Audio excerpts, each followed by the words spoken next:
Okay, let's get started here in a moment. System sound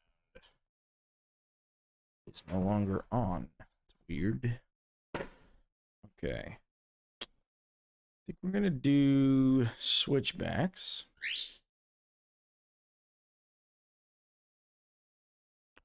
And we're gonna use the Arcane Dragon and Boom Barrel Dispenser instead of the other two ceiling traps we normally bring.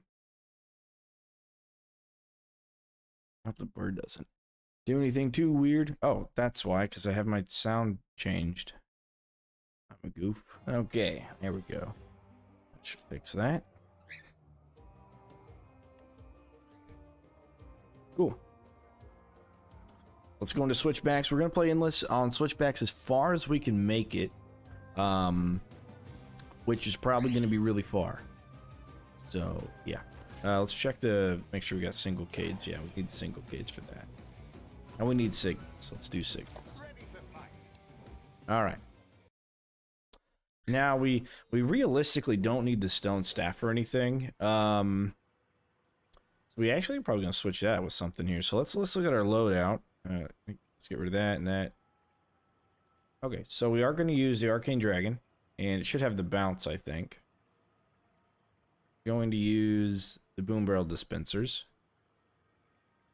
We can do our trio. Yeah, we can do our trio walls for the side there. And then we can do our trio floor.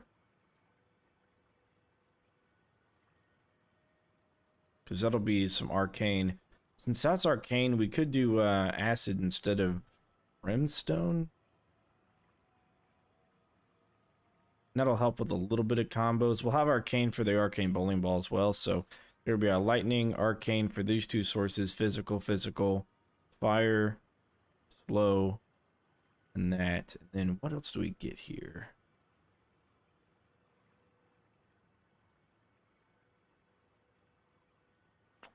I'm not sure what else I could bring. Or what else I would bring, actually. I don't know. Let's see. I guess trap reset trinket for the passive cooldown. That's probably what I would need there, then. Yeah. The Adventure Guy, what is going on? We're just going to play endless on... Oh, barricades. I'm a... nub. Pretty sure we needed something else. What's going on? We're playing endless. We're gonna see how far we can get before it crashes. If it crashes at all. I'm hoping it doesn't, but you never know. So I don't have the stone staff. This first wave might cause a bit of an issue, but we'll see.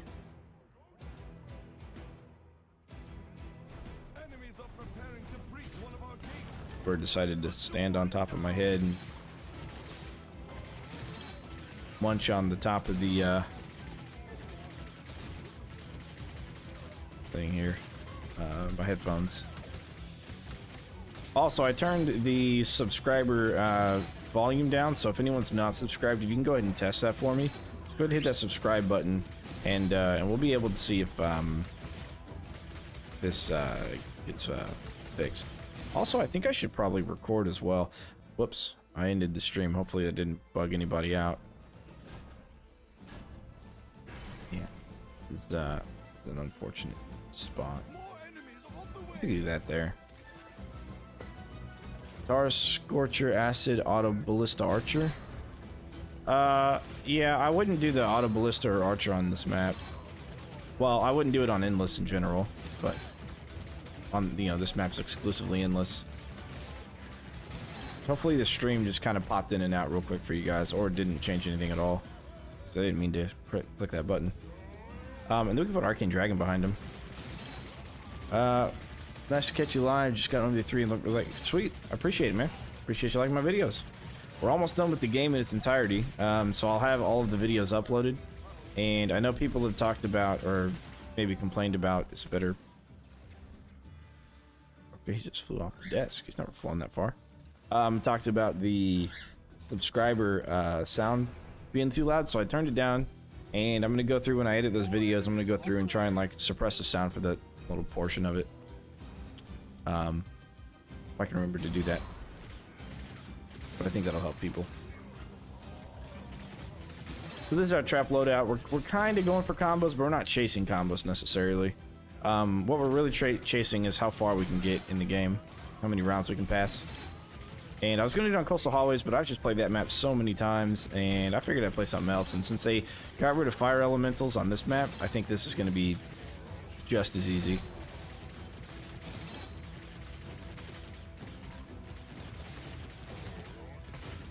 I don't see the Arcane Dragon shooting out at all. Is that supposed to happen?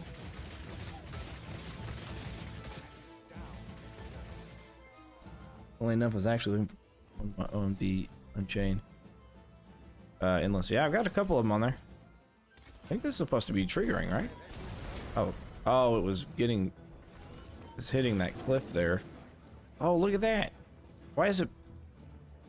Oh, because I did the extra damage. Oh, okay. So the extra damage one, that's what it looks like. Finished by accident. Hey, that's all good. Feel free to check out the Unchained stuff. I really enjoyed Unchained while it was there. I know there's the offline version, but I'm just like, I don't know. I've kind of put a nail in the coffin. I mean, I know I've maybe mentioned that before, but yeah. Putting the nail in that proverbial coffin.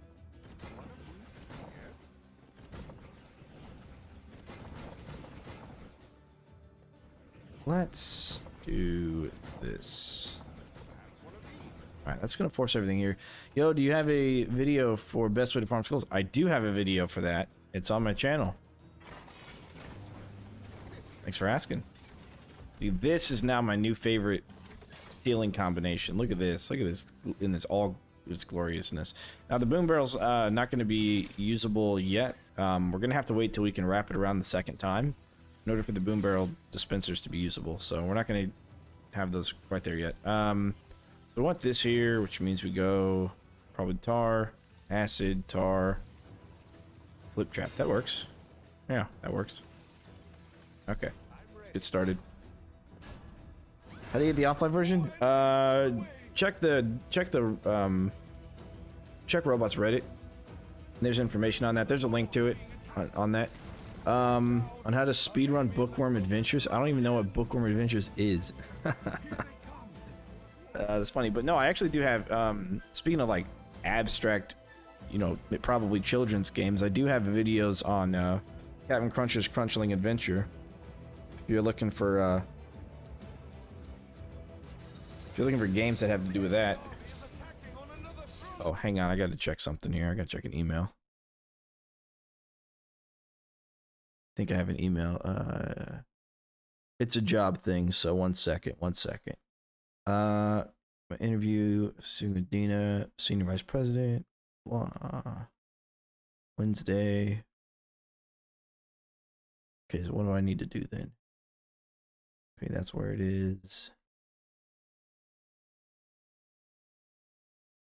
Parking is in the parking garage. Just want to make sure I don't have to do anything real quick before we spend all day playing. No PTO or holiday, huh? Do I take a job that's no PTO? I'm getting paid a lot for it though, so that's probably okay. I know they want the position to be filled with somebody who's always there, and that's probably okay. All right. Doesn't look like I have to do anything for that job, so we're good. Sounds like my time. Oh, I wasn't. Oh crap! I wasn't paying attention. That's okay. Without stone staff, we can't land these headshots easily enough. That's all right. We do tar here. Help slow them down a little bit. Can't find the video. Oh, that's funny. Let me see if I can pull that up here. So we go to YouTube. You go to my channel. Go to videos. Should be right here. Farming Skulls updated. I'll send you the link. Redondo in my chat has come up with a new way. There you go. Probably won't get it, as I imagine it's way more difficult offline. I mean, you can't play with other people, but it's the same thing. And you can also, it also comes with its own mod, so you could play like with unlimited cash or whatever. The offline thing does that for you. Since the traps aren't, it's kind of a shadow of its former self, really. They are working on it, and they're doing a good job. It's just like, it's mostly one guy, Time Master, who's in the OMD3 Discord. He's kind of hitting it up himself, so there's only so much a person can do.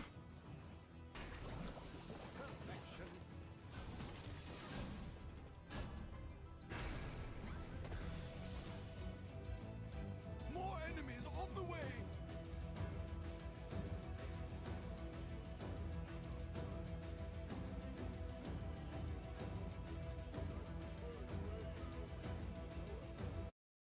Okay, sure.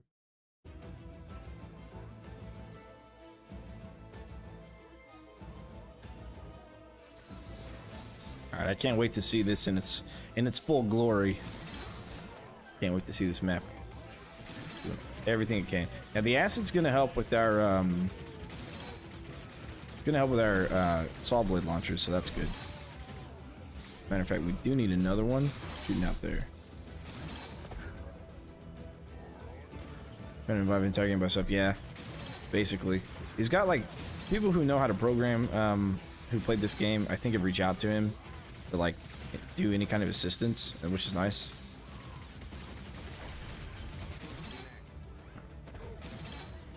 But for the most part, it's been him alone.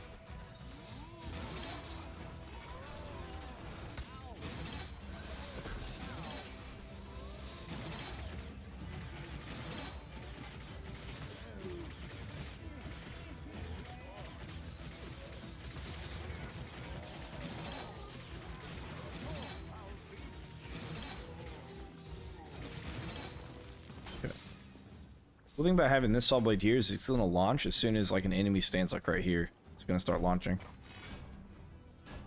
All right, we want the arcane dragon here, and we can't really put it on that side. Oh come on, it hits right there. That's dumb. Gonna have that one facing outwards. Do acid and saw blade work together? I haven't tested it, but theoretically they do, yeah, because saw blades do physical damage, and acid, enemies affected by acid take bonus physical damage.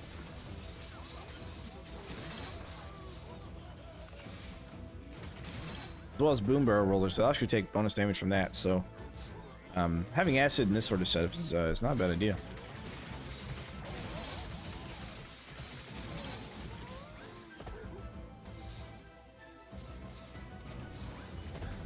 Any changes of your trap tier list that you would have made for OMD3?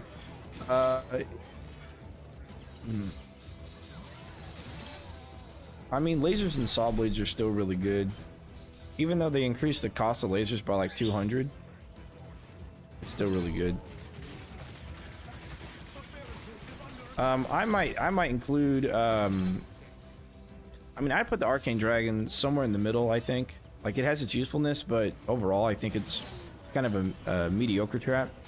I'd put the, for right now anyways, what trap do I not use? I'd say that the Acid Geyser gets like one tier less than Brimstone, because it's kind of interchangeable with Brimstone. And I think the Floor Scorchers are probably the best of all the new traps overall. There's a bug that's annoying on Lava Pit where it won't spawn the last orc in the last wave. I haven't run into that yet. I played it through a couple of times and it was fine. If the game didn't die, do you think that they would have just kept updating the game? Yeah, I think they would have at least done it for a couple of years. At least a couple more years, I would hope. And so I think this is only going to affect probably mostly just the very heavy enemies, if it's right here. The Arcane Dragon. But that's probably okay, because the big guys are really the only thing that's going to get through this setup. Alright, let's get some acid and tar, Floor Scorcher. And we're going to have the rest of the saw blades facing inwards direction. Well, Floor Scorcher isn't new to Orcs Must Die in general, but it is new to the Orcs Must Die 3 as part of the Steam release. It was not in Stadia. Stadia, they did not see the Floor Scorcher. So it's new in the aspect of it being in Orcs Must Die 3. Meaning it was not listed in that video because we didn't have it to test with. To include the boom barrel roller in that as well. I didn't do that one. I'd put that one somewhere. The boom barrel roller is actually a little bit abstract for trap because it's kind of hard to say how good it is when it's really situational. It's like extremely situational, so that might be a hard one to place. All right, we'll see if this arcane dragon, if it shoots out again, if it's what it hits, and yeah, that's living this far. Any tips for me to try and Riftlord base campaign? Gonna attempt anyways. Yeah, get stone staff and get lasers and get ice dart spitters. Get brimstone with arcane and tar. And don't use war traps on war scenarios. Just build a kill box. Boom barrel on split stairs is hilarious. Oh yeah, yeah. Anything with a high ceiling, which is why we're going to use them here. However, if we place a boom barrel up there, it's actually going to fall into like this section. So we are going to extend this kill box, and I did this earlier. As a matter of fact, I have the video already rendered and everything. But we are going to run something with it. I made a video, and I actually created a whole pathway all the way around the rift. It doubles up. So the map on Stadia used to have fire elementals, but it doesn't anymore. So now we can do this. Not for orcs, but for the... Yeah, the war traps are for the player. It's just not very efficient sometimes. I'm rolling down the stairs. The adventure guy, thanks for stopping by. Annoying when rolling down the stairs. Yeah, they make a lot of noise. They can get stuck like on the edge of a barricade and make a lot of noise as well.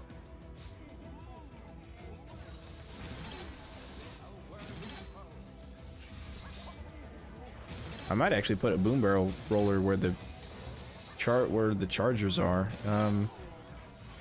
That wouldn't actually be too bad of an idea, although they keep exploding because of the Floor Scorchers. But that might be a pretty good idea. I don't know. I don't know yet. Zayok, what's happening? What's happening? They get stuck on... Yeah, I think they get stuck on any trap that has like an edge. I was testing the... I don't want to call it not the cannonball. What is it? It's a war scenario trap. It's like a big ball that you can auto attack and then it pushes it down. Okay, what do you roll? Nah. Yeah, I need him to roll like down at the bottom. I don't remember what the trap is called, but I tested that and it changed its trajectory, or at least it would like ramp up off elevation on any trap that has a lip, which is basically any trap. Bowling boulders, that's it, yeah. So like it would run and hit like the edge of this and bounce up. So anything with a lip would probably cause the boom barrel from the boom barrel dispenser to create that sound bug. Now it's nowhere near as bad as the gravity pillar sound bug that came out when the game was first released on Stadia. Bro, let me tell you, if you want something ear piercing, man, that was bad. Because what would happen was the gravity pillar, the sound of it, it wouldn't ever turn off. So it's supposed to, after the trap is finished, like once it switches over to cooldown, it's supposed to remove the sound and reset it, but for whatever reason it didn't. And so as the trap was used more and more, the later the waves you got, the more the sound would increase until you would hear nothing but the sound of the gravity pillar. You turn your sound all the way down and you'd still hear it. You wouldn't hear anything else. Crazy. But they fixed it, of course. That was pretty early on. Can you launch barrels with Floor Scorchers? No, you can't launch barrels with anything, to include the wind belt. That's something that people were looking forward to, but that's not possible.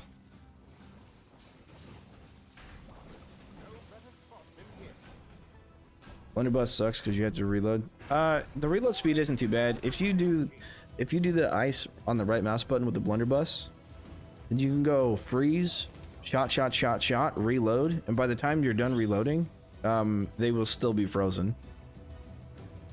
The fire floor reach the very back of that wall, so you could do barrel dispenser. Back of what wall? This corner one? I could do a barrel dispenser. Well, I couldn't do one here. I could. Oh, you know what? I might be able to do one here actually. Depends if it rolls in to the left or to the right. I might be able to do one there. Really missed the PvP for Unchained. Yeah, I really like sabotage. I have a lot of videos on sabotage. Yeah, I'll put it. I'll see what happens if I put one there, Zayok.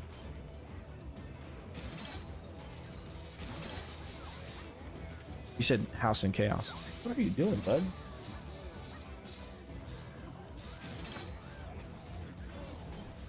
House and chaos. I'm still trying to. I was meaning to put it in like Google Translate or something, but yep, the bird. He's back. He's molting. He's man. He's got fluff and feathers everywhere, dude. It's everywhere.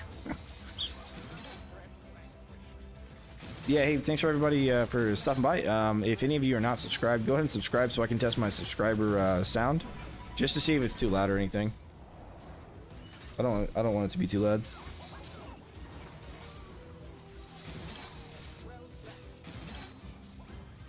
Google Translate's really weird to pronounce. My dreams. Oh, okay. I mean, I hope Zayok isn't too bad. I mean, it's kind of close to chaos, I guess. Exotic. There you go.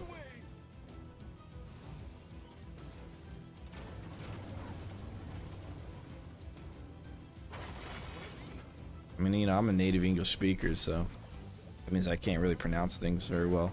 It's not in English. Even if it is in English, actually.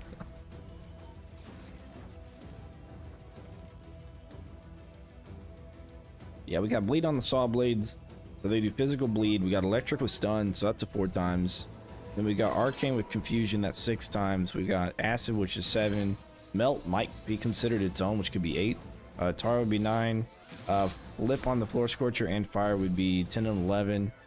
Arcane would be 12. Boom barrels would be 13. And then auto attack could be 14 with a headshot 15. So I think 15 times is the highest we're ever going to get here. This loadout. I just agree. Yeah, that's what I had. So before I changed my YouTube name to Motoman Dan, it used to be Obuchosk. And that's spelled Obechosc. And nobody knew how to pronounce it. And it was just kind of like whatever somebody said was just what I accepted it to be. And they start calling me Obi for short. But then I figured if I'm going to take YouTube seriously, I'm going to have a name that people can remember, you know? You're not going to be at the dinner table and say, oh yeah, I just saw this YouTuber, Obuchosk, and everyone's like, what? Why would they, you know? Sorry, the bird stepped on my escape key. Well, hop off there, bud. Okay. Is there a gaming head you might get now that I think of it? Custom one. Oh, yeah. We're gonna sell this stack, and we're just gonna do 2 stacks of that. That way they don't keep running away from there. I'll see what happens. Huh? He just sits there. You know, the acid trap might actually trigger that. If the acid trap explodes or goes off, that may actually trigger this, so that's cool. We'll see what happens with that.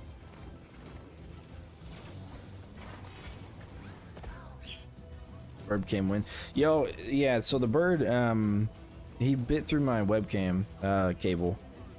So you can thank him for me not having a webcam anymore. Cheat through it. Yeah, okay, so the floor scorcher there pops all the boom barrels, but that's fine. I mean, that's a really good spot for it because that's kind of close where everything starts to get clumped up. Top of the stairs there, so that's really good. You ever try doing an endless with low tier traps? I could try an endless with the cheapest traps possible and barricades. Which technically barricades are one of the cheaper traps if you consider it by floor tiles. If you get the double, it's 1300. So then if you have a double, then for each floor tile it's less. It's whatever half of 13 is, what, 650? Which is a fairly cheap trap. I haven't done it yet though, but I could. Yeah, Zach, that's a really good spot for the boom barrels. I didn't even consider that. It just hangs out on the railing. Pretty cool. All right, so we do that. So if we do another one of these, I really kind of want to do a floor scorcher here, but we are going to wrap them around. So yeah, let's just do that. Okay. That's probably okay. I mean, they'll hit the stun, another stun, and this will flip them backwards. It's only going to be 2 wide, so actually we could do acid here, then do tar, and then here we'll do another floor scorcher going that direction. So I don't think they flip well enough or anything to get like tossed over the railing, but I guess it kind of depends.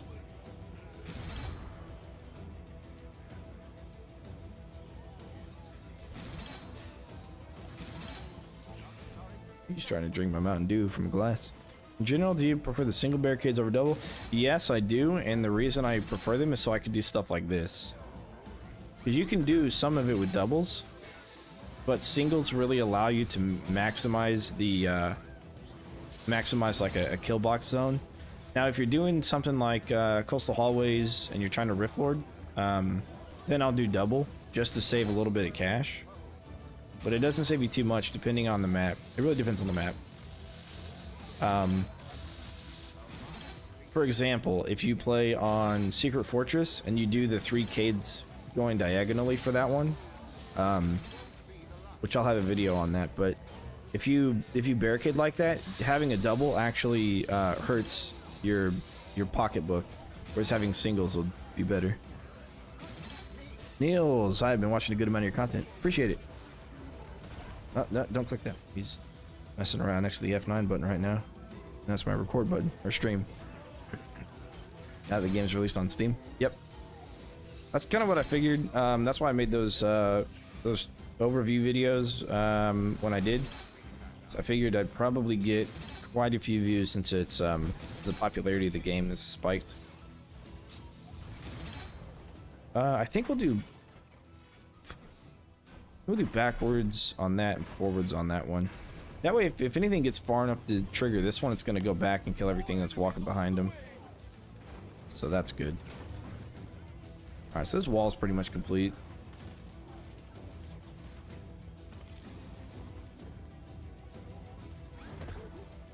Now they fix Cygnus, he's definitely S tier.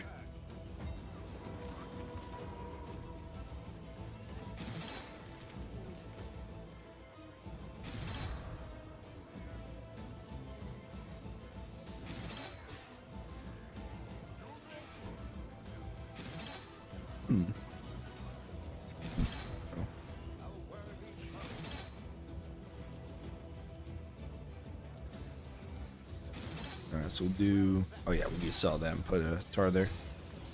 Or put a acid there. 65 viewers. That's like as many viewers as I had yesterday. Do you guys not have jobs? I'm kidding, I don't have a job. I will soon though. Those blade traps do not work for me. They just launch and hit once, do a little damage and they're gone. Yeah, you gotta really you gotta set them up in a corridor like this, or if it has like a railing, they'll bounce off the railing. On something like what is it? I always forget the name of it because there's so many like green goo maps, but it's side entrance. The one on side entrance is like, it's pretty hard to use them on that map. 7 p.m. finish work. Oh, that's true. That's true. There's time zones. I'm trying to make a death trap or endless. Which is the best or easiest do you reckon? I would reckon these saw blade launchers, but place them vertical. Like place a bunch of them vertical, some of them horizontal and then vertical on top. And then make sure you have enough tar for things to get stuck. And for your ceiling, you could use either lasers or ceiling pounders with stun, just to keep everything there longer. So that way you're doing as much killing power as possible. That's what I'd recommend. So this will be kind of the idea of the beginning of this inside spot. It's 1:20 a.m. Oh, I see. Acid Trap, you know, it's okay. I think it's better for combos than Brimstone, but overall, I'd have to say it's pretty interchangeable with Brimstone. I just think Brimstone's a little bit better. How come I have a bunch of barricades on the line? To force everything down a single corridor to increase the efficiency of my traps. Oh, that's not good.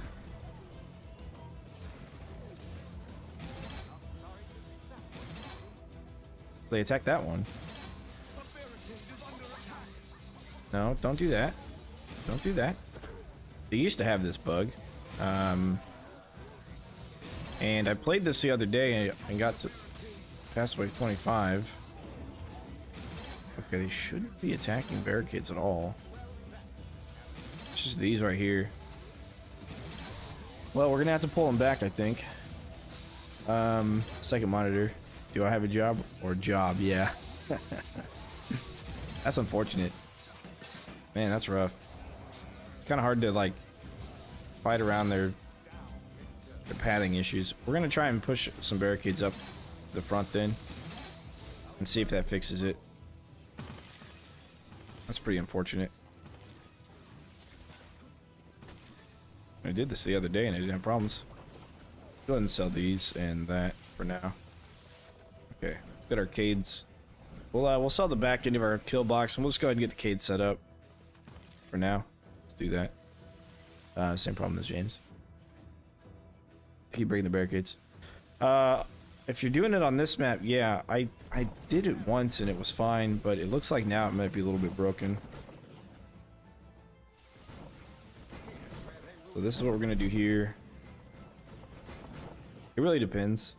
Make sure that you have like space here. So if I was to place this cade here, for example, even though it looks like enough space for an ogre to get through this corner, like you can place a tar here, you can place a trap here, but the corner itself, between the corner of that cade and the corner of that wall, is too tight of a spot that ogres can't fit through it. So make sure your cades aren't. Anytime you have like corners of walls and stuff, make sure there's have enough space. That's true, Noxo. That's true. Most people who are watching are at work, or else they'd be playing. That's very true.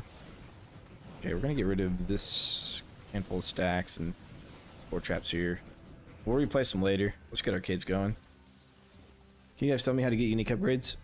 You gotta do stuff that the trap wants you to do, but I know that some people have had issues with it, so it might be a little bit bugged. Okay, so like right here, for example, if I place that there, an ogre cannot fit through this corner piece. So I have to place it one back, one here.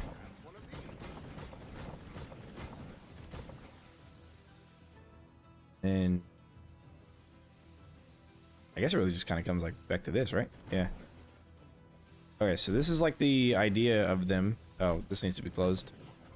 Then we need to close this off. So now they walk through here like that, and they're gonna walk around this way and then around this way, and then they're gonna walk in here. Are all the traps free? Do I have to purchase them?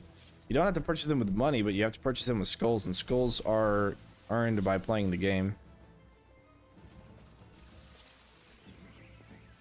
Alright, we're gonna get rid of the dragons as well to put a couple of more cades down. And then we'll see if they start attacking the cades, and if they do, then that's just unfortunate. So right now, every enemy should be able to pass all the way through this. Right here. All the way through, and then they enter into this section. I was hoping we'd have enough damage in this area for those guys, but we may have to build our floor traps back a little bit to kind of weaken out the ogres and stuff, but we'll see what happens. We'll see if they keep attacking the kids or not. I can buy the unique upgrade for my weapons, but traps I can't. You have to meet some kind of criteria. It tells you there's like a little bar, progress bar above the unique upgrades that you have to fill in, and it'll tell you what the requirements are. Oh, no. No, not all of the traps will unlock themselves normally some of them you do have to buy. You'll tell because if you go into the spell book and you scroll down to the bottom, the ones that have the lock on them are the ones that you're going to unlock during the campaign. But everything else you'll have to buy with skulls. And you can buy them early as well. You can buy them as early as you want.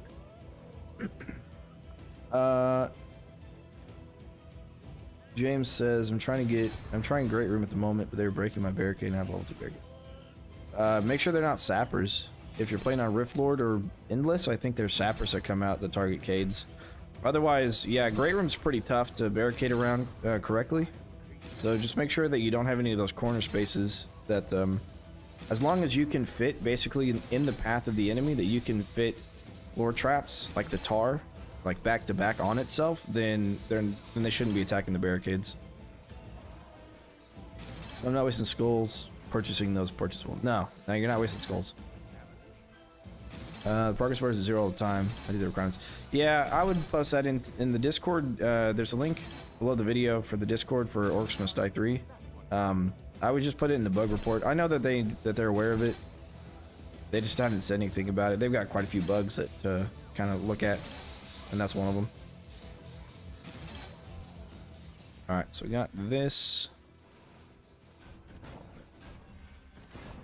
So they should all be able to walk into here. So now we're done with the arcades, and now we can start working on our traps for the floor stuff.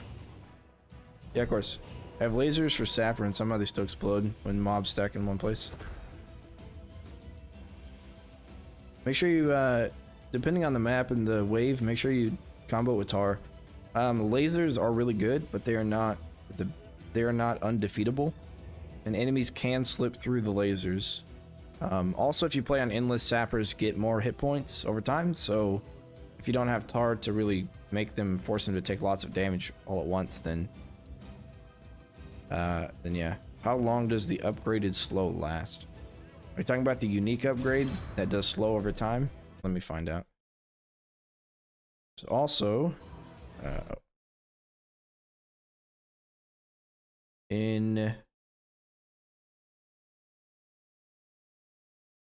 where is it? I think I have that information. Go to the tar trap here. 1.5 seconds. They're slow for 1.5 seconds. If you get the unique upgrade that has the slow last over time. These guys, Earthlings are the only issue we're gonna really have here, I think. I got the game Friday on PS4. Used the video viewers for the first month, and got around 53 first try. Push this up 25. Yeah, nice. Combo system? Oof. I wish I knew, man. Every source of damage does its own combo. From everything we have here, the potential is a times 15 maximum with everything that we have. Actually, maybe it's a times 16 because we have stun on crossbow. It's not worth Noxo. It's not worth. Well, here first I'll answer Cheese question. With some more accuracy here, more detail.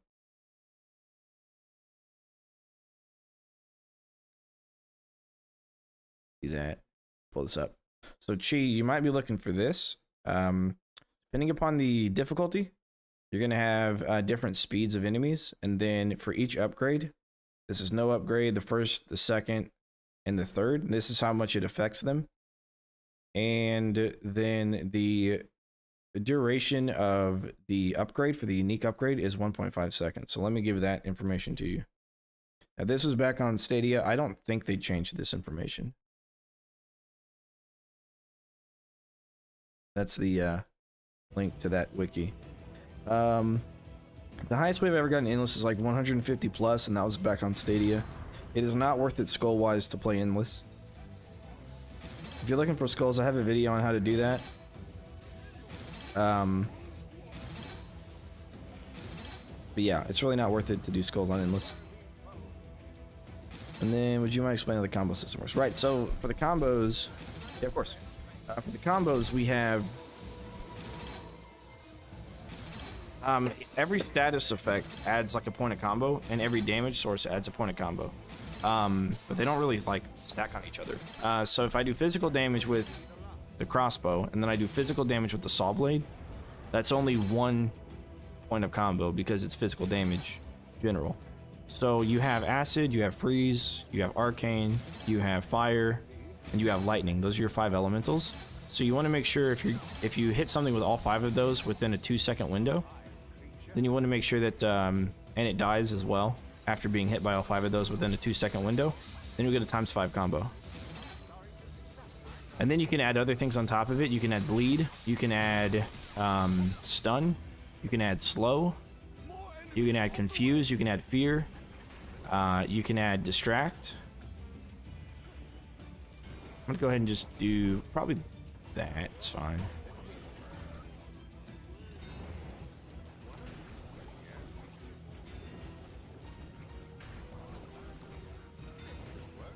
Okay. And those are kind of like the ideas you want to bring for that. So the more you add to it with the different effects, the more combo points you're gonna get. Airborne also, not only does it add a combo point, but it also suspends that 2-second duration for combos to be applied. So if you have a flip trap at the end of your kill box, flipping everything back through your kill box, you might see even higher combos. Because then all of those traps that get triggered as they fly through them all kind of get beefed up again. Nguyen says, any way to apply acid better than the floor trap? I don't think so. I think the floor trap is the best acid one. However, the fire hose, whatever it's called, the snowblower, that's actually pretty good as well. It's got really decent range and it affects a lot of enemies in an area. Do enemies take more lightning / ice damage? Wet enemies. There's no... oh, I see what you're saying. The enemies from like the maps are like Hidden Dock. Not to my knowledge. It's never stood out to me as a thing. I'm gonna say probably not. They've never mentioned that in the games either, so I've never had a reason to test it, but I've also never seen something that would make me think that they do. Snow Cannon, yeah. Snow Cannon with the acid upgrade's pretty decent at it, but to be honest, I'd rather take freeze than acid on the Snow Cannon, because freeze is really powerful. Any kind of crowd control is really powerful. Especially because the freeze lasts for 3 seconds. Or that one may be different.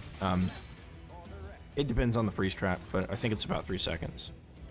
Which allows all of your other traps to reset their cooldowns while that's on cooldown. So, I have the Floor Scorchers facing in to the kill box because they'll get flipped backwards from walking into it, and everything in front of it will also still catch on fire. Whereas if I had it facing the other way, I mean, it really doesn't make too much of a difference unless it's on like a corner piece that has an open ending. That way they can fall down. So it doesn't really matter which one. Oh crap! TNT Archer. I need to sleep here. I need the TNT Archer to die before we get up. Is the cooldown gears trinket passive worth an item slot? I rarely use a reset. I used to use it a lot more. And it's really good for combos, again, because there's that 2-second window. So if you have a bunch of effects happening within an area and then you pop the trap reset trinket, all of those effects can be applied all together at the same time. And that makes it worth it. But I used to use it. I don't really use it anymore.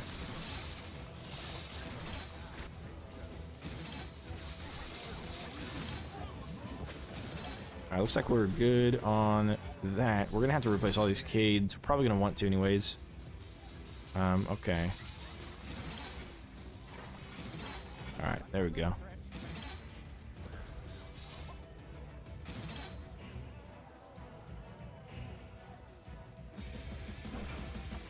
Looks like they're getting stuck over here, and what they do is they'll start to despawn if they get stuck somewhere. And that's one of the reasons I brought the Floor Scorchers, to try and help them not get stuck. Matter of fact, I think I can place this here. That might help them. Nope, never mind. That rolls in to the other side. What if I put one underneath it? I kind of want to put a wall charger there, but we do both. Yeah, we can. We can do a wall charger down here, and then a boom barrel dispenser on top. And that should help. That should hurt them.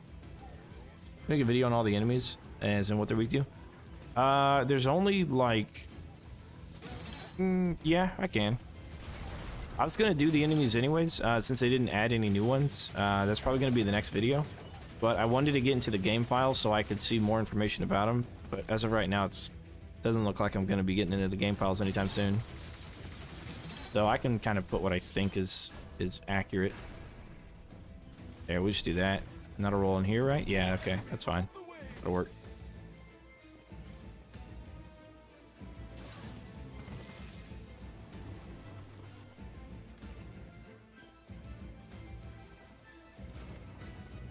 Do you have any info on updates now? I don't work for Robot. I have no idea. I know that they said they're going to do updates like DLCs, but I have nothing. I have no information.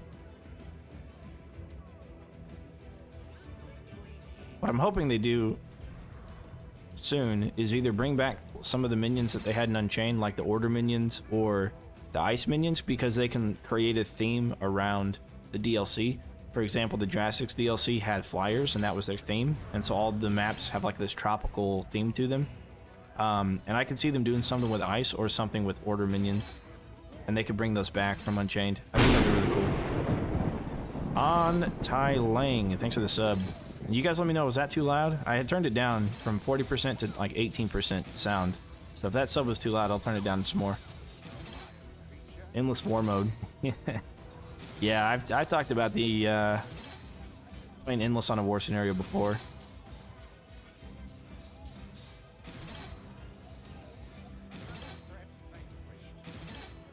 I'm back. I can finally show you on Discord my custom hoodie. It's made a couple months back. Yeah, send it to me. Oh, I don't have Discord up. I pulled Discord up.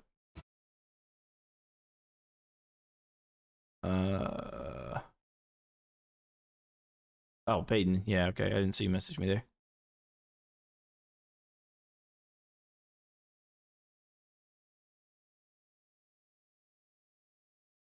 Oh, interesting. I may have, okay.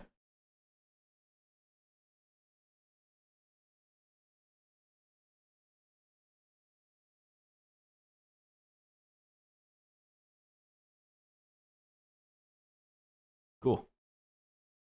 Looks like who I was talking to is able to get into the game files to see trap information. So we can use that for the wiki page. Nice. Good news. All right. Best trap is the floor of saw blade launcher. This thing right here. Best trap. It's got like no damage cap, and it lasts for 8 seconds. So it just does damage for 8 seconds. What map is this? This is an endless exclusive map called Switchbacks.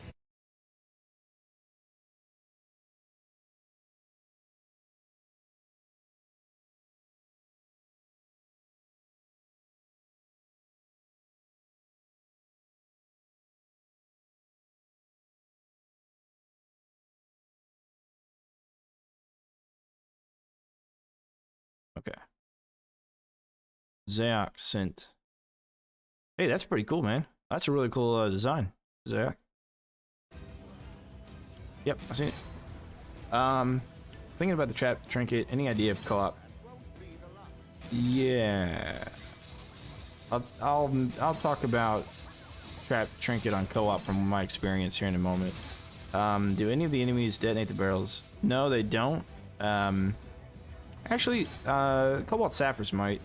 They probably do. And Firelings probably do. Because they do damage in the area. But anything that does damage, so... Usually traps are what you're going to use to detonate them. Or attack them yourself. If they drop from a high enough height, they'll detonate themselves. But the acid sprayer, the acid geezers you saw, they just blew up the barrels up there.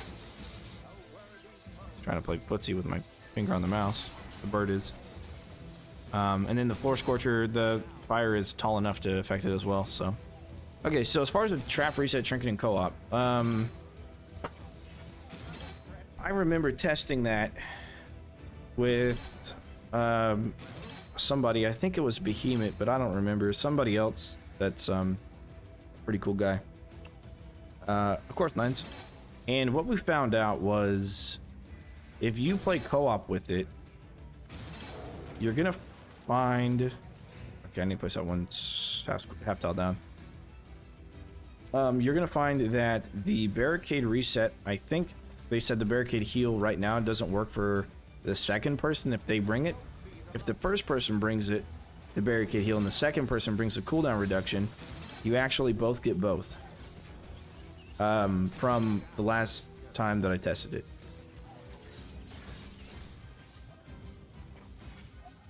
As Sapper Stopper the gate. Well, they won't target the barrels to destroy them, but if they blow up near them, they will also blow up the boom barrel roller, or the boom barrel. Is that gonna work? That's where it is. So, yeah, I wouldn't use them to stop sappers, but sappers will blow them up if they blow up near them.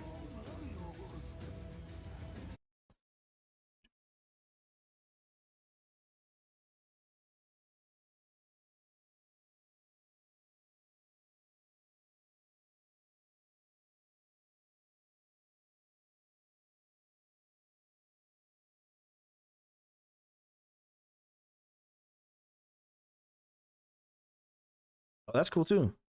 These are pretty cool designs, Zach. These are pretty cool designs. I can dig it.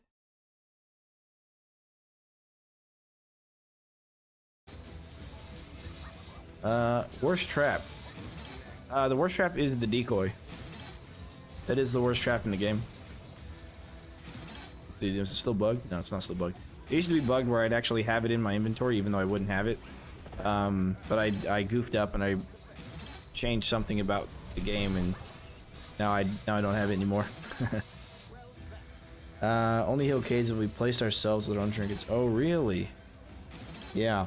Yeah, co-op is a lot harder for me to test things because I'd have to have a second account, you know?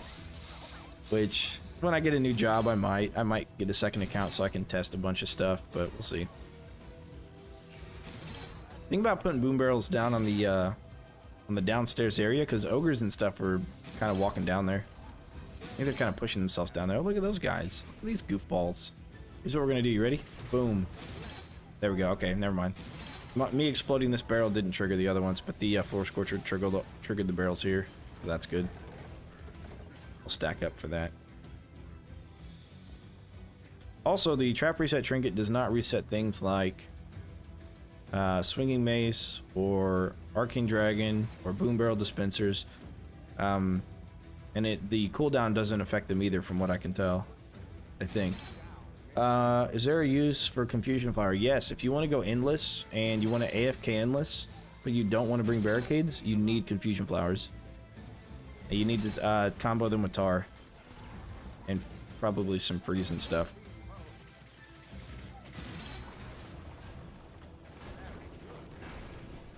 All right.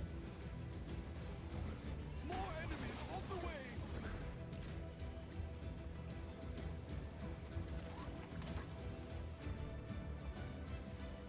Ever thought about playing Scramble with random trap picker? Yeah, I did earlier. Actually, I have a video on my channel right now with that. I have 4 playlists. I have Endless, Scramble, Story Mode, and one other one. Weekly challenges. And I've got the one in the Scramble mode with the chat picking the options. I lost on the last one, but I kind of goofed it up because I didn't bring what I was supposed to bring. But I still think it would have lost. It's a very hard map. At least I wouldn't have got part-time. That's for sure. That's for sure.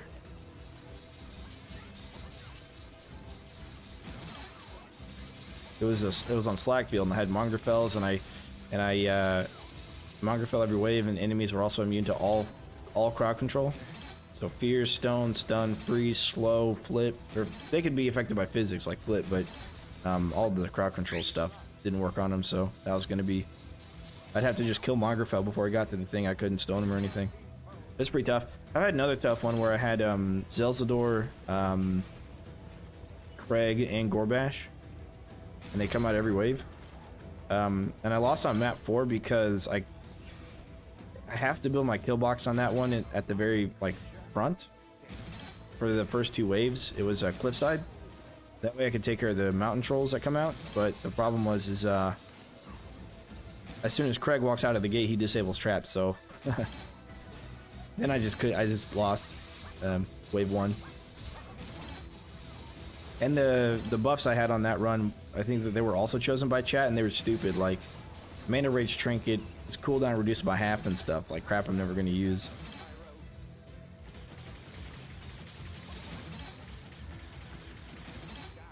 Well, they stopped attacking the barricades, so that must have been a pathing issue for them. And see, they're walking down there, which makes me think I need to set something down there.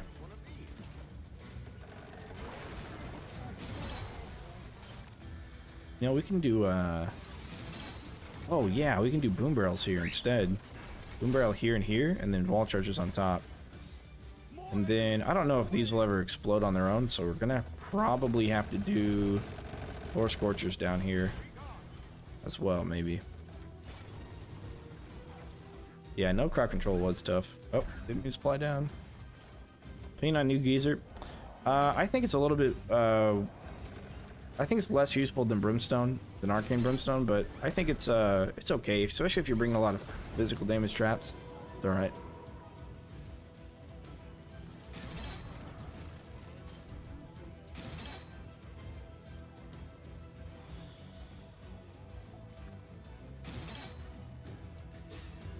I'm just checking Discord, because if we really have the game files and stuff, then this wiki page is going to be like super accurate. It's gonna be beautiful. Putting barricades from both portals because there's almost no room to put in traps. Yeah, Great Room. In my opinion, if you saw my map video, Great Room is a pretty big challenge. Specifically for that reason.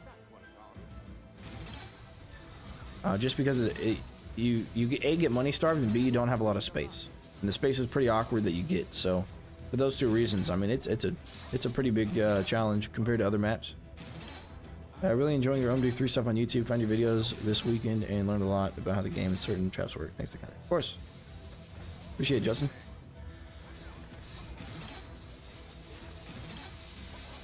Anything about the frost cannon?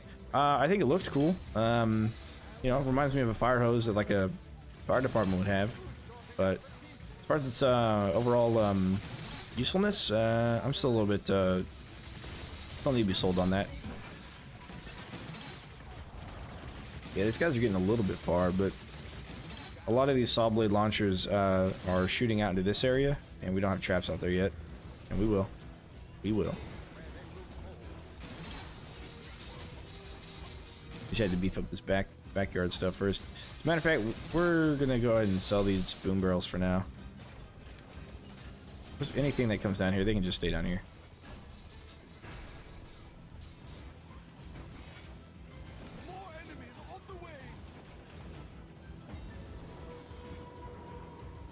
Too expensive. It is really expensive. Dream XT3AM team. Dream. Oh, Dream Team. Yeah, I got it. Thanks for the sub, and also thanks for the sub. Frost Canyon or Froze Ceiling Spike Shooter. Oh, darts. The Ice Dart Spitter. Yeah, Ice Dart Spitter all day. Ice Dart Spitter all day. Because it does a lot of damage too. I don't think the Snow Cannon does a lot of damage. It's kind of nice for ceiling that don't reach orcs. Yeah, I mean, I think it's good for the basement. Because there's not a lot of ceiling space, so you probably wouldn't bring other ceiling traps. Lasers don't work. Gravity pillars won't work. You kind of need ballistas, and because ballistas work, anywhere ballistas are good, then the Snow Cannon is good, basically. Lower it some more. Okay, I lowered it earlier today, but it may not be lowered enough. I applied the settings. Maybe it didn't apply. I'm not too sure. Let's go to alert box, subscribers. All right, it was at 16. I'm gonna lower it down to 8%. All right, y'all tell me if it's too loud next time somebody subs.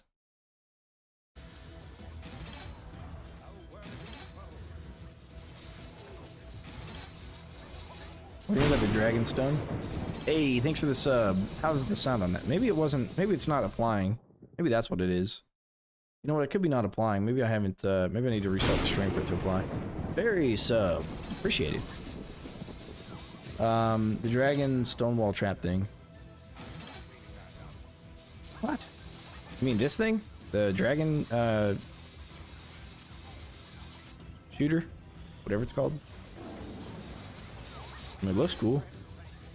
But I'm afraid, wait, why do they get stopped on? Don't tell me they get stopped on the barrels. Don't tell me they get stopped on the barrels. We'll blow that one up just to make sure this can fly over. Okay, so it flew over. It might get stopped on the barrels, man. That sucks.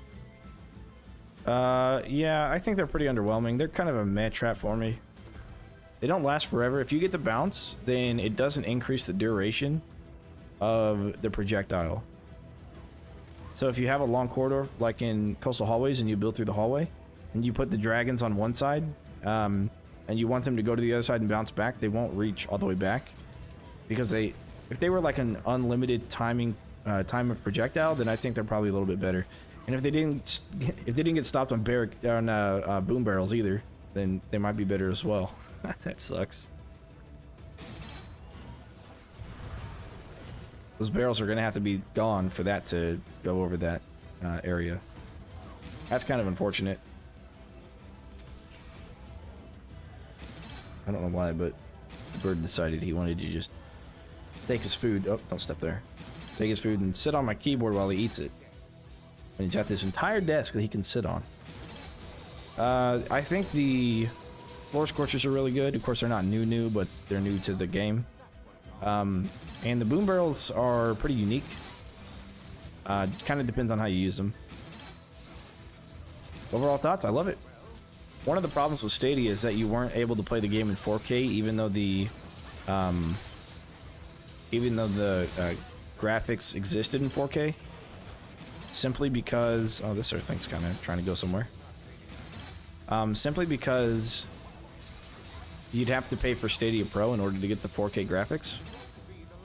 So the fact that I have access to the 4K graphics without paying a monthly subscription is nice.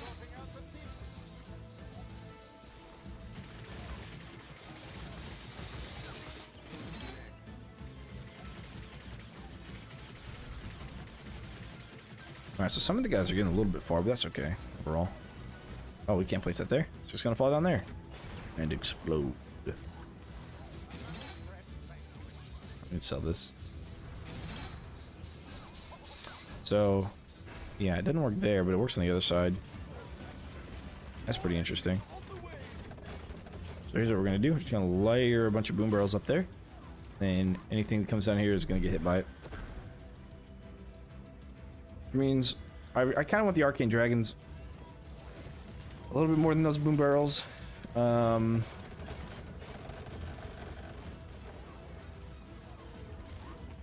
Let's see, can I put arcane dragons here? I probably could, huh? No, never mind. No, I couldn't because of the wall space. Is this game buy to win? No, you can't. You cannot spend money into the game. You just when you buy the game, you get all of the game contents. There's nothing that you can purchase inside the game. How do you have the cross? What's your primary on Cygnus? Once you beat the game on story mode, on any difficulty, you unlock all the heroes, and therefore you unlock all the weapons that the heroes have. So there's 4 weapons you unlock. And you can, after you get all the heroes, you can change your primary weapon to whatever you want. Is it worth putting tar, then geyser, then tar, and then fire? I think so. And you can also do you can do floor scorcher, tar, geyser, and then floor scorcher, tar, geyser. So you can rotate them in 4s or 3s. But the floor scorcher with the extended range reaches the entire duration or the entire range of that combo that I have. Do traps set off barrels? Yes, traps set off barrels. I would love to see any knockback physical trap loadout from you. Pounder, flip trap, haymaker, push trap, spike wall, mace, whatever else. And then use the wind belt. And what else? And then the floor scorcher. Yeah. Can you put Arcane Dragon on the far wall to your right? So, oh, you know what? Maybe.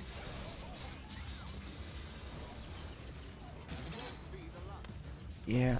So this is half of this lane is cut off by this, and then you got this other piece. So that's probably not going to work for that. I probably wouldn't be able to reach it down here. Otherwise, I'm shooting it on top of these cades, and none of the enemies are going to stand there. Oh, but I can do it over here, though. Right? No, even then, still cutting it in half, so I'd have to move these barricades over by a square, and I could. I can actually pull these barricades in by a square. Then it wouldn't look as pretty.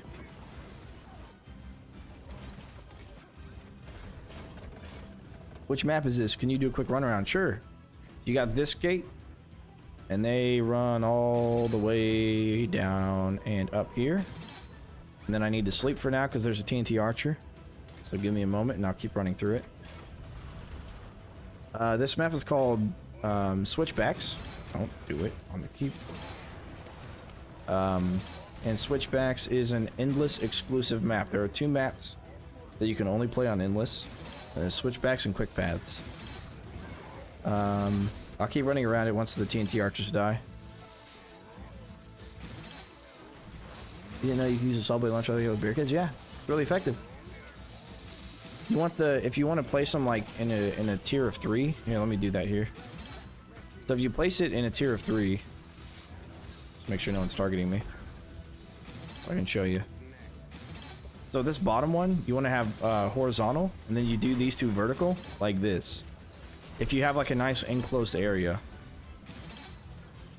And then basically what will happen is, this one will trigger, and if you have cades or whatever, or it'll just bounce between walls and kind of shred everything. And then these 2 will stay along this lane.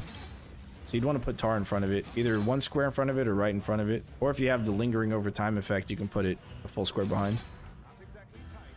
But this is a really good setup combo. And even if you had one going up and one going down, that way you get different trajectories of the blades. Early game is way harder than late game. Always shorts got stronger sometimes. I agree that early game is harder, but yeah, the threat is the cade destruction. Let me see if I can sell these right real quick, and then I'll keep walking around the map for you there. Cold steel. It depends on the map, though. I mean, I got Coliseum to where I can almost AFK on that one. So Moon, what's going on?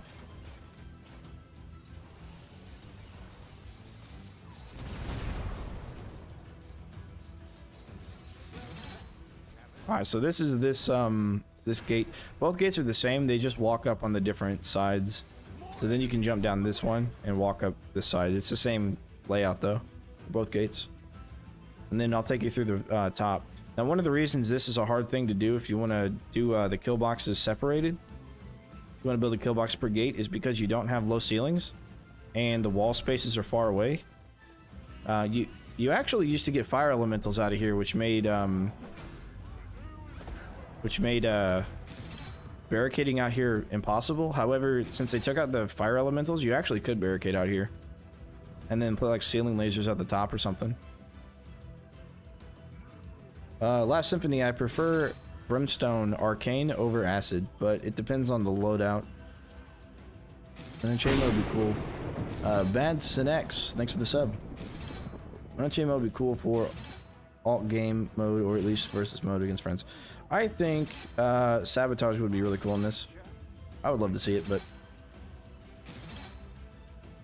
any reason they made Null Hunter cost 0 rift points seems pointless if you can just kite them in the rift. They're really annoying if you cannot kite them into the rift, and Cygnus' Sleep used to not do anything to Nulls.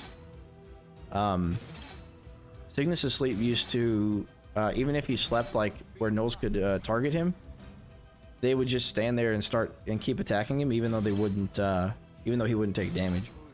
So they were just really a nuisance to deal with. But now with Cygnus, it's not so much. Silver Prime, thanks for the sub. It sounds like it's the sound for the sub is quieter now, so that's good. As far as why they cost 0 rift points, I think they cost 0 in Unchained, but I think people have said that they cost more than that in 2. They used to cost points or something, which I'm fine with them costing nothing because they are a nuisance, man. They are a real pain in the butt. Is there any easy way to deal with fire elementals? Stop me from AFKing endless. Currently we have 40 and fire elementals are causing more damage. Yeah, you really can't AFK on maps that have fire elementals. You can use gravity pillars if you're able to, and if a fire lord or fire elemental blows up or dies, then the firelings will get sucked up by the gravity pillar, and if they die in the air, they're not going to damage your barricades nearby. So that's kind of a way to get around it, but overall, yeah, unfortunately not.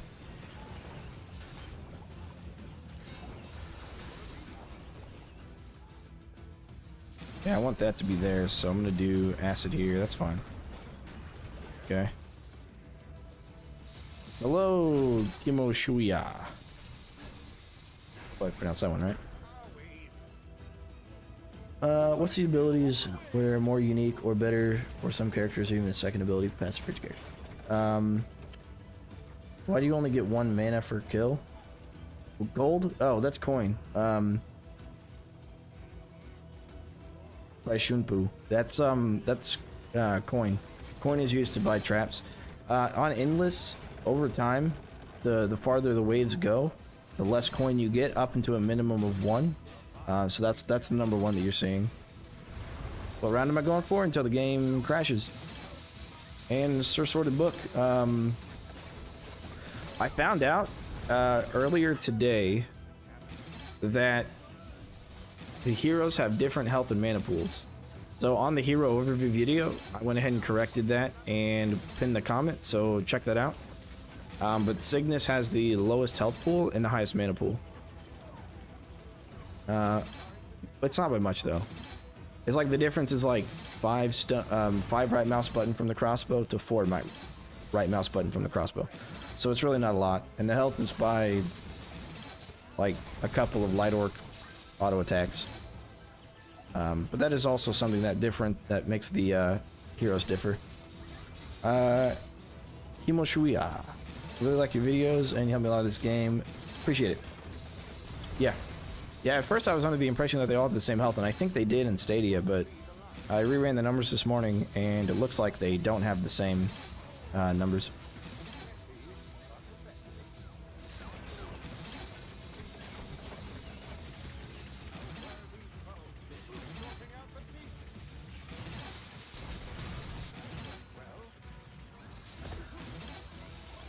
How do you deal with stuff attacking barricades on endless? Yeah, you got to make sure that your barricades are not causing minions to. You want to make sure you're not like breaking the path of minions. You lose your score. It's possible, Justin. It's possible.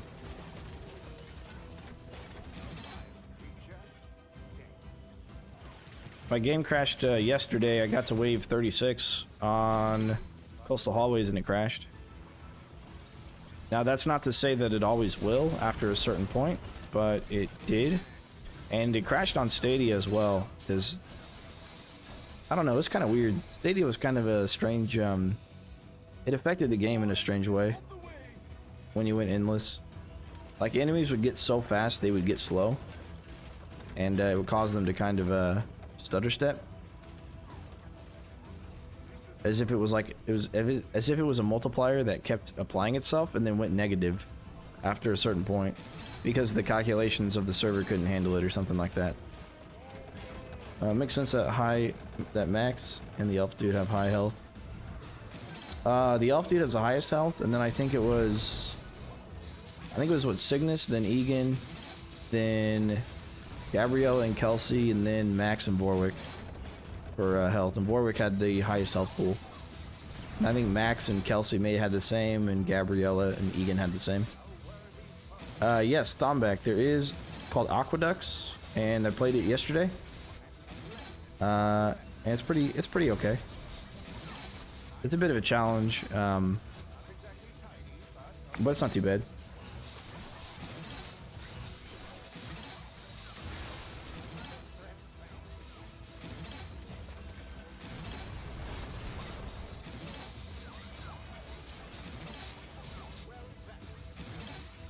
Or did they make a deep freeze trap stops the fire elementals from exploding? You know, that was something that we had talked about back on Stadia. There's a group of us that played back then, and the Discord was a lot smaller. when it was on Stadia. So we had definitely talked about it. I know that Robot is aware that that is something that we hope for or wish for, but Edric Diaz. Wow, I never thought I would see that barricade setup. Yeah, it's pretty cool.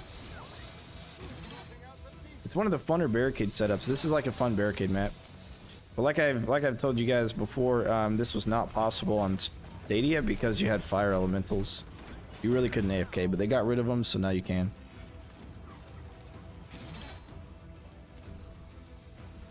Honestly, more maps and post-game stuff that isn't 5 scaling would be nice. I would, you know, there's a lot of things that people would really enjoy having, and there's things that I would enjoy having, like a map maker. Oh man, can you imagine the kind of maps I could make? That would be pretty sick. Alright, we want this here, so we're gonna go, yeah, acid and tar again. That shit's down the line and looks like it's neat. And Jerome says what? I don't know. What does fire elementals do?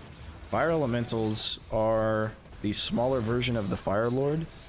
When you kill them, they will spawn firelings, and firelings will destroy and target to destroy your barricade. Similar to sappers, but they have more health, and they are immune to fire as well.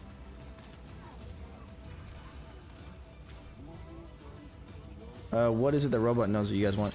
Oh, a lot. When we were on Stadia, we were telling them all kinds of things we want. We told them about map makers. We requested that. We requested that the freeze will remove the ability for firelings, which destroy barricades, to actually destroy barricades, as if it's like putting out the fire, and it would just kind of like force them to fizzle out. We told them that that would be pretty cool as well, so they're aware of the ideas that we had and some of those ideas that you guys have. What is the best floor trap in your opinion? The tar trap, or actually the barricade maybe. I'd either say tar or barricade, but if it's other than tar or barricade, I would say you really can't go wrong with the brimstone. Brimstone's pretty good.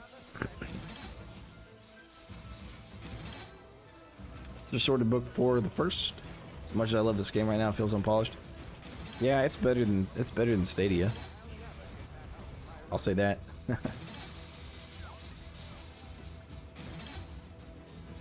And it feels a lot more complete than it did on Stadia, especially when it first came out on Stadia. But I expected there to be some issues, and it still feels fine. Maybe a couple of DLCs from now, it'll really feel like a complete game. But I think it's fine. You know, it took me 2 days to beat it. Does arcane damage make your damage more powerful? It does. It debuffs enemies and forces them to take extra elemental damage. Elements include acid, fire, lightning, other arcane damage sources, and one of the other ones I'm missing. I don't remember. And it's from what we calculated, the arcane debuff is 15%, so they take 15% bonus damage. And then Chi, why do you put electricity thing so high on the wall? I put the electricity thing here because it'll hit the top portion. So ogres and bigger, ogre plus is 3 squares high, so they're this high. Orcs are this high and kobolds are this high. So if I have the wall charger here, then the charge is not going to be wasted on a kobold. Kobolds are really small and they're really weak, so they're going to die to my other traps. The saw blade is really good at the bottom as well because of the barricades, so they bounce around. And the butterflies, when you put them up here, they have a square hitbox that is 1 square beneath them, so the butterflies will only affect ogres plus. Meaning you can keep the big guys going back while the small guys kind of walk through, and the small guys will die to your damage over time traps, and then the big guys will just kind of get stuck around the big hitting traps. This is the idea anyways. Jake, is this a new endless trap setup? I did this back on Stadia at one point. Then they added fire elementals, and then I couldn't do it there. Well, it became harder. I had to take care of the fire elementals and be more engaged with everything. And now that it's out on Steam, it looks like they removed the fire elementals. So yes, it is a pretty solid trap setup. Nightweaver, Brimstone, which one is better and why? Arcane or Fire? I would say Arcane. I would say Arcane because you can have fire and other sources of traps pretty easily, and Arcane is a little bit harder to apply the debuff with other traps. It still does its job in catching runners, and it still does what Brimstone does for the most part. But it's easier to have as a floor trap when you have like wall lightnings and ceiling fire, or you have like ceiling ice, wall fire, that sort of thing. It's a lot easier to apply the arcane debuff with the arcane brimstone. And fire is so easy with the lasers or with the swinging mace and the fire upgrade or the floor scorcher or the fire arrow walls that applying fire is just easier in other ways. And then Doomed, it says, so are they going to do something with the reddish special upgrades? Oh, the special upgrades are for trinkets only. I don't know why they... I think it's from a developer standpoint that it was easier to leave the special upgrade option like visible than to remove it for non trinkets. Fire Fiends, yes, Fire Fiends also, right. So Nightweaver, the second part of that answer is that Fire Elementals and Fire Fiends, which are fire versions of Orcs, they're a little bit tankier. They are also immune to fire damage, but not arcane damage.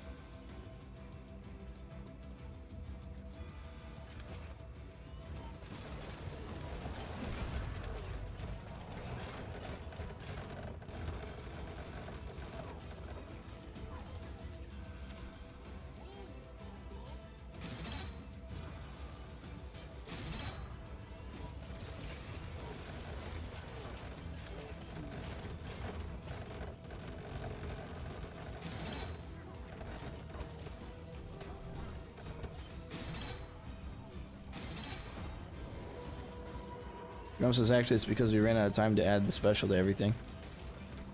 Oh. Gum, are you with Robot? I didn't know.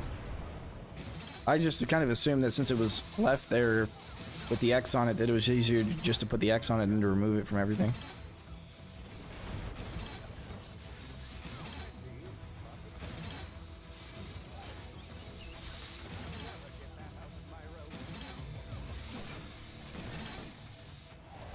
Alright, there goes Moneybags.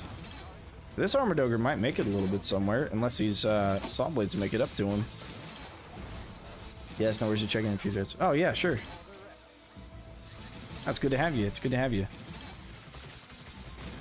Hopefully you don't nerf this map. No, I'm kidding.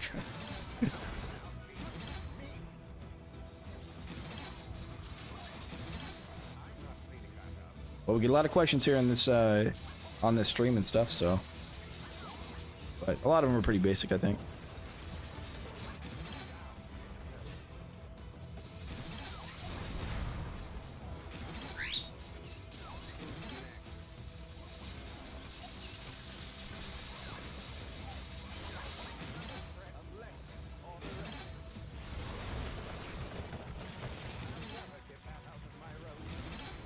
Alright, so they are getting a little bit somewhere, so we need more boom barrels. That should always be the solution there. Okay, that one does explode, and it probably won't get in the way of that arcane dragon either. That's good. Alright, let's continue building.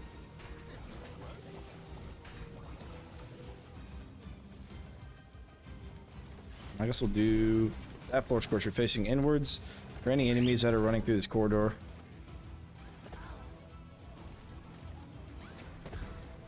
Player character, HP order, Warwick, Kelsey, Max, Gabby, Egan, Cygnus, for those who are asking. Okay. I saw that Kelsey took somewhere between the same... dang it, they are blocking it. Well, hopefully those blow up a lot more. Somewhere within the same 20 damage range. But you know, hit points you can test if you play on endless and then you like die to an orc, or you let an orc hit you once, for example, and then you lose. On the stat screen it'll tell you how much damage you took for endless. So endless is a really good way to test things, as well as your trap damage. So that's kind of what I used to do that. And then yeah, but for mana I have no idea about mana. I just have an idea of the mana pool is probably bigger for those who have less health.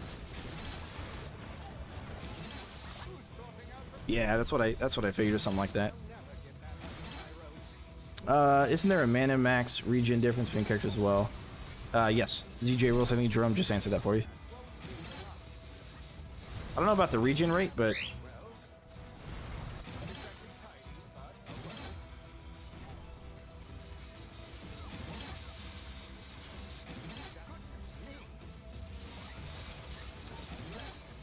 hey, appreciate it, Jerome. Seems to be working out pretty well. I'm glad you guys fixed Cygnus.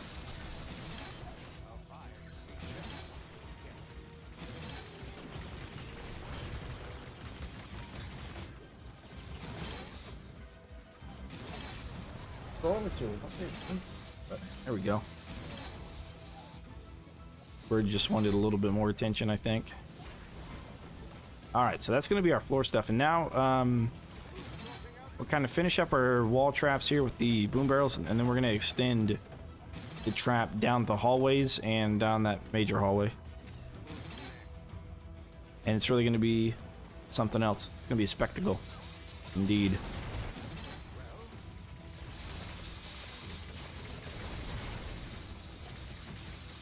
Yeah, I'm not sure if he's actually getting affected by that arcane debuff. Those colors don't always add up.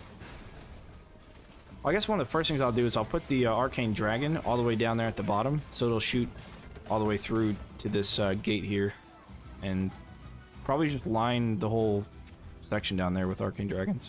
Although saw blade launchers are pretty good down there as well, up at the top gate. Awesome, good job. Thanks, Jesse.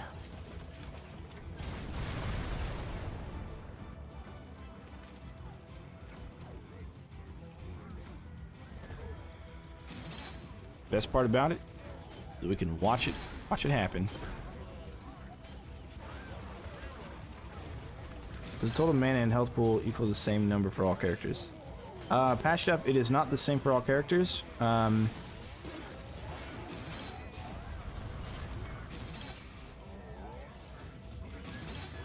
There is an order to it. If you check my video for hero information, the pinned comment there shows you the kind of the health pool amount for all of the heroes and the mana as well. But yeah, chat, ask Jerome any questions you have, and he should be able to assist in answering. Jerome, any sneak peeks or something for new updates? Already new updates.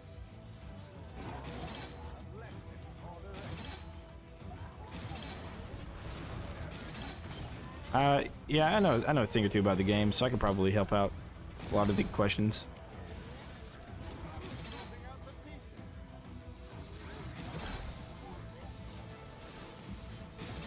Bugs and balance for patches. Yeah, quite a few of those came up.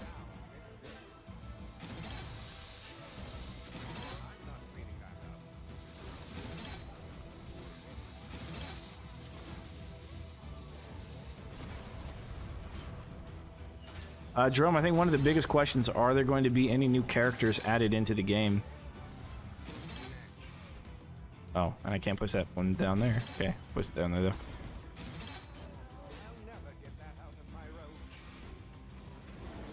Yeah, that could be pretty useful, right? Does it fly all the way down there? Yeah, it does. Okay, cool. You can just leave those on there. Probably double stack them on those really long pads.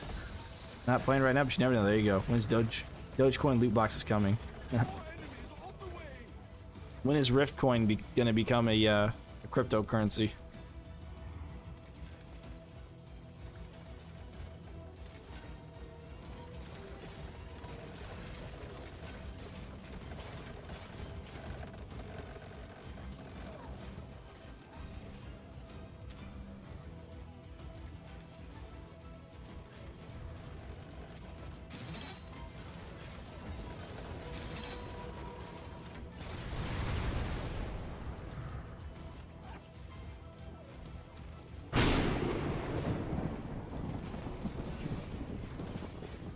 Yeah, I can put move rolls up here. When Max realizes he can manipulate rift magic. Ha, okay. One question. I played solo endless last night, but they kept breaking the barricades. How do I stop them from doing that? It depends on your barricade setup. There are places, as I had shown earlier. And let me actually pull this up here real quick. There's this in the bug report. So somebody had sent me this picture, or they sent me a video, and they said that the enemies are attacking the barricades. Make sure you don't have a barricade where the corner is too close to like another corner. If you can place tar traps, and you can have them, you know, making like a nice straight line, or an L-shaped pattern, and you can fit them in, then ogres should not be attacking the barricade. Otherwise, you might be looking at sappers or fire elementals bursting into firelings next to your barricades. As I get rid of this TNT archer, I'll walk over there. Okay.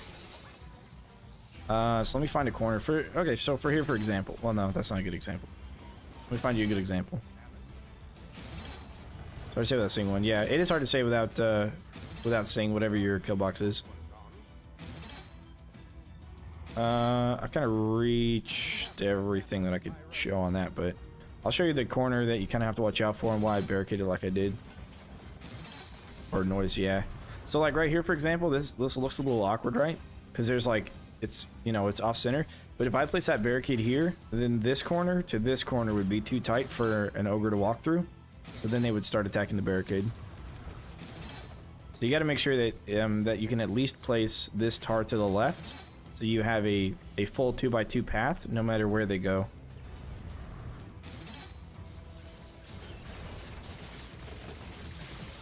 And I think that's the bulk of the kill box issues. Looks like these guys might have gotten a little bit tankier on endless with on Steam now, but I don't know. Really, I'm using half spaces to not take. Yep, exactly.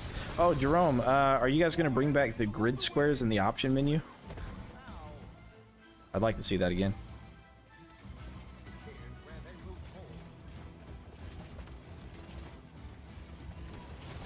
It was nice because then you could explain everything through grid squares.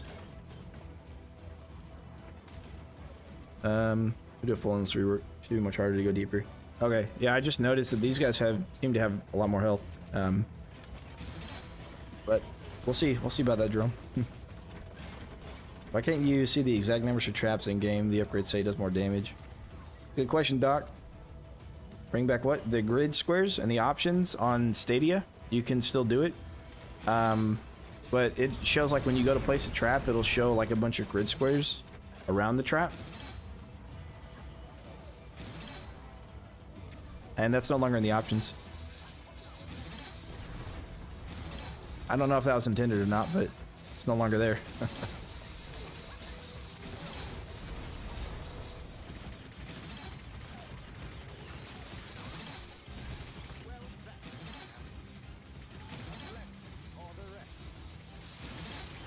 If I was really trying for a high score, what I would bring is the bow with bleed, and then I would just auto attack everything. Well, with the saw blade launchers, maybe not. Maybe I'd bring some kind of arcane debuff or something. See, there's a times 13. That's about the highest we're going to be able to get here.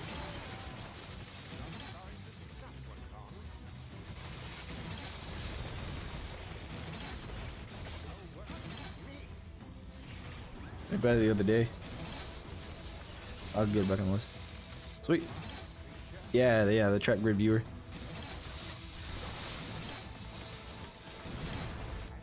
That'd be really cool, because it's easier to explain things whenever you can just like show the grid.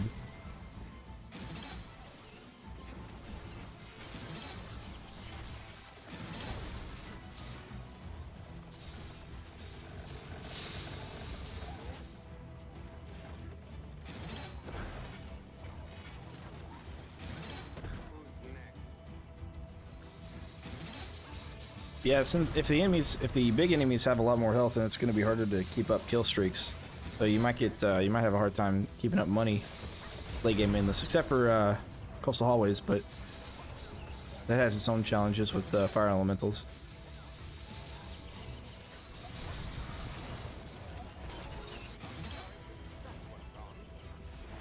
Yeah, so far we haven't crashed, and I don't know. Maybe we can get the high score.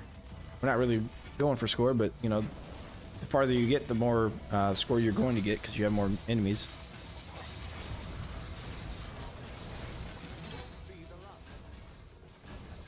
Right, you have no money. I'm just gonna place another one. Got no money. More enemies on the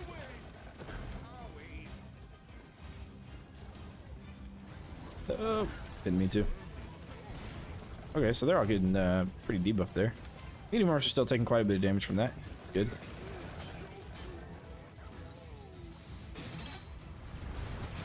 Problem is the viewer doesn't not react to pathing info. A piece of VO blocks the grid. It would not show you. Yeah, that'd actually be really nice if we could see when we're placing and turn the grid on that it would block the path. Actually, yeah. All right, Jerome, take care. Thanks for stopping by. So yeah, going back. Had to get stuff around the house. No worries, no worries. Nines, the score affect the money you earn? Yes. Yes, score does affect the money you earn by how much. It's not a lot. But yes, it does.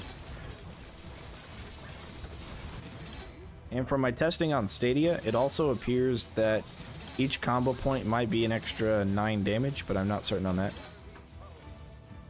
An extra 9 damage per combo point.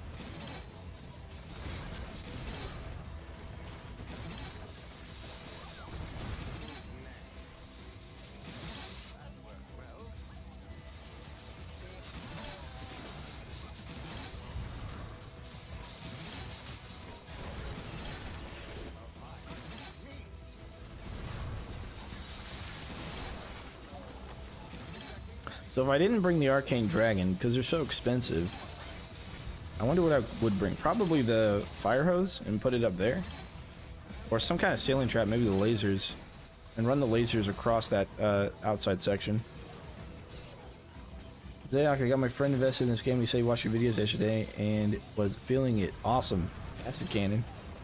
I mean, I'd probably rather do freeze because I don't have anything else that does freeze. And crowd control is king, so... Which is kind of funny I say that. I don't really have a ton of crowd control here.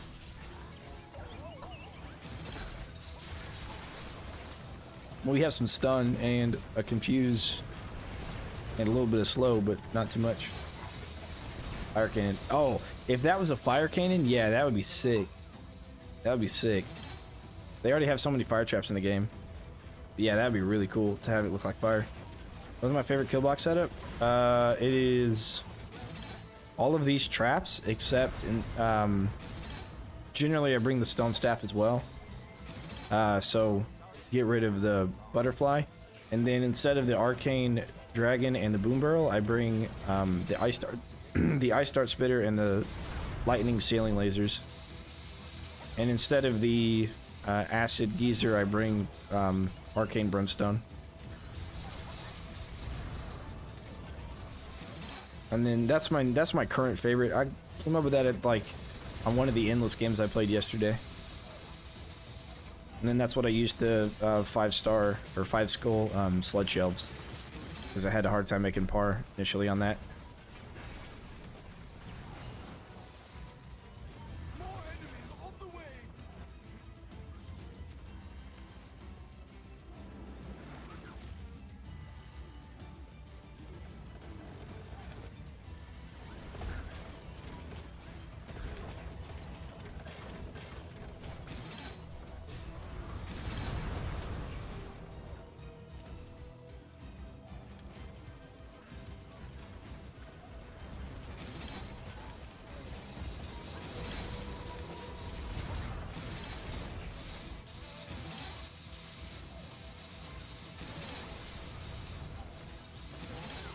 So we got our arcane dragons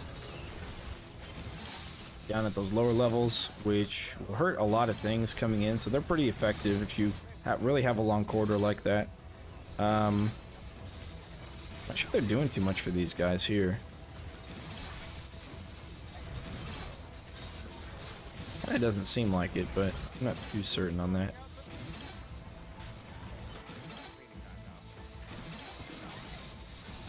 I think our kill streak thing is broken over there on the left.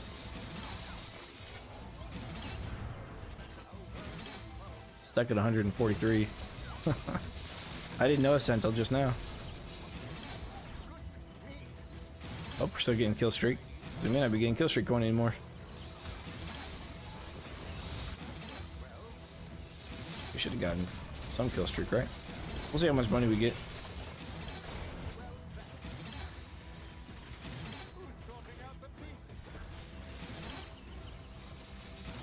Favorite war traps? The tower. I think the tower is my favorite, just because you can make really sick looking kill boxes.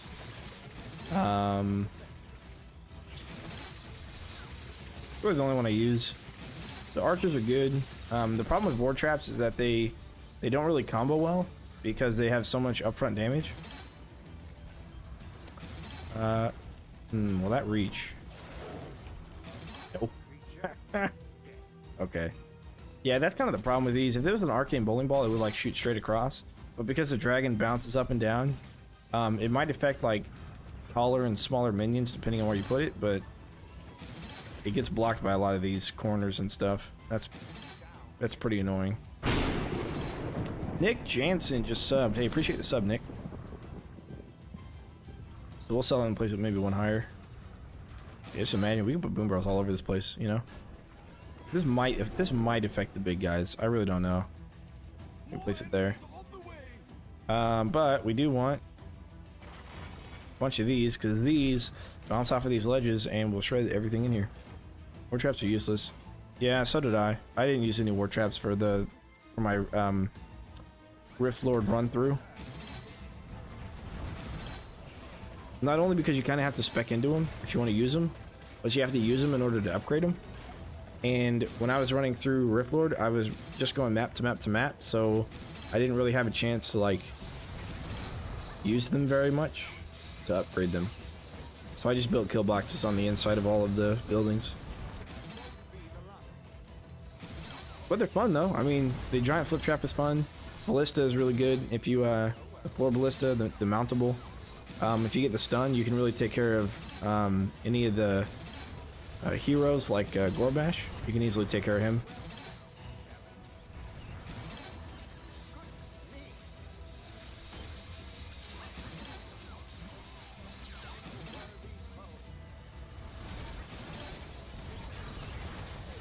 Now, once our TNT archers die, we'll take a look at the. I guess we needed to probably hang out over there to see if the Arcane Dragon was even doing anything.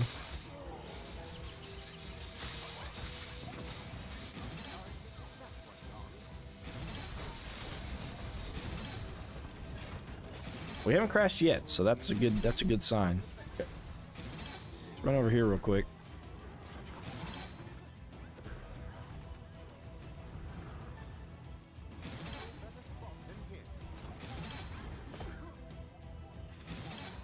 Nick Jansen, what's going on?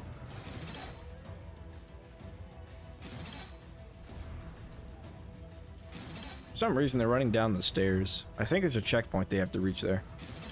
Untouchable means you don't get hit. That is correct. It's easiest to get untouchable on the first 2 or 3 maps because there are no archers. Once you get archers, it becomes a little bit more difficult. But yes, you are correct.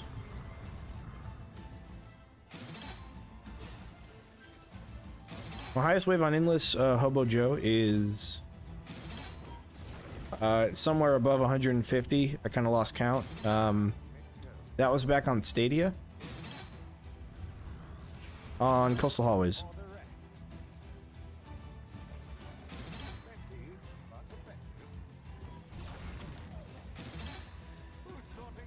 Oh, I didn't mean to sell it. We want to see if it actually does anything. I kind of don't think it will. That's pretty tall, but I think it's hitting like the 3rd area up, so I think it's going to hit the head of any very heavy enemies.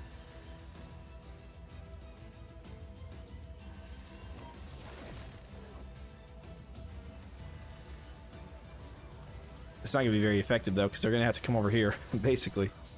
See these saw blades? Yeah, the saw blades are gonna put a lot of work into these, killing these guys. Oh, here we go. Did it hit him? Hey, it hits him, but doesn't do a ton. So, which map is the easiest endless solo map to do? I think it depends on your setup. I would do a faster one, like Great Room, but Great Room is pretty difficult. The other fast one is Quick Paths, and Quick Paths is also difficult. Well, Jake, they changed some stuff about the game, and the platform is on Stadia, so, you know, there's some differences of it, and Jerome, who's one of the robot developers, was in our chat earlier, and he had mentioned that they made Endless on Steam a little bit more challenging, because they beefed up the enemies, but really all of them are easy enough to solo there, Jesse. I did a bunch of Endless yesterday, so if you want to check out my yesterday stream, and then find one that you think works. I think that the side entrance is probably the easiest map, just because you get a kill box right before the rift where everything kind of joins, so you don't even need barricades to beat side entrance. And then Zayok, you can put piercing arrow walls in those walls, would be cool. Yeah, piercing arrow walls will work as well, but as far as like their late game potential, they really don't have any. So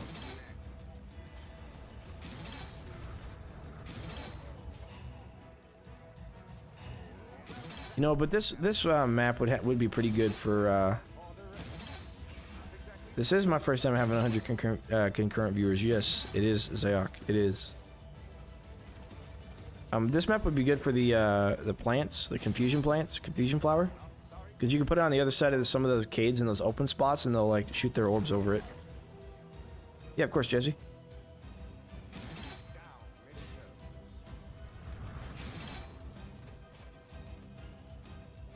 I think I even made Coliseum look easy, but Coliseum isn't easy.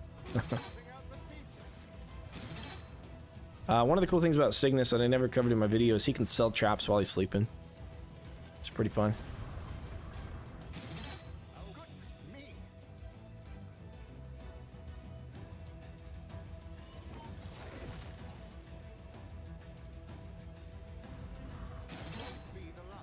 Alright, let's put some more saw blade launchers out.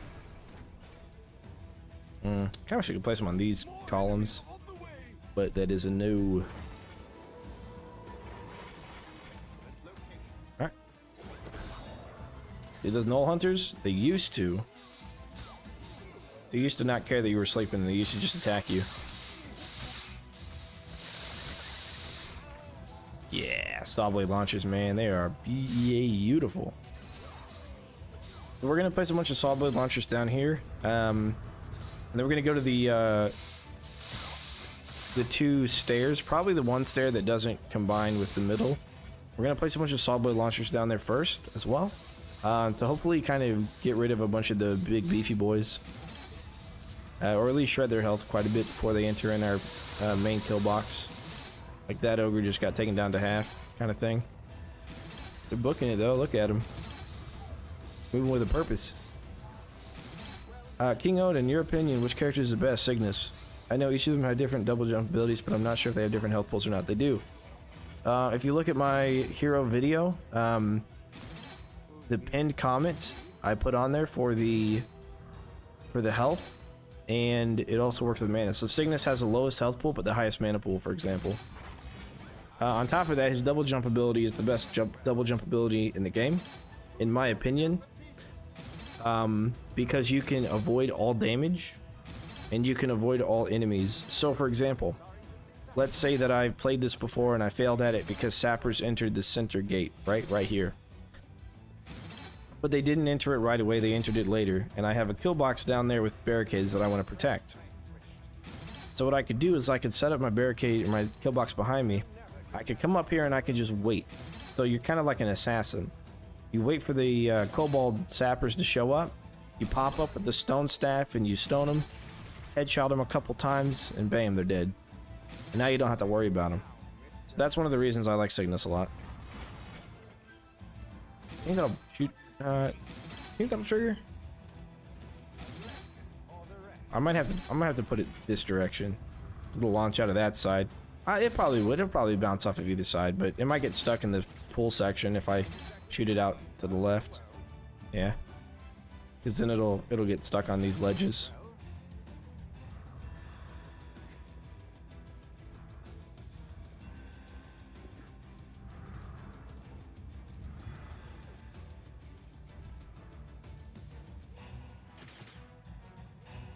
These guys can die if they want. Oh, I can't shoot through the barricade. That's pretty interesting. You can really see the traps through the barricade there. Which weapons are the best weapons right now? Using blunderbuss. Yeah, blunderbuss is good. If you look at my weapon video that I did, I give blunderbuss an A tier, just because it can kind of do everything it needs to do. It complements itself with the ice upgrade for the right mouse button, and that allows it to do more physical damage, and it can clear out a group of enemies pretty easily. So the blunderbuss is definitely good. The longbow is also good in its own way.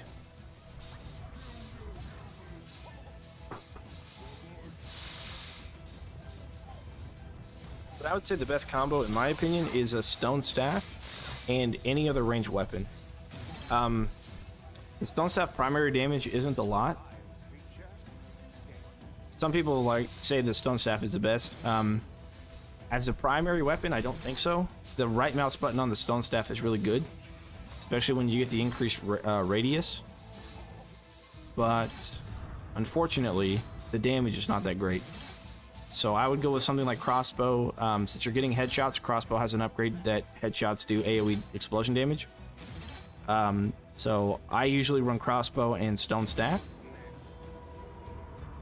But really any ranged weapon is good with the stone staff, because you can land headshots pretty easily.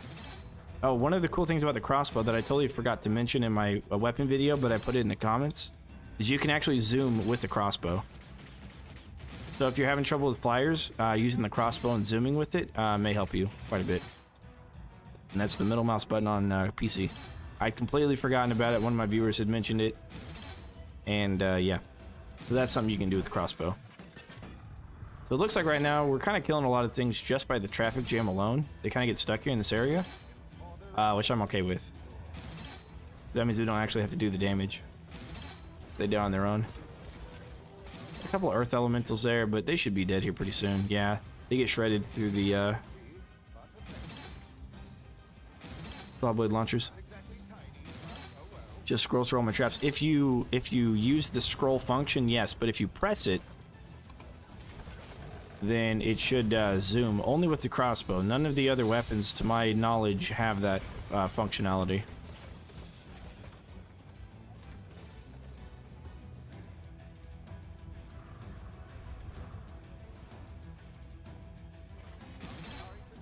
Okay, so this is an awkwardly spaced wall thing here, so I'm gonna do that. All right, and that's actually that's the whole wall. So now we can start working on the other side. Since the saw blade launchers are so good, we're gonna work on this side over here.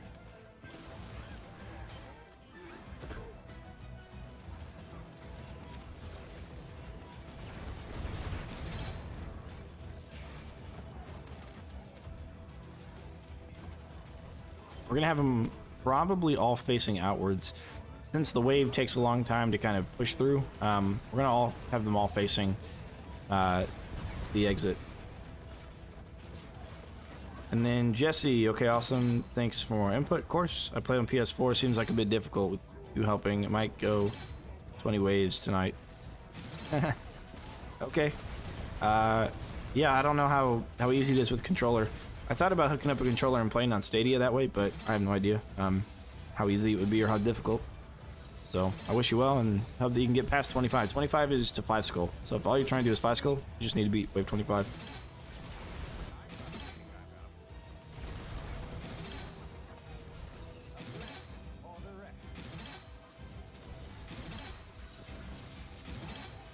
What the saw blade launcher does? A lot of damage. The saw blades from the saw blade launcher, whenever they are triggered, first of all, it has a very long trigger range. The saw blades will bounce on other solid objects to include walls, barricades, and even other traps. No, you don't need to do the first mission before you play co-op. You can play co-op right away. I started the campaign on co-op. Yeah, the saw blade just bounces between solid objects. Lasts anywhere between 5 to 8 seconds and kills everything. They may have nerfed it, but from my Stadia testing, it was 5 to 8 seconds. Your friend and you weren't able to connect. The longbow can zoom as well. Really? I didn't know that. Well, there you go. Maybe the longbow has maybe it goes up a tier then. I'm gonna have to revisit the tier video because new information has come out. I had totally forgotten about it when I made the video. The crossbow could zoom. I don't remember the last time I even thought of doing that. It helped me beat Slagfield. I had to zoom in for Slagfield. And boy, Slagfield was a freaking challenge, man. Alright, actually, I want to place the boom barrel up here if I can. Yeah, here we go. Good. I want to place that there. That's good. And I can't place them over here, or over there. So that's, yeah, that's what I want. Cool looking setup. Thanks. Appreciate that, Mike. It's pretty effective right now. And I'm not using a ton of pushback either, like confusion or anything. All right, time to check Discord here. Second.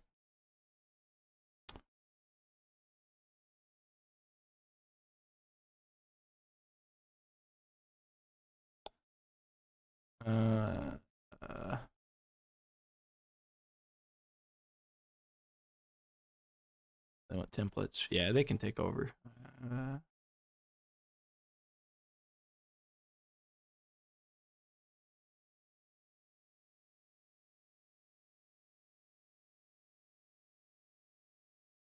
Okay, cool.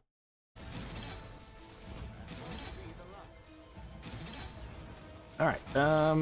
Did you play Unchained? Yes, I did, and I loved Unchained, but put a nail in that coffin already and buried it. So, you know, moved on to play 3. Bro, I can't even be 17 ways. Well, make sure your traps are fully upgraded before you go into Endless. Have you maxed everything in the game? I have almost completed everything. I have like 4 or 5 weeklies left. And that's it to beat the game, and I have not unlocked all of the traps yet. So we'll see how many skills we get off of this, and then I'll show you what the traps I have left. And then Nick, how do I lay down like that? It's when you press space, you jump, but if you press it twice in quick succession, then you'll activate your special ability. This character's special ability is to sleep. They call it feign death. Enemies will ignore, and you gain health regeneration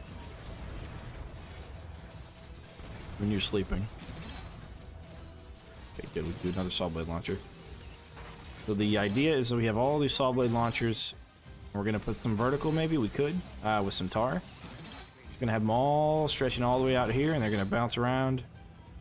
They're gonna bounce off the stairs and come back in and kill everything. So everyone's so curious about Unchained, yeah. Asaf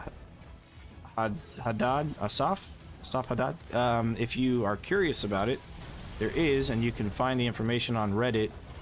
There is an offline launcher for Orcs Must Die Unchained, so you can relive the glory days of Unchained and Mana Regen too.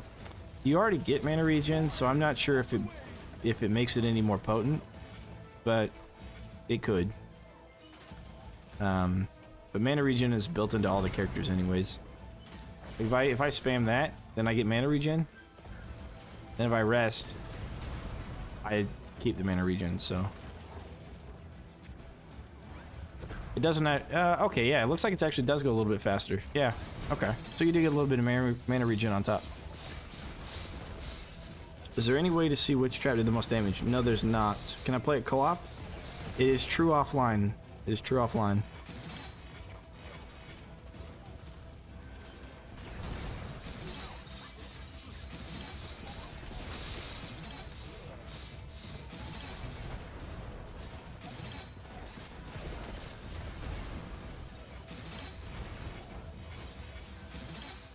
Zayak Hasaf is in reference to the offline Unchained version. Yes, of course.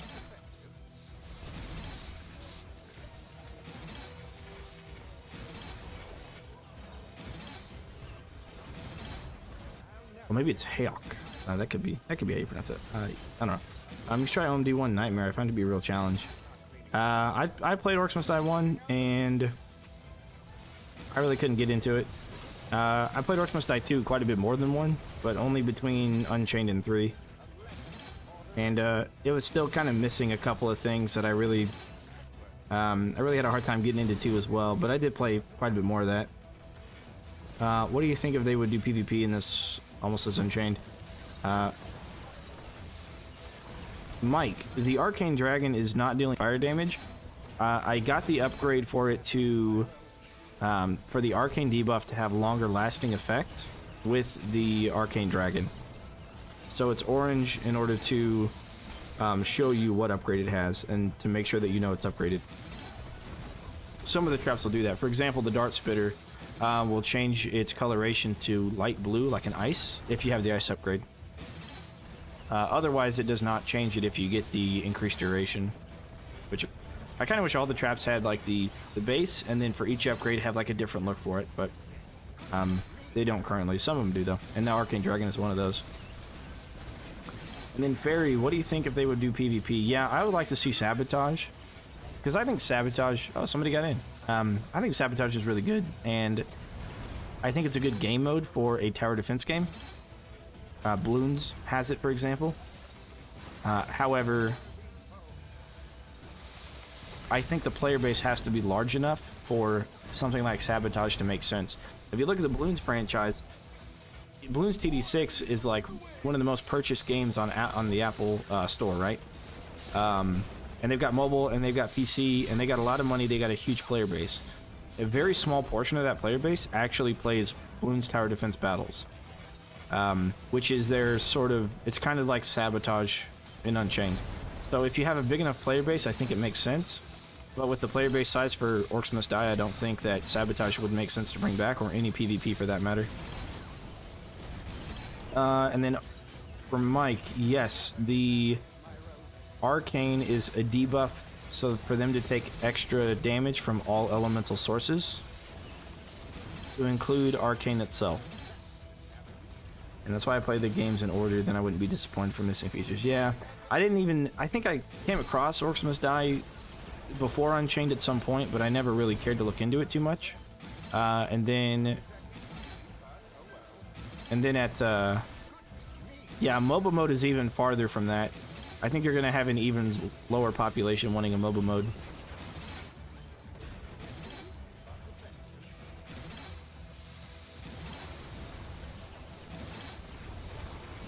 And then I feel like people don't really like third-person tower defense. Fuck them, dude. You know, it's a niche genre. Because when you play something like Bloons, it reminds me a lot of my college days where I would just waste time on the computer playing games. And I'd go to like a place like Newground Games or something, and it would be... I would just like go to like boardgames.com or something, or board.com, and the tower defense games that were on those websites were, you know, top down. You place towers themselves to do the damage, and you make little puzzles or mazes or whatever. And so it's very hands-off, and very casual. And then when you bring the third-person shooter element to it, I think it makes it a little bit less casual. But some people are looking for that more casual gameplay. And so I think it's because it's a bit of a niche and mashed up genre. You're probably just going to have less people thinking it's fun because they're more used to the extremes. I didn't ever get to play the MOBA mode though. I wasn't. I didn't know about Unchained until after that was tanked. For butterflies and the saw blades, which upgrade do you like the most? Yeah, for the saw blades, I do the bleed, and for butterflies, I usually do arcane, and that is for combo points, really. Anonym, welcome back. I haven't seen you in a while. Welcome back.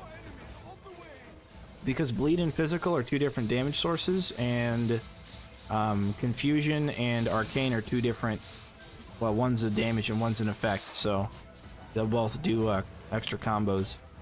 And you could do the explosion on them, but I think, you know, the amount of enemies that you're going to explode versus the amount of enemies you're going to bleed, I think the bleed is overall better because it affects more enemies altogether. Sorry about that. Hey, no worries, no worries.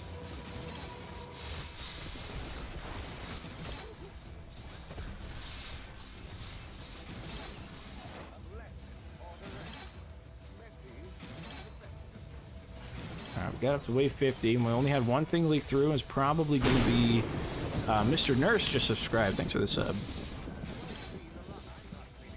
Would you say for Endless the other two are better? It depends on the map. For this map, I use the arcane butterfly because the only other arcane source I have is the dragon, and it doesn't always affect everything. But the butterfly also distracts the very heavy enemies, and it won't target anything else. The very heavy enemies are generally the problem once you get to this point. So, yeah. Swinging mace. Yeah, swinging mace would work in this area right here on the ceiling. You got a really long ceiling to put stuff, and swinging mace would work pretty well. I'd probably still prefer lasers, though. You do like lasers and ice dart, or swinging mace and ice dart. They're both pretty good combos.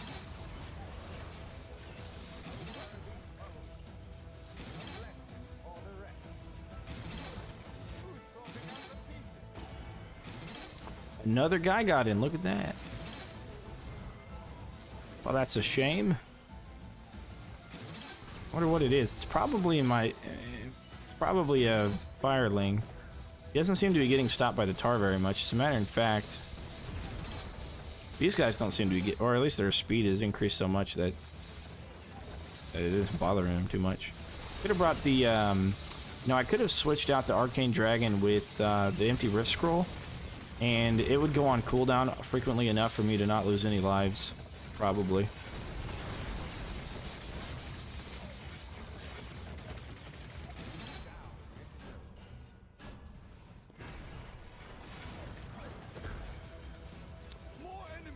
The weapons in this game are pretty boring. A slashy like Unchained.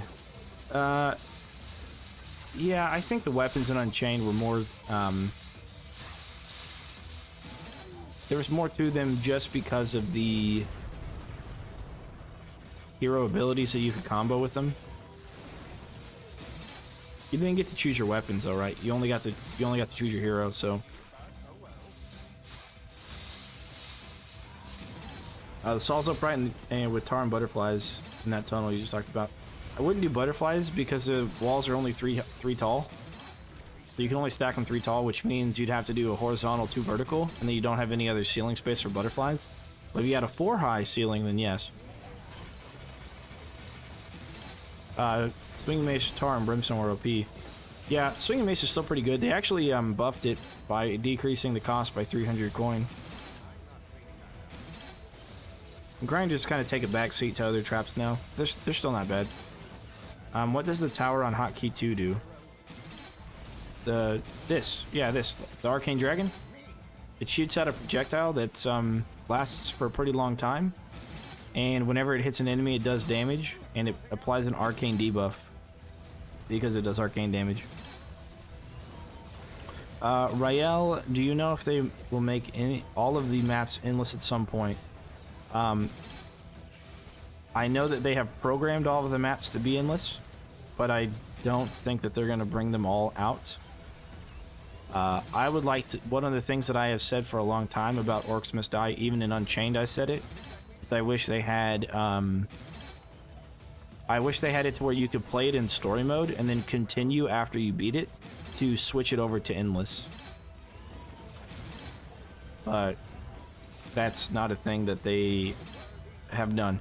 Now, if you watch there's a glitch video. If you just search on my channel for glitch video, there is a way to play every map that's on story mode on endless if you have Stadia and somebody else that also has Stadia. And then Fairy, I would like it if they did put custom maps in. So you can download from Steam Workshop. Yeah, that's something that we've mentioned, that I have mentioned to them, and back on Stadia, a lot of us Stadia players have also mentioned that would be really cool. Is there going to be an ogre getting through? An armored ogre? No. Yeah, I'm pretty sure it was an earth elemental that got through, or an earthling. They probably popped and then all of a sudden that happened. We're going to go ahead and raise these up one, and we're going to see what happens with them. I think they're still going to be pretty effective if we raise them up by one. That way we can place more saw blade launchers down here. That's all good about your connection. We've been streaming for more than 2 hours, and YouTube says after 2 hours, it might cause some issues to stream farther than that or longer than that. But I increased my bitrate from release day streams, so hopefully it's better than what it was before. But I'm also recording. That way, if I put it on YouTube, it'll look better. Because I noticed that my stream that I did when I'm pulling the videos from it, that it gets pixelated at some points because I'm pulling the stream quality. So I should probably record while I stream, kind of thing. And that's what I'm going to be doing now. Directly into the game. I mean, it'd be cool, kind of like a Mario map maker, but I don't know. I'm not a developer, so I can't say how easy or difficult that would be, or if that even matches what they're trying to accomplish with the game in general. Like, they've got a vision for it, and if it doesn't kind of match that vision, then they may not care to do it as much. Yellow enemy on the minimap. Yes, that is a TNT archer. The only barricade damaging enemies we have, or the only ones that you have to worry about, are TNT archers.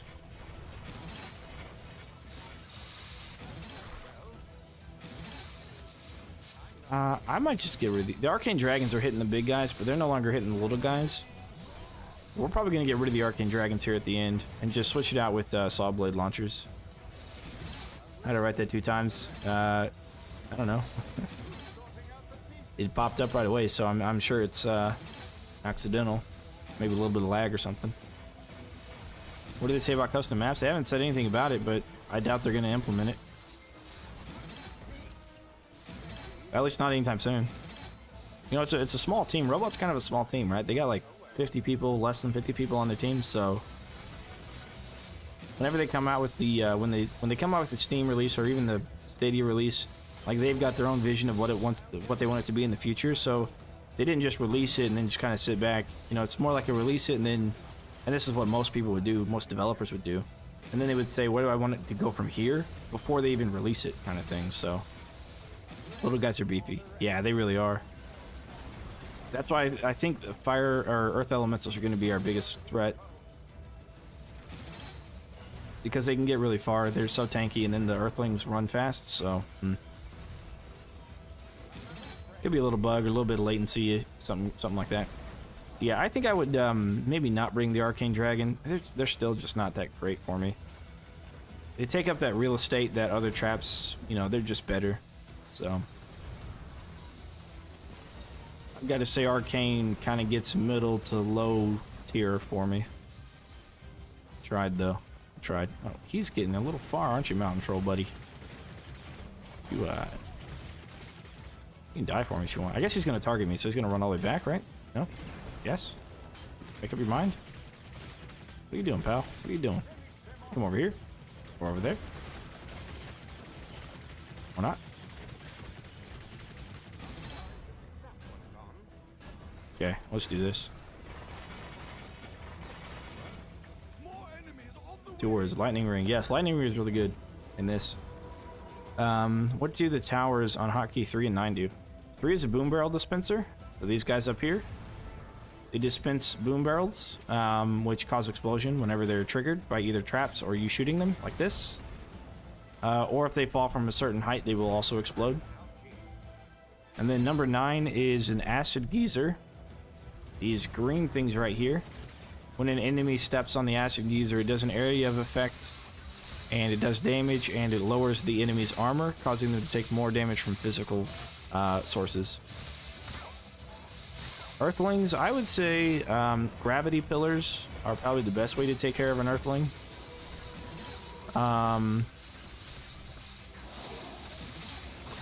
I would also say these floor blade launchers are also really good because they're fast enough to kind of catch up with them. Since Earthlings are so fast. Good idea, well played. Thanks, appreciate it. How good are the acid thingies? I didn't put them in my trap video because they're new to the Steam release. And I didn't have a lot of time to, and I haven't really tested them too much. But I already have my ideas. I would put them underneath Brimstone. Because I think Brimstone is still better than them. So we're getting our group up right here, which is nice. Our saw blade launcher, that's what we're seeing behind me is the saw blades. Everything's kind of clumping up here and getting confused, so that's really good for us. Because things might despawn if they stop moving. Another guy. Oh, they're getting through. Who is that? I need to go up there. Hang on. I don't know what that is getting through. Well, I'll just run up this side. I have no idea what that is. Yeah. Trample. Oh, yeah, it's the elementals. Look at that.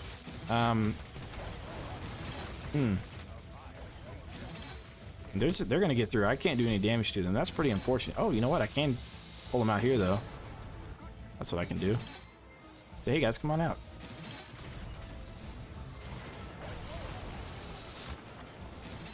Yeah, he needs to, because gravity pillars will pick them up no matter how heavy they are. So we're gonna save our rift points. Yeah, looks like these guys are wanting to get through here, and that's pretty unfortunate for me. I'm gonna have to like try and make sure they die, you know. Oh, now these guys aren't gonna come at me.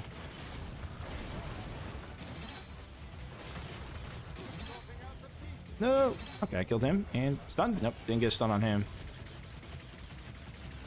They are. Yep.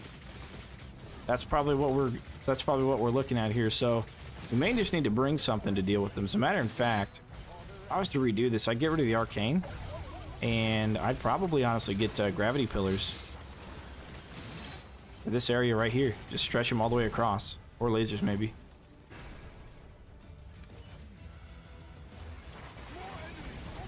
I need to figure out what gate they're coming from and maybe throw the... Well, these shredders actually might do really well if I start placing them on this side. Maybe I should do that. So we've got a bunch of them over here, and they're, you know, killing a bunch of enemies that are coming out of this gate. But they're coming out of the other gate now. I wanted to focus on that gate. Oh, they might be only coming out of this gate. I wanted to focus on that gate because they're closest to the rift. They have the least amount of space to run. But, yeah, we'll see if we can... see what we can do about that. We can't really fight them with everything else because we don't want to be targeted by a TNT archer and get kids blown up.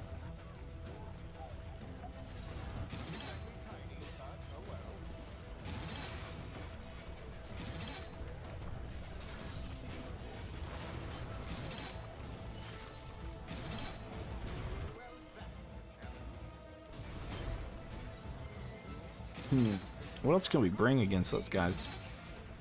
Really, gravity pillars or beams is what I'm thinking, but you know, the snowblower might work really well as well. So yeah, unfortunately I brought the arcane dragon hoping it would do really well here, but I don't think.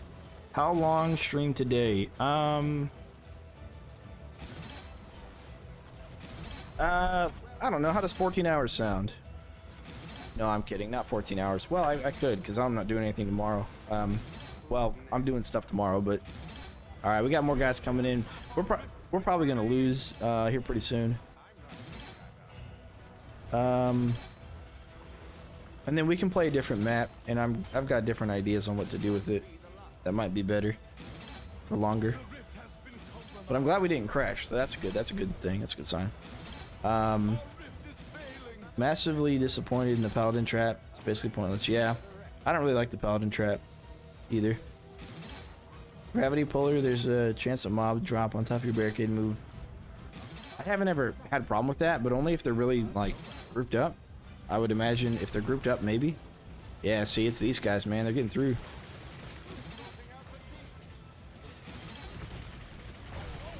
They're probably going to get through. I can't do enough damage to them. Now, if I brought the stone staff, then maybe, right? Because I could just continuously keep them here with the stone staff.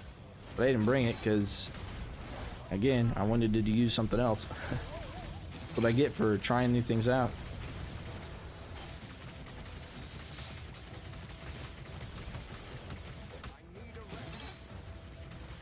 I can take hits and then Then I'm able to regenerate here.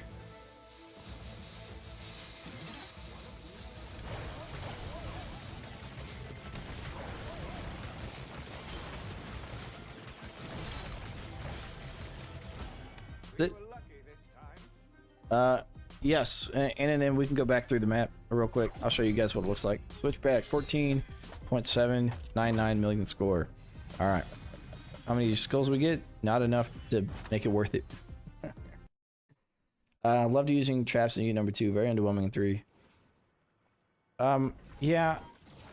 It didn't do too well on this map. I wish it was better. 3 is okay. 3 does pretty good against like grouped up enemies whenever they don't explode. Even if they do explode, they're okay against grouped up enemies. It gets weaker because enemies get stronger, but the stone itself, like stoning enemies, should still last the same duration. Unless, we've all been asking for this, they may have come up with a crowd control reduction for enemies on Endless, which they needed to do. So if that's the case, then yes.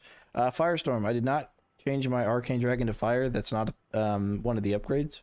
The 2 upgrades you get are either it bounces off walls or it the Arcane debuff is stronger, and the upgrade is the Arcane debuff is stronger.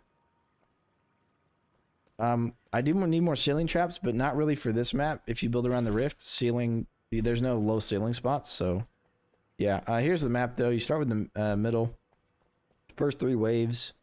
And then waves 4, 5, and 6, you have both of the gates that open. And then 7 and onwards, all 3 gates are open the rest of the way. And that's it. It's pretty compact map. It 100% didn't feel like they froze the same duration. Well, maybe they fixed the cooldown reduction, or the crowd control reduction then. That's good. That's what they needed to do. That's what made Unchained Endless so good, is that they had crowd control reduction. Oops, I accidentally clicked the wrong button there. Hopefully the stream didn't end for you guys. I don't think it did. When you press it in rapid succession like I just did there. Hunters don't count as rift score though, no. Yeah, they're not supposed to count as rift points. Replace Arcane Dragon with Stone Staff. Yeah, and I would also do, the next map we're going to do, we can do Coastal Hallways and get pretty far. Let's check our leaderboard though. Got 14 million. I don't think that's going to be the highest. Yeah, it's not. We weren't chasing combos, so that's probably not going to be the highest. The only other ones I think I could get really, really far on is probably the side entrance. And maybe close quarters, actually. Yeah, we could get pretty far on close quarters. And Coastal Hallways. Those 3, we can probably get pretty far on. Skills from arcane damage look like fire. Yeah, I know. That's just the upgrade. And an anonymous. Thank you, appreciate it. Yeah, that's just the increased effective magic duration. But honestly, I think I'd rather take bounce. The problem with bounce is that the projectiles have a it only bounces once, and when it hits another object, it goes away. And then they also don't last forever. So for 1200, I don't think the Arcane Dragon is worth bringing because it costs more than it feels like it's doing.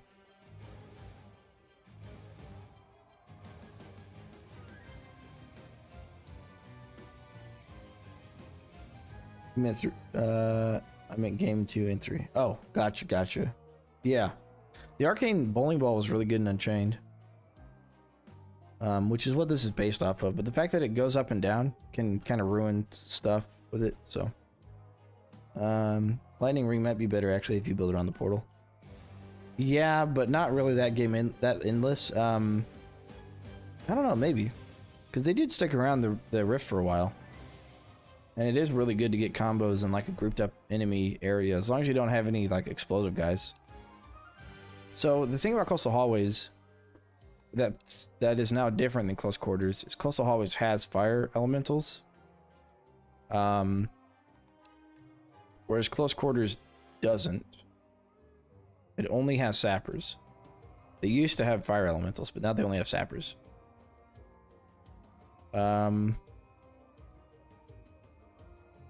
So I'll let you guys pick. Do you want to see Close Quarters? Do you want to see side entrance, or do you want to see Coastal Hallways? So close quarters is number 2. Coastal hallways is number 4. Side entrance is number 8. And then we'll run through and we'll see how long we can last on those. Because I don't know best tires. Well, they changed. Best tires have changed.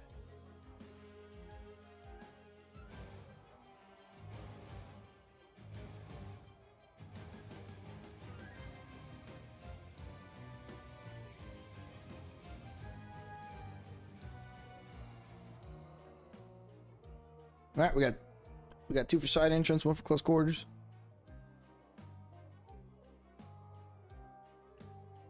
Favorite combo is single fire arrow. Mika Power says side entrance as well. Okay, we can do that.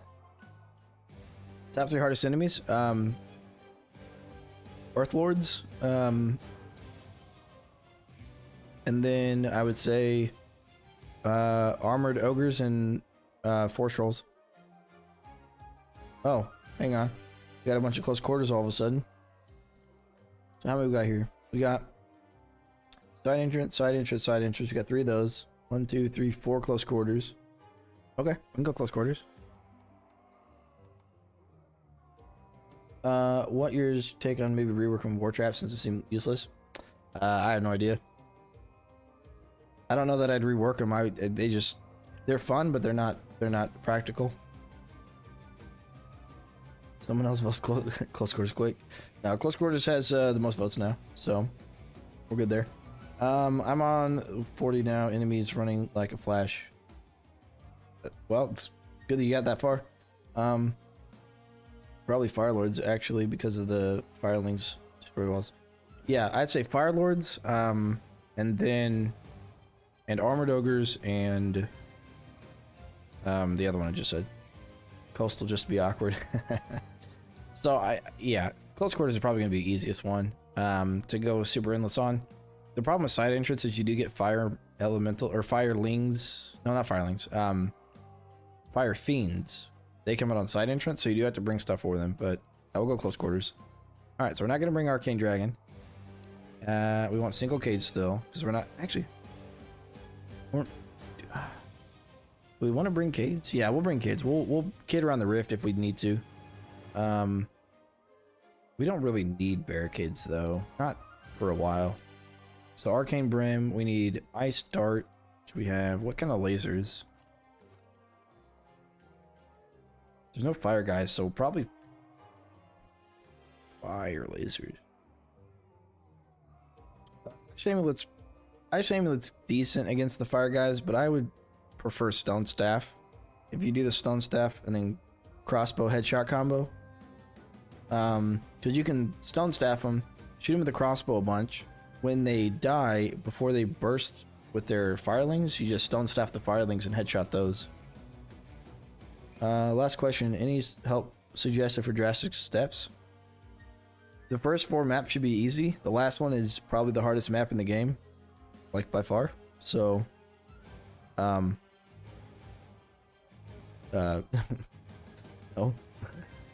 I don't really have any anything too much. Just make sure you build tight kill boxes for the enemies, and don't worry about building kill boxes for flyers too much. Just make sure that you have something for them to do a little bit of damage, and then you want to focus your auto attacks on them, and then your kill box on everything else. Yeah, the blade staff, I know that they've had issues with it. Oh, hang on, I got a phone call.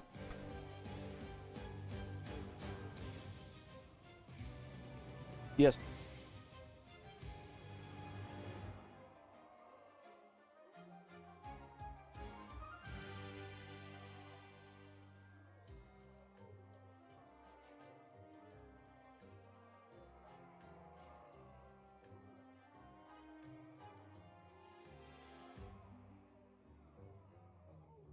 All right, cool.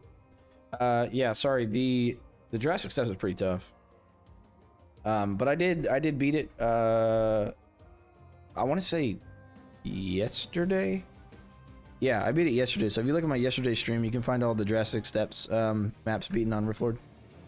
Yeah, so for the Blade Staff, I know that it's bugged for a lot of people. I had the pre-order. Where you at? I had the pre-order here, the Overlord Blade Staff, and it wouldn't work until I got the regular blade staff, and then I could upgrade it. But until then, I wasn't able to upgrade it.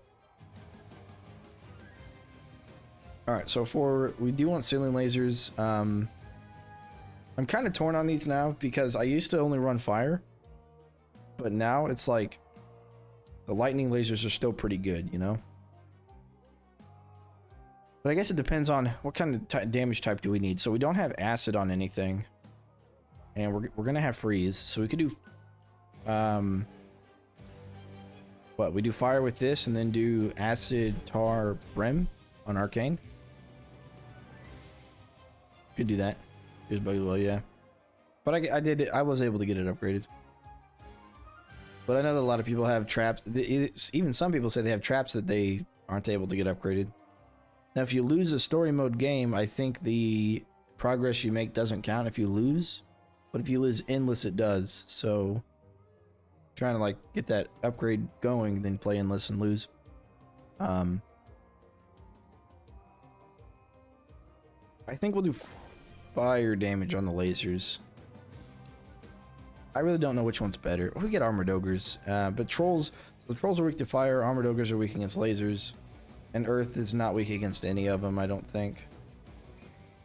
We'll do lightning. We'll do lightning. Then we got floor scorcher, brim, tar combo for the floors. Yeah, that's fine. All right, let's give it a shot. Shares progress with regular blade staff. Yeah, exactly. I don't know what they're doing. What they're gonna do to if they're going to do anything about that, but yeah. Alright, so we're going to keep this loadout, except for this brim. Oh, we can click and drag that over there. Alright, so that's the ceiling trap. Ice is going to be ceiling trap. Are you ice? Heart spitters. Now, here's the thing. We could bring... Oh, we could bring the snow cannon, actually. We could put the snow cannon like in this spot here. You can bring it like for that right there, right? Oh, we can do acid with that. That's how we get our acid. So we'll put it in these spots that are over the acid pools. Then they'll spray into the kill box. Okay, let's do that. Let's do that. That'll give us our acid. Maxi, I want to ask randomly, how many waves did you get? All the time highest waves? It was on Stadia, and I got like over 150. So use that one to complete 20k damage. If you don't have the pre-order though, you won't be able to, I think, until they fix it. Maybe if they add those special upgrades on traps. Yeah, we had Jerome in the chat earlier, and he said that they intentionally left those blank because they didn't have time to do something with them. Alright, where's our freezy boy? Snow cannon. Here we go. Do acid. What does acid do? Just damage. It does damage, and it also provides a debuff called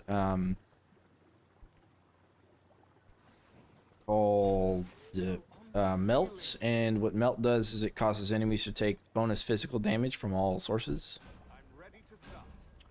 Welcome back, Anonymous. Anonymity. See anonymity? Alright. We're gonna hang out here with them. Keep them under the lasers for now. Make sure we get plenty of damage on them. You know what? Let's do this. There we go. Those vertical saw blades. That's what I'm talking about. Definitely gonna keep them here. Well, not for this wave or whatever, but yeah, we're gonna have them here. Shred the ogres and the orcs. I will rescue a little bit more. 150. It only took one try, but that was back on Stadia. They've made them harder now. So it's probably not possible to get that far anymore, or at least if it is, it's going to be a huge undertaking. It took about like 8 or 9 hours though.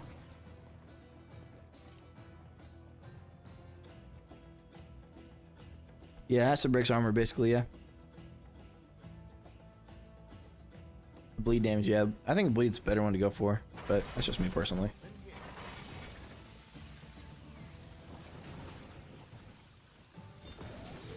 This kind of setup is really good.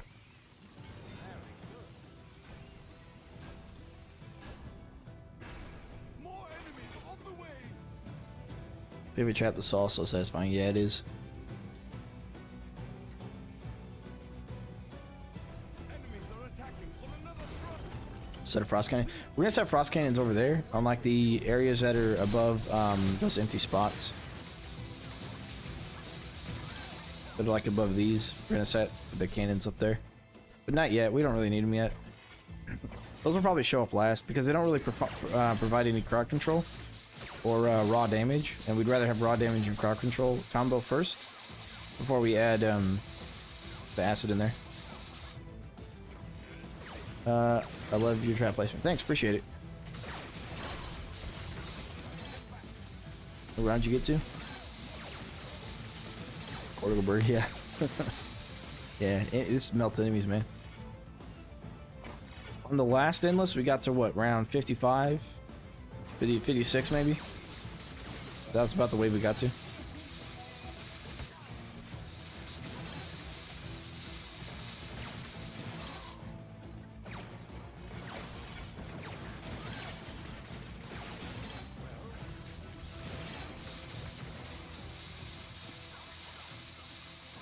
The orcs on S is getting them saw blades, exactly. Is it me or just bleed from saws are stronger than from the bow? Yeah, I'm not sure how bleed works yet. I don't know if it's like a percentage health or if it's based upon enemy's movement speed. I think in Unchained it was based upon enemy's movement speed, but I don't know. I couldn't really get an accurate reading on it whenever I did my testing, so I'm not too sure. But I know it adds combo points, and it's the only thing we have that has bleed, so combo for that is probably going to be really good. I might just do one of these as well. How about that? Spray 'em with that acid, though.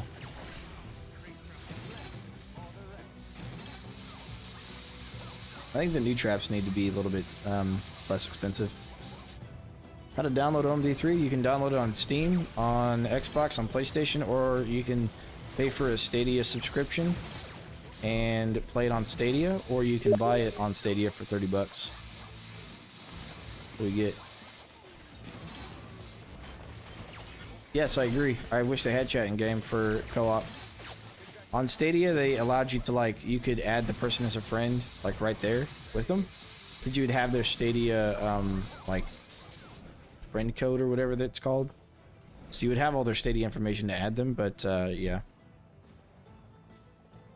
Acid Satchel. I heard Acid Satchel is kind of, like, mediocre. Yeah, it's not free. Now, you can pay 10 bucks for a month subscription on Stadia. And then if you don't like it, you can cancel your subscription, so you can play it for a month for 10 bucks. But if you do like it, then you're still gonna have to pay, buy the game for the full price at 30 bucks. Actually, we're gonna get rid of that and put it that way. Do those, that one up, that one down, that one down. We'll do rim.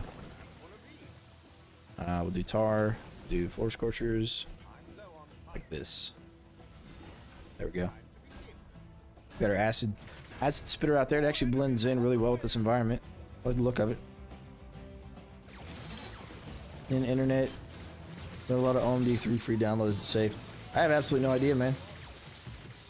If you wanna download it for free, that's on you. That's on you. I'm sure somebody might have it out there at some point, but if it has a virus, I mean, that's what you got. You just gonna have to check for viruses or something.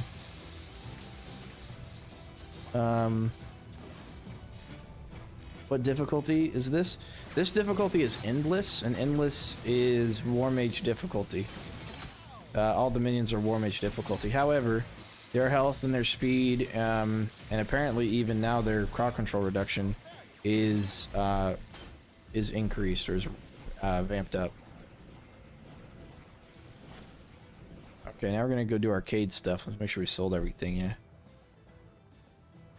Frontline endless. Seen people do it. No idea how to do it. Yes. There's a video on how to glitch it. If you search for glitched endless video on my channel, you'll find it. It's not possible on Steam. We tried it yesterday, but it should still be possible on Stadia. Isn't brimstone first better? Not necessarily. I'd rather them be slowed before they reach the saw blades. If I put the slow here, what they do is they run into the slow and they're slowed for an extra 1.5 seconds. So they're still going to be slowed when they're in front of the saw blades, but then they're also going to take the brim damage. Whereas if I switch it and do the brim damage, then they're not going to be slowed until they step in front of it. Now, it doesn't really matter because they're slowed either way when they're in the area. Oh, you're right. Acid cannon. Yeah, thanks. Okay, so what we're going to do is we're probably going to start with this. We can do our stuff there, and we're going to have it here as well. Here. Okay, but we're going to remove that one because we're going to start caving here.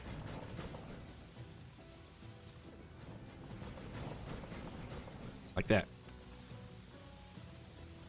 We'll get rid of that corner cave so we have a little bit more money.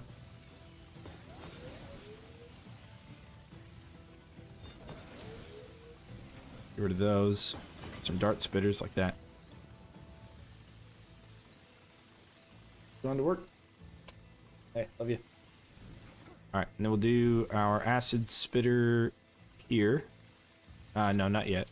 We actually want to make sure we're not killing it yet. So let's do the barricade here. Actually. Alright. Okay. How to download through torrent.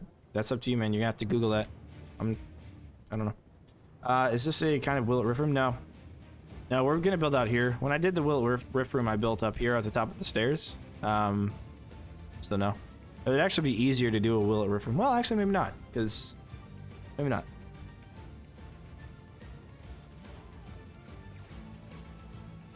Burning, I don't think it increases their movement speed. No, I didn't know they did it in Unchained either. I wasn't aware of that. Wish all the maps endless. Don't understand why they don't do it. Yeah, I would like to see it like balloons where you can choose to continue.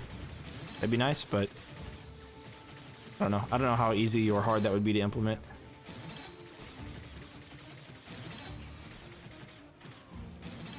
You know, now that I think about it, I'm not too sure why we brought the wall charger. Because this room, well, we bring it for places that don't have a ton of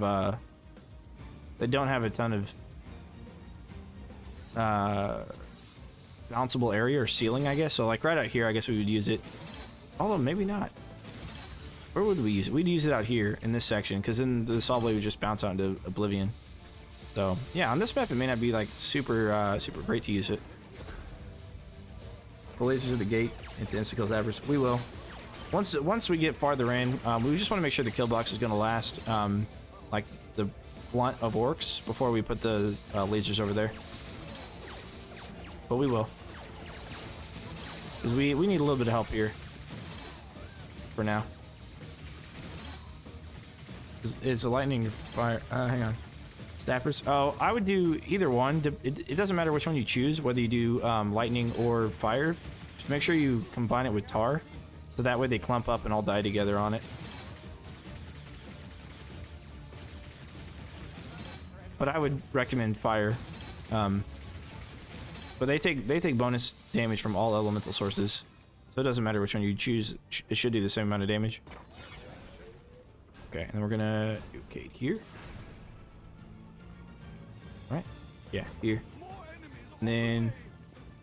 So yeah, for example, I'd put the wall charger here. And then the saw blades horizontal, but then over here I'd put them vertical.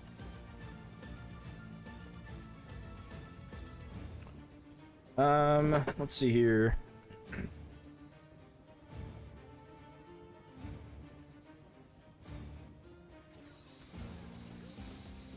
Yeah, I'm not sure about the whole fire with the movement speed. I have no idea. I've never noticed them running faster on fire, so not sure. Stealing lasers have charges. No, it does not. John is correct. They are continuous, and that's one of the reasons why they're probably the best to deal with sappers, because they have no cooldown or anything, or charges, or lifespan. Okay, we are gonna put horizontal wall blade there, but we're gonna put wall charger there first. If fire walk through gaps. I've heard some people have reported an issue with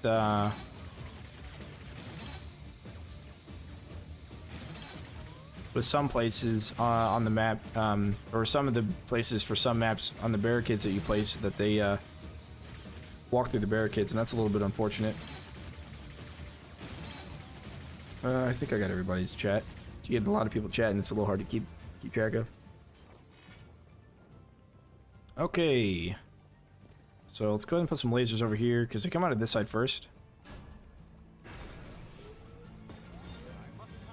And we are going to put some tar as well. So we're going to stagger our tar. Actually, we'll probably layer our tar, brim, tar, and then do the floor scorcher. Basically, what we had before is what we're going to put back over there. We just needed a little bit of a kill box to catch everything together. That's what happened to me. Nothing happens if you shoot the torch. They're just there. They're there to kind of block the wall space. So I can't place this here on the torch. I can place it above or below it.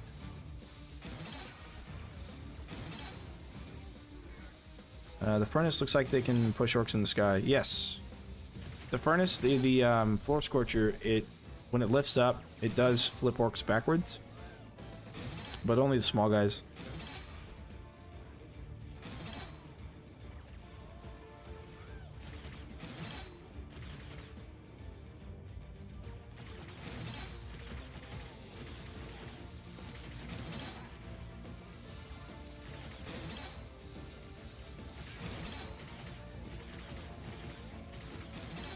Big torch. Oh, this thing? Oh, yeah, nothing.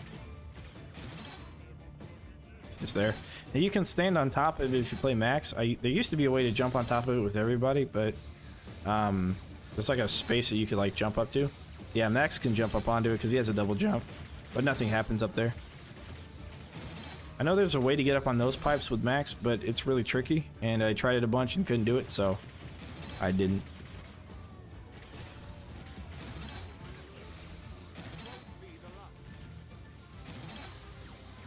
You know, we might sell this setup since we have one over here. We'll place another tar down here though for it. We'll probably sell it on that side because we need to make sure these fire elementals, they don't go anywhere. Or I mean earth elementals. They're pretty tough. They can be.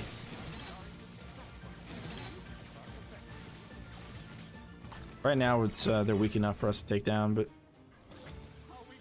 okay. Let's do this. And then we go ahead and place it in the beginning of it, I guess. Now let's go ahead and beef this out a little bit here. We're gonna go slow. We're gonna brim. We want to push it back. We can. Slow, brim. Or no, this is gonna be floor scorcher. Going to be charger. And this is going to be vertical saw blade. So that will also be vertical saw blade. Alright. That'll be what we run with that. How many streams did I miss? Like, a bunch? I'm kidding. We streamed on Friday, Saturday, Sunday, and today, actually. So, these are the 4 streams we've done with Orcs recently. What tar upgrade do you use? I use the extra slow duration. So for the next 1.5 seconds after they run off of the tar, they'll be slowed. I use it because I don't typically bring a ton of fire. But if I brought a lot of fire traps, I'd bring it. It doesn't help with combos to do that, so I typically don't.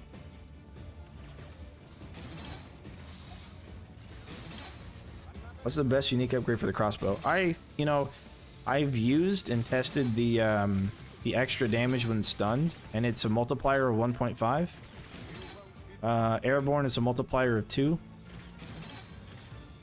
So 1.5 multiplier is pretty good, and you can stun them while they're frozen. So if they're frozen, they take 1.5 times damage from physical and ice sources because they become quote-unquote brittle. But then you can stun them with the crossbow on top of that, and they'll take another 1.5 damage. So it can be useful, but I'd rather spend my mana on the stone staff secondary instead. And then I use the headshot, the bonus headshot damage, because if you can land headshots in an area, it's really going to clear out a lot of things when you use it. I typically only use it for story mode. For endless, it doesn't really matter too much because you get to the point where you're not really shooting anything. And if you are, it's not going to do a lot of damage no matter what you do. In the last map, why did some of the orcs have purple on them? They had purple because they were affected by the arcane debuff. It's just a way to show you that they're... since Stadia, they've really kind of amped up the graphics to make it easier to tell what they're affected by. Alright, we haven't seen sappers yet, but they do come out, so we're going to go ahead and keep this up here, and then we're going to build some stuff over on the other side, because there are sappers that come out of here as well. And we'll have to place a tar down for them. Maxi HR just subscribed. Hey, appreciate it, appreciate it. It's actually really good, great upgrade. Yeah, it's good because it does the damage. And when you combine it with ice, then yeah, it can really be really good. With acid, so I did this test back in Stadia at some point where I took the saw blade, which is a wall trap that just shoots, like has like saw blades that just shoot out in front of it, kind of like the wall charger. It's like the physical version of that, so it's on a lower cooldown but lower damage. I used it. I did the stone staff, which causes a brittle effect. Or I maybe even used the ice amulet, did the right mouse button, and then I stunned with the crossbow with the upgrade, and then I lifted with the gravity pillar, and the orc that went up took like 575 damage or something, which is like more health than an ogre. Flip traps do double damage if they're in the air, and they take double damage. But flip traps themselves don't do damage. But if the enemy is in the air, they take double damage. Can you do videos on how to do the story and DLC campaign on Riffler difficulty? If you check my stream from Friday and Saturday, I think Friday I completed the game, and then it was yesterday. Yesterday I did. I don't remember if I completed the game on Friday or not. But I have 3 streams. I'm pulling videos out of those streams to upload them to my channel, but it takes a long time. So it's going to be a little bit before I get all those videos out there, Payne. But if you want to check it out, just check out the streams I've done on Friday, Saturday, and Sunday, and then just kind of like take a look at the... just kind of come through the videos real quick to see the maps that I've done. If you have any issues on any particular map, you can just kind of poke through it and look for it. Let's see here. Jurassic Steps. Yeah, Jurassic Steps is tough, man. Now, I didn't really have a problem with the first 4 maps. We did those yesterday, I believe, because we had to in order to unlock one of the endless. But the very last map is a huge undertaking. Like, we had to try it, I think, 3 or 4 times. Alright, we are actually going to stagger that. We're going to put, yeah, probably just put more lasers there. Then we're going to start doing some cading around both sides, and we're going to really cade into the gates. Did I ever run acid geezers? I ran acid geezers in the last endless map we played. Just before this one, which is switchbacks. Today your grandpa got 66 years old. He's 66 years old now. It's a birthday. Why no acid cannon in the early stages? Because it's expensive.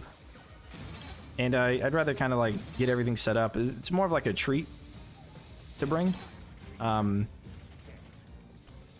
Plus, I'm not sure that it's going to combo super well in this kill box yet, because the kill box hasn't built out to where I'd put the acid cannon to use.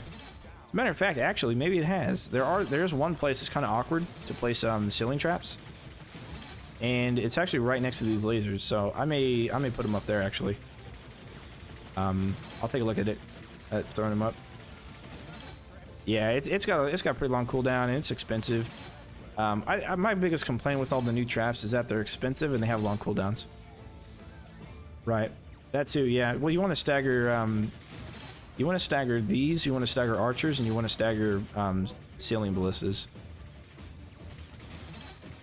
Just so that way they don't all target the same enemy and then kind of waste their charge.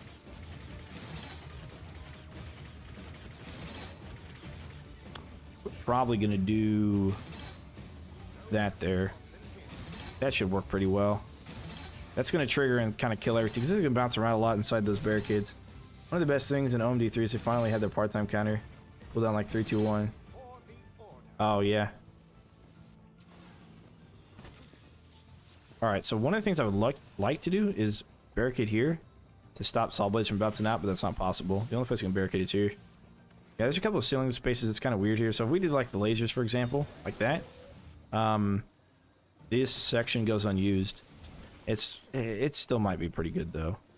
We did that there and that there. No, that's right. We could do this, and we could do it here. Well, then I would rather do the dart spitter actually. There then. Yeah, that's probably better actually. So we'll do that, but I'm gonna take out those lasers and that wall charger, and we're gonna build up on this side a little bit more. We're gonna put a couple more lasers here. Since these sappers are going to run into this section, they're gonna hit the tar, they're gonna take enough damage, and they're gonna die. So we can also do that. All right, let's play. More enemies on the way. Loki, I'm doing good. I'm doing good.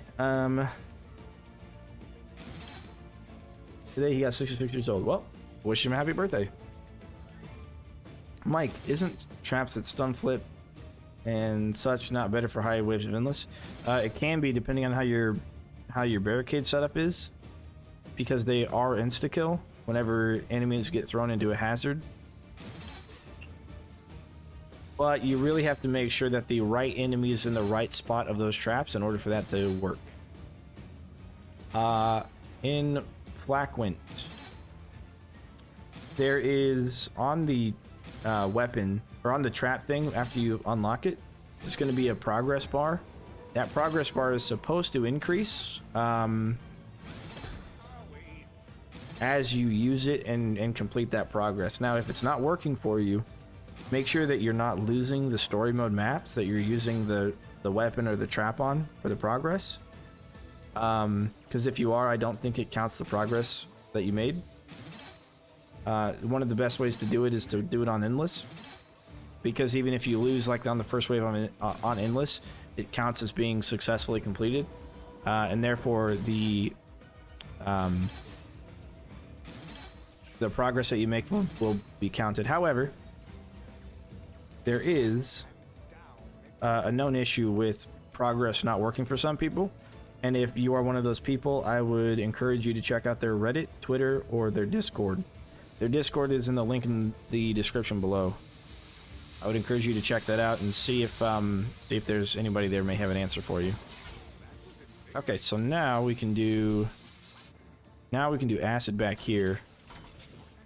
That's what I'm thinking. As a matter of fact, dart spitter here and here would be really good, and then we'll do acid back here. Actually.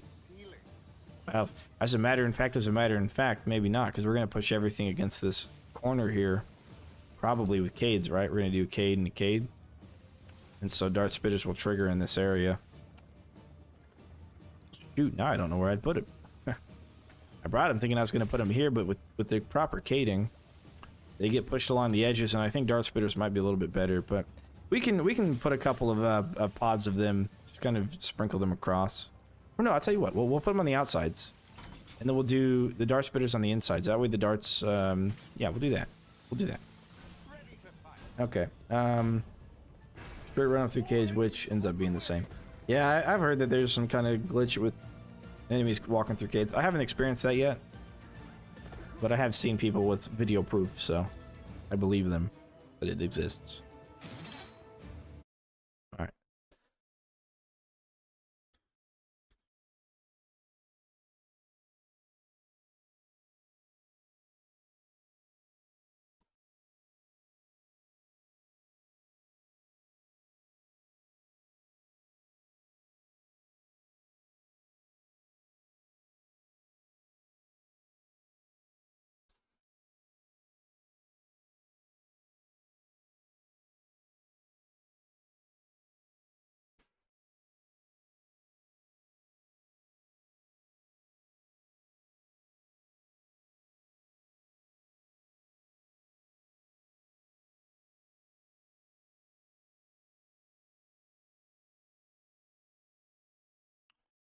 Okay, just going into Discord and talking a little bit there. Do you know the YouTuber project Incursus Gaming? I don't know what that is. Is that something YouTube's done?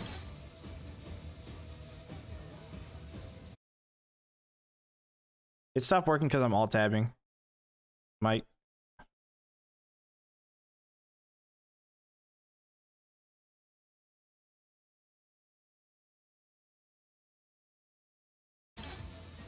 He does sports videos. No, I don't know who that is. I don't really follow YouTubers. You know, it's kind of crazy. Like, there are some that I learned from. For example, there are two streamers in particular that I've kind of grown to appreciate. Kind of grown to appreciate their kind of how they handle streaming in general. And that would be Legend of Total War and Super John Bombo. I don't really watch too much, you know, because if I'm making content, I don't have a lot of time to watch content. So yeah, you know, the more I distract myself with creating videos and creating content and streaming, the less chance I have of actually like seeing what else is out there.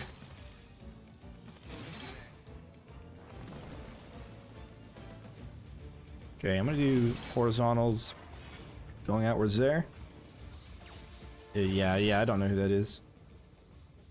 I do know a couple of like really small streamers though. Just kind of randomly, but yeah, I don't watch any kind of Fortnite or anything like that. I hope you can explain better day if you have the flip trap to flip big orcs. Does it flip big and bigs now and not small orcs? The flip trap flips light, medium, and heavy orcs, as well as all of the minions that are considered light, medium, or heavy by default. There is a unique upgrade that allows the flip trap to flip very heavy enemies, which are ogres, armored ogres, trolls, forest trolls, that sort of thing. There's no flip trap in the game that flips bosses. And the giant flip trap, which is a war scenario trap, flips all enemies regardless of their weight except for bosses. And let me send you, let me give you a link there, Niels, for more information about the flip trap.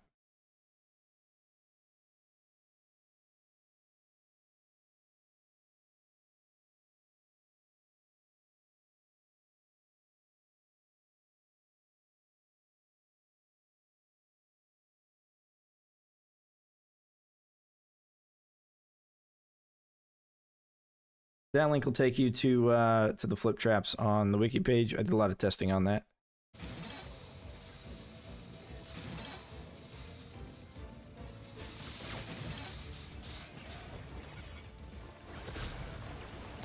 Alright, so here's the acid spitter. Oh, that one's just like... this one's just pummeling into the wall. Oh man. I guess it's trying to track them and follow them, and I guess this armored ogre kind of went out of its range, so it'll still be useful. Because it'll still shoot him like right here. Right? Yeah, it'll still shoot him right there. Frozen enemies get flipped? Yeah, they do.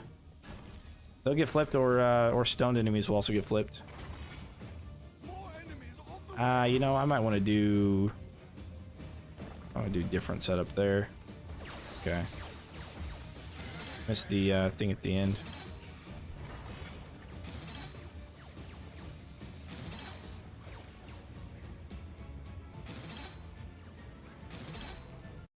What? The link? Yeah, the link should work. Oh. That's weird. Copied it how it was.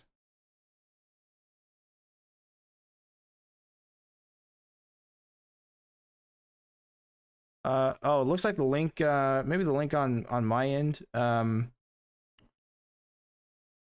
whatever reason doesn't fill out the whole thing. Yeah, there's an apostrophe at the end, so just copy that and then put apostrophe at the end of it.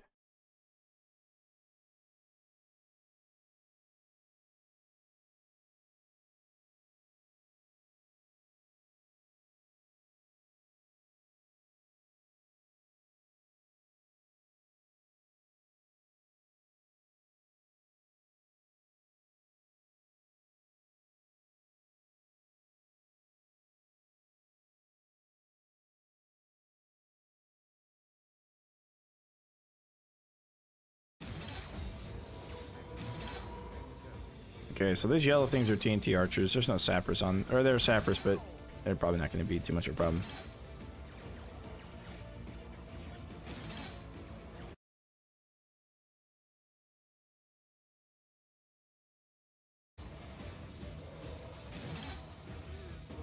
As you can see, we can kind of alt tab and talk to people on Discord and do whatever without needing to worry about what's happening here.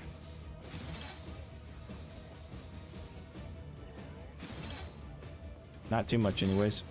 But I would like to kind of extend our barricades out a little bit. So we've got a nice little kill area up here and stuff, and that's always good. I think I'm going to put the other one vertically there. I want to put those horizontal. I'll do this one vertical so I can sell it. Or TNT orcs. Yeah, TNT orc archers and sappers are the only things that come out here that are a problem. Well, and earthlings, I guess. We'll see how they handle.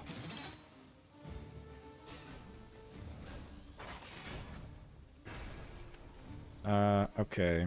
We'll do tar, brim, and do floor scorches there. Things really won't hit this corner very often, so I don't know if we're going to build anything back there, at least not anytime soon. But that should help us get combos out of that gate. And then we'll kind of do the same thing on the other gate to make sure we can get some combos there. And then we'll start building out those barricades. Mike, yes, I am.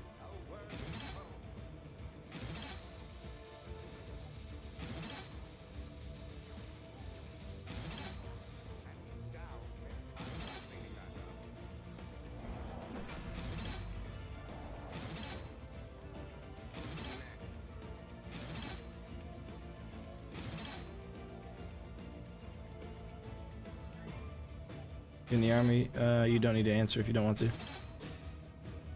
No, it's okay. I am not in the army. I was in the Marine Corps 4 years, and I am still technically in, but I only have a couple months left.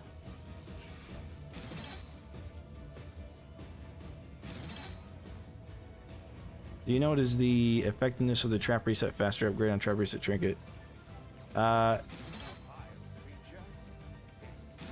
Yes.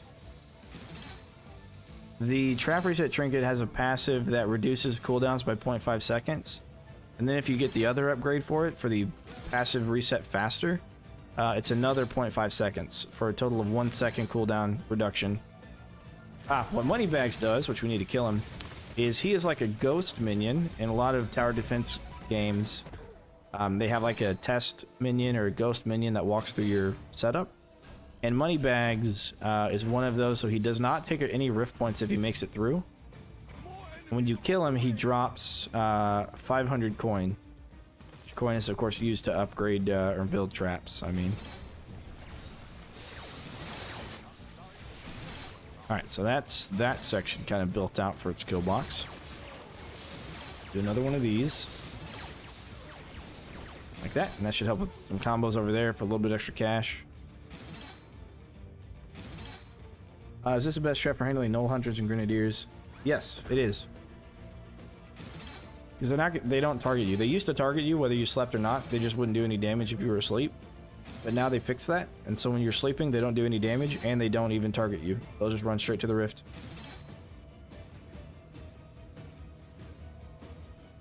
Are the floor saw blade ground traps good?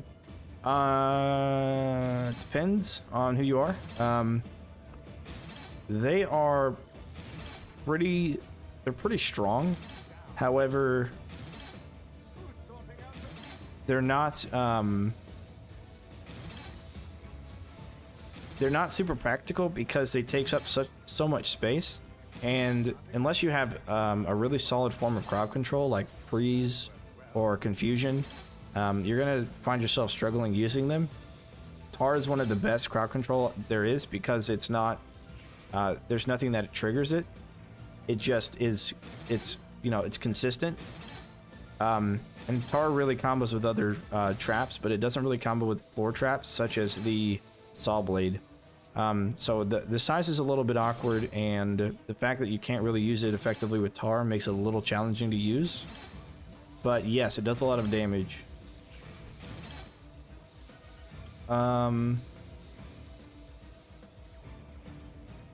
Three for the same row. Let me get to that one, Mike. Anonym. The green things on the map are consumables. That consists of skulls, mana potions, health potions, and currency. Those, you can pick them up as you play if you need to. The health and mana potions will disappear over time. You cannot pick them up unless you are missing either the health or mana. But the coins we look for, as do we look for the skulls. Mike, so for your question, there's a couple of reasons. It's a little bit... it really doesn't matter too much if you choose to layer them or if you choose to stagger them. The thing is when you layer them, if I'm an enemy and I have these two traps next to each other and I walk next to both, I'm going to trigger both, which might bring overkill damage into effect, right? And I'm triggering both traps. Whereas if I stagger them, then one of them's tar and one of them's not, then I'm going to be slowed down on it so I can die from the initial damage before I go to trigger the next set of traps. So in story mode, I would always stagger them, or for the most part, I would stagger them. However, in Endless, it doesn't really matter because minions get so strong that they're going to walk through and they're going to take all the damage anyways, so it doesn't matter too much, but that's why I would if I was doing it in story mode. And Paco, thanks, I appreciate it.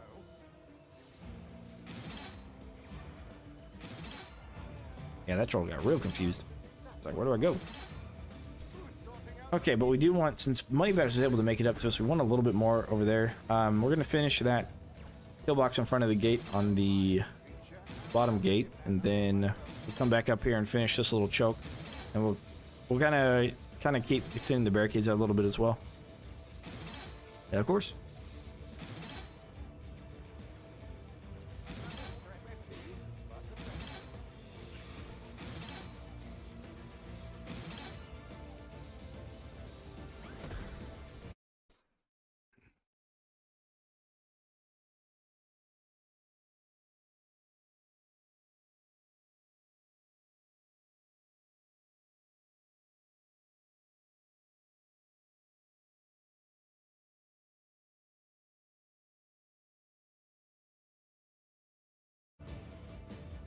All right.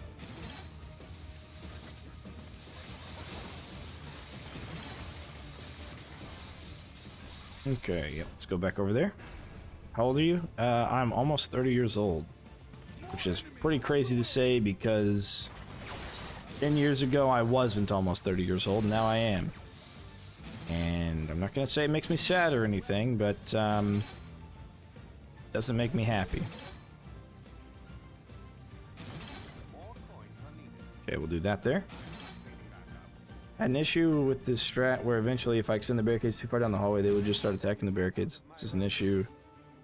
No killing fast enough or a bug.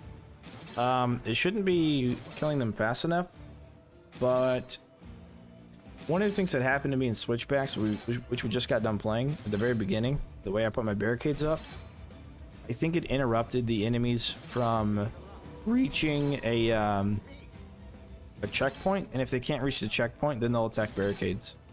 So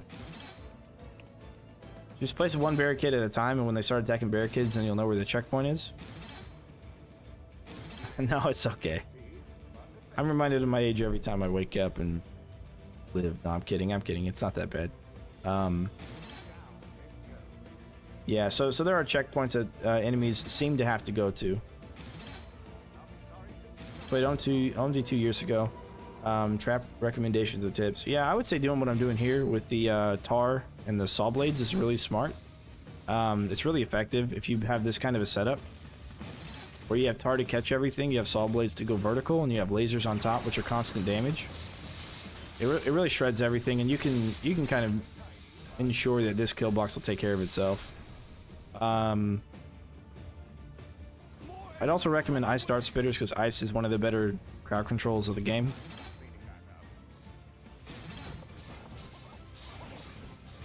Okay, so here we're going to extend that even farther. And I would recommend stone staff as your secondary weapon. So you would click on number 2, right mouse button, and then switch over to your number 1 weapon, and then headshot. If you haven't beaten the game yet.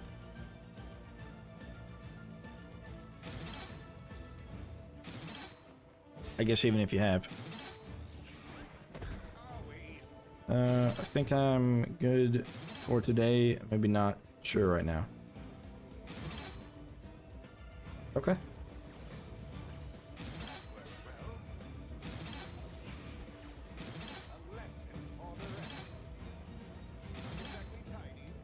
Yeah, because right now, I mean, nothing's getting through that right now. Look at that. Look at that carnage. It even shreds armored ogres pretty well. The saw blades do.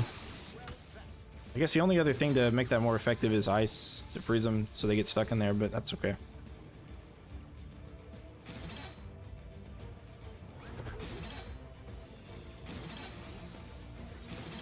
See you next time. Yep.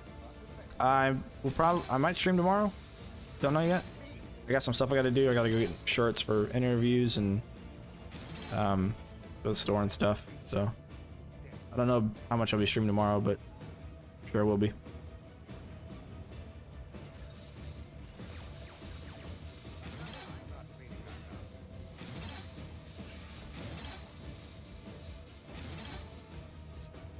Maybe do double barricade upgrade on this map. Yeah, I think you can. That might be smarter because you could do double Kate here. You could go up double Kate here and then just stick this on that side. 1, 2, 3, 4, 5, 6. You'd have to end it here, I think. No, you could start it here, so you'd have an extra square here, so you could start it here, and then you can go up to this spot, and then go 2 over there. Yeah, you could. You do double. Wait, what interview? Interview for my job. Job interview. Thanks, appreciate it. I'm sure to go fine. I've already had 2 of them. This is the 3rd interview, and the 2 that I've had have gone pretty well, so it should be good.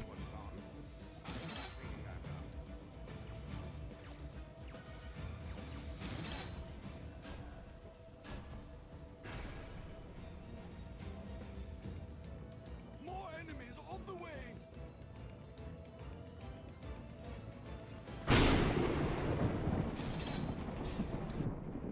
All right, Captain Moose, thanks for the sub. What am I applying for? It's an IT job. It's an IT job for an oil and gas company.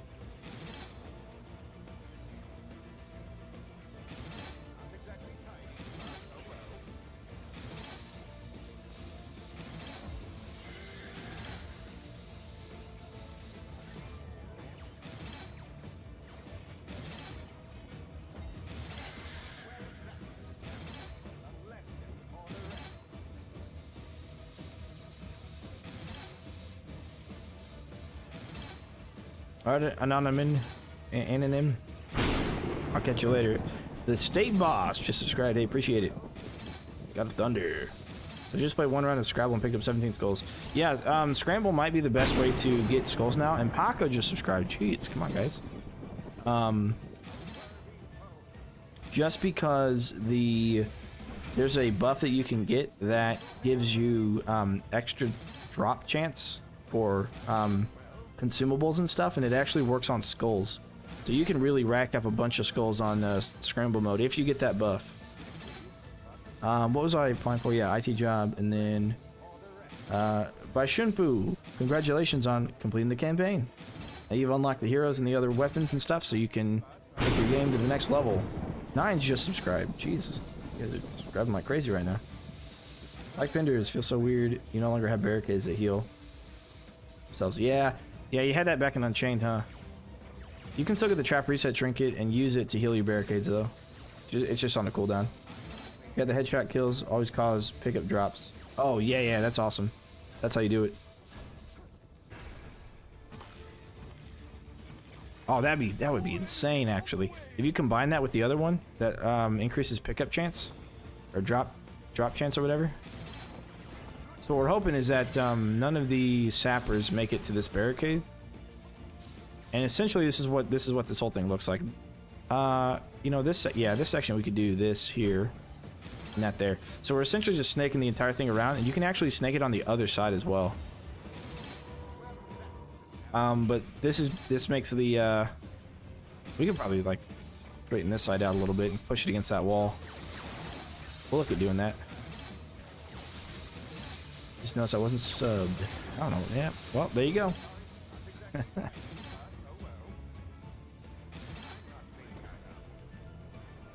I suck your live streams. Appreciate it. Appreciate it, Anonym.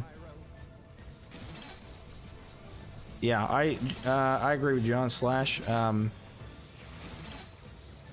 I think the cooldown might be a little bit better. And Soulstar, thanks for the sub. Emmanuel, don't you get bored when the traps do all the work? No, that's the whole point. The whole point is to get the traps to kill all the orcs for you, so you don't have to do it yourself. I mean, I can't be bothered to kill orcs. I mean, come on. I'm kidding. There are no breaks after you get past... It depends on the map, but generally it's around wave 15 is your last go break. And then you don't get any breaks after that.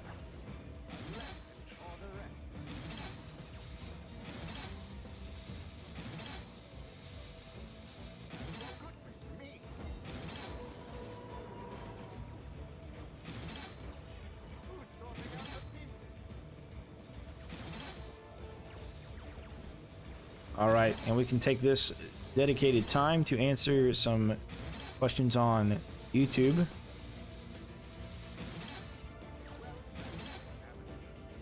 Oh, I don't know what video this is about. Nick, I accidentally just bought a 25 skull skin, not realizing there were even skins. Yep. If you select the hero you want in your spellbook, and then you click on the arrows down beneath the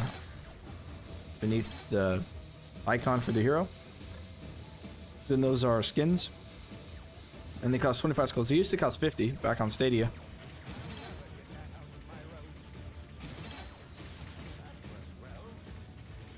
So that Earthlord and Earthling, yeah, they're still not getting too far. I mean, we're almost done with our barricades. We're only going to put a couple more. Now the cool thing about this map is that the enemies that come from the bottom gate, half of them will go on the inside and half of them will go on the outside, or at least that's how it used to be. So whenever enemies come through, a lot of your traps are going to be off of cooldown before the enemies even make it in. Can you explain how and why you rate Saw Blade so high? I tried them, but they... Oh, man. Let me show you. See this armored ogre? Watch him. Oh, he's almost dead anyways. We got that bug. We got an enemy out there. Come on over here, bud. Okay, well, he might die before he gets over here. Yeah, it absolutely shreds. The damage is not capped, because there's no cap to the damage. Sometimes they'll stick into enemies and they'll just shred the enemies completely from 100 to 0.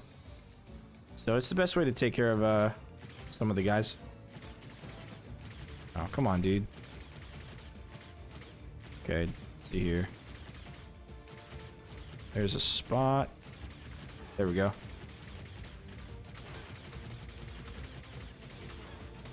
There we go. Alrighty. Which upgrade do I use for the wall charger? I pretty much all the time use the stun upgrade. I can put that there, and that's going to force him over that area. We can do this here. And here, I guess. Actually, one more, right? Yeah, we want to go one more. Dodge his attack. And we'll just stay sleeping right now. Actually, we probably do need to head back, just to make sure nobody gets through. And a wall charger. And this guy. And we're going to have horizontal and vertical. There we go. And you can shoot through the door. Yeah, it's a little finicky to shoot through the door, but you can do it to fix that problem.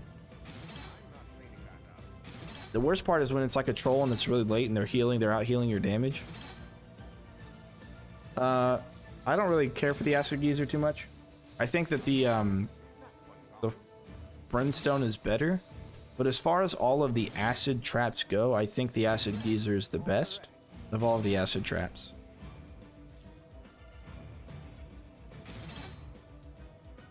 You're good.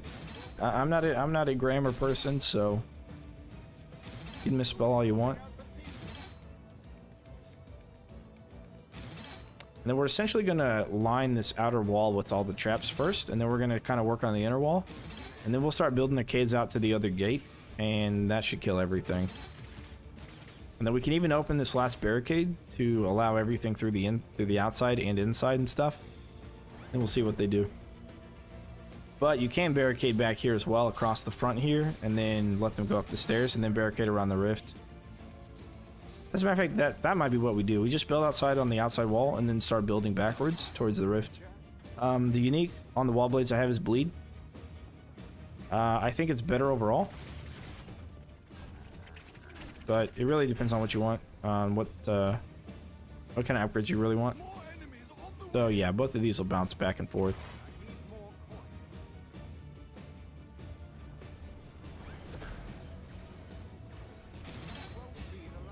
If you can ensure that the saw blade is going to stick around with other enemies, then with like a group of enemies, then I would do maybe explosion. But bleed affects a bunch of different enemies, and it's going to help you with combos, which combos equals coin. So generally I would stick with the bleed myself, but there are probably ways that the explosion one is good enough.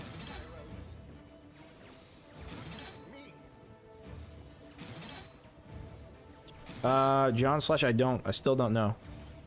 But hopefully I've got some friends that are pretty smart, and we might be able to figure that out together. And by we, I mean, I'll probably just update the wiki, then they'll tell me everything about it. Unless I can figure out how to do what they're doing with, because I'm not a programmer or anything, and they are, so I don't know much about the languages or anything like that. I know a little bit, but not enough to go through the game files and read stuff. Where are you, bud?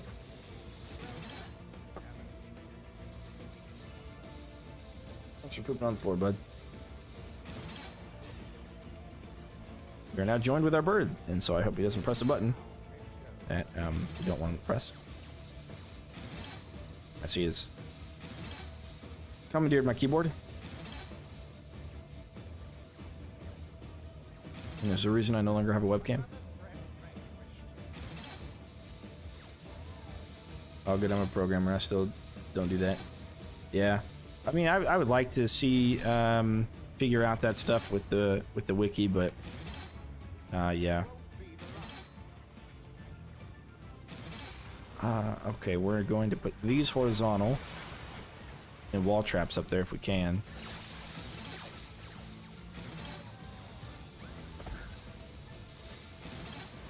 And I think, yeah, saw blades, one of the cool things about saw blades is if you have them horizontal and the enemy walks on the other side of the barricade, they'll still trigger. So as enemies walk here, those saw blades will start to trigger. Oh, I didn't even realize he was about to smack me in the face. Are you gonna play Scramble later? I don't know. Probably just, for right now, probably just Endless, but we'll see.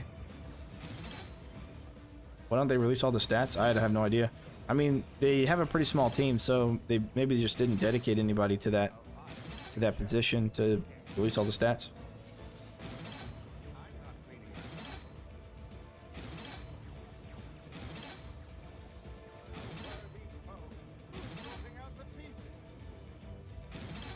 That's my assumption, but I don't know. We might be able to get longer on here than we did on the last one. Is my game bugged if I don't get money back from selling traps? Yes. The only trap you shouldn't get money back, or at least not your full money back or full refund, is barricades if they're damaged. Otherwise, you should get your full money back, as far as I know.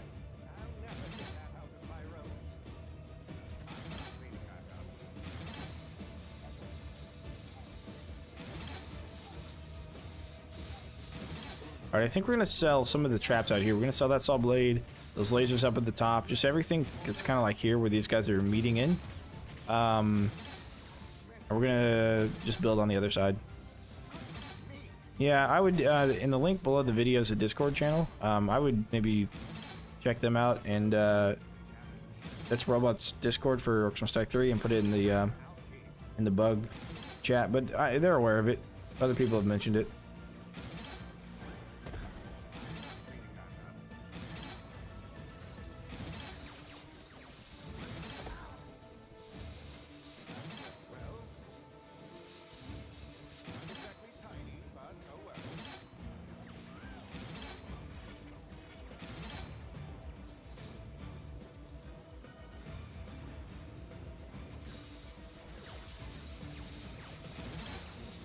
You rarely use push and flip traps? I rarely use them, yeah.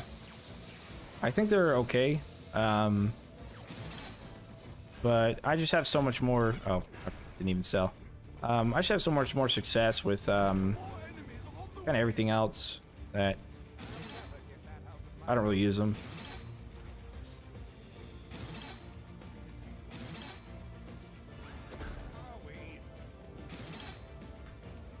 They generally have long cooldowns, even though they are really cheap, spammable. They generally have a little bit longer cooldowns than I'd like. And the other thing is, depending on what you're using, you can't really like walk away and trust that they'll do their job. Because minions can clump up and then their pathing changes a little bit if they clump up. And when they do that, that becomes a problem. But if you have something like this, I mean, you can kind of like, you can like leave and come back and you'll still be fine. But if that was a bunch of push and flip traps, not so much. And a game speed modifier. I would like to see... I wouldn't like to see a game speed modifier, but I would like to see the ability to send out waves early.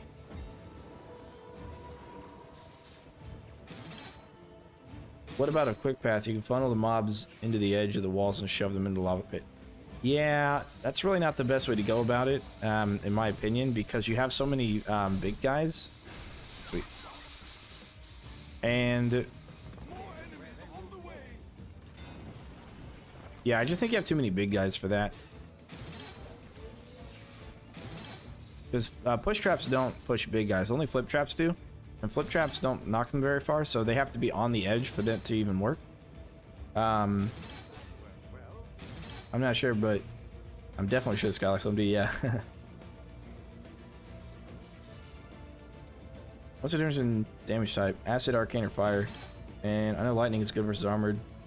Not sure what other types come into play. Sure, let's talk about that. So acid does a one-time damage. As far as I can tell, it does not do damage over time, but it might. What it does, though, is it creates a melting status, which causes enemies affected by acid to take bonus physical damage. Then arcane does a debuff for elemental damage. So lightning, other arcane sources, fire, acid, and ice. It's a 15% bonus damage when they're affected by arcane. Fire does a burn over time, so it's a damage over time effect. From what I tested, though, I don't really know how it works or what it does in any kind of specialty, because my testing led me to believe that if the brimstone is either arcane or fire, it does the same amount of damage total. So I'm not sure why you would do fire, other than some enemies are weak to fire. But yes, lightning is good against armored because they just take bonus damage from it. However, it also does a quick little zap whenever it does damage that kind of forces enemies to stop where they are for just a split second. Also, enemies who die who are electrocuted do a small amount of area of effect damage. So when you have a group, a clump of enemies, and you zap them with a wall charger, then all of the small ones that die from that electricity will do damage in that small area. The more enemies you have that die in the area, the more damage overall is done to that area.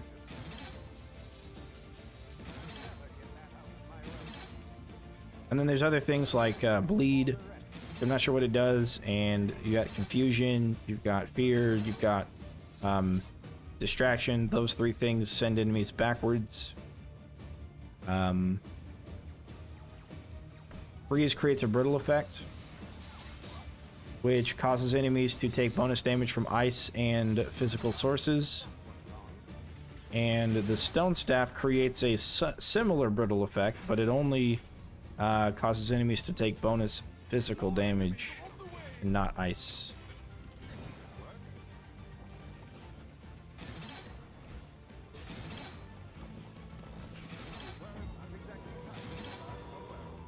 You know, I probably should have built that a little differently. Awesome, thanks. Wish the game would have been done better to explain this. Yeah, there are some information in the tooltips, like whenever you start the game up, but it's probably not the most informative. That's why I have the wiki. The wiki page is built. It's gonna be rehauled or revamped now that we have access to the game code, so that'll have a lot more accurate and detailed information. Earthlords are overpowered and don't ever take extra damage. I think they take extra damage from something. I think they're weak on ice or something like that, right? I don't remember. But yeah, Earthlords are one of the hardest things to kill. As a matter of fact, we played an Endless before the switchbacks, and that's what killed us.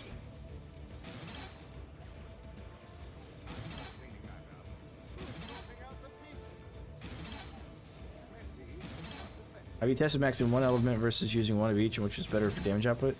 So stacking all ice damage traps better than one ice, one fire, one physical, etc. It kind of depends. For combos, it's a little different.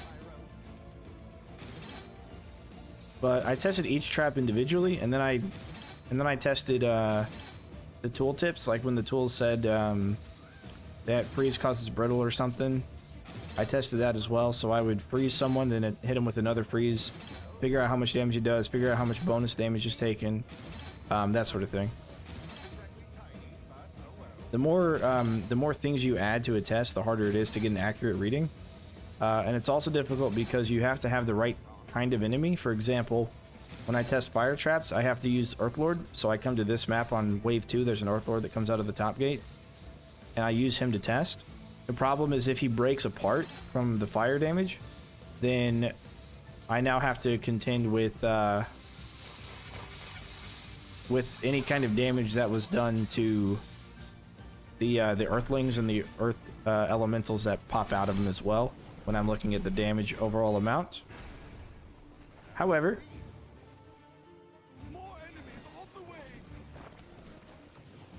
I will say that we now have access to game code, so that should be, like I said earlier, more accurate. We'll be able to figure out what fire actually does.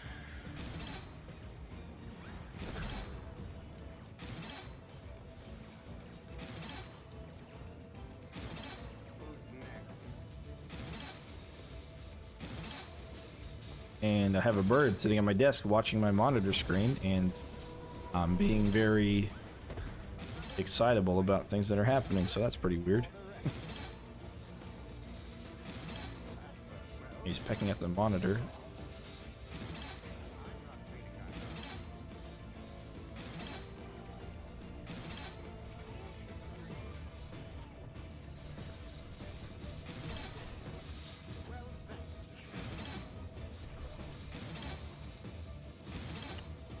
What about each hero mana pools? Yeah, we're gonna get that information.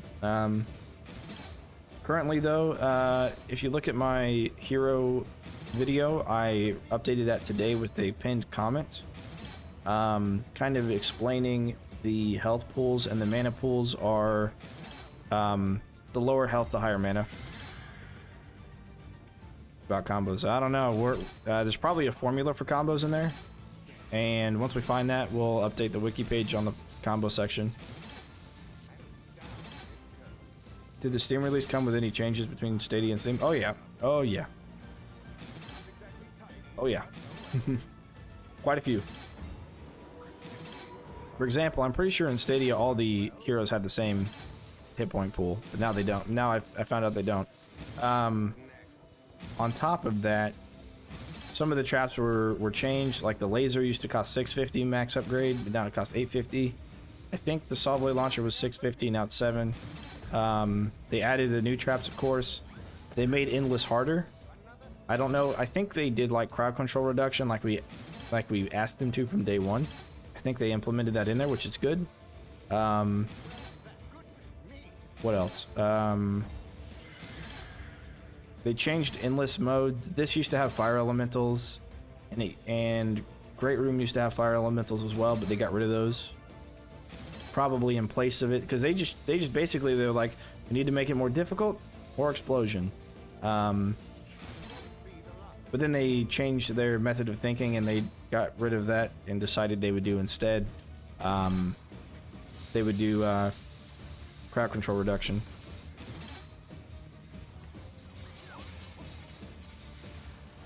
Will the crowd control trinket be more efficient for overall output to boost all trap damage over using the slot for additional trap?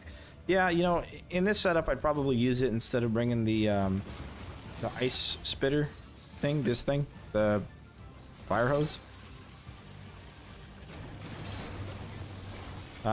If I was really trying hard, but this is an easy enough map to not do that. But yeah, the more traps you have, the more efficient it's going to be. Did Robot allow access to game code, or was there some independent digging done? Just curious how that happened. Yeah, so there's a programmer, I don't know if he's a developer necessarily, who did the Orcs Must Die Unchained offline client, and he's a pretty smart guy when it comes to all this, and he's the one that has found some information about it. So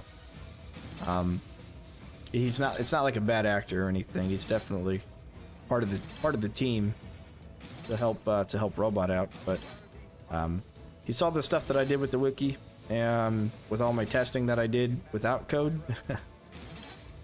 and he appreciated it. So the wiki is kind of laid out well enough, and it'll be cleaner, it'll be more precise, and it'll have more relevant information once we have more relevant information. The trap reset reduction, passively it gives you 0.5 second cooldown. With the additional upgrade for more reset, it gives you another 0.5 second cooldown, for a total of 1 second cooldown if you want to bring it.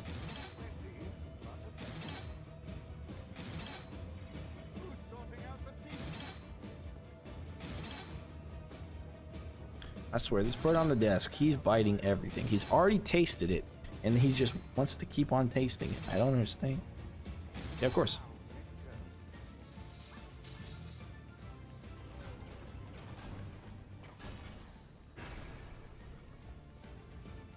All right, wave 30.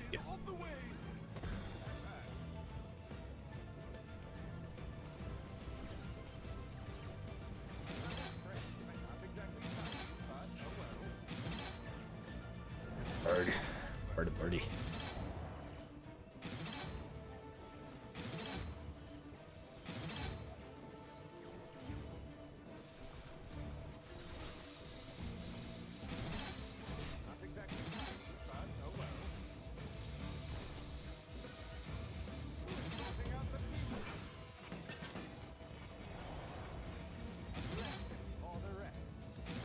Very good. Money bags is down, giving us an extra 500 coin.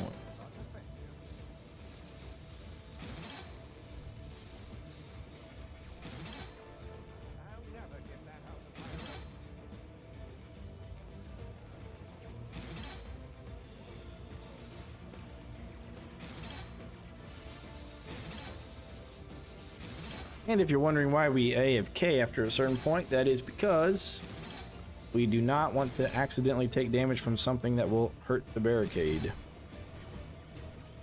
Other than doing it to do it, do you get anything from Endless? You get some skulls. You can be put on the leaderboard if you do well enough. You know, pretty high up there or whatever.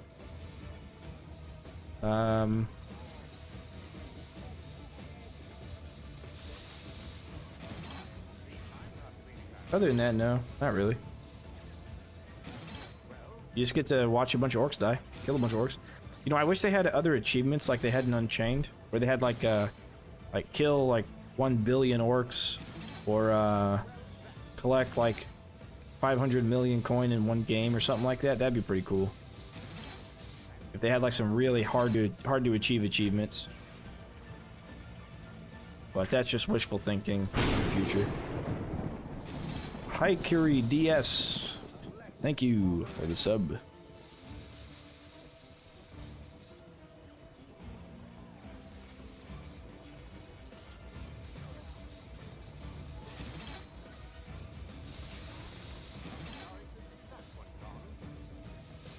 Yeah, you know, we might actually get farther on this and we did not switch backs. Be pretty dope. Because it's a lot longer of a corridor for them to die on, and with the saw blade launchers, it's much easier for this to happen. So that is good with me. Okay, we're gonna need more of these. Oops. We can place that one there.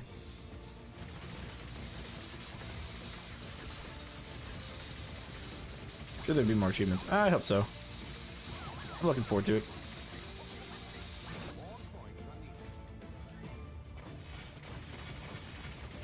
Look at that. And then he gets caught by the I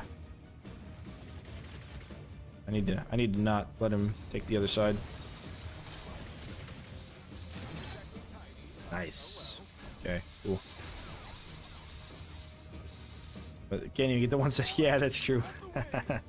I haven't unlocked everything. Now I'm wondering if you actually have to fully upgrade everything after you've gotten it. Oh, but okay. He didn't give me a warning that time. He just poofed. Don, thanks for the sub. Appreciate it. The Lightorcs just stood there and waited for the saw blades to stop before continuing forwards. Yeah. And Victor, appreciate the sub. You guys are going into the sub pipe here.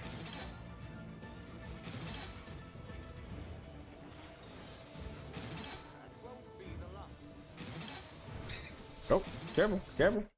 Oh, oh no, buddy, you're okay? Okay. I don't know what he pressed for that to happen. He was like shift and a bunch of buttons. I think his foot got stuck in the keys there and he bricked out.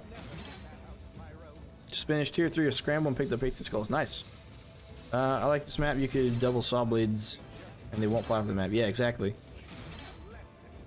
I think Scramble is really good for skulls, especially if you get the... Well, the thing I don't like about Scramble right now is that they included war scenarios, and war scenarios take forever. They take like 20-30 minutes, depending on the war scenario, so for that reason I don't really like it.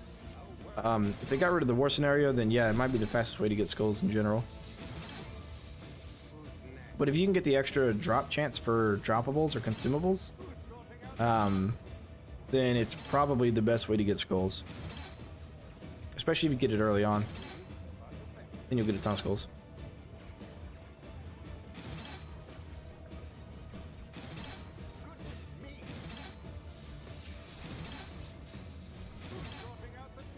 Don says, when does it get crazy? Not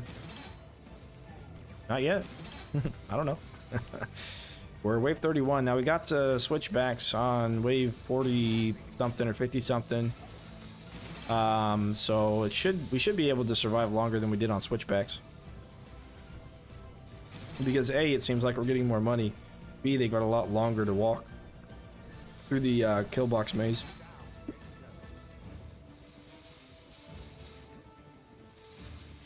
So for those of you just joining, we got this nice little kill box out here. Take care of sappers. In front of that gate. And then we've got this one over here, which is very similar in design.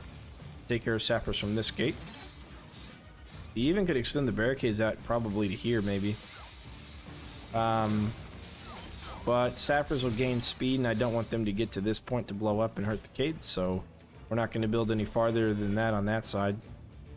The pathing does make them kind of derp around a little bit, so we will take care of them when they do that.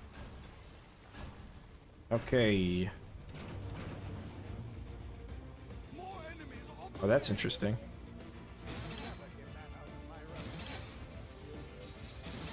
So, okay, so I'll probably put these lasers up here and then in this back corner. I don't want to put dart spitters. I'll probably put a crap ton of cannons back in that back corner. So we'll see how that works back there. 60 skulls from 1 hour of fun gameplay and Scramble.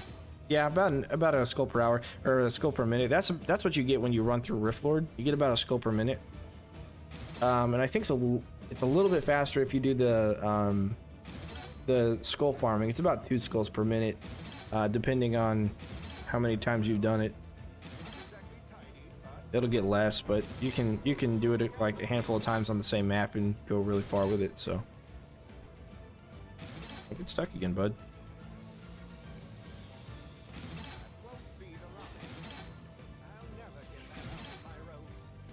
What did you do?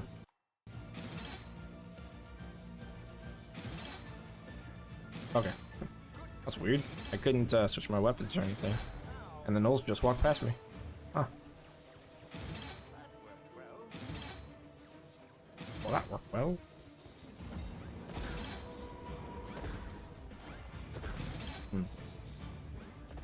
There we go. Get stuck up there. I probably shouldn't do it too much. I don't want to get actually stuck.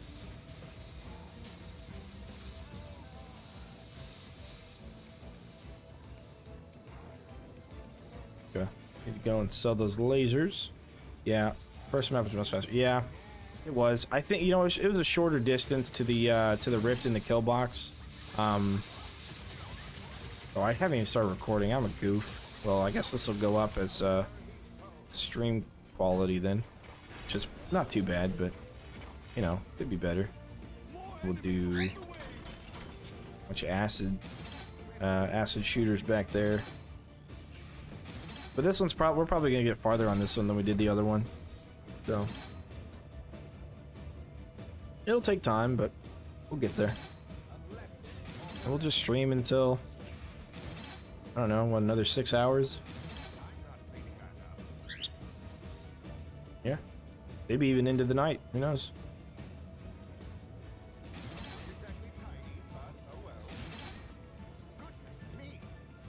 So they will have to go and get some food at some point, so I'll probably leave it running while I get food. That won't be for another couple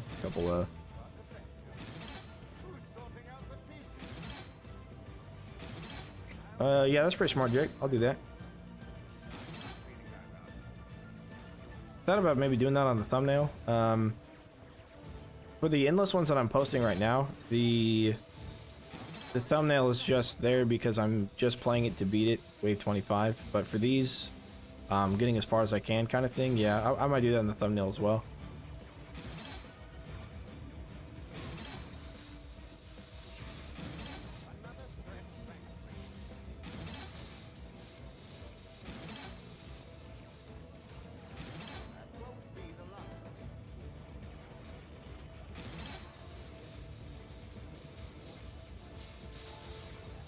Oh, I forgot. We went out and got breakfast, and I got a to-go box. So I've already got food. I don't need to leave.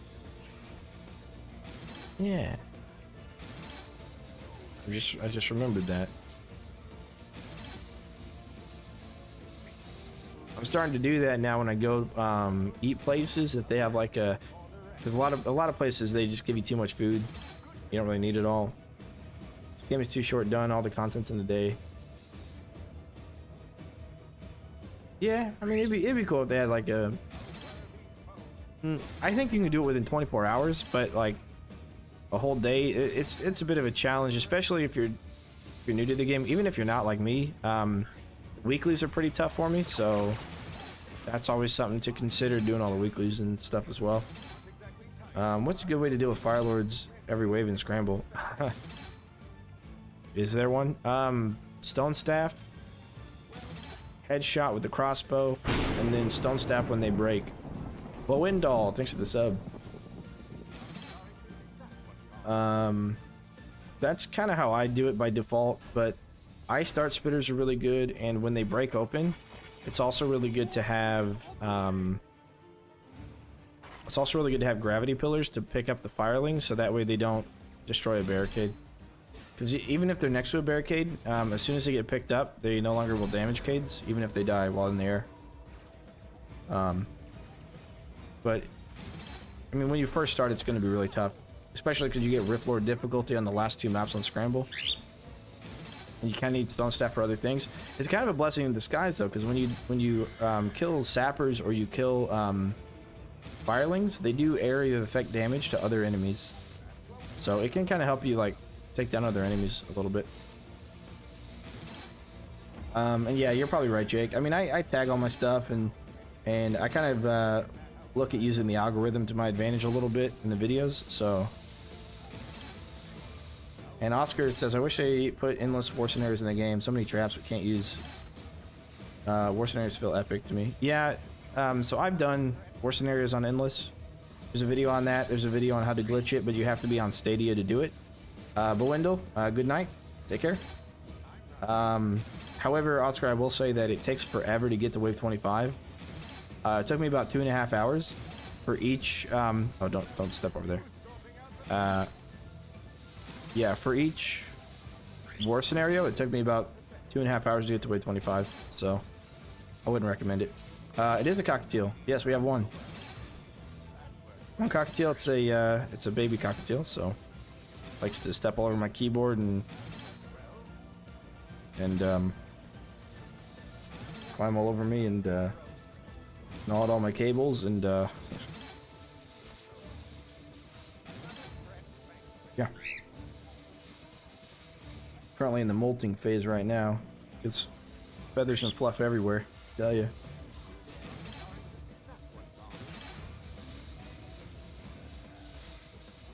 So I'd like it war scenarios, but they just need to move faster. Like war scenarios just take too long for it to currently for it to be a thing. But if you really want to play them, you can play them on Stadia still, from my knowledge. All right, we're gonna go and put some more fire hoses back here. You can actually sit back here and watch them. That's the other good thing about Cygnus, right? Is you can put him down and like right here, or like even right here, you can let him sleep and watch how good your kill box is and what's doing the most damage and what's not. And then you won't have any problems. Like you can just sit here and watch it all happen. So yeah, Cygnus is probably the most utility. With his utility, I think he's easily one of the best. Yeah, look at those saw blades, man. Shredding it.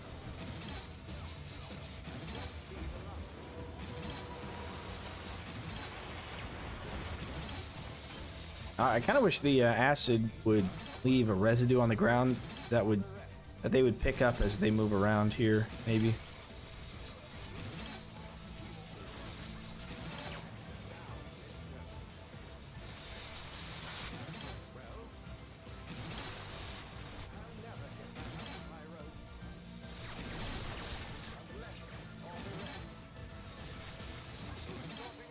Yeah, a little bit of stun goes a long way. A wall charge is stun, so they go a long way.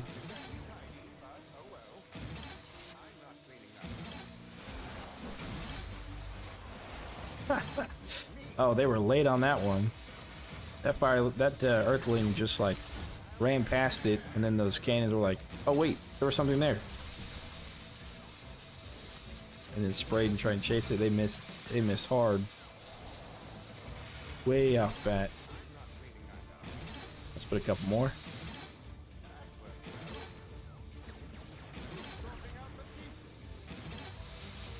What I'm hoping they do is shoot down the straight line here, this corridor, as enemies get past it, but enemies aren't getting that far yet. Now they're wasting their charges on shooting nothing because minions are moving too fast for them. Unless they get stunned and these things are also off cooldown at the same time, then maybe.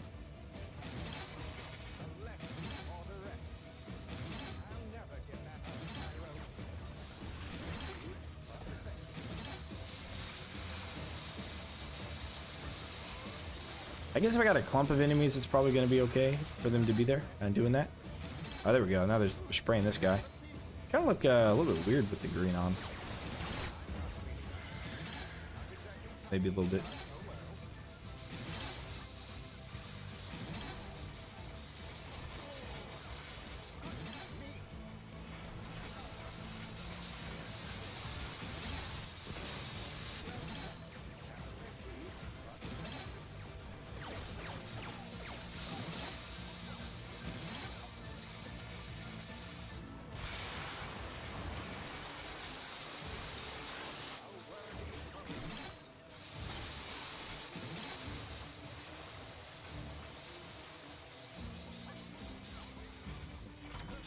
Okay.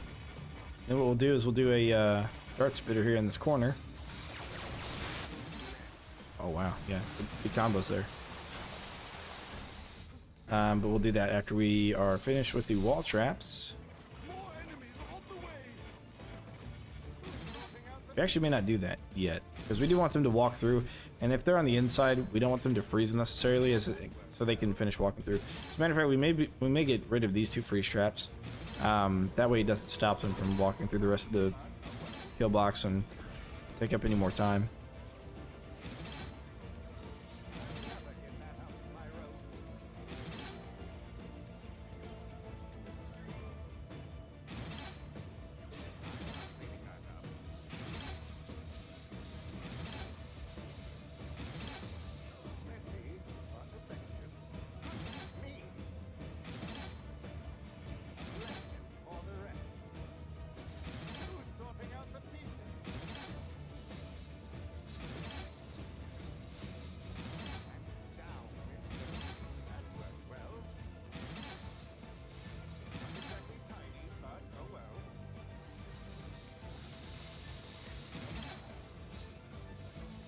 Well, y'all picked a good map because I don't know if we would have gotten this far on the other maps, but I think Coastal Hallways would have been a little quicker. Maybe. I'm not sure. I don't know if Coastal Hallways would have been or not. That second trap placement slot that we have, the snow cannons, we could really replace it with anything. You know, we maybe should have done boom barrels and put them like up here, top, and there's quite a few places for them. We probably wouldn't be able to fit them in this room, but we could fit them up here and even over here. Oh, look at that. They're all getting stuck. They're going to start despawning here in a second. There we go. See, this is one of the things that happens in this map, because some of the enemies are trying to go this way and some are trying to go that way, that they'll actually get stuck onto each other. Just because they're trying to find their purpose in life. They're having a hard time doing that.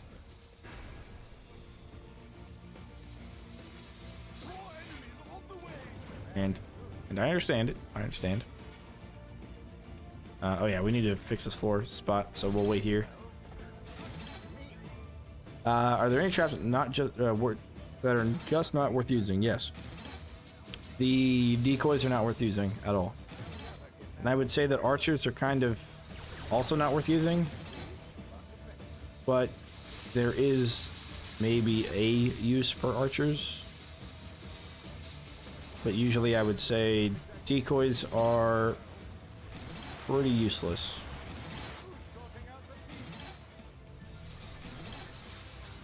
The rest of them, though, I mean, the rest of them can be used. Even archers have a use. Even though it's, for me, it's not much of a use, but there is a use for them. Alright, let's go back to Discord and see if we do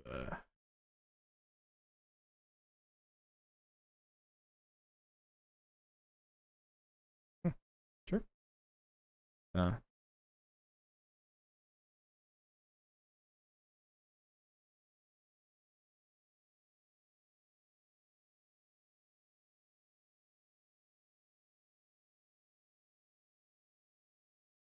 I don't know.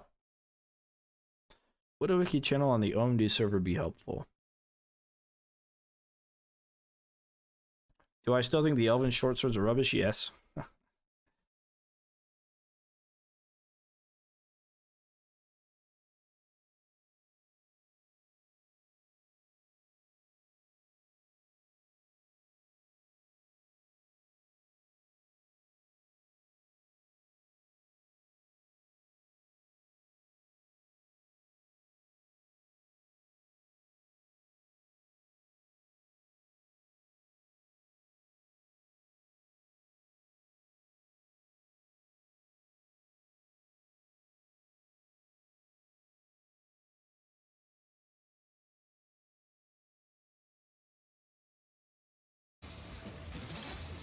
Okay.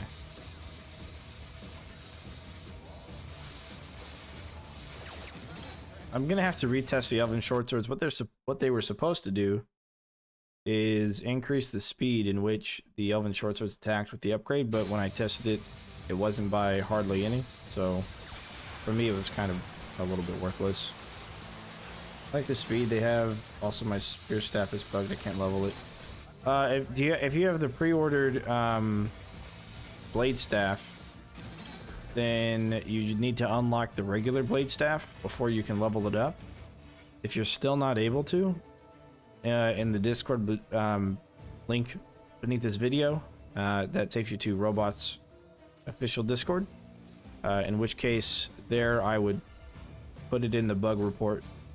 But it is a known issue. Trap's not upgrading, or weapons not upgrading either. I hope this guy's a sticker. Oh, he walked. What is he doing over there? Whatever. He's gonna die there. Hopefully.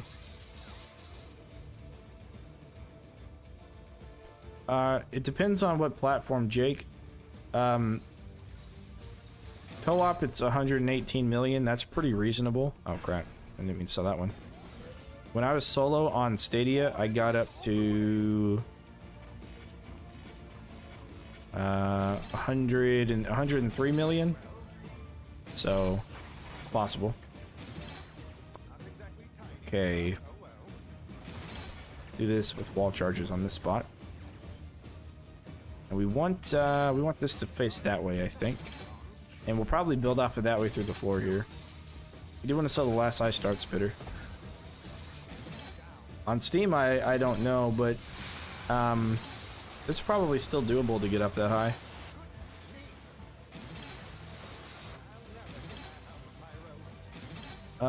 Rail says currently also doing this map on Limitless 35 currently. Sweet. Do you have a barricade set up like mine? But Jake, on Steam, it's not 100 million for solo, but it's like 118 million for co-op.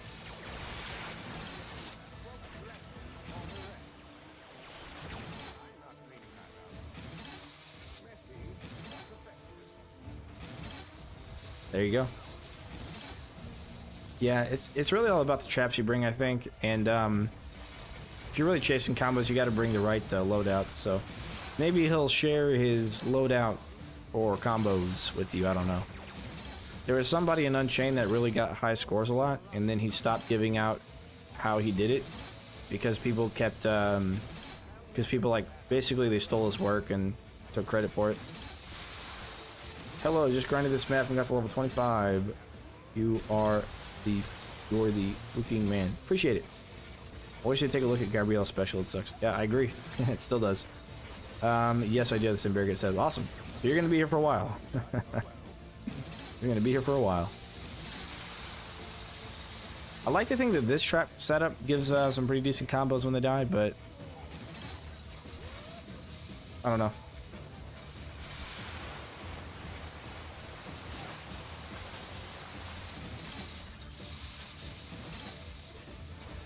Dude, I thought it was slow. I was confused, yeah.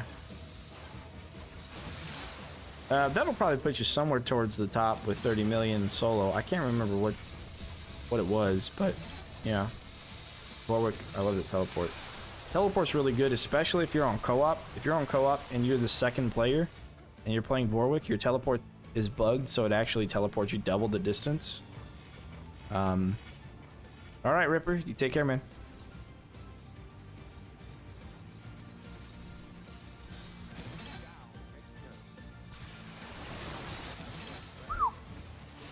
Times 11 there. I guess if they get stuck in this area, they're really going to take a lot. Flip. Let's just do more of this. Yeah, that's fine. Do tar and brim there. Or no, we'll do another floor scorcher facing that direction.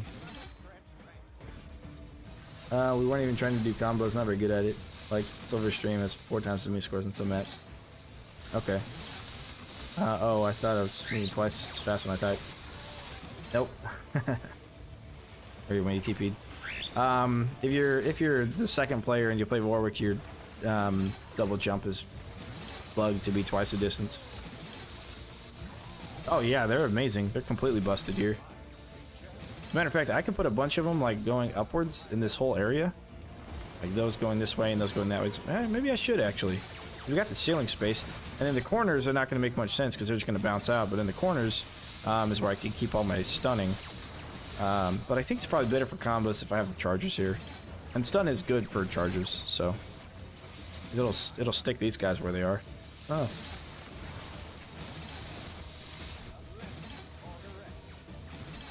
Yeah, we're just taking a break.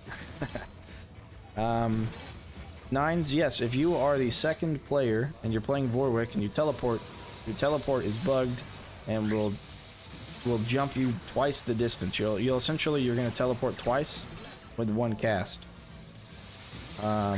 Using your build on using your other build on YouTube. Sweet. Sweet, sweet, sweet.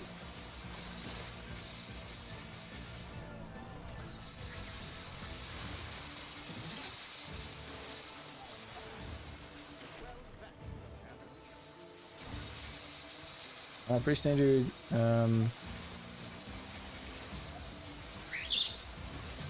You okay, bud?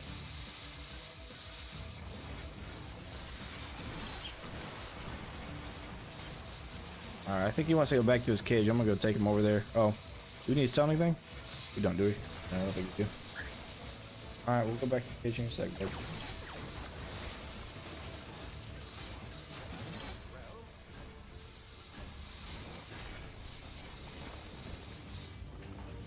Yep, and then a tar there. Yeah, that'll work. That'll complete the 4 traps there. All right, I'll be right back.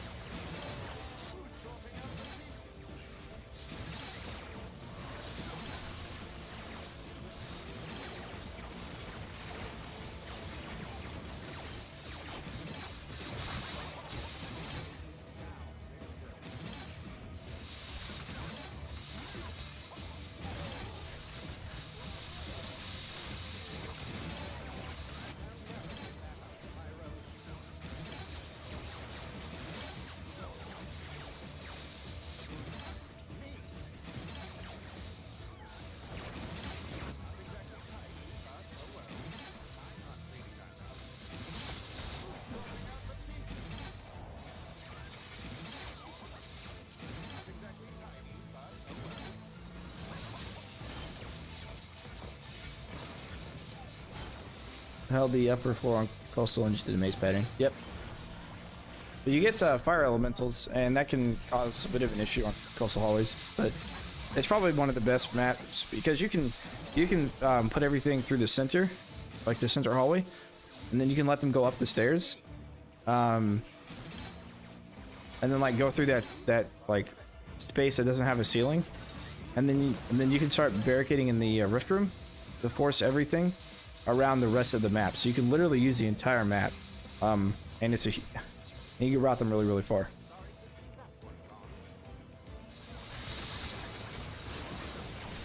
Use flame out of it. Oh, if you're talking about this thing here, that's a floor scorcher. That's exactly what you did, yeah. That's the floor scorcher, and then you have the acid geyser is the other floor trap that looks like a vent. But the floor scorcher is nice because any minions that are kind of stuck, or like this guy right here, the mountain troll who keeps sticking around, the floor scorcher will burn them and everyone else around them.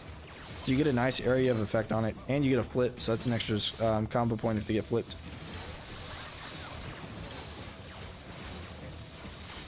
No bottom floor, no maze. Right, no maze on the bottom floor, so you can take care of those fire fiends. Big hallway, acid, cryo cannons. Force switch to arcane dragon, yep. This is not my first time on this map. I played it on I played it on Stadia some time ago, and I built very similar to this, and it worked. See, this guy's getting stunned, and this guy's waiting for him to get unstunned, which causes the traps to come off cooldown again. This stopped being possible on Stadia when they added the fire elementals, but it is possible again because they took away fire elementals. Alright, let's do that and tar. I had fun with the mace sauce fine as possible. Yeah, that's a really good room. That hallway is a really good hallway for that. Using bleed saw blade, extra distraction butterfly, flame damage tar, arcane brim, flame roof lasers, barricades, ice knife shooters, and the lightning wall things. Yeah, that's a good combination of elements there. The lower floor too wide though.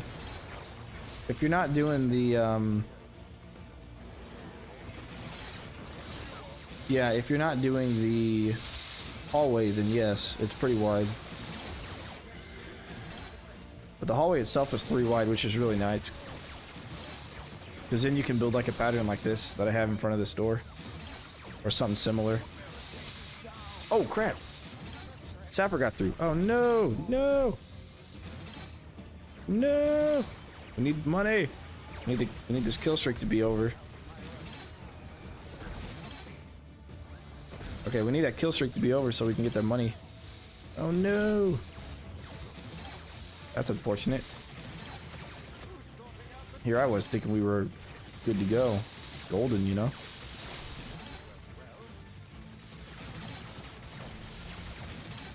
We've got these saw blades to just nuke them.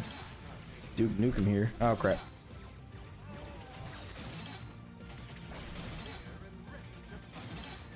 This kill streak needs to be over. I need the money. Yeah. Oh, okay. Kill that guy, or stun that guy. Armored ogre. It's gonna take a lot of damage. They get frozen, they get stunned, and then they get shredded to death. go, boys. At least I start spitting. Come on, cool down to freeze this guy. Freeze him, he didn't freeze him. Alright, Armored Ogre's gonna get through. We can maybe kill Heavy Orc. And that guy. Yeah, looks like we're beefing up the other side. Oops. Alright, so we're just gonna do, I don't know, more lasers, I guess. We're gonna have to, and probably some more tar.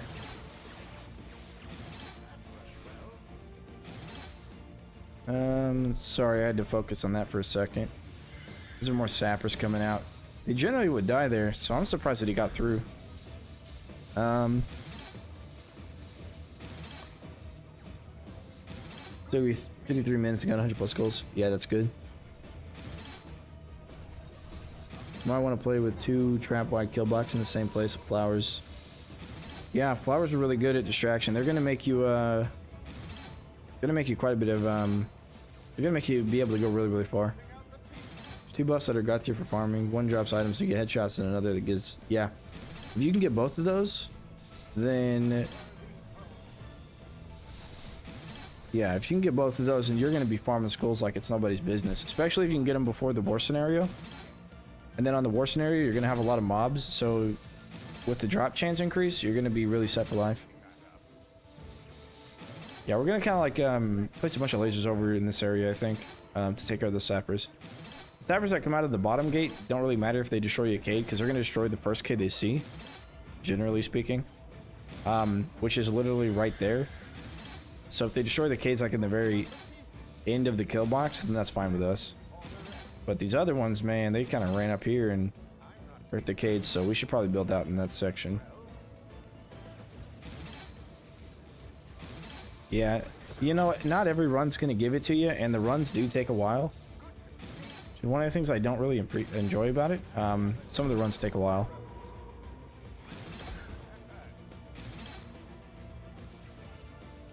And that's really because of the war scenarios. If they didn't have those, then you could probably be done with the run in 40 minutes. But they included them, and I get why. Yeah, I had a headshot from the first buff and then bonus drops. Yep. Exactly.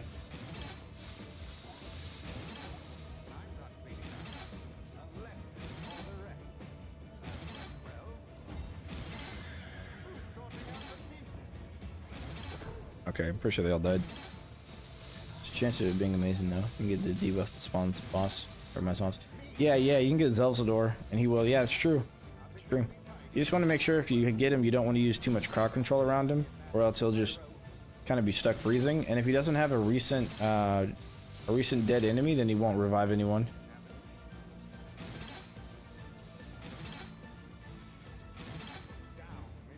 I wouldn't even take the 2 times headshot. I would take the stun staff and just oh, come on. We need to place it there. I would just take the stone staff and use it for that purpose.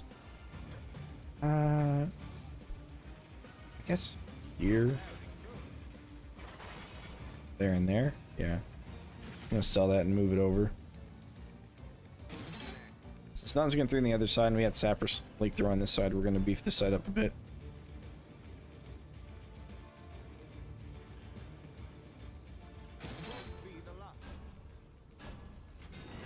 It's nice when they just turn around on their own. And then we're going to do lasers horizontally as well. And this should prevent any sappers from getting through for at least, I don't know for how long, but quite a while. Once we get those lasers and more tar up, we'll be good to go. And more saw blades, of course. Matter of fact, that whole section's probably going to be like nothing but saw blades for the most part. Because we got the stun on this left, so that'll really be the only thing we need to worry about.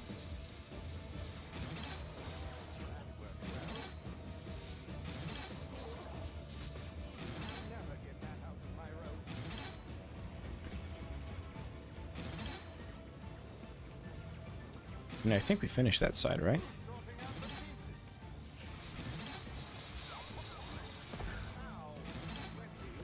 I don't want to check it yet. I don't want to pull the... Because the headshot kills all the shots. Oh, because you have to kill them. Okay, I got you. I got you. Yeah, that wouldn't make sense just to spam headshots and then get drops from spamming headshots. Like every attack gives you coin. But they do have one that has every attack gives you coin, I think, or every headshot gives you coin. So then you just want a high rate of fire with a low kill potential. Yeah, that's good. We don't need to build out there anymore, really.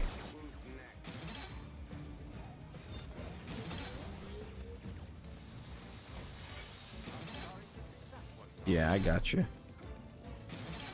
One of the best weapons for that is the it's actually the lightning staff. It's got a really high headshot damage. It's like 200 and something. And the bow also has a really high headshot damage with like 135. So doubling that and you're in some business. More enemies on the way. Oh, I should have put that up a spot. That's okay. We're gonna go over there at the end of this wave and spruce it up a bit more on that end.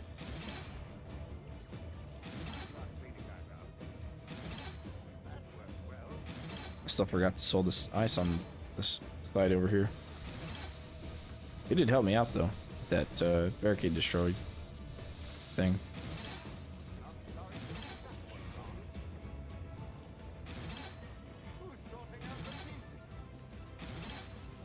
Okay. Bit more Discord time.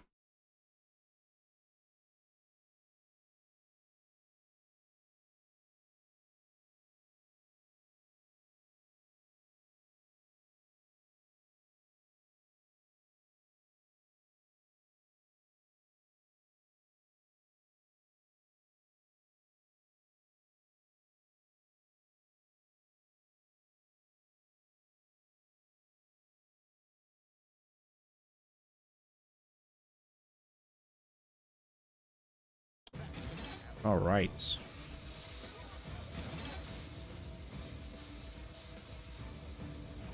Almost wave 45.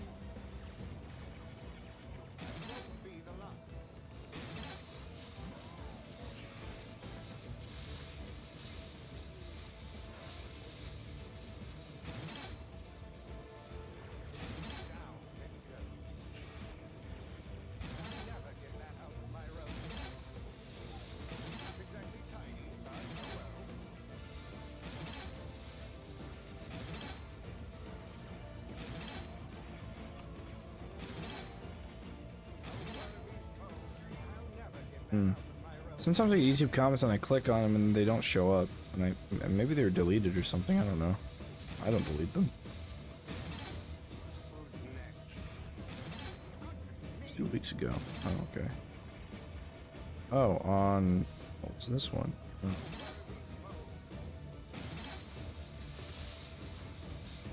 A lot of notifications, though. Oh, here we go. R3, okay. So if you're playing on PlayStation, the zoom function is R3. For the crossbow and the longbow, apparently the longbow also has zoom.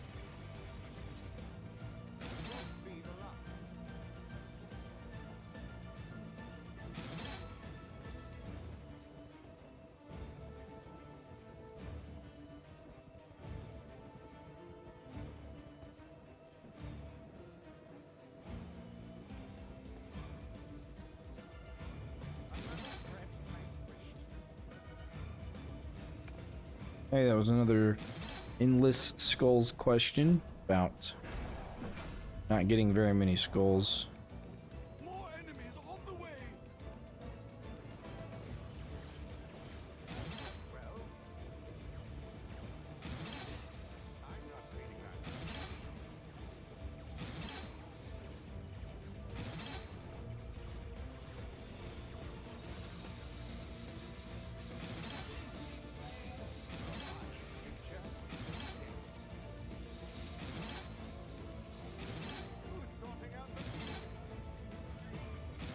Okay.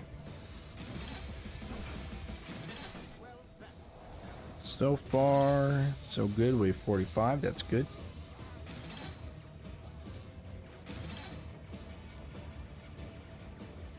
So how do I make orcs run through my kill box twice? Apparently there's a lot of ways, but I don't know a single one.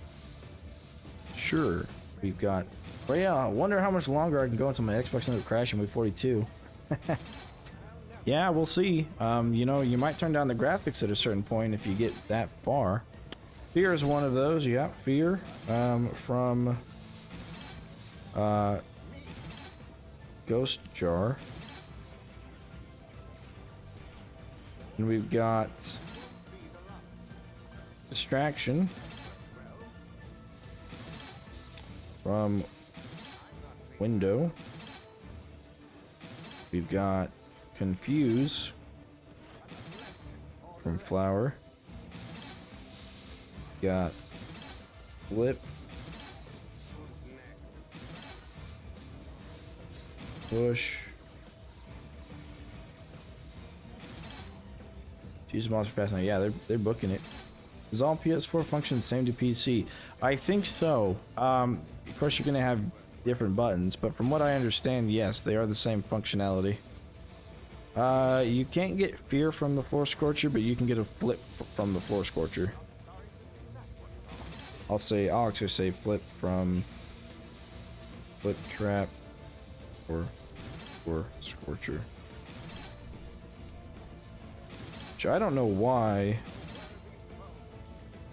orcs aren't afraid of the Floor Scorcher yet, because they've seen him a couple of times.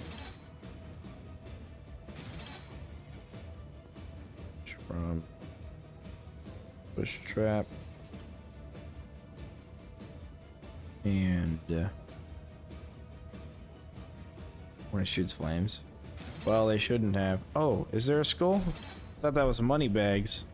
Probably Moneybags 500 coin over here. Really the only thing. Once you get late game, I think the drops just stop, like, at all. That way you can't farm endless for skulls.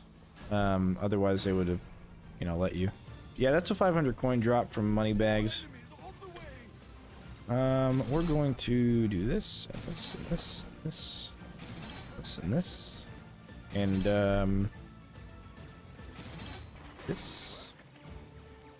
And we're going to put it over here as well. We're going to do a horizontal one first and then 2 verticals on top. Monster fast now. Yeah. No, you're good, you're good. We still needed to pick it up. Now you can't turn down the graphics. That's weird. Jake, I don't know why they would run away. Now, sometimes if you path like this, they're gonna like interrupt their own pathing because they're trying to reach a checkpoint, and they're gonna run backwards through your kill box just based upon the way your kill box is set up. But also the grenade rats are insane. Oh, dude, I would hate that, man. That's why I don't play with a controller, because I would just lose probably. It's a challenge I might take up, you know, playing with a controller.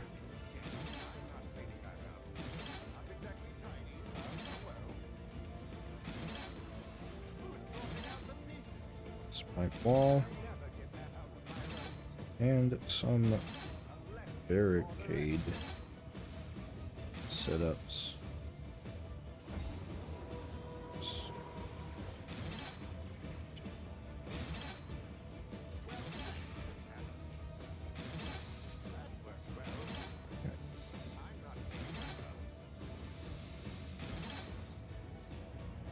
I think that's everything for that answer there.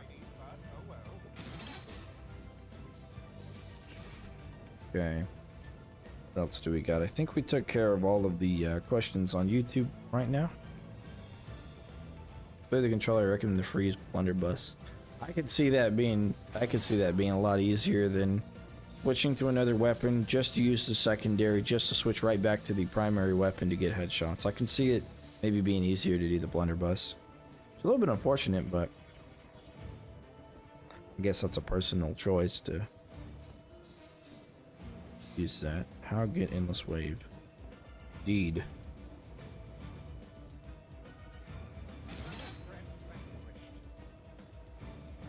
Deed. Oh, what Mage Tower endless? Oh. Yeah, I just gotta glitch the game for that. It's not possible on Steam. The grenade rats to feed them. Oh, those grenade rats. I thought you were talking about the Knoll Grenadiers. Yeah. You can do barricade decoy. The decoy trap is probably cheaper, but maybe not as effective. I would really go lasers for the Cobalt Sappers.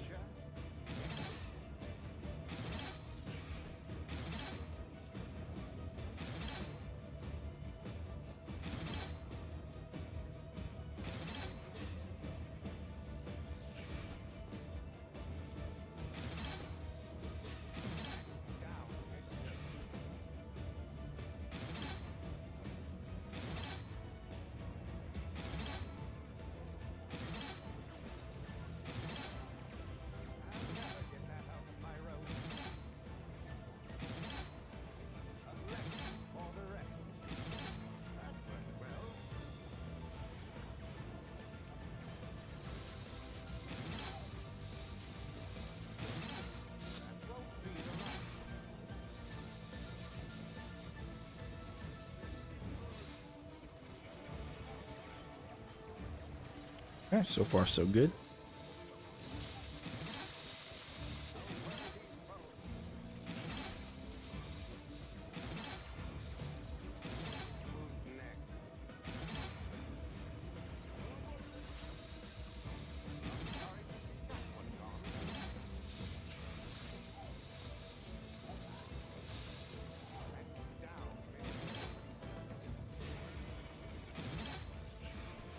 I do, but they normal pass. Well, you gotta make sure you combo with Tar. That way they group up on each other, and then they'll kind of spread out a little bit. And when one blows up, they'll damage the other ones. Yeah. Generally, you'd want to, and you want to make sure you combo with Tar. It is possible for them to slip through if you don't have Tar. But for the most part, lasers will do the trick. Grinders are also pretty good, except when you go endless, grinders become pretty useless. So, they're pretty good for combos too, I guess.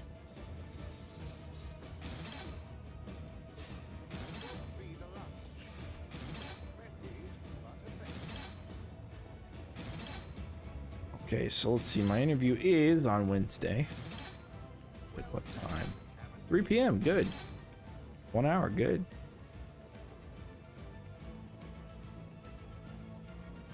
Oh, they want me business professional? Bro, I don't want business professional. Well, I guess I'm going to the clothing store tomorrow anyways. More enemies on the way.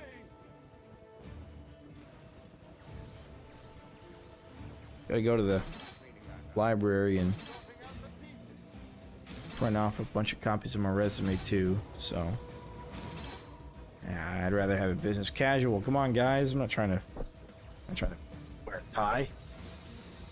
And IT always known for the dressing up. I know. And this is a blue collar job as well, so they're probably going to be looking for that sort of thing.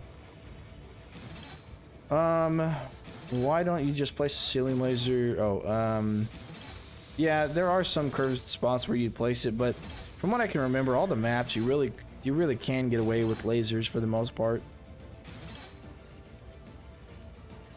Lasers and Tar, that is. Does the mob damage scale with Wave? Yes, the damage they do to the player, or the damage they do to barricades, does scale. Also, the amount of health that they have also scales.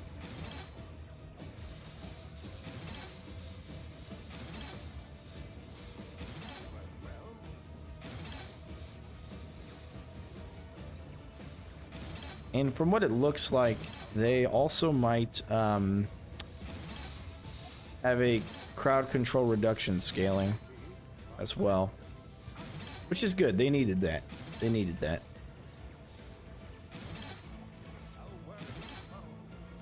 But we'll see how far we get.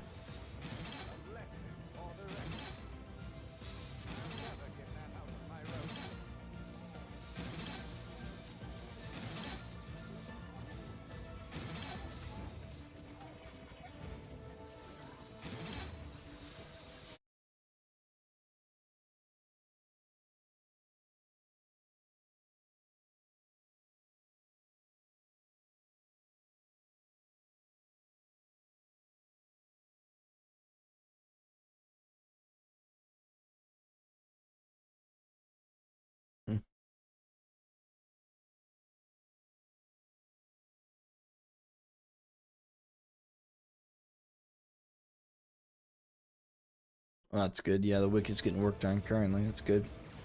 Oh, I'd forgotten to go sell some traps and stuff. Let's go over there and check it out. What do we got going on over here, guys? Alright, we can do... Yep, see, one hit from an ogre now kills me when it used to die. It's okay. We'll try and wait till the end of the wave and we'll see what's going on with that. Crowd control scale, my freeze don't last long anymore. Yeah.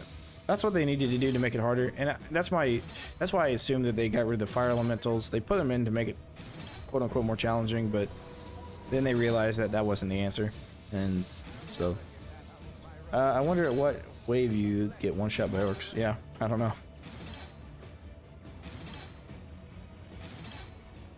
Yeah, I'm not gonna wear a tie. Like, if they're not gonna accept me with a button-down shirt and slacks and dress shoes, then they're probably not gonna accept me at all. I really hope that's not the case, because I kind of told a bunch of other recruiters and stuff that I'm sold. So I don't know. We'll see. Normally I get one full mag with the blunderbuss, and I only get 1 to 2 shots. Oh, I see. Yeah. I think in Unchained it was they reduced it by 50% or 75% max or something. I don't remember, but it was something really noticeable. How do you counter the big fire elementals? Try and headshot them before they get close enough to your barricades. And you can easily land headshots if you use the stone staff, in addition to whatever weapon you choose for your primary. I think it's a TNT archer. I don't think it's a sapper. Yeah. And the firelings, if they get picked up by the by this gravity pillar, then they won't damage your barricades if they explode in the air, or at least they didn't last time I checked. They still shouldn't. But usually I would go up and I would use a stone staff secondary, switch over to primary weapon and headshot, and then once they broke open, I would use the stone secondary again to stone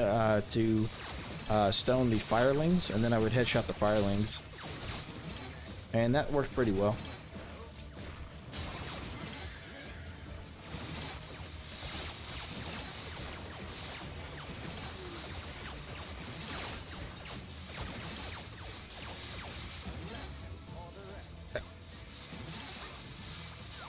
Looks like they are done and getting traffic jammed, actually. That's fine with me. We got time to build some stuff over here. Like this. Thanks for the info, of course. Of course. We don't really want to build anything here because we just sat here and they weren't really coming out to this area. But I think they were coming out to here, so we could probably do, you know what, we can do floor scorchers all the way across here, actually, like this. That'll be really good. Keep the burn on them, you know. We'll have to do the wall charger there. That's the question. Yeah, I think we're gonna take that saw blade backwards, because if we go forwards, it could end up derping around over there. Actually, want to move this up. Okay.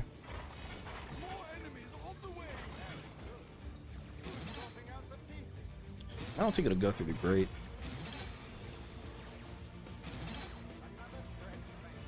Alright, like that. That should work. And then we'll just soup up this area to keep everything dead. And then we got that kill box for the extras. We could barricade out here like I said previously, but I don't think we will.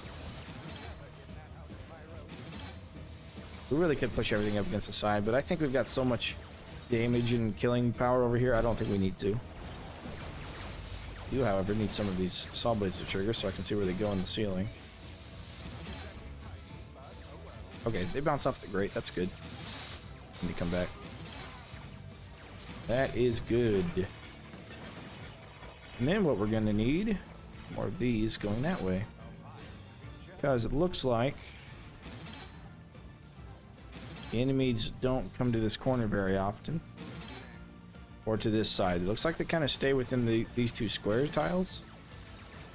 So I think we're just going to do fire stuff going outwards. We could barricade over here, but maybe up to this point. We could barricade up to this point. Maybe even up to this point. And that would force them to use this side as well. Some of them will go on the inside, some will go on the outside, and then we can maybe do something different with these. I don't know. I'm not too sold on anything yet because they're not even making it past that corner there, and it's wave 50. Limited is around 50. I know they had a limitation on, I want to say Unchained. I think Unchained was on Xbox or something like that. I want to say they had limitations similarly. Like you can only get up to a certain wave. Oh, we killed money bags over here. But I don't know.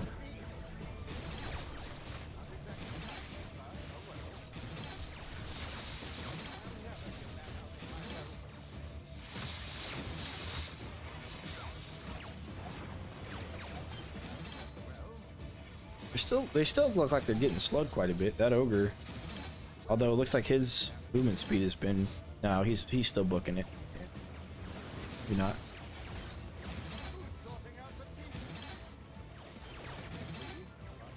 We could try gating up to that point. Well, that's all blade stuck. Will despawn? Yeah. Okay.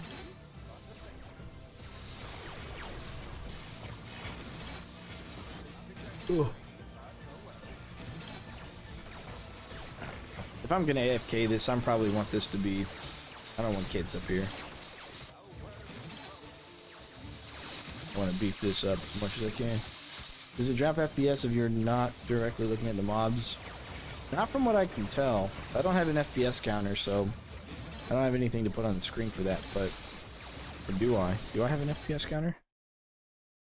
No, I don't. I don't think I do.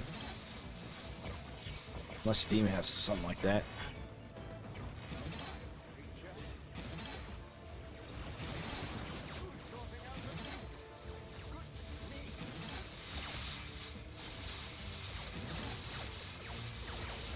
But what if Wave 50 was an achievement they had on Steam? That'd be pretty cool. What I can tell though, it doesn't seem to drop frames whenever I'm looking at them.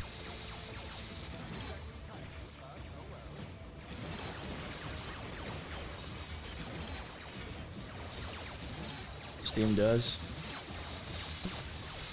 Oh, they do, yeah. It's probably an application or something I can get.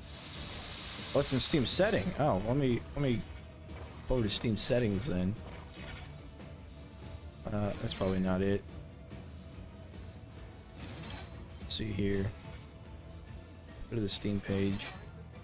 Where's it at in the Steam?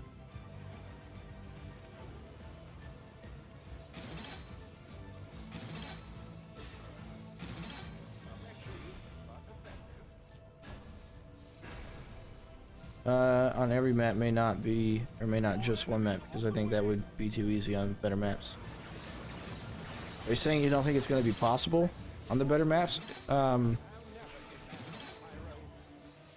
Yeah, I'd agree with that. Well, we got really far on switchbacks, and I think we could have gotten farther if we brought the freeze cannons and put them on the ceiling.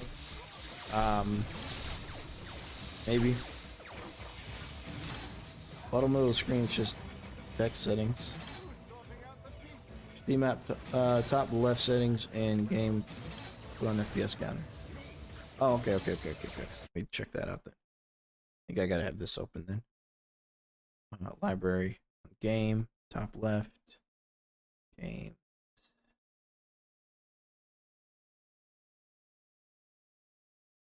Setting.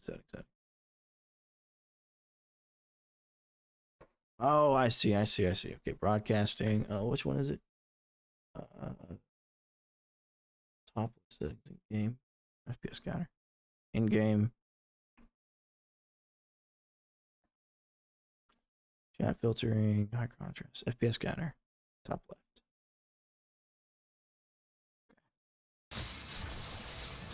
Oh. That's weird. It just showed up saying it had trouble connecting this to the stream. I don't know why it said that. But I may have to restart the game before it takes effect. Not too sure. Yeah, the in-game tab, I got you. Let me check it again. He might need to start before. Okay, so I did it right. All right, I'll yeah, we can check it if we have to restart. That looks like we're gonna be okay for a while though. Oh, look at that. That's great. Saw blades, man. Wouldn't be possible without them. Wouldn't be possible. All right, I'm going to remove the freeze over here. I think it might be causing this traffic jam that happens. I'm pretty confident that we're good to go on this side, but we're gonna build up that other gate a lot more. OMD3 is capped at 60 FPS.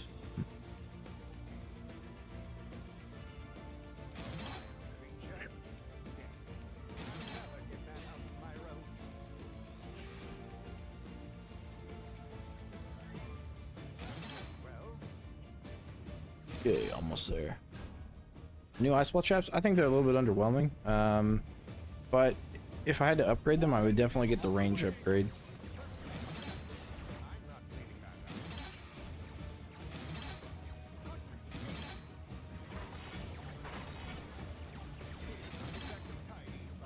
Okay, and then here, lasers.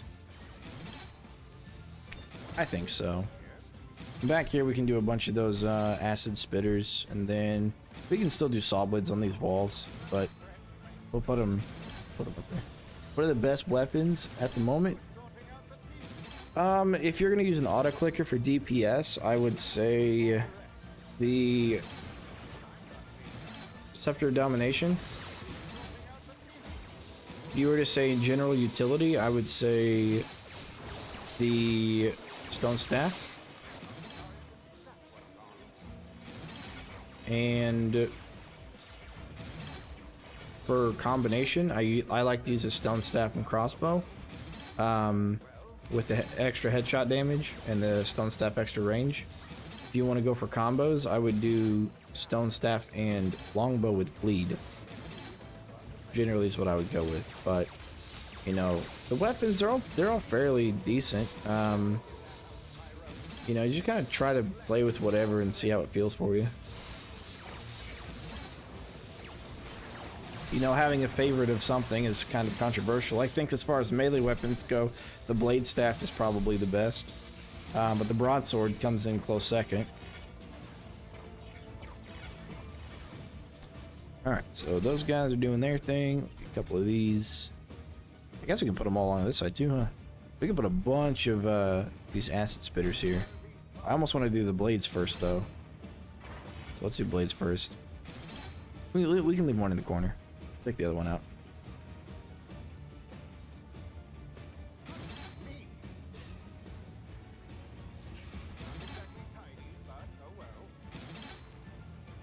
I'm getting pretty hungry, so I think I'm about to go and warm up some food. The microwave here in a moment. Biscuit and gravy, eggs, bacon, sausage. It's leftovers from breakfast. One of the best things to ever eat. Well, you're awesome. Hopefully in 4 hours I'll be off work and still playing. I'll be watching tonight. Hey, I plan on it. 4 hours, I'll still be here.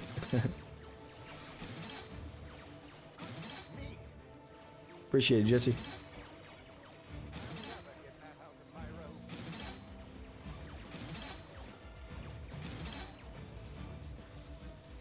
Do you prefer the snow cannons on acid or freeze? No, I prefer the freeze, but for this setup, I already have freeze with the ice dart spitters, which I honestly probably should have switched out. If I took the ice dart spitters out and put the freeze on the cannons, then I could have brought something else that maybe would have been more effective. Otherwise, I would generally do the freeze over acid. Freeze is just better overall.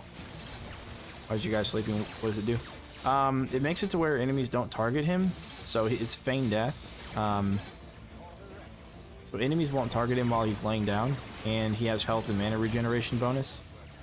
My YouTube picture is a combat photo.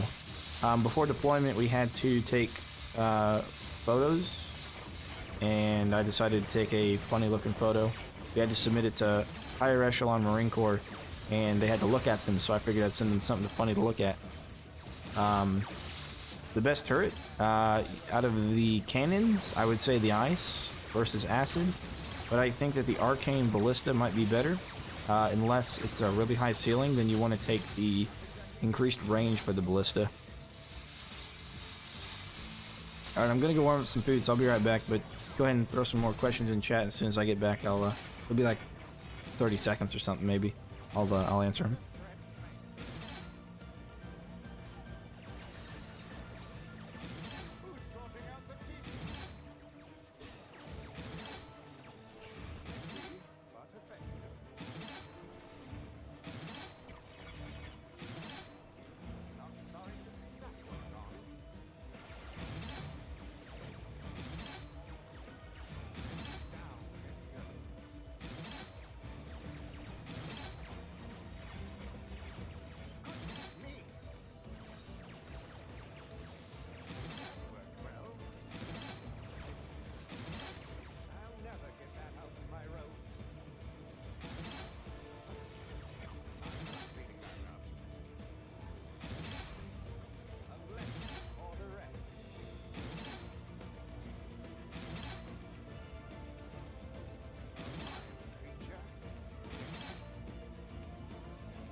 More enemies on the way!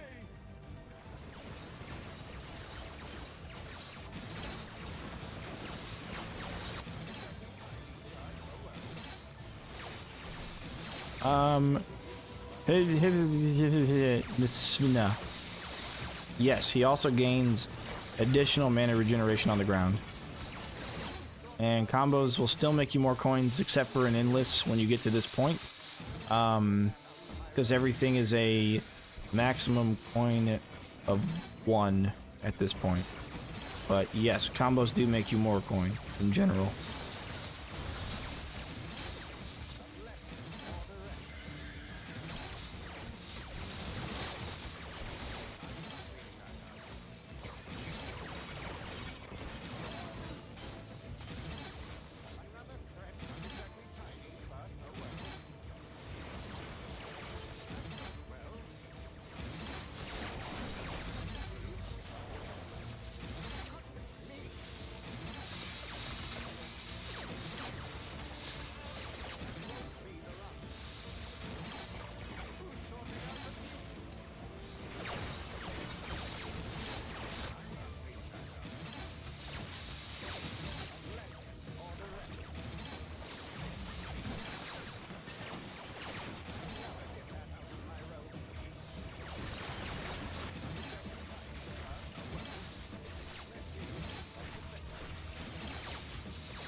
Okay. Dude's finishing warming up. I had to go spring a lake as well and get some more Baja Blast, because Baja Blast is the best drink in the world. So, show your death quarter, please. Yes, I will. Sir Radioativo, how are you? Have you cleared tower power? No, I haven't. I haven't even tried it yet. But somebody in my comment section of that stream did mention an idea on how to beat it, so we'll do that. Creeper Jack in the Box. I like the occasional shocked ogre covering the screen. Yeah. What do you think of the Arcane Dragon Wall Trap? Yeah, I think it's a little bit underwhelming. I don't really like it too much. I played it with the on the last Endless, the one that we did before this one, and it just wasn't that great. So, okay, so here's this gate. They run into this little section here. Nice long corridor. Yeah. We're going to build it out a little bit, and we're going to build it all the way down here. And then we're going to start filling in this side. Probably from the front, we'll fill it in, just for the other guys, for when they come out here. So this is all empty. It's just barricades. We had to build this side up because the sappers, one of the sappers came through and blew up this cave and caused us to lose a rift point. So, yeah. So this is all going to be trapped up as well. Okay, null hunters need to leave. Kids are not hurt. We're going to wait till the null hunters go away before we go the rest of it.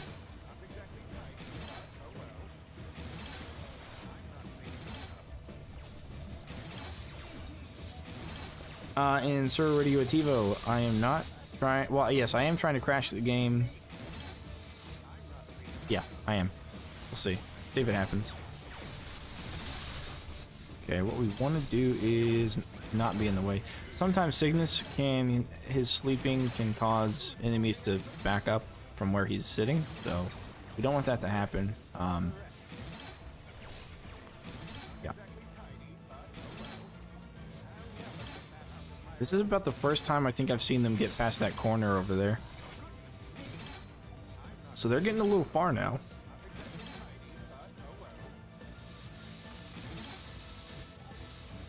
Yeah, I tried to use the Arcane Dragon in... Oh, he's getting real far. Look at that. He got flipped right just now by the Floor Scorcher and died, so... we might go and put the ice back over there. We had it over there and we removed it. I can put it back over there. I kind of don't want to, though. Not yet. I think we're okay. If we lose a couple of lives, that's fine. So yeah, so we got this. This is right outside the gate. Checkerboard pattern into 3 Floor Scorchers. Then we do alternating patterns. Floor Scorchers on the edge points. Running here. Some lasers. Back here we've got the acid cannons. More lasers. We do want this to be dart spitters. We can put a bunch of dart spitters here, actually. Let's go ahead and throw those in there. We're going to have lasers on this and this, if we can do that. And then out here, there's those lasers and traps. We die instantly if anything attacks us, so there's also that. Yeah, that's that side. And we're just kind of kill boxing the other side a little bit more. Getting it a bit more damage and stuff over here.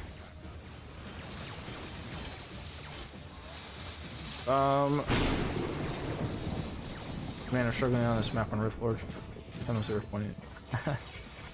I think I did this map on... Oh, I did this map on co-op, I think, with a buddy of mine. So you can see how we built their kill boxes there. And they were pretty efficient. That was on Friday. So if you look at my Friday stream, we did it on War Mage and Rift Lord difficulty, because you have to do both, I think. Yeah, and you can see the kill box setup that we had there, and it works. Bevo Ace Trainer, how do Fire Lords not destroy all the barricades? You must be playing on Stadia, or must have played on Stadia, because they removed Fire Lords from this map. When they introduced Fire Lords, they introduced Fire Lords to solve the problem of how easy this map was. And in the Fire Lord's place, they... Yeah, solo is a lot different. You do have to bounce between them. You can still build the kill boxes in the same area. So like this corner would have your spider design for the kill box, pushing them against the wall. And then you kind of want to stay on the other side and have less traps overall over there. So you can kind of hang out on one side while this kill box on the other side does the work.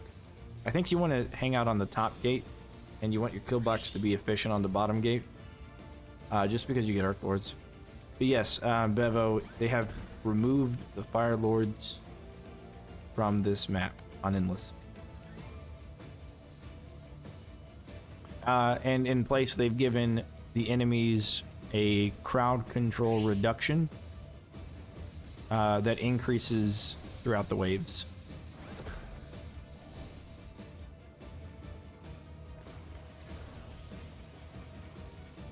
I think, yeah, I think it's meant to be different for a lot of the, from co-op to regular play.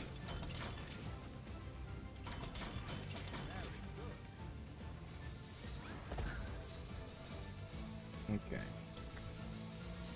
Food should be warm enough, so I will go and snag that after I pour myself a nice glass of Mountain Dew Baja Blast. Best drink of all time. Well, this one was a little bit too clear. Let's see how it tastes. Oh no, it's taking color. Nice. More enemies on the way.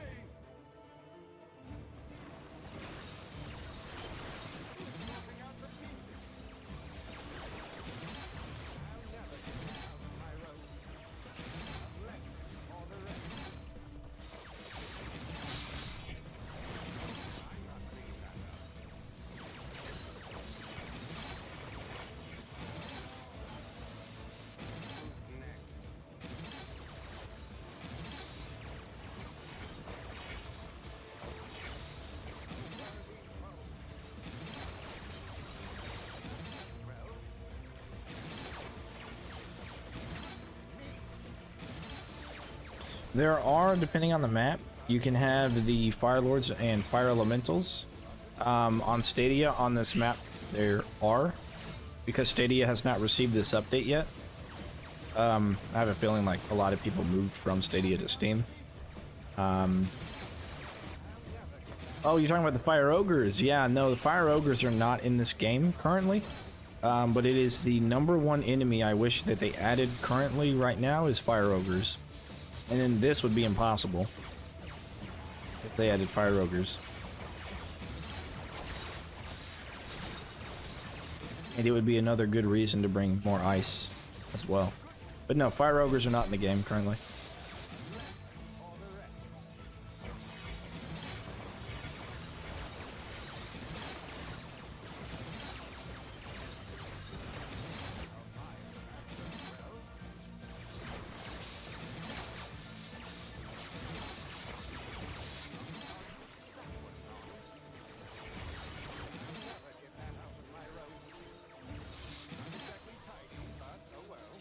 Well, you shouldn't see him on this map on Endless. There, Bevo. You shouldn't see him on this map. Unless they're on multiplayer. I haven't played this on Endless on multiplayer. But they'll show up on sludge shelves. They'll show up on coastal hallways. There's a couple maps they'll show up on, but this shouldn't be one of them. Oh, yeah. You know, it's always good, especially if it's on, well, if it's on Endless, it's a little, it's a bit different. But if it's on story mode, what you want is to place your barricades far enough away for the Fire Lords to not attack them. And generally, you'll be able to see when they come out. And if you play it the first time through and you lose, when you play it the second time through, take note of what gate they come out of and when they come out, like what wave. If they come out at the beginning of the wave or the end of the wave, and then try and play around that by meeting them before they get to the barricade setup. All you got to do is use your stone staff or an ice amulet to freeze them in place, headshot them, use it again on the firelings that pop out, and then headshot those. On Endless, yeah, there's really not a good way. You just make sure that you're killing them before they reach your barricades, depending upon the setup. Opposing forces. If you ask Beast kill a 10, how many skulls do you get from this? I probably won't get very many, maybe like 10 or 15. Have you done opposing forces? Oh, those, yeah, they're not fire ogres, and they shouldn't attack your barricades. Those are like fire overlords. I can pull up pictures of them. Yeah, those are like fire overlords, and there's one that has melee, and there's one that does ranged attacks, like ranged fireballs, but they don't do any area of effect damage. I pull this up here. It should be. You got the heavy fire fiends, the medium fire fiends as well, and then when we go into the even heavier dudes, you got the fire fiend mage and the fire fiend overlord. One's range, one's melee. The fire fiend overlord's a lot like the armored ogre. I think he's a little bit weaker. But yeah, he's there. And then the fire fiend mage is a lot like the cyclops mage.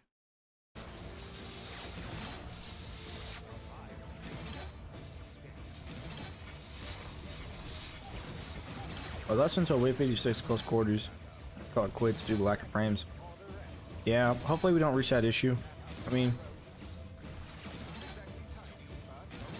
I don't know why it'd be any different for you, for your stuff, unless your setup is not as good. I don't know. So what's happening right now? What you're seeing in front of us is a traffic jam, and that's because we have freeze, and freeze will freeze the enemies, and it'll kind of cause the traffic jam to happen. On top of that, you have some of the minions trying to go forward and some of them trying to go backwards, so they get clumped up on each other. So yeah. But I hope that helps, Bevo. I'm not sure that it does, because I didn't really answer the question too well. If you're just trying to beat 25 waves, it's pretty easy to take care of them before they get to your kill box, or before they get to your barricades. But yeah, otherwise you just kind of have to play around it and not use kids as much or something. There's a couple of ways to route on some of the maps, so it's map specific. Like Coliseum, I would say it's pretty difficult to do, but I did a Coliseum run not too long ago. That's it's on one of my live streams. It might help.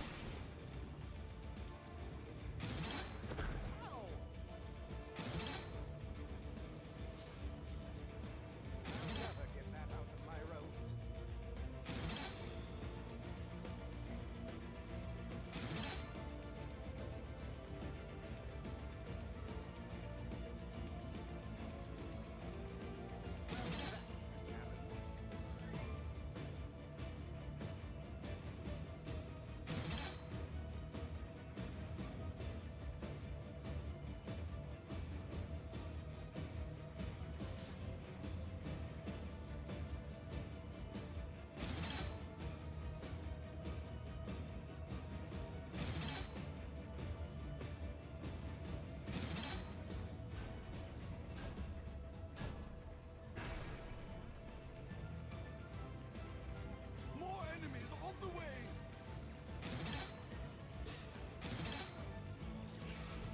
Yeah, but the problem is kill streak only gives you 1 coin, I think. I'm not sure if kill streak will give you like a bunch. You know, I actually wish they didn't have a skull on that kill streak counter, because it might make you think that you're getting that many skulls. But that's definitely not the case. I didn't realize that until just now. Because you're like, oh, I get kill streaks, so I get skulls. But I think in the post stats page, it's only it only gives you 1 skull for your highest kill streak possible. But I could be wrong on that. I'm not too sure.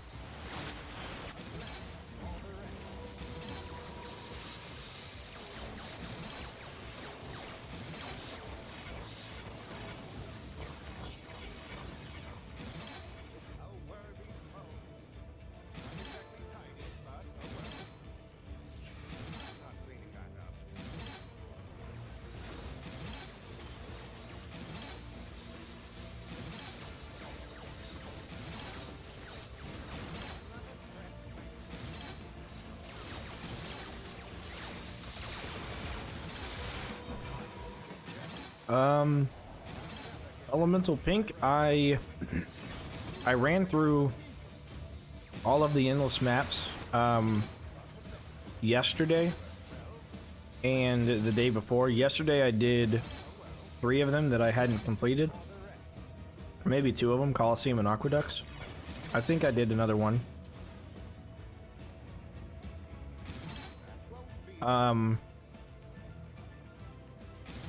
But then the day before, I did all of the endless. I did all the endless on Saturday, other than like 2 or 3 maps. So if you want to take a look at it, I did them until I passed wave 25. Those are probably Earth Elementals I got through Earthlings. So if you want to check that out, it might work. They might work for you. But yeah, I'm gonna upload those as individual videos for the maps that I played on Endless. I have 2 of them up already. Okay, so that's unfortunate. Gravity pillars would probably help against those guys mostly because it would stop them in their tracks. But we're gonna go ahead and bring some ice here. It's kind of unfortunate. We can also build back here a bit more.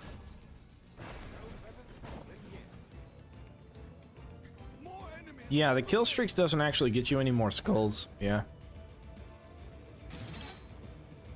It's just, yeah, it counts up how many. Now, your kill streak is important to know because you get 11 times the amount of kill streak in coin, which is one of the things that keeps Endless going. Well, technically, you kind of get 12 almost because everything's worth 1 coin. Skulls amount increases by quite a lot when the kill streak ends. Though that's by money, yeah. It's either called Rift Coin or runes or something like that. Yeah, I don't know why they have the skull logo on there, and I can definitely see the confusion there. Because skulls are spent for upgrading traps and weapons and stuff. So I don't know. It's a bit of a design choice, and I never thought of it, but now you brought it up. It's kind of a weird design choice.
What traps do you wish they buffed?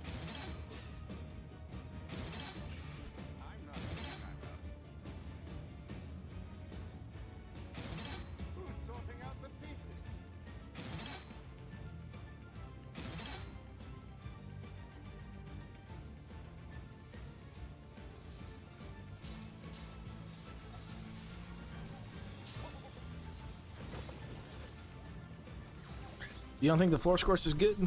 I think it's pretty good for combos, but I could see the argument that it's just the damage is a little bit underwhelming. The flip isn't very powerful either. Alright, so right now we're going to have to leave that where it is on that side. I do kind of want to fill it in a bit more. Oh yeah, we just had some frame droppage as we turn the corner. Trying to load all the traps and stuff.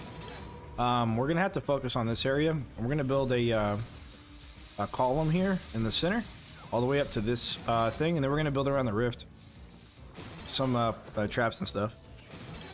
The Outlaw just got in stream. Would you mind showing what trap tunnel you have? Yes, at the end of the wave. I'll run through it. It's fine, but when it flips, enemies use fire them too. It still does, I think. I'm pretty sure it does. Saw blade spam. You kind of have to do saw blade spam on Endless, I think, currently. Looks like I got some barricade destruction there. Some sappers got close enough, which is why I built the barricades where I did. Are they still getting through? Are those sappers? No, there's no way. Okay, no. I just heard the sound again. Yeah, I agree. Chocolate ice and chips. Pushing and flipping more, being more relevant would be fun. Yeah. And the ice trap too. You talking, Sir Radio Tivo? Are you talking about the wall ice trap, or are you talking about the saw blade? What ice trap are you talking about? Because I think the ice dart spitters are really good. They're really solid. They're a staple. But yeah, especially, well, maybe not so much on endless. I don't know. I'd have to like test out the freeze a little bit more.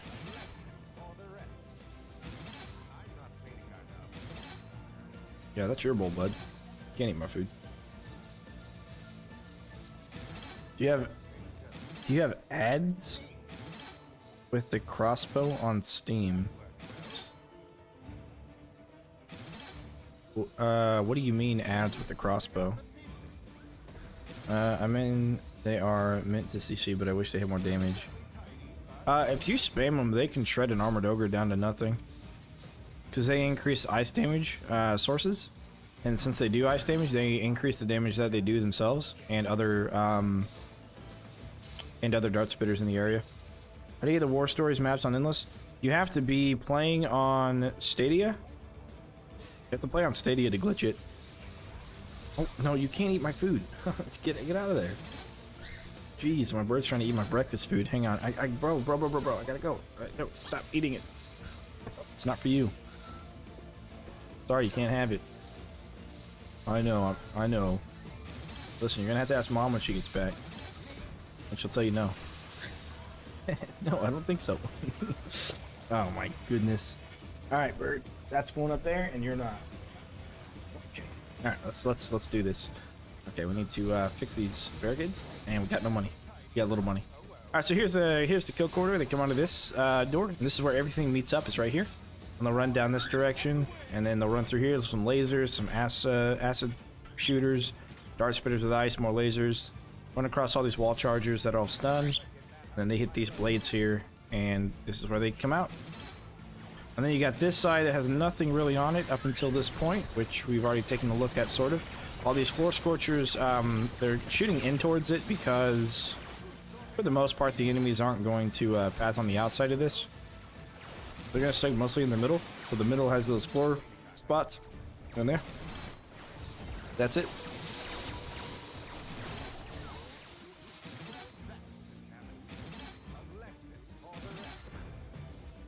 Hopefully make all the maps endless. Yeah, I've asked them to do something very special with it, where you would and I've mentioned this in the Discord back when this game first came out on Stadia. We'll see if they do it at some point, but I know that they have all of the maps. They like tested them all, because when I glitched the game, some of the maps actually had extra enemies that they wouldn't normally have. So so I know that they've at least tested all of the maps on Endless. But I wish that you could like play the story mode and then click continue at the end of it, and then pick up where you left off. So then you could build for part-time, and then after you get finished with part-time. Damn, he destroyed it again. Yeah, those sappers are getting through now. Might just have to let those barricades kind of die off there at the end, and then just build more anti-sapper stuff. We'll build some brimstone in the back of that too, I think. Because it slows the fire rate and stops the spread, so it makes headshots very easy. For what? Oh, for... Oh, the sights? Yeah, you just click the middle mouse button. I'm sorry. I kind of got sidetracked to some other stuff. This bird especially.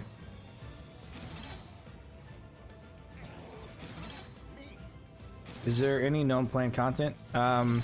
Yeah, we had a developer earlier today in the chat that came by, and he said that they do have content planned, but they aren't going to talk about it yet.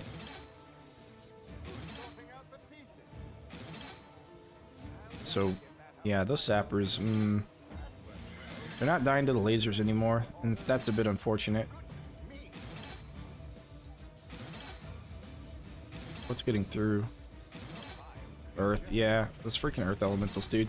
And he's gonna break into earthlings, and those earthlings, if they don't get frozen, they're gonna run. Jesus Christ, he's running fast. You stop. Okay, yeah, that crowd control reduction they've got, that's really a kicker. And again, you know, I could have not brought the acid cannon and instead brought the empty rift scroll, and we could have kept popping it every time we needed to. Elin and Ozil in the next patch confirmed. Yeah. I think new heroes are... I mean, they have it in their list of stuff, but they said they weren't going to do that yet. Alright. So we need to leave this open. And we're going to do this here.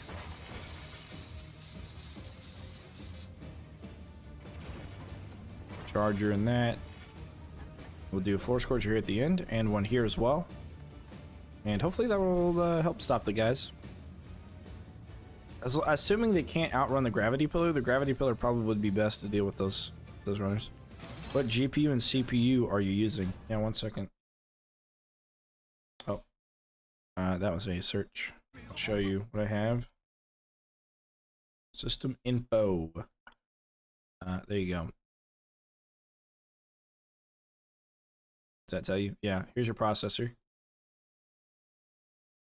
So that should tell you, right?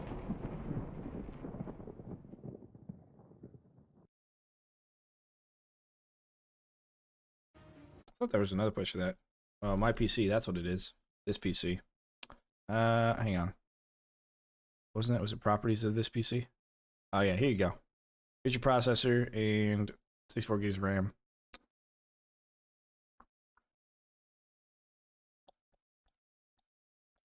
The graphics card is a GeForce RTX 2080.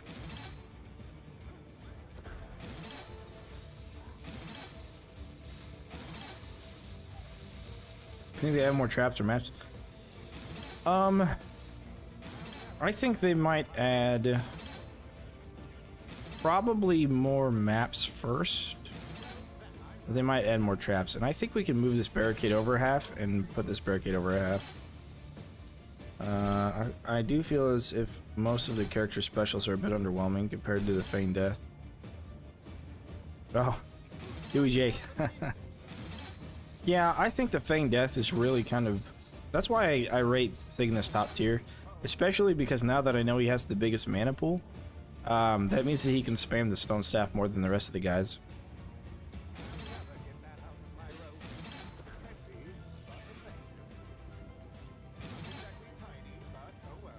I kind of want to save some of my coin for Cades maybe, but something else we got to consider is putting dart spitters here, or do we do lasers, you know? I think I can do dart spitter in the middle, and then I can do cannons on the sides to shoot things in the middle, but I don't know yet. I could just do a triple dart spitter maybe. You know, we'll do that. We'll do a triple dart spitter.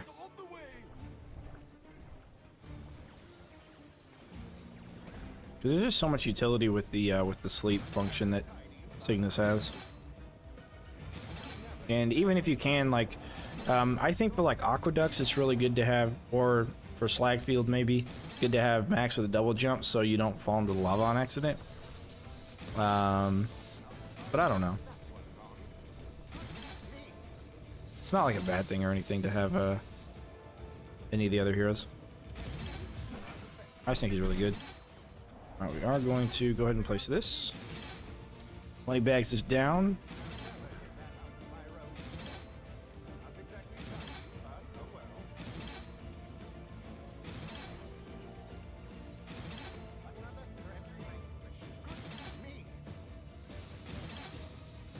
I'm singing an OMDU, yeah.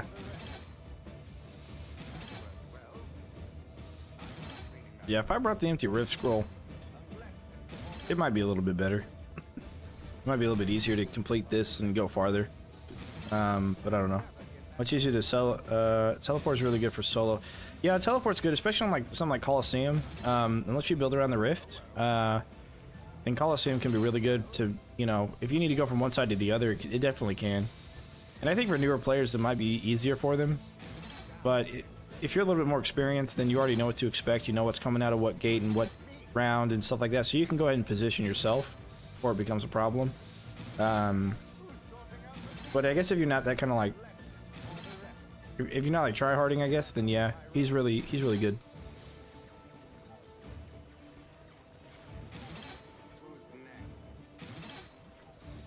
I do know that Cygnus's ability, if you bug it out, it's probably the worst ability to have. I played a co-op the other day. I was just doing like random co-ops, and I played a Cygnus, and I did the feign death, and I couldn't get back up. Like I was floating in midair, and no matter what I did, I couldn't get out of it, so I had to quit the game. Which means I quit the match with whoever I was with. Were they on speed? Yep, it's because of the wave counter.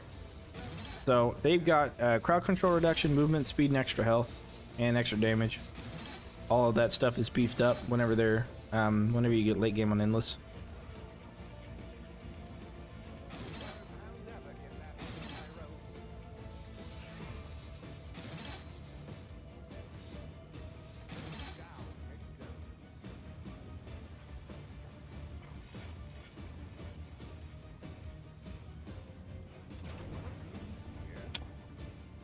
Yeah, I think we do that there. And we're going to move this half a square, and we're going to move another one half a square. I'm hoping that doesn't block them off, because this one will block them off because of the corner. The corner's going up, but I think if we move this over by half and we place this one, it may not block them off. So we could lose here if that's the case, if it does. Let's see here. Is the back wall horizontal? If not, you can put lasers up there. Levitate. Yeah, levitate's good against it's good on the basement because it has infinite range. Airborne enemies take double damage, so if you have an enemy levitating, then they'll take double damage. And I think you mean the gravity pillar. Also on top of that, the gravity pillar can trigger other traps that are out of range. So if you want to know more about that, you can see my trap overview where I talk about the gravity pillar. So I'm assuming they can get up here. Ooh. I think they can. I'm assuming they can get up this. If they can't, then we're about to lose. But I'm thinking they can. I don't know yet. Oh, thanks for the sub. I missed it. Who subbed? Check. I mean the character special. Oh, yeah. I actually talked about that in the character overview I did, in the hero overview. It can be used to cause the ogres to march and knock over enemies whenever they're trying to target you and you're levitating outside of their attack range. So they can target you for that, but I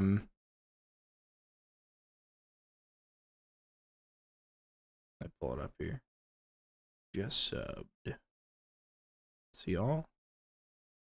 It's subbed. Says Silver Prime. Wow, a bunch of you guys are subbed. Oh, a bunch of you guys subbed today. Oh, that's crazy. I think that's Silver Prime. Thanks. Appreciate it. It looks like they didn't destroy the Cades, so I think we're okay with that Cade being placed there. It's a little tricky, but it looks like they get like a double space they can walk through here. Or at least they don't know it yet. One of the two. So you're talking about a back wall here, Niels? Out.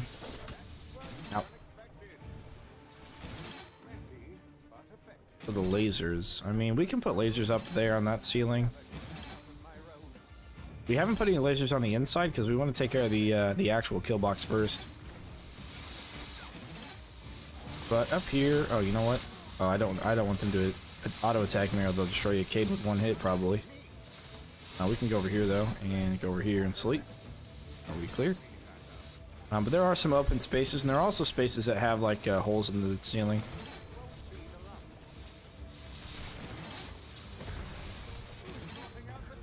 Okay, a little bit extra freeze might go a long way, so I think we're maybe gonna spam some freeze traps here.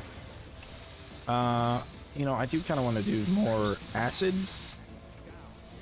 because the freeze will only trigger for the guys coming from here to go over there when they run across the Cades.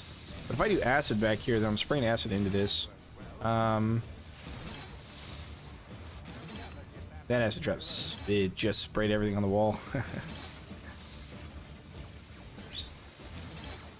But back here, you might be talking about back here.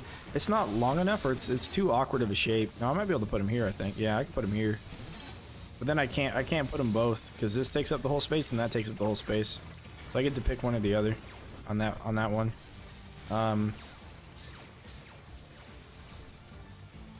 I guess I could go ahead and put these back where I had them.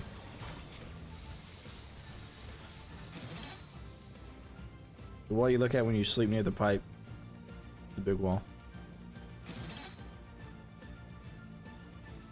Well, all of these are horizontal. There's no ceiling. You have to have the ceiling for the lasers. Other than right here, I guess. That's the closest thing to me.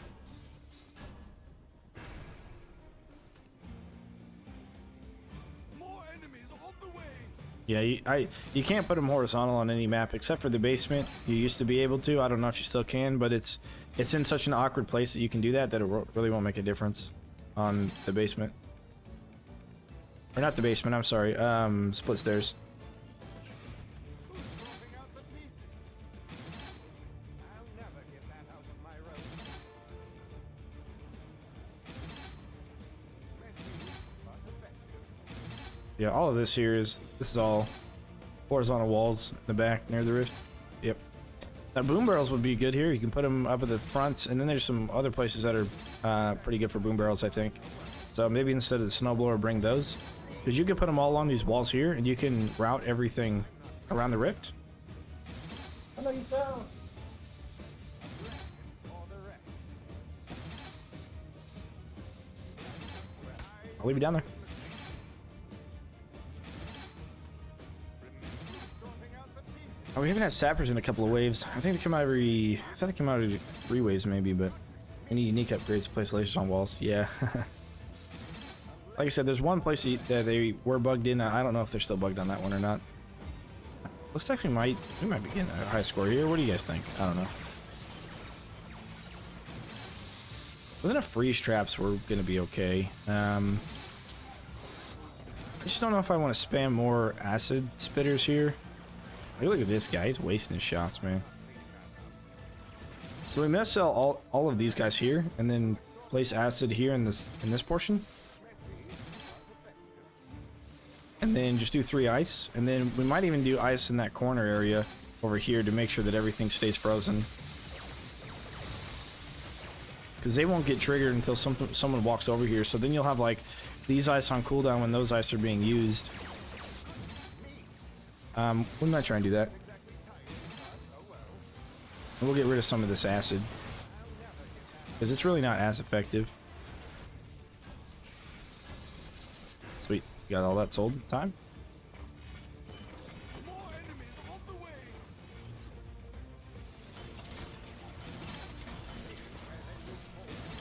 We'll do acid sprays here. Because if we put dart spitters, it takes these guys to trigger them. Which means they're not going to be effective here. So we'll do acid instead. I know we said we're going to build back here, but not yet. If we don't need to, we won't. We'll build in the front first.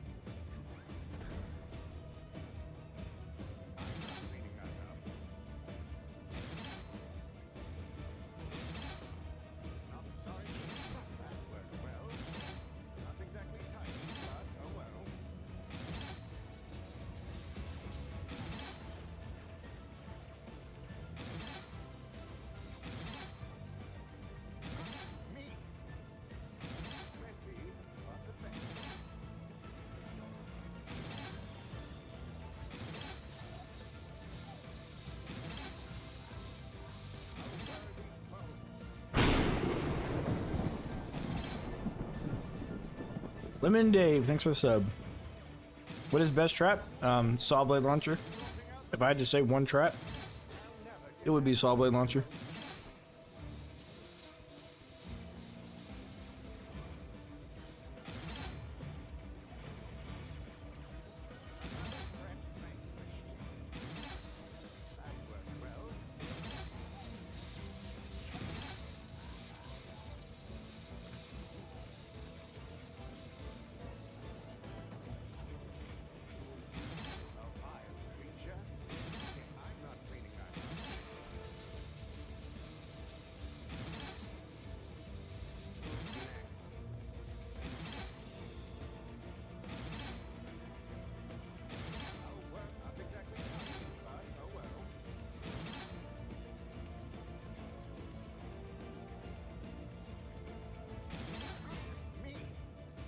Royale, I'm going to bed now. Have a good stream. I'll see you next time. Appreciate it. Take care, man.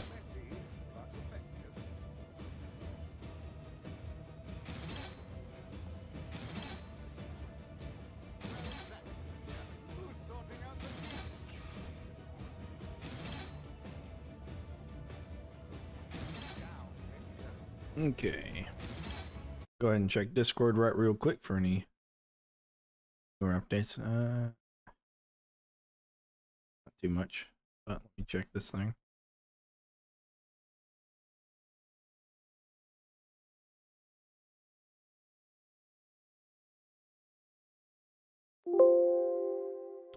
WinRAR. Alright, we're gonna extract that to somewhere. Put on the desktop.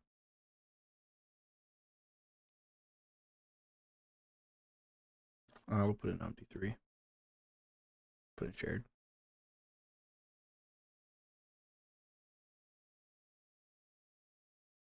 Cool.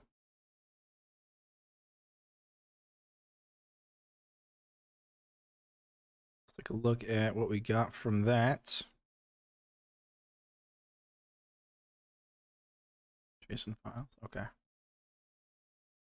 Cool. All right. I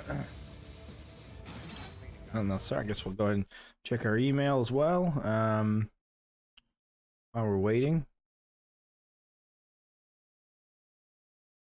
We're going to be an hourly consultant full time here, it looks like. Health and welfare and whatnot. Okay. Do I want vision insurance? Probably not. Do I want dental? It's not that much, so sure, we'll do dental. Oh, vision's included with medical. That fixes that then. I guess medical isn't too bad. $26. Was that a month? Okay. Cool, cool. How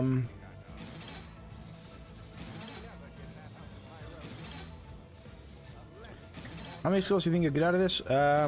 Yeah, probably somewhere between 15 and 20. If I had to guess.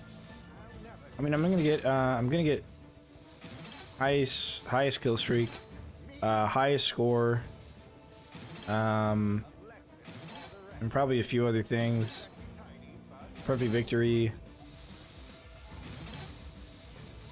Do you know what program the animation is built in? I think they used the UE4, the Unreal Engine 4, to make the game. Yeah. If that's what you're talking about, otherwise I don't know.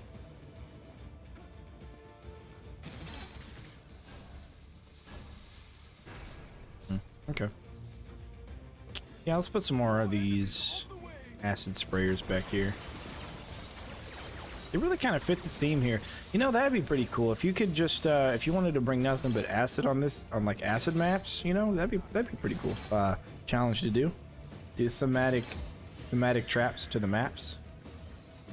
Now that we got acid traps, you know, there's quite a few of those around here. Since we've already got acid on the ground there, that'd be pretty fun.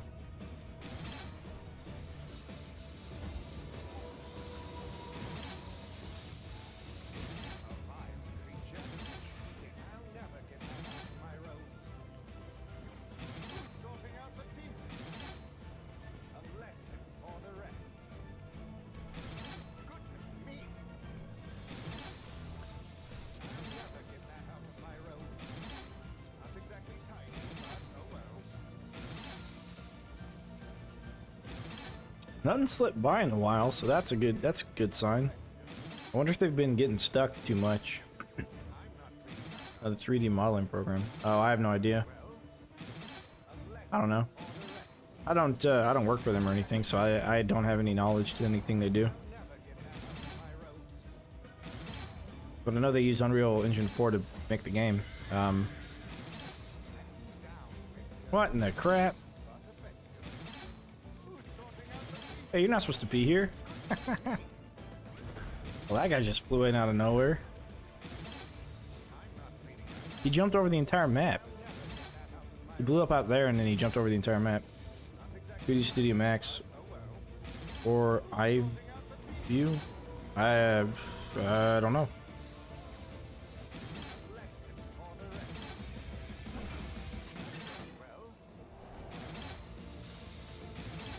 I can't upgrade the blade staff. Its name doesn't count as a bug. If you're using the regular blade staff, then yes.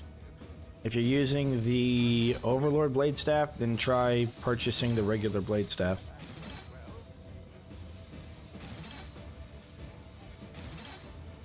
Yeah, sorry, Niels. I'm not really. I don't really do anything with like game development or anything, so I don't know what 3D Studio Max or iView is, or iWeave.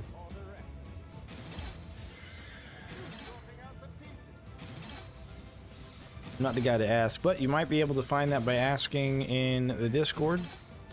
Probably when Juice is there, or probably on Reddit, maybe. Reddit, you might get an answer a little bit sooner.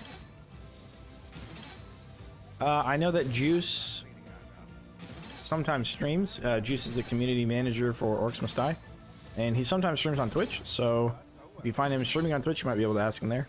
I don't know. Let's actually check to see who else is streaming and stuff. So you guys don't feel like you're like, oh man, we can only watch this guy because he's the only one streaming. I mean, I appreciate it and all, but come on. We're going to be here for a while. You just come back and check in and watch somebody else for a little bit. Not saying you guys should leave, but, you know. Yeah. I'm kidding. Stay as long as you want. I want you here.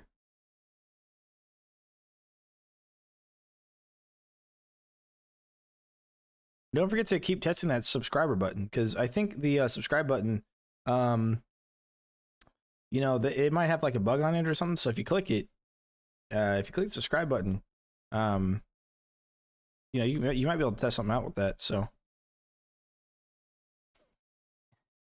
getting pretty good at this. Arcane Dragon is missing the timestamp.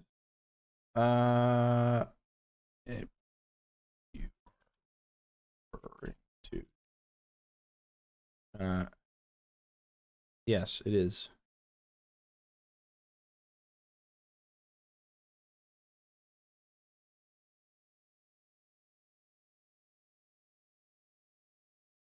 Well, two.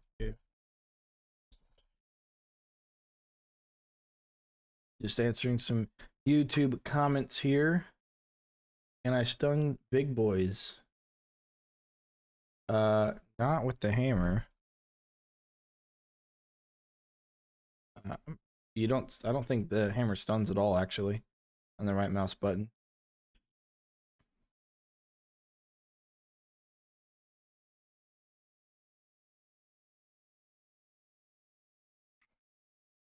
Okay, so he says, there's a lot of ways. I was thinking more about what you said about barrier placement. There's a lot of traps have enough cooldown to not trigger again when they only run back a short distance. True. Essentially double all the damage, but to be fair, we've only gotten the first level of the sappers, and only by God's grace do we make it out. The Murphs, still noobs. I'll heart that message. It's a pretty good message. Okay. Now, if you're wondering about the special upgrades for... Oh, I don't know where that question went then, because it's not on there. Oh, yeah. Okay, I think we answered that one then. So are we all caught up? Yeah, I think we are. Cool. Set it in pre-order, so I don't have the Overlord staff. Yeah. Oh. We lost another life. Oh, whoops. We'll play some more stuff here in a second. How do you path them downstairs and basement? You cannot. You cannot path them downstairs and basement.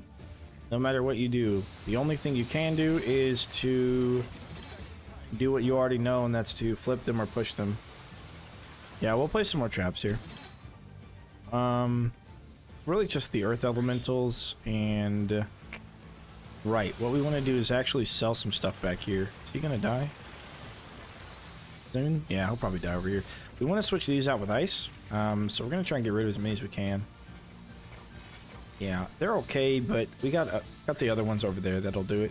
I'd rather have ice back here so it can trigger and freeze guys. Crowd control is king, remember that. Even if they did nerf it.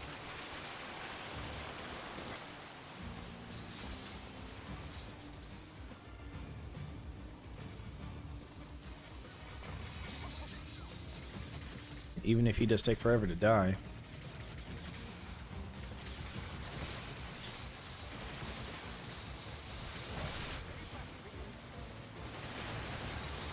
we go.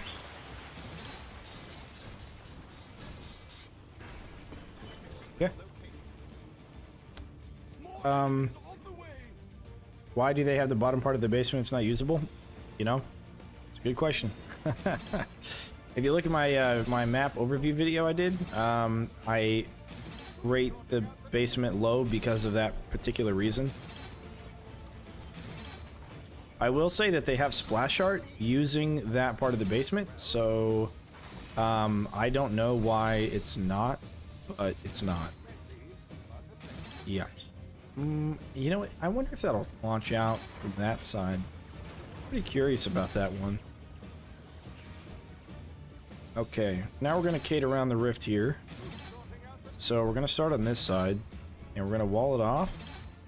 I don't think we can. I think we have to wall off starting on this side. Because if we walled off starting on this side, I'm pretty sure a big boy would not be able to fit here, maybe. It kind of looks like 2 spaces, but I'm not going to risk it. I'm going to risk it for the biscuit. Alright. And then once this wave is ended, we'll go over and we'll sell the other acid sprayers we have. And we will put more freeze back there in that corner. And then we'll have a little bit more money to build back here. Matter of fact, we already know we need tar on that square.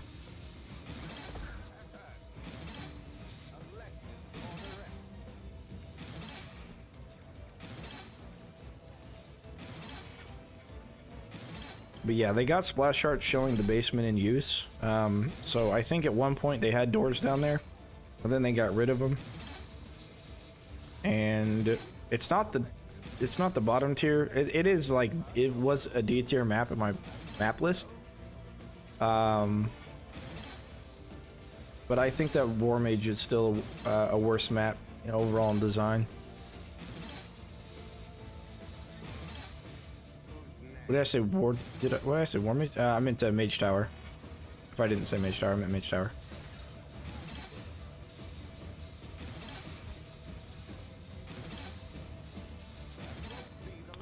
Fast the boys are fast. Yeah, it looks like this one down here is triggering, which is nice.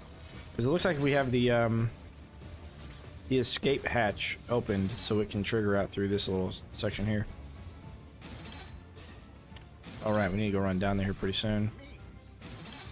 Probably gonna have some troll issues killing some trolls off. If we do keep those here, what do you think? Just those 4. Because even a little bit of freeze goes a long way. So you got freeze and stun and shred. I think we'll sell them though. Yeah. I'd rather have freeze and put the money in the back. You think all maps should be endless? Yes, I do. I think they should create a continue mechanism where you could beat the game and then choose to continue playing. And when you choose to continue playing, you get switched over into an endless mode.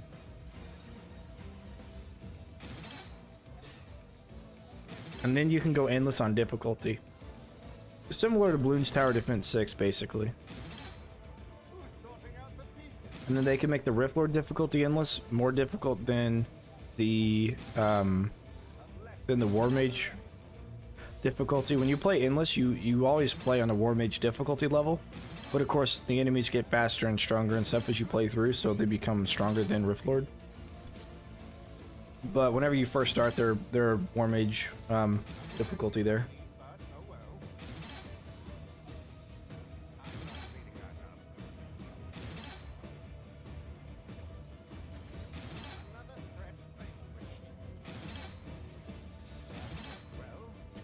I don't remember the last time we had sappers, guys. I'm having a hard time. No, okay, we did have the sapper that blew the guy over back here. That got through our rift. There was them. But, I don't know. Should have destroyed some kids by now. They just haven't. Nicholas! Hey, just started to play. Love your videos. Currently rocking Brimstone Tar Saw Blade Launcher for my ceiling trap. I'm torn between ceiling and gravity pillar. Yeah, they're both good ceiling traps. I'd also sprinkle in there a little bit of Ice Dart Spitter. Ice Dart Spitter is really good for that too. But Gravity Pillar and Ceiling Laser are both really good because they have infinite range. I would say that Ceiling Laser probably helps more against sappers and does more damage to the big boys if you can keep the big boys taking damage underneath it. But if you have a hard time keeping the big boys there, then I think Gravity Pillar would be the way to go.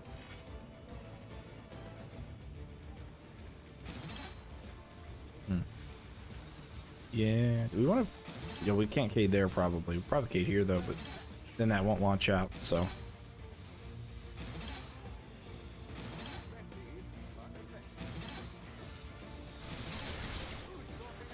Grab that, come back. You know what, let's pull the Stall Blade Launcher there. Okay. Absolutely.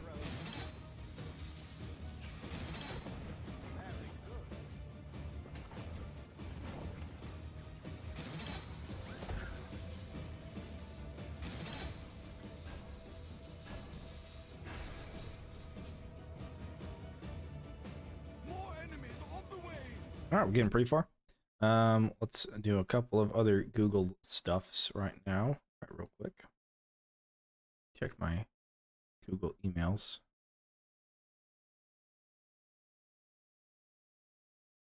Okay. AKA Gmails, I should say.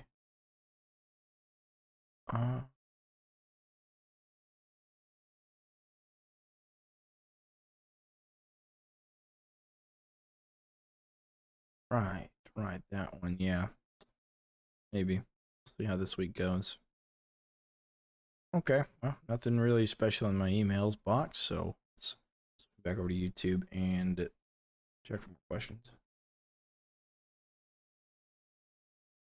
I don't think I have any more, so that's good.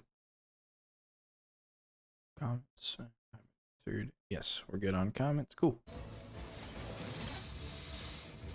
Oh, look at what we have here. Some elementals. Yeah, they're gonna all get through. The good thing is the big guys only worth 2 and the small guys are worth 1 apiece. So whether you break them or not, same amount for both. Yeah, we're gonna do charger here and then wall blades there, and we'll die instantly. That guy.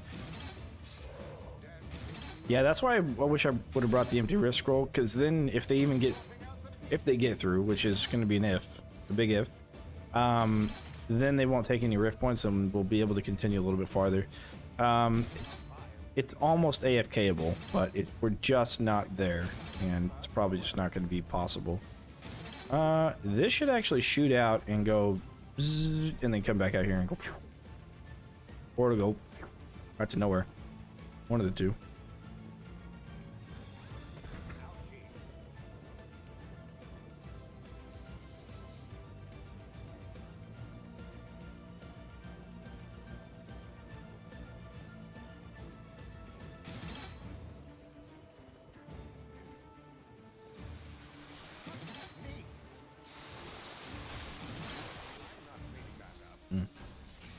Maybe we do wall charges instead. There and there. I don't know. They seem to kind of die to wall charges a bit quickly, so that's always a good thing.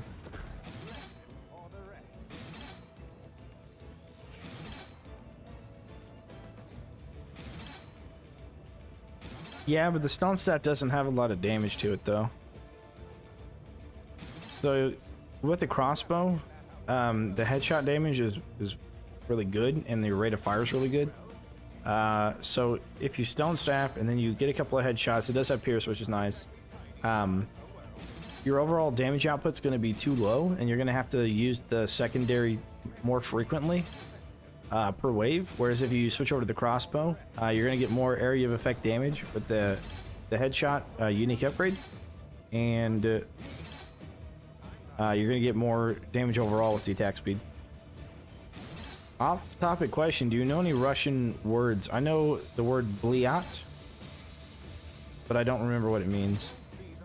There's a funny guy I used to watch. He's Russian, I think, or one of those things. Well, I guess I know the name Vladimir Putin. I might get demonetized saying the name. Is Beehive trap any good? Never tried it. It's okay. All of the war scenario traps are okay. They're just not great, and they're pretty forgettable. Like you don't need them to beat the game, to beat those war scenarios. As a matter of fact, it's better to not spec into war traps because you're only going to use them for war scenarios. It's better to spec into traps you're going to use for regular maps.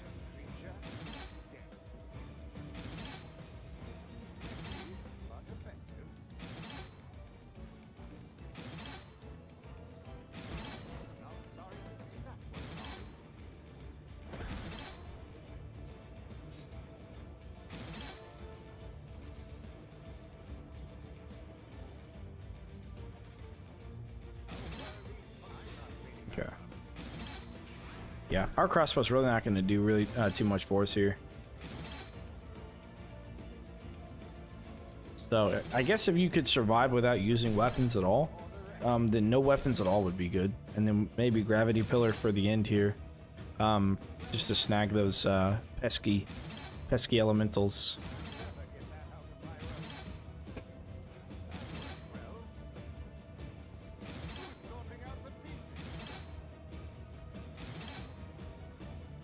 Liat. It's one of the most popular Russian words. Yeah. I don't remember what it means, but yeah, I've heard it. I've heard it being said. Let me look him up. The Russian YouTube. Well, let me go pick up this coin first. Get some pretty good scores here. Pretty good combos. I mean.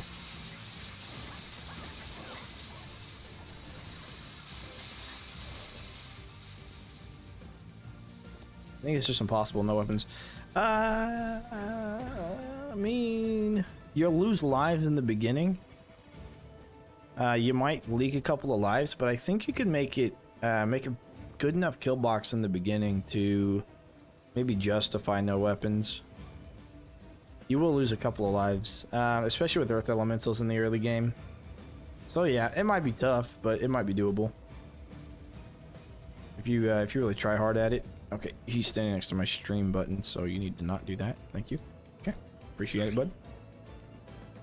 You have to sell everything within 3 seconds per gate. Not at the beginning, because in the this is War Mage difficulty, so you get go breaks in the beginning. You'll get go breaks as if you're playing it on War Mage.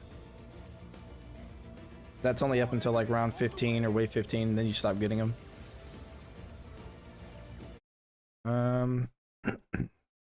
I found that YouTuber though, that Russian YouTuber for the Russian question.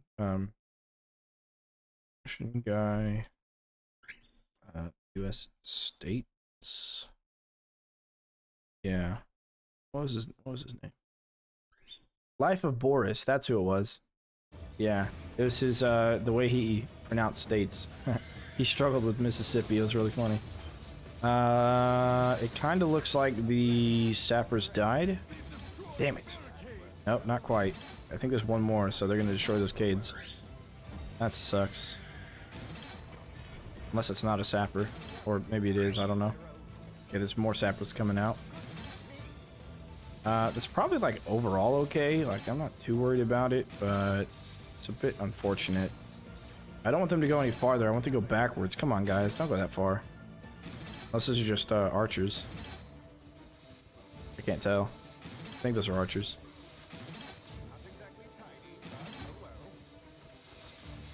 Yeah, those are archers. Okay, never mind. Those aren't sappers. So we can go back and it's actually kind of creating more of a traffic jam almost, it looks like.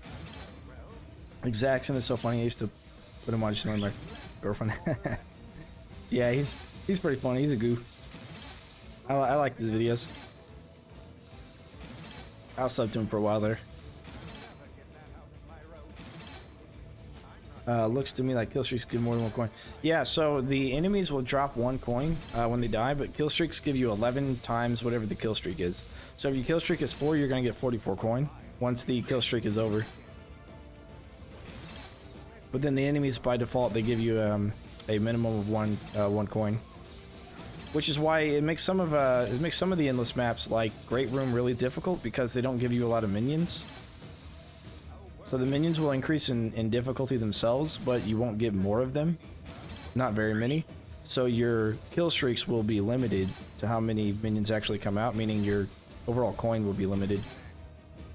It happens on Great Room and it happens on Quick Paths. They both have that difficulty challenge added in. Alright, so let's go back and...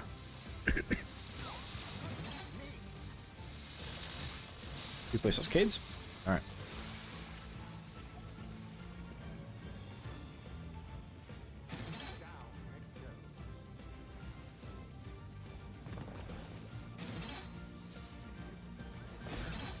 Guess we're taking a break.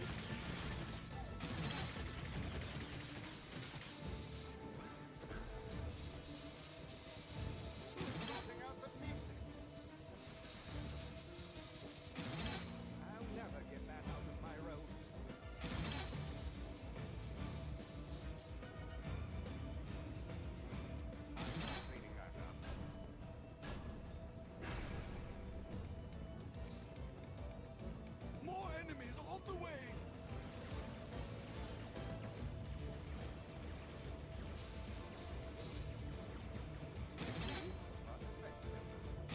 Not exactly tiny, but oh well.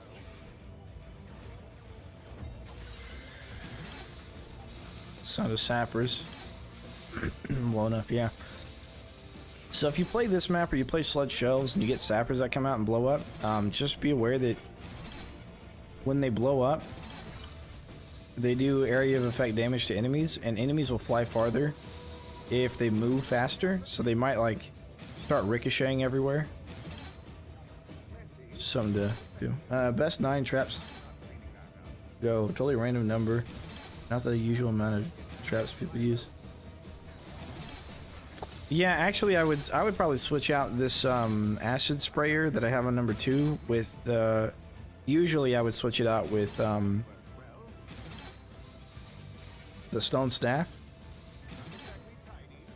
But all of these traps here are really good. I think for this run, I wish I would have switched it out with the boom barrel roller, because there's some pretty good spots for the boom barrel roller to be. For example, up on that wall, I could place them up here, and they'd roll down here. I could place them up on this top part up here. There's a couple of places over on the other side just to add to the damage in the area of effect damage in the kill box. And then I could place them up here, and I could place another one like up there and up there, although there probably wouldn't matter. I might be able to place it up here and it rolls down the stairs, but even that, I guess that wouldn't matter either.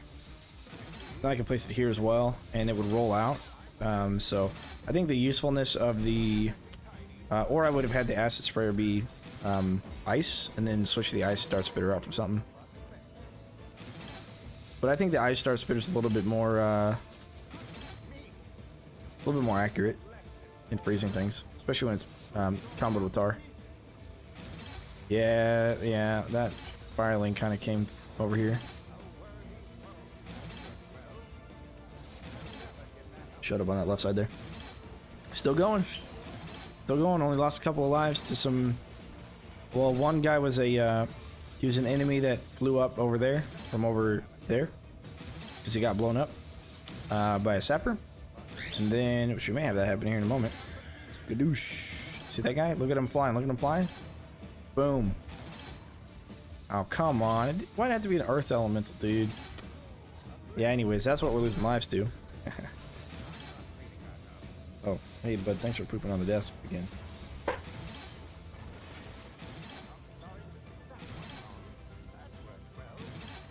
Us attacking these guys aren't going to do anything, so if they get through, they get through.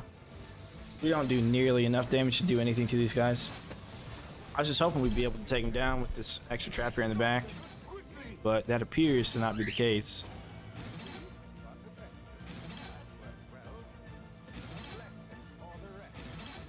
Take redo this and take the record with improved ideas? Yeah, maybe. I don't have what you want, bud. We do wall charger here? Yeah, we probably do a wall charger and then you know, I guess I could have brought butterflies for this area. Do saw blade. Then or okay. Then we'll do this. This is a parrot. It's not a parrot. It is a cockatiel.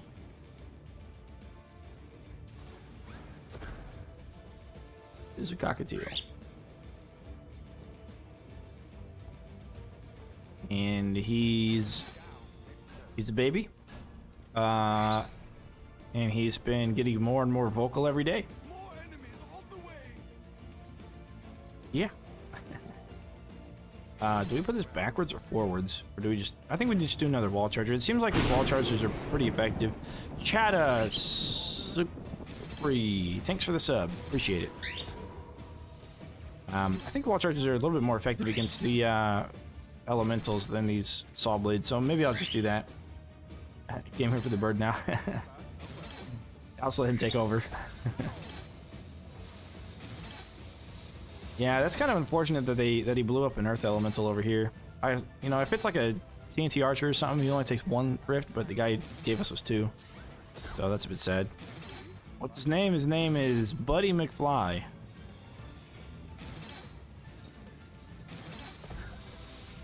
Birds are hard to take care of than meets the eye. Yeah, well, he poops everywhere, and if you're not watching out for where you're stepping, you might press it in the ground, and even then it's hard to clean, so definitely don't want carpet.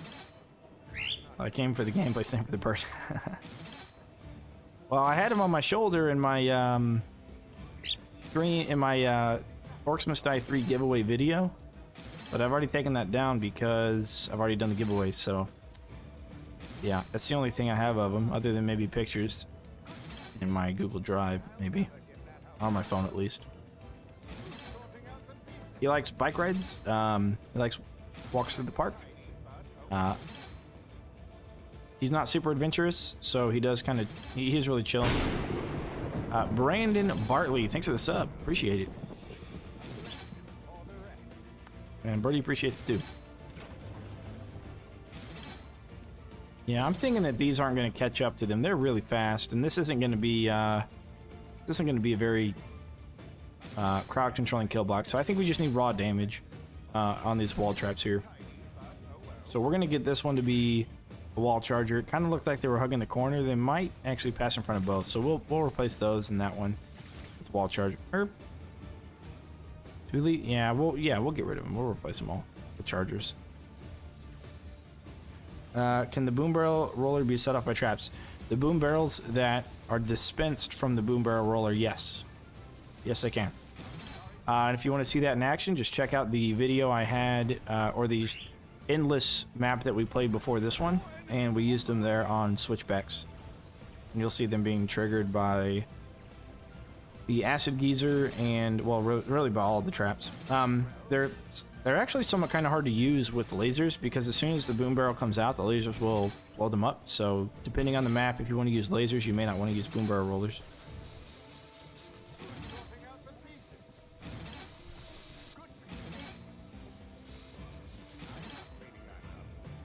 But so far we're way 79, and this is totally fine. No, we won't get as many skulls. We'll probably get like 20. We'll see at the end of this. I have a feeling like we're almost gonna lose. Just because there's really not a ton that we can do right now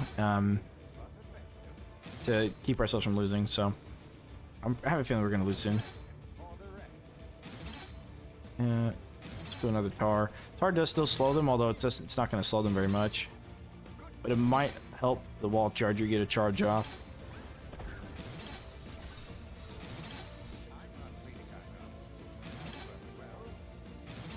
Man, they are booking it. Look at these guys. Look at how fast they're running.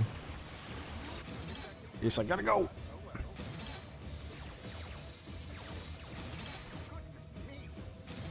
If we can beat wave 80, that'll be a nice round number. Wave 100 would really be a nice round number, but I seriously doubt that. Because we can't stop the sapper explosions from sending guys over to our rift. And we're probably going to have a couple of those at least.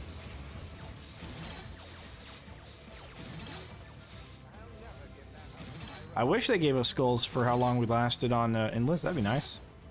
I might could get quite a few. This would be a nice way to farm it, but I'm pretty sure they won't. Because we got what? 6 skulls on switchbacks. We're going to wave 45? Or 16? No, it's 10. It's 10 skulls. We're going to wave 45 or whatever it was on switchbacks.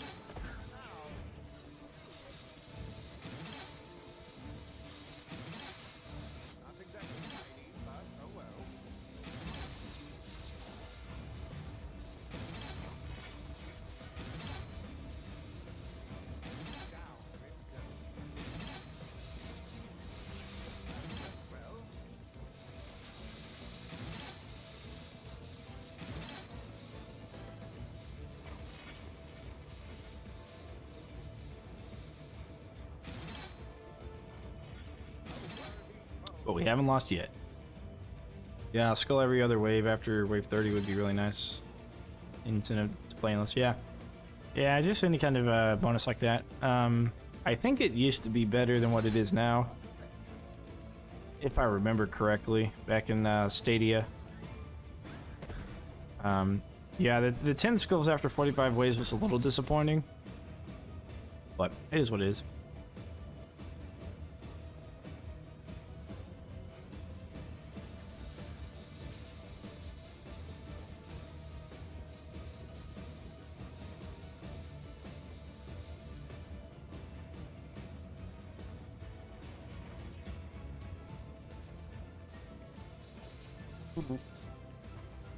Gotta wait for this guy to die. Where's he at? Being frozen and shot and killed. Alright.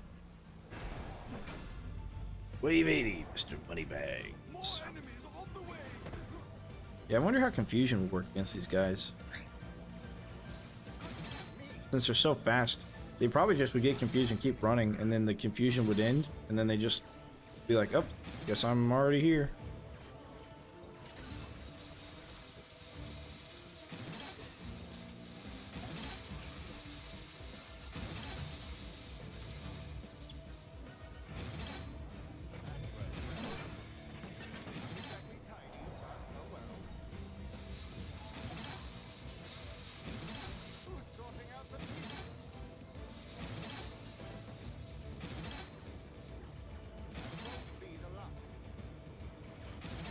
I wonder if we can get involved with the sappers. May have to. It's really the sappers that are blowing up on the bottom gate that are causing the enemies to fly up over here. So we might be able to get involved with those.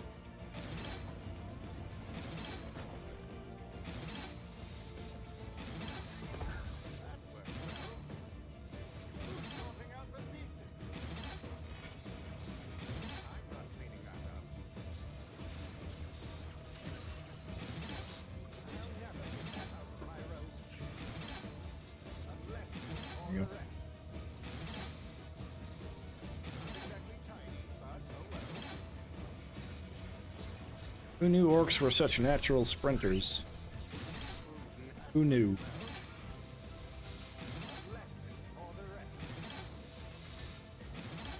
Well, I'm glad this is possible again, because at about this time in the most recent Stadia patch, this would be pretty hard to accomplish getting this far, and it looks clean to me. It probably looks clean to you guys. I'm hoping it does, anyways.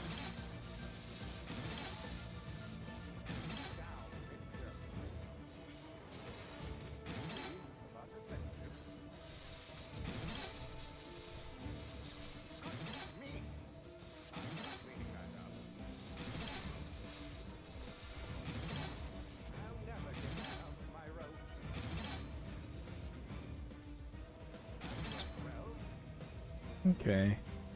So yeah, for barricades, we can't place one here because an ogre would not be able to path through the corner of this cade in that wall. So, and in order to make it look nice and neat, we're not going to cade until here. It's going to allow us a little bit of corner space. We'll put a floor scorcher here as well, and a tar in front of it. OCD. I appreciate it, man. Thank you. All right, let's see how good this does. We're gonna lose 2 lives if we lose any at all. Maybe not. Maybe those earthlings are gonna die. So those floor scorchers do pretty well against the earthlings. It looks like. Parker, yo bro, love your vids, but why do you switch from cheaper cades to more expensive ones? Because it's easier to do stuff like this if you don't have to worry about the length of your cades. There are going to be some places where you're going to want to place 7 singles instead of 3.5 doubles, just due to the way that it ends up working out. Now this map you could do it all with doubles, but there are some maps where you can only do it with singles. Parker, thanks for the sub. Yes, Don. What happens over here is a sapper will blow up, and his explosion will cause the enemy to fly up in the sky, and he'll fly and he'll land over on this side of the barricades. So we had a guy land over here. We had an orc archer or a dynamite archer land over here, and we had a fire or earth elemental land over here as well. They get blown up from over there. I think the distance they fly is relative to the speed that they run. So the faster they run, which they do in Endless, they run really fast, the farther they're going to fly. Also, we've had a couple of leaks, not very many, but we've had an earth elemental leak through here, as well as 2 earthlings. So when they leak, they don't leak very much, but they do leak, unfortunately. Yeah, it's pretty funny. Oh no, it's an Earth Lord. That's not good.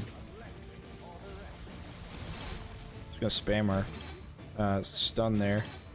Try and get more of it up when they come up here. I'll let those guys come through.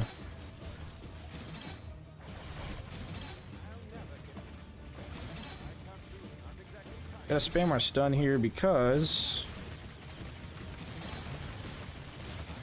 this is gonna kill us if we don't. Even if we kill them, we can't kill the earthlings, so that's it. That's game over. That's GG. Alright, let's see how many skulls we get.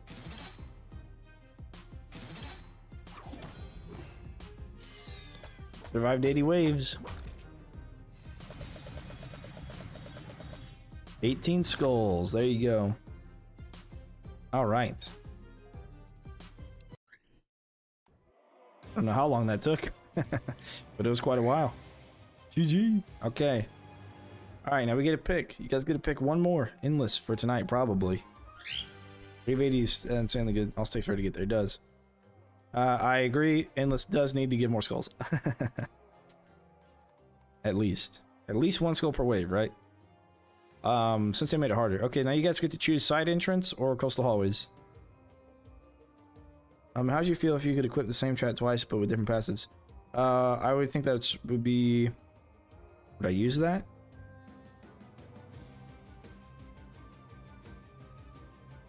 I don't think I would use that. Alright, we got 1 for side entrance.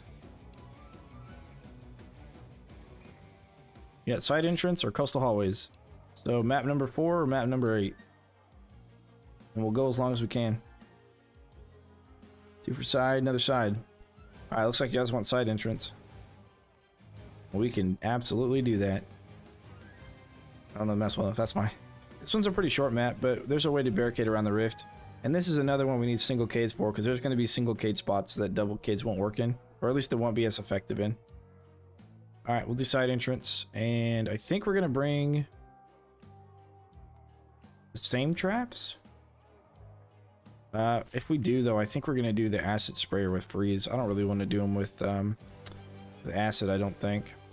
Even though it's probably better for combos, it's probably better with freeze overall. Actually, we did the BBD on this. Might be a couple of good spots for it. I don't know. We'll have to see. Coastal, that seems hard. Yeah, Coastal's the one I have the most experience with. That's the one I got like 103 million score on Stadia. Got past 100 in like 50 or so. This one I do have quite a bit of experience with as well on going super late. And Dakota, back at it again, yes. For the next one, side entrance. Alright, so basically with this, you don't even need cades. If you want to beat wave 25, you don't need cades. Just build everything in this area. But we can build around the rift and force everything through this hallway, or through this wall, force it around here like this, zigzag it around this outside, and we can bring it back into the rift back here. So that's possible. It's going to take a while to get there, but for right now, we're going to build in the centerpiece. Now, the snow cannons can be useful up here, I think, because they're going to shoot behind the rift, and we also have this spot here for either lasers or for snow cannons. But they'll also, if you put them back here, they might shoot down here in this area, where everything else that we can bring really won't be in range. Now, the other thing we can bring boom barrel rollers, what that'll look like, and we may even try to do it without traps. So we can place the boom barrel rollers here, and that'll blow up in this area, but we can also place them up here, kind of thing, and that'll still be part of the kill box.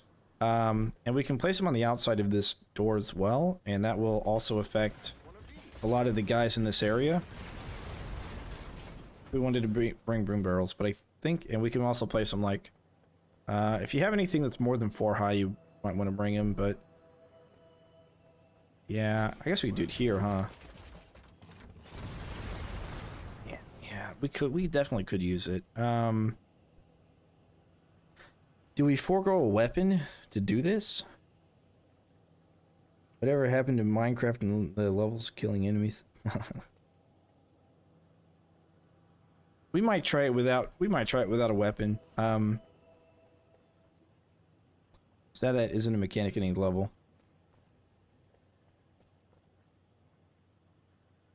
Killing enemies. I'm not sure about Minecraft. We can try this without weapons. Man, that's tough because they got runners on this, and they come out pretty early on. I think we might need brimstone if we're gonna do that. I don't know. We need saw. We'll use the one saw, and then we'll do oh, you know what? Maybe we don't bring dart spitters. No. We don't need them, I guess. It'd be nice to have them, because basically when we cave back here, we're going to cave like this, right? And so we're going to have this spot here not used, but then we can just put more snow cannons in this area. Since they got freeze. So we can remove dart spitter and stick with a weapon, and then do boom barrel and snow cannon. No weapons idea. I take 50% of profit. I think we're going to use a weapon. With this setup. I think this setup could work for this map pretty well. Yeah, like from the OMD, older OMD games you want them. Yeah, I would want the coin forge. No, not the coin forge. I'm sorry. The yeah, that's the problem with. Oh crap! I meant to sell it. No. Not the coin forge. The Orcs Must Die Unchained had the coin generator. Oh, the minecart's hitting and knocking around enemies. Yeah, yeah. There's nothing like that in the games right now. You got cauldrons, I guess. That's it. Yeah, I would probably have coin generators. I would like to see that. You know, they're an investment. But I think we could use it to our advantage to get lots and lots of money. It would just be cool if they had some sort of investment type trap. Now, I know what you're thinking. The trajectory of these is all wonky, and that's true until we build the ceiling laser above it. In which case, it'll be fine. Yeah, look at this. We wouldn't be able to. We'd have to build it. Unless we built the ceiling laser there, maybe. Yeah, we really don't want to bring too much fire, just because of the fire guys that come out here. Now, from the last time I played this, there weren't any fire elementals like they used to have, so we're not have to worry about that.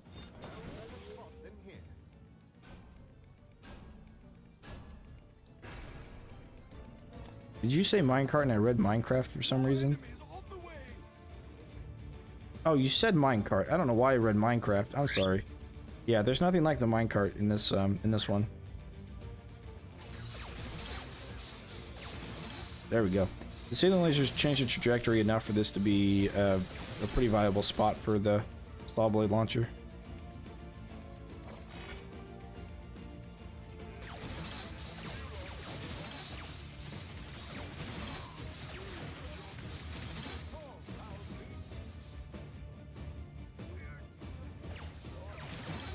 Doesn't have anything like the bowling, the boulder shoots either.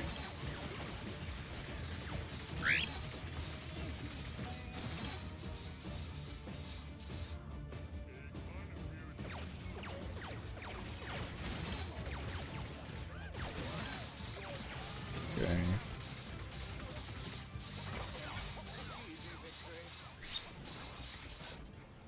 Put one. We're gonna stagger them a little bit. You can stagger these guys, and they do pretty well if you stagger them. Yeah, saw blades don't work super great in this area, so what we're gonna do is just do some of that there, I guess. Yeah. All right, cool. More enemies on the way. Enemies are attacking on another front. They've breached another door. Here they come.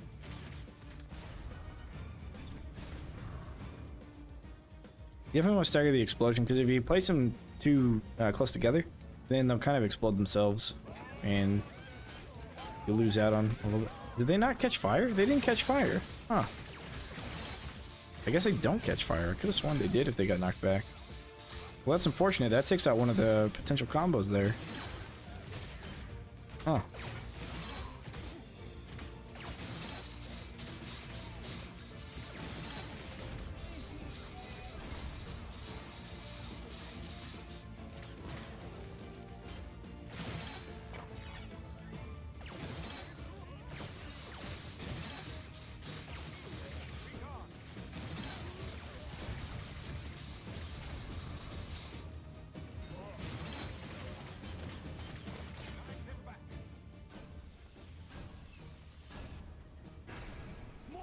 I think we'll do those there. Yeah. Some brim there. Yep. Now this length of a kill box should keep out the sappers. And yeah, there's no fire elementals, so easy day. At least I don't think there are. I don't remember there being any. I'm pretty sure there's not. Did the devs ever say how many DLC this game is going to get? They did not. We had a dev earlier in chat who, or somebody over there, who said they have content planned, but nothing to say about it yet. We will see what that means when it comes out, I guess. And yeah, I think we might push those back and sprinkles, then checkerboard our floor traps there. Push the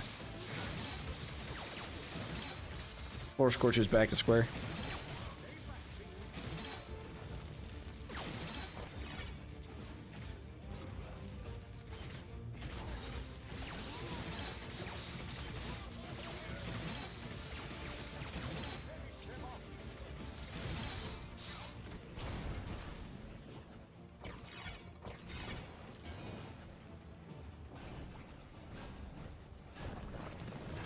There we go. That'll work. More enemies on the way.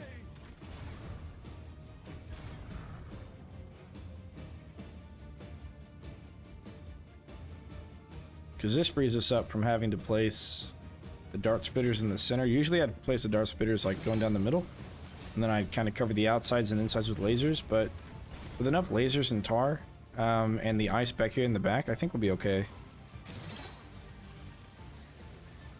And that doesn't mean we could put probably some ice back here as well, unless we stretch a laser out that far. Because if we put ice there, it should shoot into the kill box at least sometimes. But even back here, it might shoot into the kill box.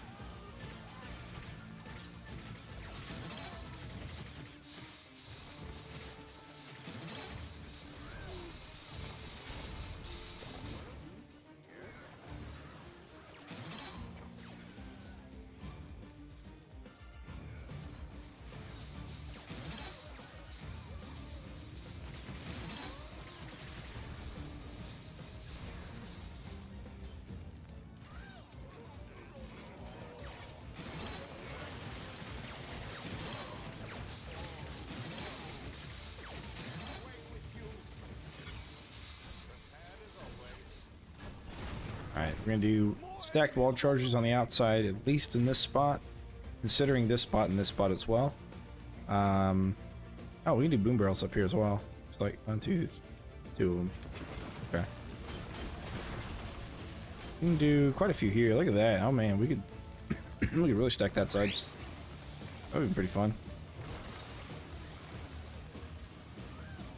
Yeah, we can maybe build out this area.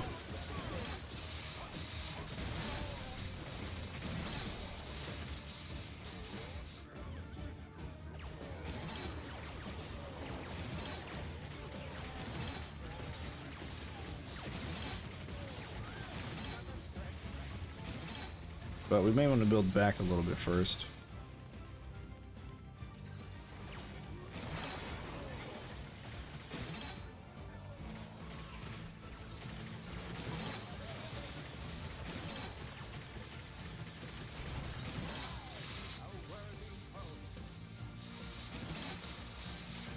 Yes.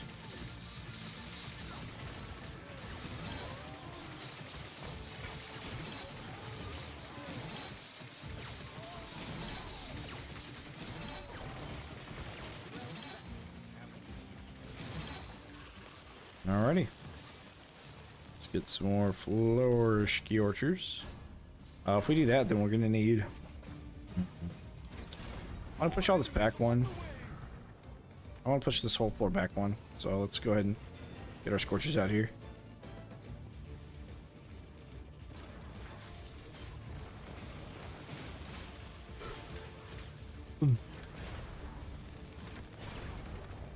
We put saw blade launcher on this corner.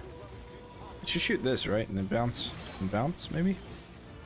It'll bounce here and then bounce back a little bit. Maybe. What tower upgrade? I took the enemies remain slow for a duration. Let's see where this one bounces.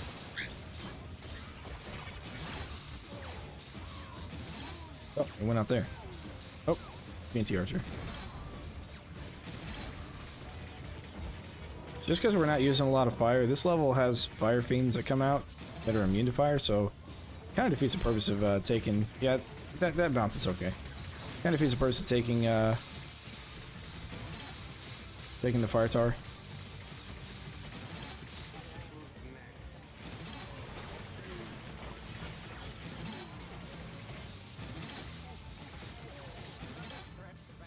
All right, we're going to do another one of these and then a wall charger. Normally I don't like stacking them horizontally because you use barricades to bounce them around. Oh, go break, I should have sold these. But in this case it doesn't really matter too much because they're going to hit these pillars and this is where we're keeping them. So whether it triggers 1 or 2, it's not a huge difference for us.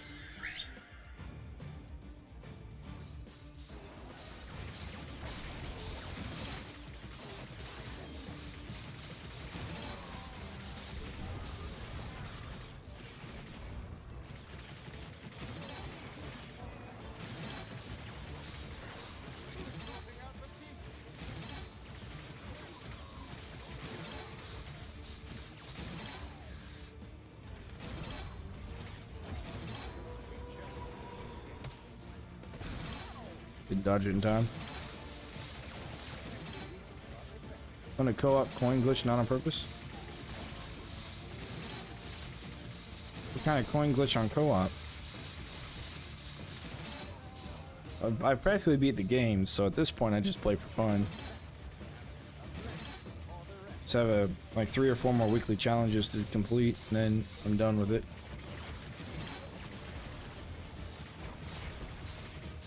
If you don't want to say it in chat, you can just message me privately on Discord. Hey, Yock.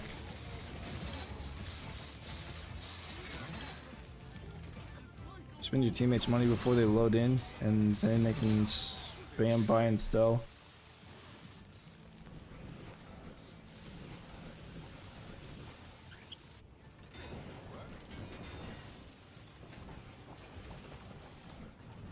That's what there. And then we want far in the middle. There. Might be because he has bad internet. Huh. I got a buddy of mine that has bad internet, and he's supposed to join me and be playing co-op with me a bunch. Oh, don't eat that. That's your... Don't eat...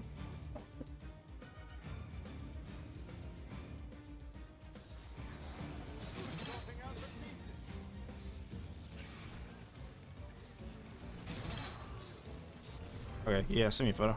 Can you do that in Endless? Yeah, that's a good question. I mean, if you go Endless, you're probably going to go a lot fewer waves because co-op gives you more minions to fight, and I don't think it corrects itself whenever an ally leaves, but I'm not sure. Send it to you. Okay, I'll check it out here in a sec. Let me go ahead and check it out now.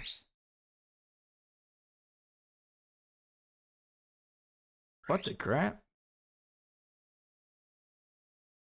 Insane. Here, I'll show everybody that. I'll show everybody this. Look, check this out. Wave 1, and look at all those Cades built. This is quick paths, which I would never build Cades on quick paths like this. I build at the top of the stairs, and that's it, because you get so many fire guys. That's pretty crazy, dude. Are you sure they didn't just have like one of those? I heard some people like hack the game, or they use some sort of like cheat engine. I sure didn't have that going for him. Yeah, that's a quick pass. It's an exclusive endless map. You know, console, dude. Oh wow, that is pretty crazy, man.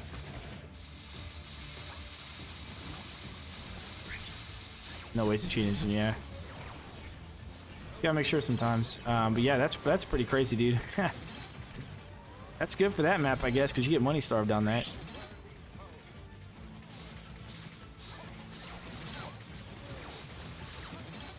Huh. So you spend your teammates' money before they load in, and then they can spam buy and sell as they get money back. Yeah, I'm curious as to how that actually happens. Mitch! Thanks for the sub, appreciate it.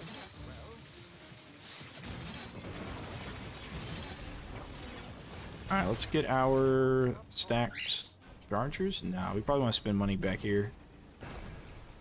Let's get some of these lasers going, and we'll get our laser, or horizontal lasers, I guess, or vertical lasers. I don't know. I don't know what direction that is. And then, well, it also might be just the platform, since you're doing it on console. I wonder.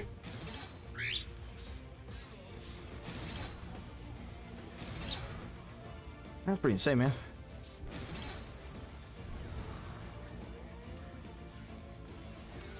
Come on.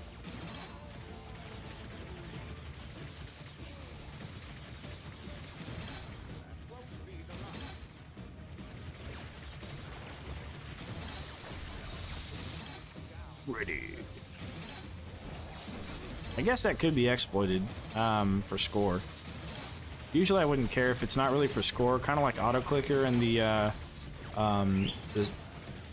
scepter or whatever, because that, you know, using auto clicker for the scepter really doesn't help your score much.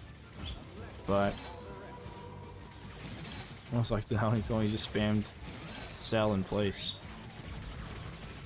Huh. So I wonder, does it give him the money, and then when he sells it, it gives him the money, but then when he places it, it doesn't use it up, maybe? I wonder. I don't know. That's pretty strange, man. I'll have to see if my buddy wants to help me with that one, then. We can test it out and figure it out. Probably not going to stick around for long, I'd imagine. You can't be the first one to discover it.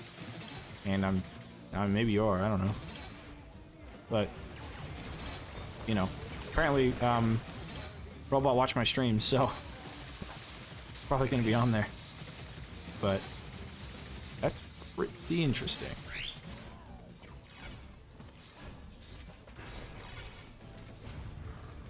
The only reason I think it might be exploitable for combos is because you can start, if you can do that, then you can start the,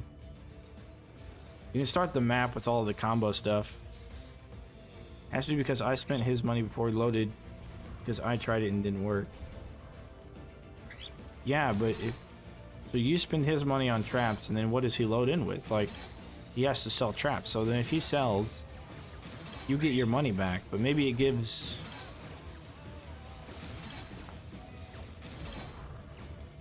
You'd have to have money to place traps, right?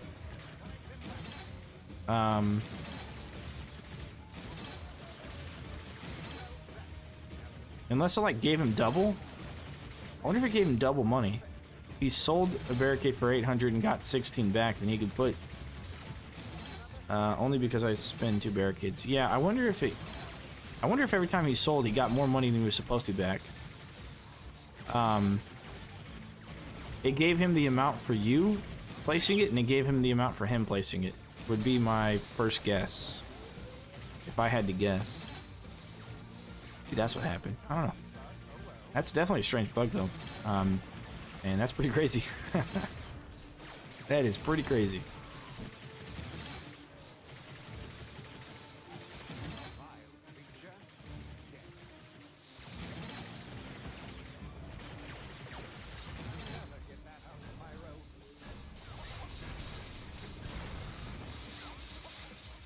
More enemies on the way.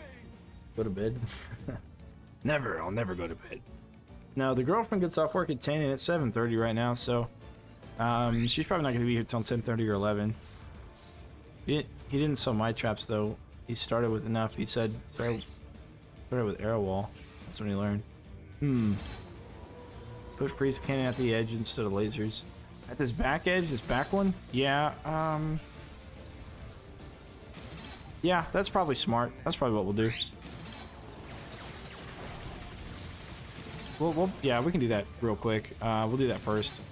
It'll probably provide us extra combos and a little bit more control in this area.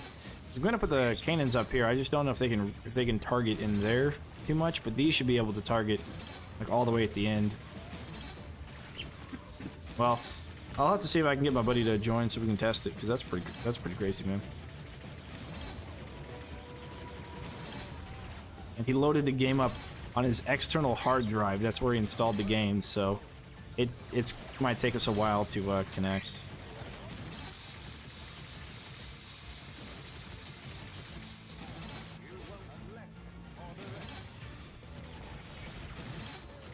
But we'll see.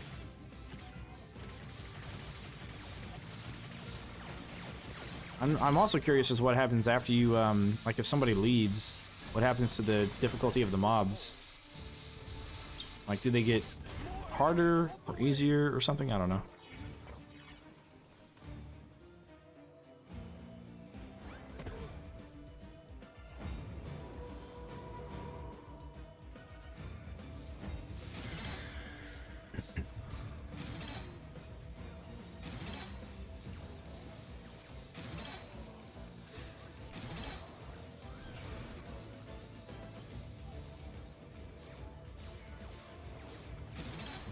Okay, so far so good. They're all kind of moving in tandem, which is a bit unfortunate. I wish they'd target different things, you know. One of the things I wish they added to the game that they don't have is a targeting system for your, for some of your traps there. Especially ones that have like a range target, like these or ceiling ballistas, where you could say, target the nearest, and you can have this one target the heaviest weighted, and you can have this one, like, target the highest hit points or whatever. Would do 2 barricades at the last pillars, like right here, and put it horizontal. I'm gonna build back here. I'm gonna build back around the rift. So we're gonna build cades back here in this area. But the snow, yeah, the snow things here, this is a pretty good idea. I think I'd rather have that than lasers. Matter of fact, I could also do, no, I think what I'd normally do is these. Yeah, I think I'd still rather do these. The saw blade launchers. And we've got... Ooh, do I move it back one more? No, I can't move it back one more. I don't really want to do Tar Brim again. Or do I? Yeah, let's do that. Send me a photo. Alright, let me check it out.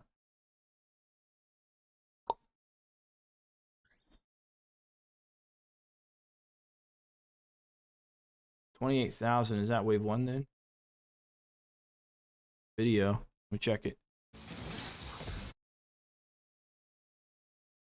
Video. It's opening video.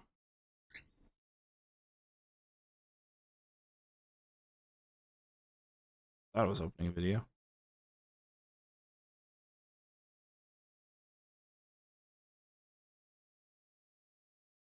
you mean to send me a video? I don't know. It says MP4, but it looks like it's not going to load. Huh.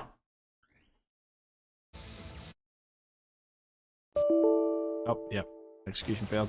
I had that happen earlier for something I tried to use. That's actually pretty strange.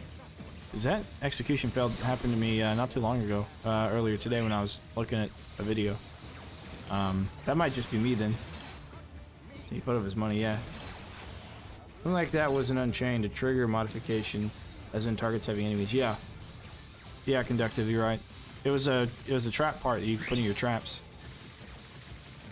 It'd be nice if they had it. You know, nice if they had it. Wave 3, that's crazy, man. That's pretty insane. Alright, so we're just gonna... Yeah, we're just gonna sprinkle that in. Okay, so we got this group of traps filled out. What we're gonna do now is place wall charges along the wall here.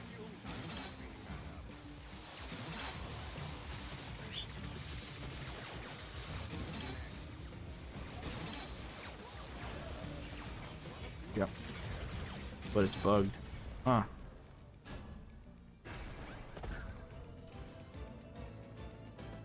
But I mean, I wish I could just go up to it and like, it would like highlight and I could press a button like this one here. Like you hold down the letter V and this is your ping commands that you can send to your party. And then you like go over to this one and you'd have something you say like target most HP, target trolls, target ogres, target fastest enemy, target elementals, and then target closest to rift. And so then you can, you know, modify it like that. That'd be pretty cool. And you move on to the next one, do the next one the same way. It'd be really useful anyways. Alright, this one looks like it's going faster than the last one, so we might lose faster on this one as well. And by lose, I mean win, because technically it's a win, right? I didn't find it because I have way better traps than... Ah. Oh yeah, chat box in the game would be cool too.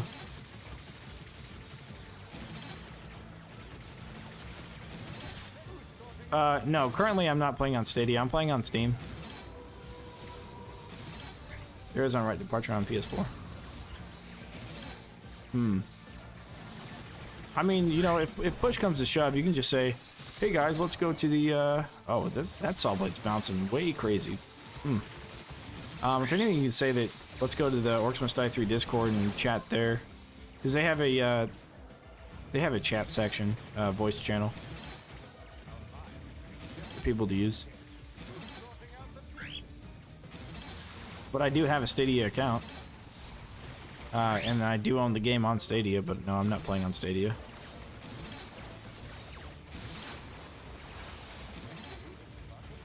These saw blades here aren't going to do much. They're actually going to fly out there into the distance, but they are still going to shred everything up until they get there.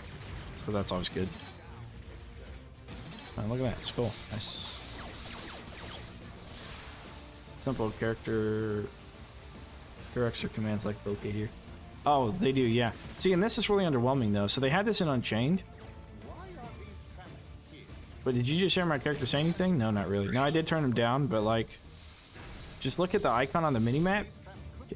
It's white on top of white, you know?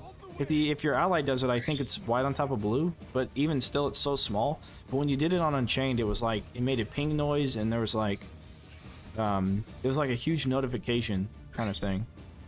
And I think that'd be way better, because then I could do this, and they're able to, like, notice it. Instead of doing what it's doing now and being unnoticeable. Alright, let's do this. I kind of want to do Boom Barrel here, Dispenser, so let's try that. We'll do another one of these. And this will just kind of stack them up on this side, because they're all going to kind of form over on this side anyways.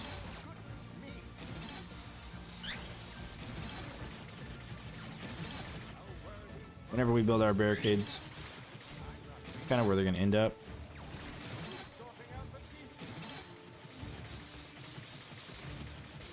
Now, we do want more boom barrels in the front here, I think. What we want is an explosion happening like over and over again, almost every second. So we're going to have to time them when we place them. So I don't think we get another go break. That's going to be a little bit of a challenge for us to do.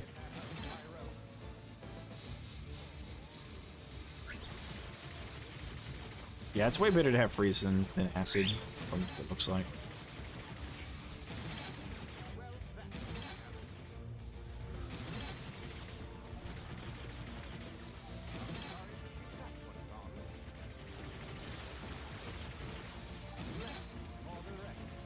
Nice, good spray, good nice spray there. Stuff, good stuff. Out. All right. Do boom barrel there. Boom barrel there. Charger. Charger. Okay.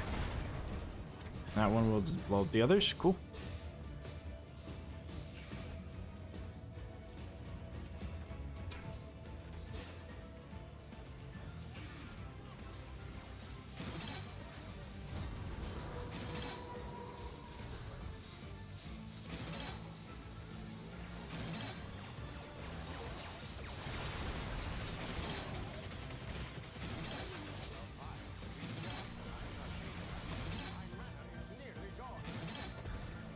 They still haven't fixing this all the way though.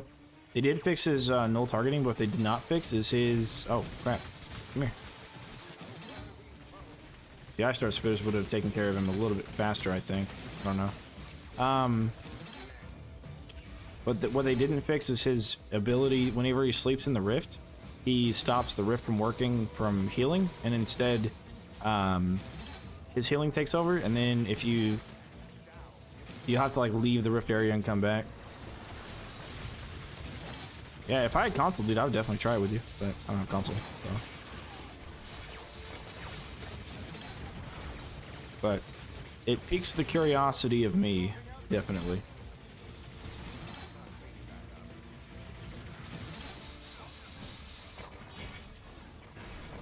Okay.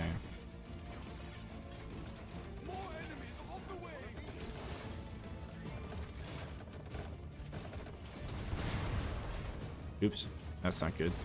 I think one of those explodes a little bit too early. I think that one up at the top. I need to maybe sell it and place it again a little bit later than the others. Oh, no, maybe not. It just triggers the rest of them to explode. That's good. Alright, cool.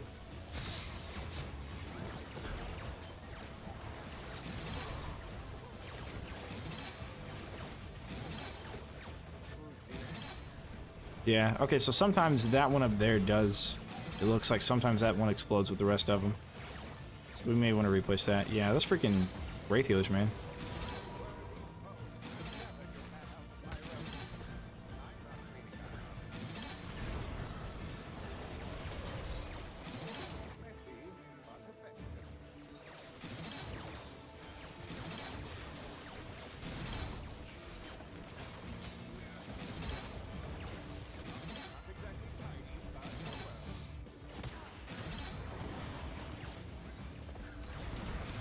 Okay, that's probably good. We need one more to be up there.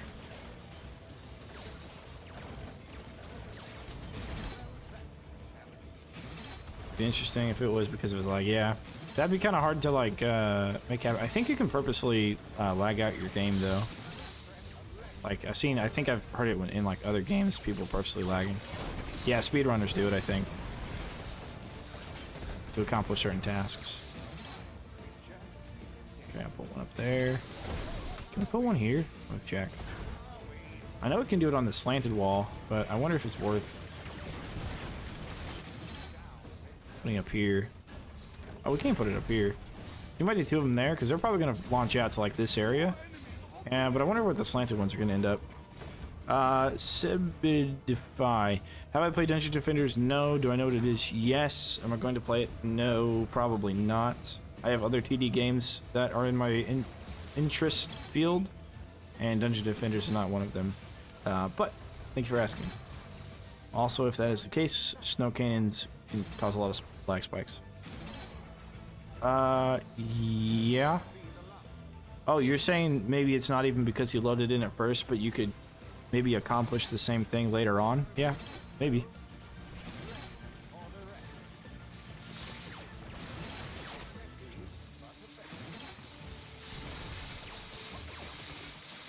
Alright, let's take a look at the... Here. You put them down. Oh, computer's starting to work hard. Alright, that's better though. Putting it up there is way better. Let's launch it. You can put one over there. We'll sell that one. That one doesn't seem to... that one's not going very far. Oh. Okay. Take care of him. Didn't Dungeon finish like 10 years old? Yeah, they're still receiving updates, though. I heard they got an update coming out this week, I think, or they pushed it back to be this week. But if you're curious about Dungeon Defender and Orcs Must Die, and the relation, if you want the YouTuber Mr. Juicebags, he does play both Dungeon Defender and Orcs Must Die 3. So, and he's got a bigger subscriber pool than I do, of course, as well. But he might have more knowledge on Dungeon Defenders than I do. But if I wasn't playing Orcs Must Die 3, I would be streaming probably Bloons Tower Defense 6 co-op, or I'd be playing Gymcraft. Okay, we can't have that one there. Need to change that one out. We just need to set it. We just need to recycle that cooldown. There we go. Kind of want to recycle that one too, but that's okay. We should be all right there. So if you're not familiar with who Mr. Juicebags is, he does Dungeon Defender. All right, so we do want Cade's back here, I think. I think that's probably enough damage in the front. Take care of sappers. So, Andrew, thanks for the sub. All right, well, our Cade's out, and we're just gonna keep building them out. Now, this is really where the shredding is gonna start happening. So, anything that makes it through this is really gonna get shredded by these saw blade launchers. And we got a 4-stack here. We don't want... Yeah, we can do like a double... We can do a double charger here, and then a charger there, and then we'll start doing the...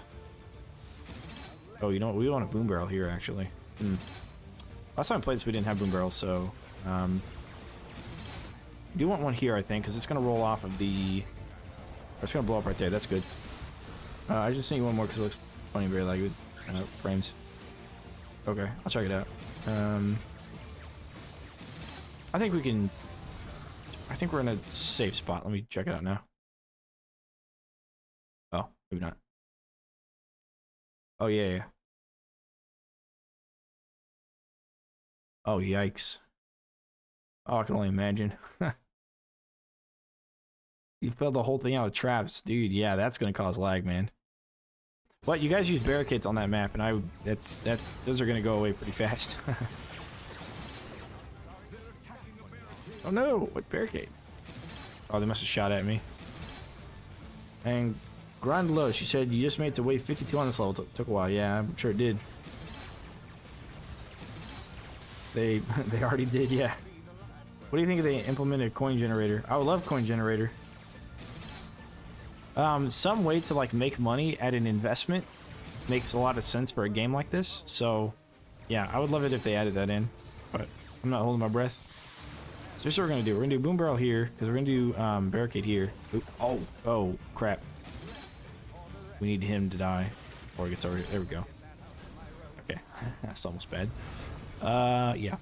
So boom barrel sit here, and then we want that going in. Are here. Okay, cool. And that wall charger will be good. So if anything big gets over here, hopefully these things take it down. They'll put some snow cannons back here in the back. And above the barricades, and then we'll do lasers here. And across the ceiling there. It's gonna take us a while to get this built up, but we can get it built up. I definitely want to do... Actually, these vertical would work pretty well, huh? This is a enclosed ceiling space, so yeah, we could do these vertically. I kind of want to do one horizontal, so it and shoots out there. But maybe I turn those inwards. Actually, if I turn those saw blades inwards, they might bounce that way. Why not? Why barrels and not automatic ballista? Because we brought the snow cannons, and so where we would normally place the automatic ballista, we can place the snow cannons instead. I mean, they're maybe not as effective, but there's plenty of places we can place our boom barrels that nothing else will really work in, such as up there and up there and stuff. So boom barrels are unique in their positioning, and we want as much damage as we can.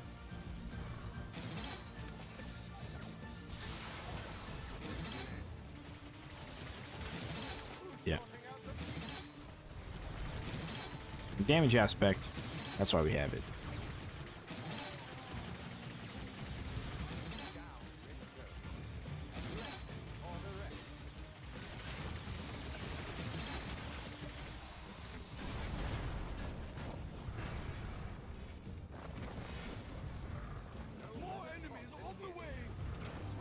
Okay. Rails above the snow cannons look perfect. Yeah.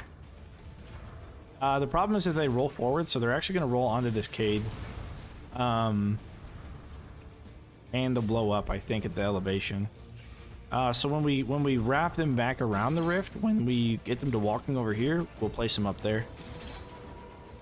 Snow cannons at the front. I mean, we could... I like him back here a lot. The thing I don't like is the gnolls that come by. But having him shoot into the kill box, yeah, we could. I want to make sure everything's in here before we affect them with anything, so that way, because we don't want to kill them outside, and we don't want to freeze them outside either. Later waves might be a little tough to freeze them. It'll take a little bit of extra time. If we start leaking a lot, then we probably will, or we'll consider it. But we got a lot of space up here to put them, so we'll see. We'll see if we need to. See if we feel like we need to. Where you going, bud?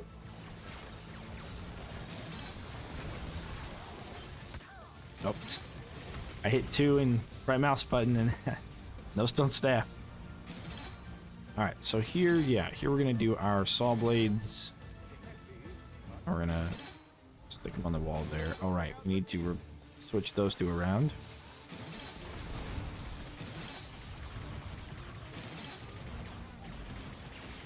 If I'm putting any amount of snow blowers in the front, I'm gonna put 6 of them.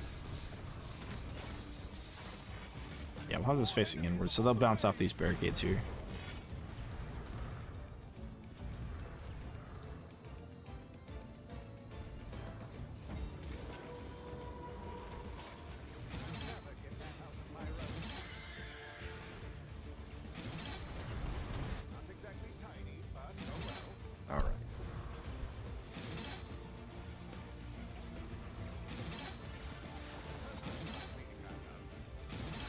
Oh, maybe we should have the floor scorcher facing that way.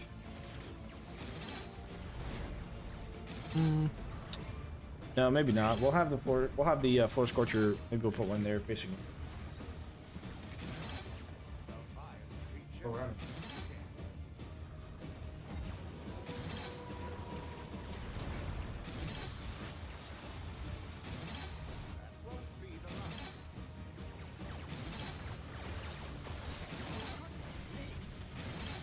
Sweet. Okay. Up there. Get ready for the lasers whenever the lasers show up.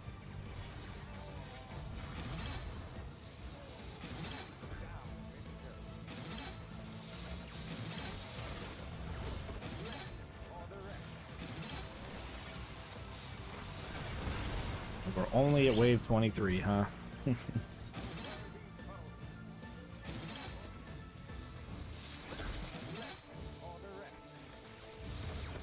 Yeah, when I did my Rift Room Rumble videos, I really found out a lot about a lot of maps and how easy they actually are if you build around the rift. And this is one of those maps.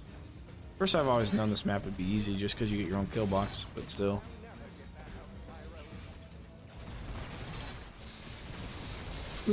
Endless becomes exceptionally easy.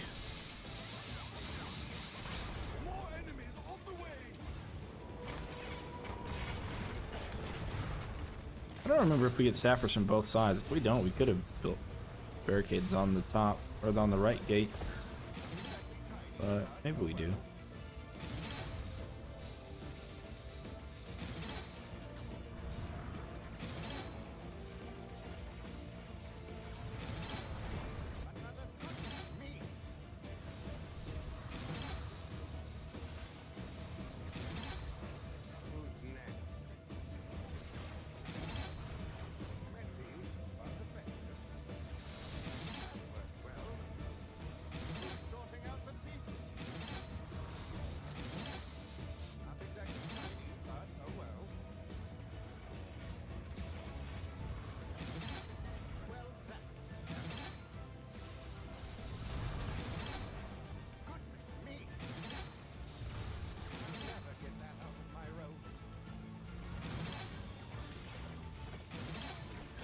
Could put it there, but we're not going to.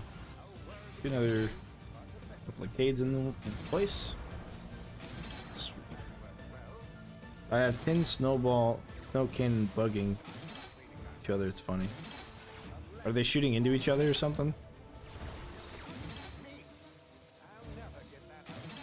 That's pretty crazy. Yeah, I'd imagine being able, maybe he like broke the game itself, and that's why you're lagging that much.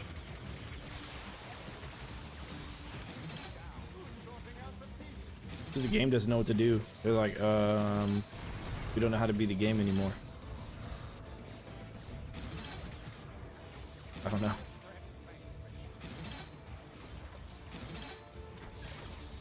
I don't know why I'm so tired. Oh boy.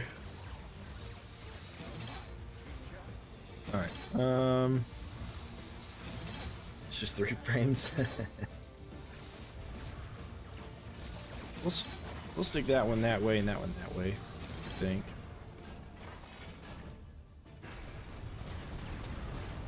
We're really gonna cade quite a bit back here. Step on this beat.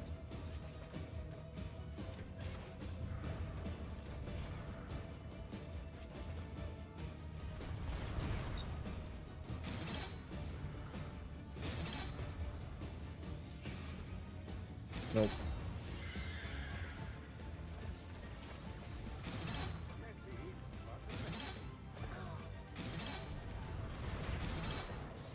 Okay, thanks, bud.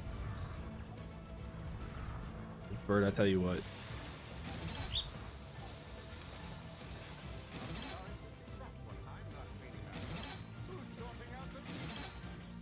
I'm glad he's chirping though. That means he's okay and he's good, happy. Yes, it means you're happy, bud. Alright, so we've reached basically critical mass. We're not gonna get any really good money. We just killed the forest troll with a ×12 combo, so everything's gonna be 1 coin from here on out. But it's just one of those maps where you get a lot of coin. And on this one, the sappers, I'm pretty sure they don't blow up guys into the rift, so we're okay on that aspect of it. Protected there. Yeah, here's where I would use butterflies. I put butterflies on top of those wall chargers, but we didn't bring something for that, so maybe I'd rather have it have the saw blades on the bottom, and if I was to maybe not bring the boom barrels, I'd probably bring the butterflies for this back section. I think the boom barrels just might be a little bit more effective. That area of effect explosion damage.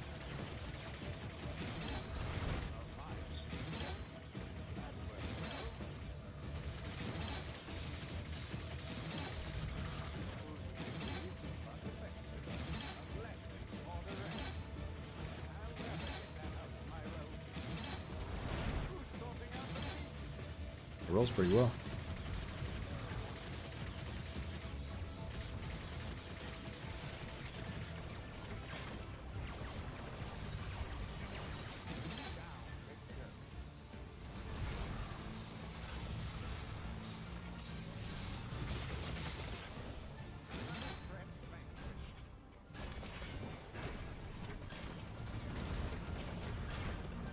All right, Mr. Moneybag. Going indeed. And now we wait for quite a few more rounds. Oh, you know what this map doesn't have? I'm pretty sure it doesn't have earth elementals.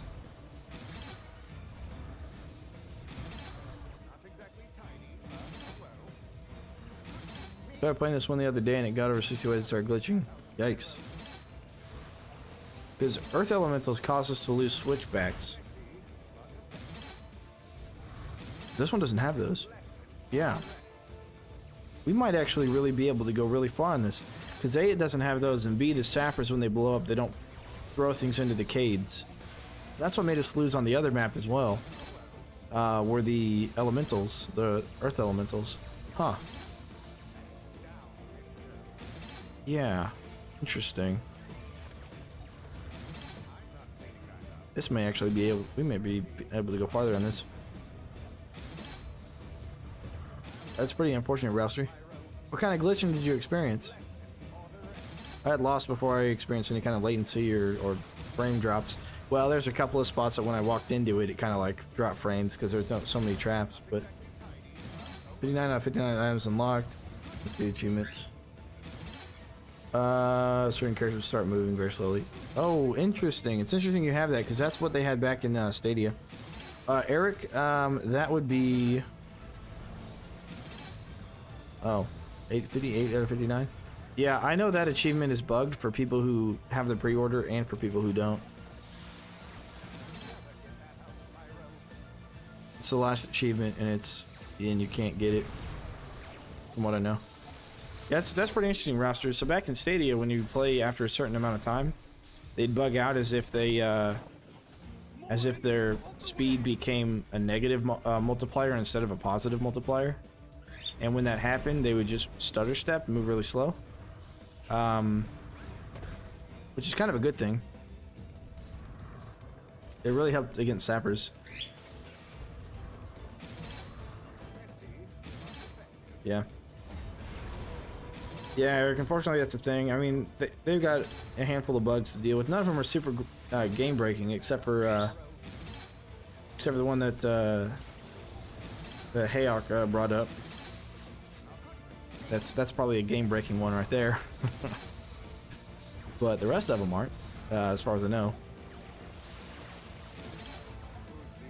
I'm still playing a Stadia. Oh yeah, there you go. Yeah, that's a Stadia thing. I don't know if it'll ever happen on the Steam, but yeah, they start stutter stepping Stadia, so. Also, do Solways get stuck in constant damage on enemy? Yes, they do. That's why they're so good. They'll stick inside the side of an enemy and then they'll just burn him. They'll just shred him to death. Yeah, we'll see. I haven't had any problems with it. Now, Ralphster, I'll also say that this map on Stadia has fire elementals, and this map on Steam does not. What they added instead is they added crowd control reduction to enemies, similar to what they had in Unchained. So they'll actually get slowed less. They'll get frozen for less amount of time and stuff like that. But so far, I got to wave 80 on the last endless, and they did not seem to bug out at all. So that's good.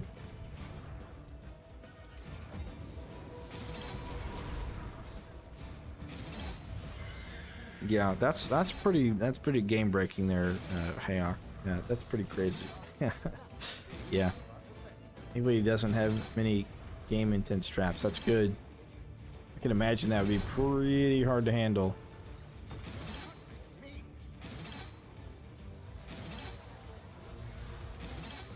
Now hopefully you guys are able to see this sort of start taking shape here. I also hope that Stadia still receives love, you know, because I think the idea of Stadia is a good idea. I just think it's a little bit before its time. And it's going to be a couple of years really before it kind of kicks off, but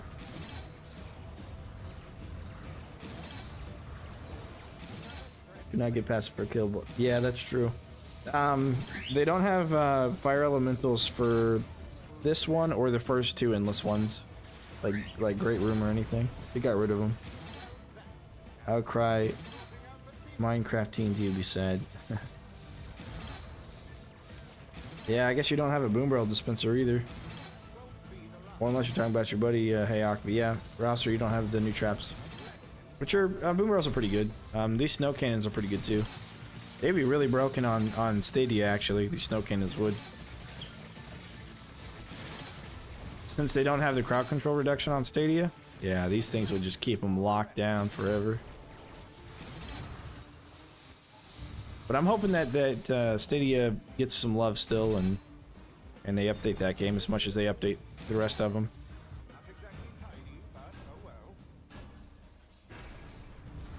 Every once in a while we want to send one of these back, so we're going to send this one back. We can place them on these corridors as well. Actually, I guess we could do boom barrels here. I think Google pretty much put Stadia on ice. As in, it's keeping the lights on, the doors open, but doesn't have investor start projects. That's unfortunate. Yeah, and I think that's the demographic they're kind of reaching out for, Rouster. If you have a good internet, like if you think about this computer I have is like $2,000, right? If I can pay $10 a month for a game, then I'm paying $120 per year, right? And if I have like a piece of crap, like $300 laptop, instead of a $2,000 computer, I can save so much money by going to Stadia and paying $10 a month to play the same game. And then I can pick it up and go wherever I want. Let's say I open up my work computer, I can just go to Stadia on Google, assuming that I have good internet, like at a hotel or whatever, and then I can pop in and play it. Or even if I don't have good internet, I can still do something with it. So as long as you have good internet, then I definitely see the market for it. But I think they came at a time where a lot of PC gamers still have some of the highest quality gaming PCs. And so the demographic that they're selling to is a little bit competitive in that nature. But that's just my personal take on it. I was playing at work today. Hopefully your boss ain't watch it.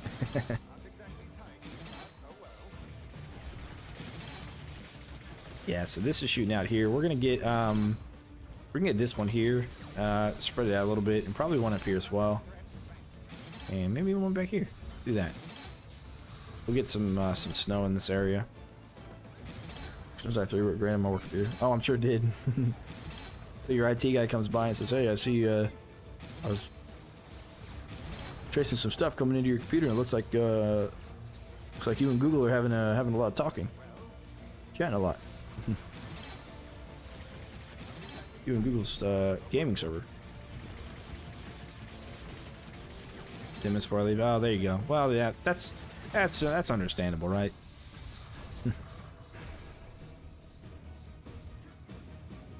More enemies on the way. All right. Oh, you work in IT. Well, so you got the connections, you got the hookups.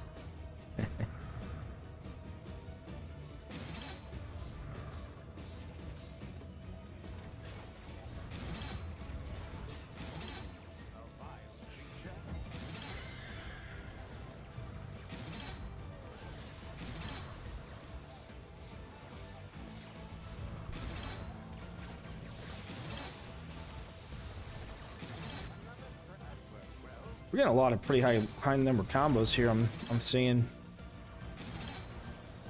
The last one we played, we got a lot of 3s. This one we're getting some pretty high ones. That's pretty nice. A lot of consistent 4s, 5s, and even quite a handful of 8s, 9s, and 10s. Acid fountain any good? It depends if you're bringing acid. If you're bringing a lot of physical damage, I would say in endless it's probably not, but in story mode it can be. It just depends on what your loadout is. Your overall loadout is. But I think Arcane Brim is probably better for most people. If you have a lot of elemental traps, then Arcane Brim is better. Plus, I think Brimstone in general is better for runners.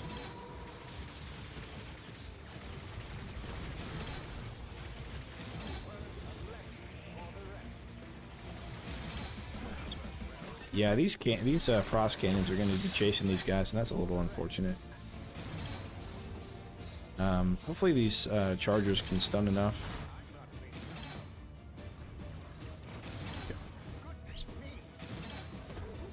Because they'll still stun, but only for like a split second, and hopefully it's enough for the cannons to catch up. Yeah, normally it's blocked, yeah.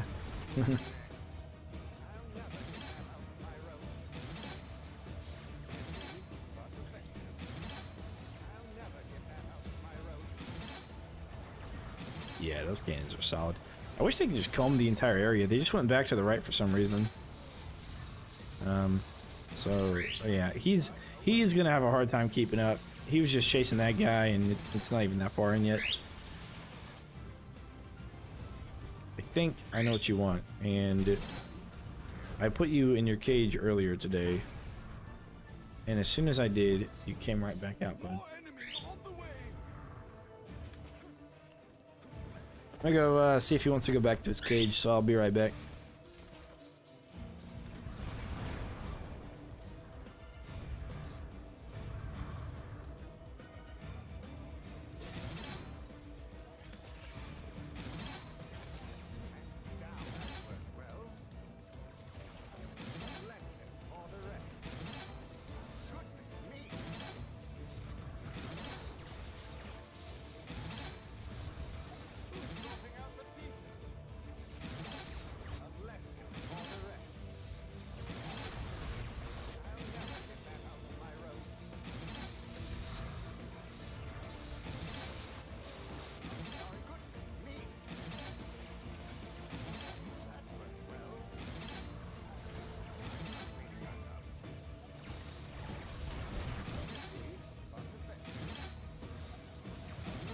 And you know, every once in a while I gotta get up for myself anyways and walk around a little bit. I don't even know how long I've been streaming. Like 8 hours now? Something like that? About that, I think. We got another couple hours to go at least. Another Mountain Dew. It's good for you.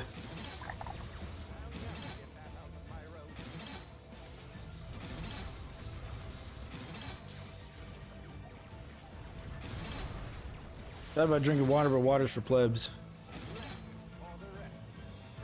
Water's for people who want to stay hydrated.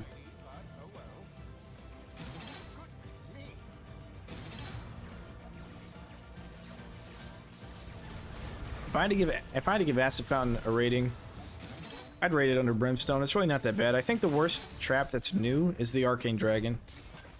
I think it's the worst one, unless I'm forgetting one of them. But yeah, I'm pretty sure, yeah, it's just the worst one. Alright, so what we do here is we build one more barricade here. And then we put barricades 1 and 2. Third one here, blocking off the rift. And then we're going to push everything up and around here. So, saw blade launchers are going to be really good. Now, there can escape in this area. So this is going to be like the last area that the saw blade launchers are going to be good in. But if they get to this point, then they're probably just going to get in regardless. We'll have to see.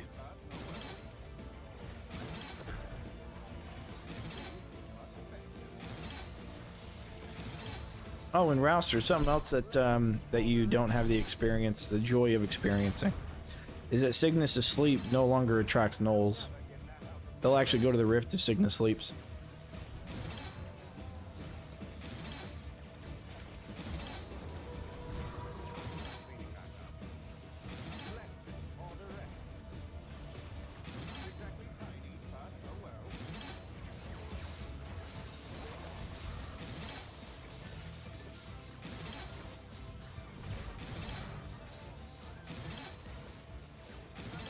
What's so bad about the Arcane Dragon?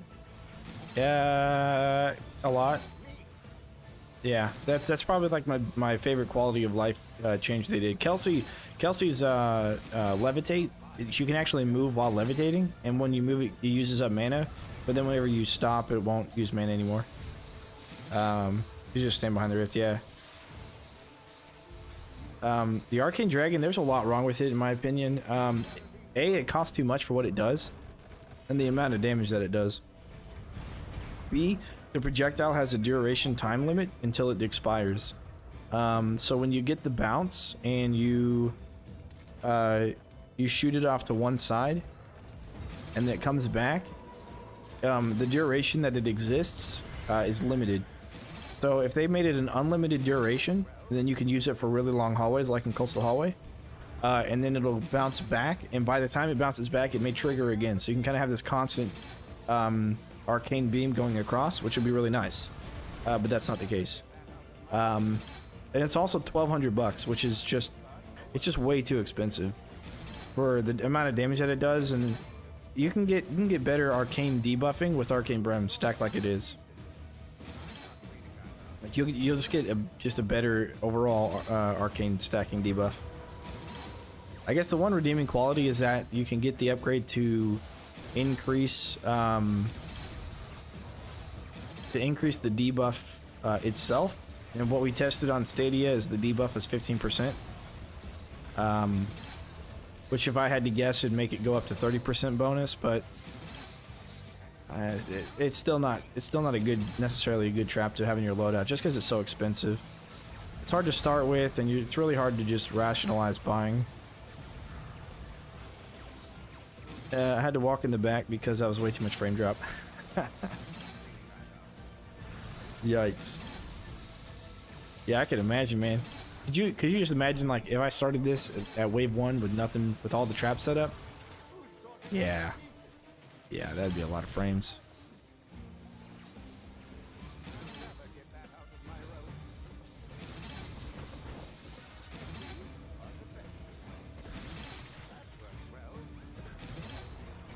We'll stand outside the rift. It's pretty bright there. We'll stand over here. We get a better look at our kill box.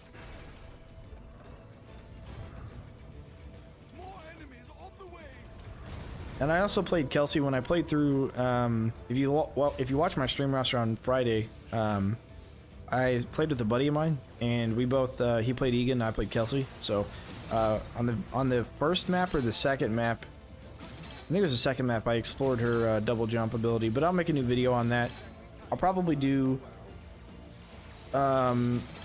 heroes first, just because there's few enough of them, and then I might do trinkets next, because the only trinket they added was a lightning one, and I don't think they changed any of the other trinkets yet, so that'll be pretty easy. He said, I'm Cygnus and my friend walked all the way to the back. Did you sleep on the job? Yeah. That's what Cygnus does. You can both be Cygnus and you can both sleep on the job.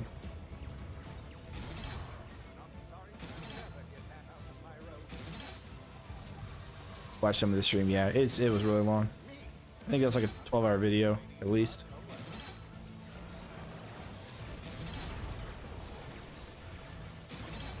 All my videos are pretty long, I guess, at this point.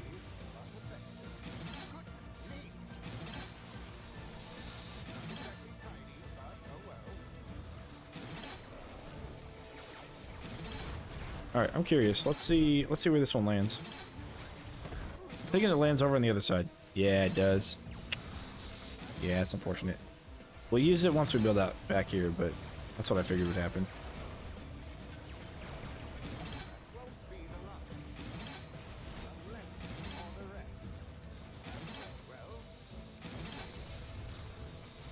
Is that breaking up your videos by map? That's what I'm currently doing. Yeah, I've got I'll have another story mode map uploaded today.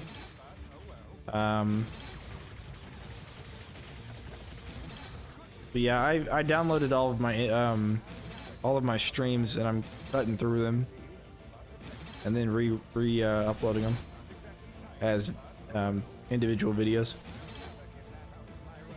I like the ability, you know, it gives her a little bit more panache, but I still don't know what the use for it would be, because you move so slowly. If she could levitate and like run normally while in levitation mode, then yes, I would definitely say it's great. But she moves so slowly in the levitation mode, I'm not sure it's worth it.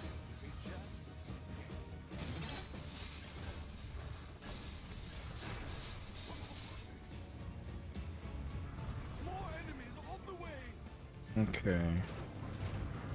4 wall chargers, and face that one out because it's probably going to bounce off of this, and we'll face this one out.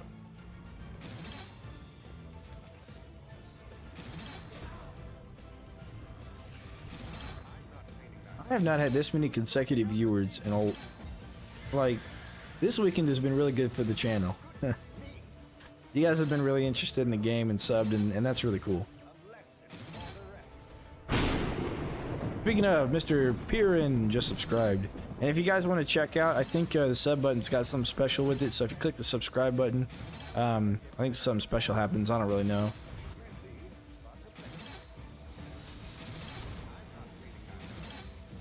There's some kind of bug with the sub button. So if you guys want to test the sub button out, that'd be pretty cool.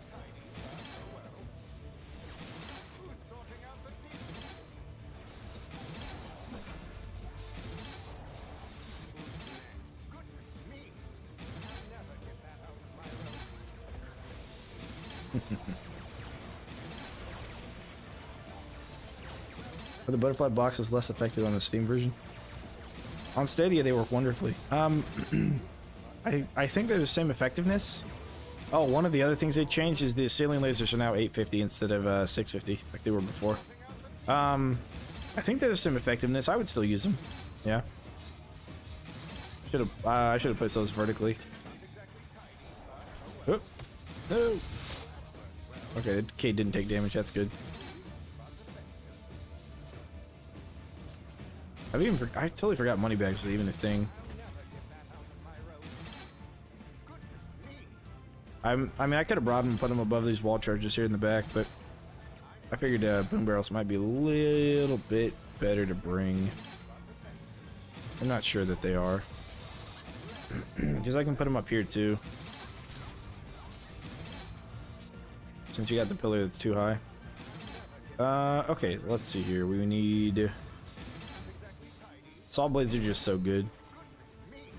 Otherwise, I'd stack the boom barrel underneath the wall charger for a little bit of explosion damage. Went the same way with half the score. Well, if you're on quick paths, then yeah, you don't have very many minions that come out on quick paths. Well, the swinging mace is now 1200. So yeah, they buffed the swinging mace by reducing its cost. Yeah, that's right. We can place boom barrels up there.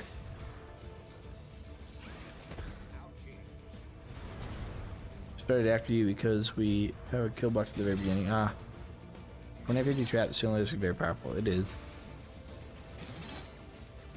Yeah, I think the swinging mace is still really good, especially on story mode. Just because it's so cheap. There's a lot of cool, build designs. If you watch the trap video, I covered the build design for putting the swinging mace and putting the dart spitters inside of it, like in the center, and like creating a nice little box. This room right here in front of us, that would actually be a really good space for it because of how wide the walls are. So you know, they're definitely good, but I think the ceiling lasers are just much more powerful because they don't have a charge. They don't have a charge. They don't have a cooldown. You know, they just kind of are always on. So you can't go wrong with something that's just always there.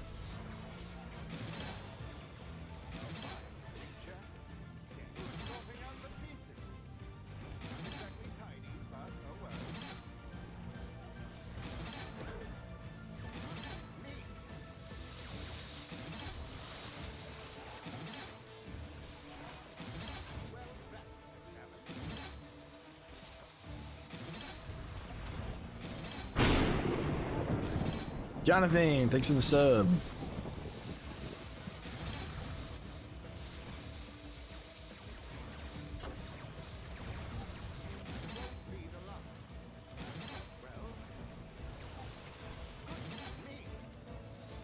Bastard. I'm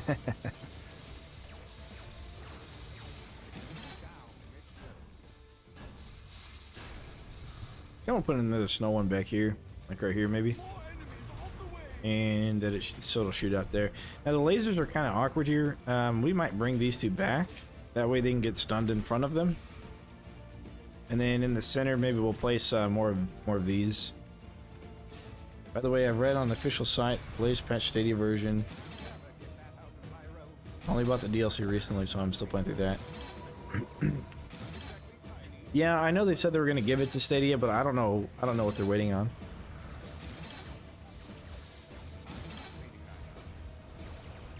and the Drastic Steps DLC. It's definitely worth the purchase. It's kind of unfortunate that you still have to buy it because it's free for everybody on Steam. Man, you live, sleep, and breathe OMD3. And Mountain Dew Baja Blast. Yes. I mean, listen, so I watch YouTubers like Super John Bombo and Legend of Total War. And I even used to watch The Viper who played Age of Empires 2, right? And I seem to gravitate towards streamers who are kind of siloed into a game. The game's $30 on Steam. And, you know, I have watched some variety streamers like Wanderbots and, I don't know, several others. But for me, I don't really care much for the variety streaming type of stuff. So, you know, I prefer just to be sticking to one game in general. And, with 3 and 4, I was like, wait, that break the game. But I've learned a lot from those two guys. People who, because one of the differences of the audience of streamers who only play the game that they're playing versus variety streamers is you have a lot less backseat gaming,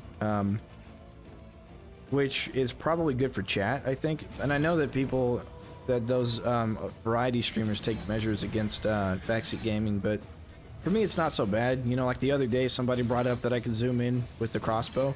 Even though I already knew that, I totally completely forgot about that functionality.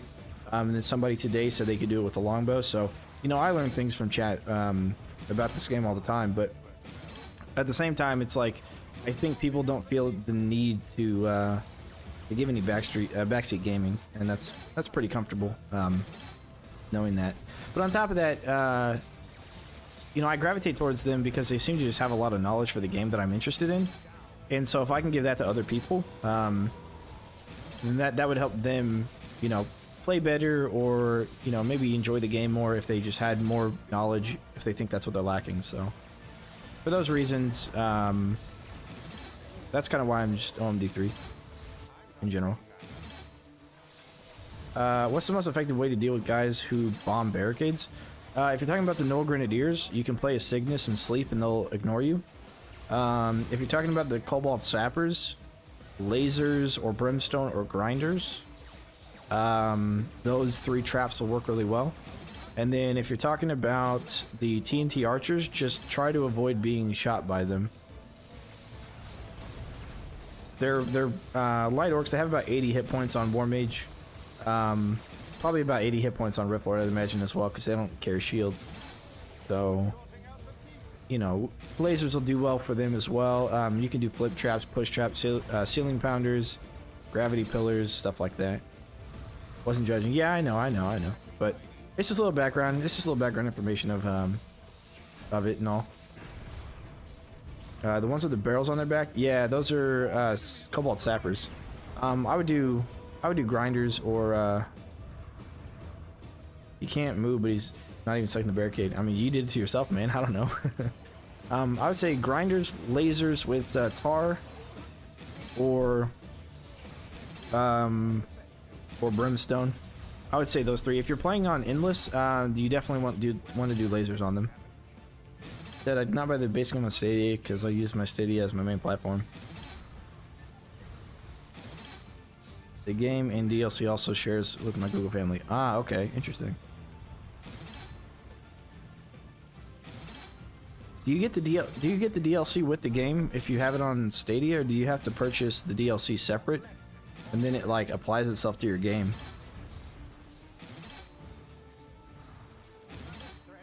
I'm not sure how that works for you.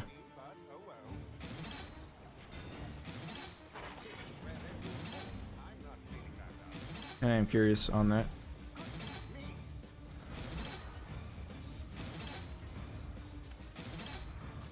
That Stadia exclusive part can finally be cut out of your live description, right?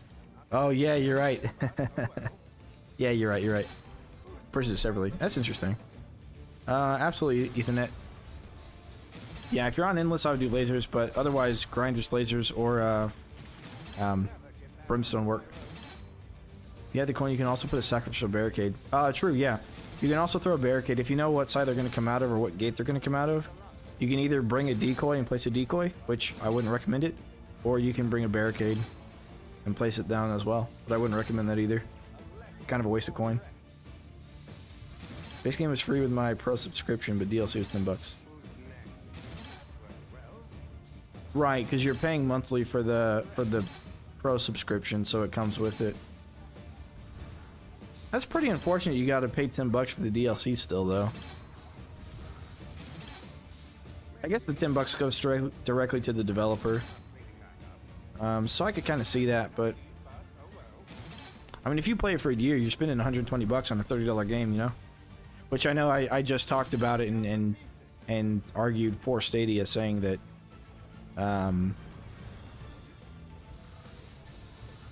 that you know you save money because you don't have to buy a fancy computer and whatever, but still, that's a bit unfortunate. I kind of wish they would maybe do something about that.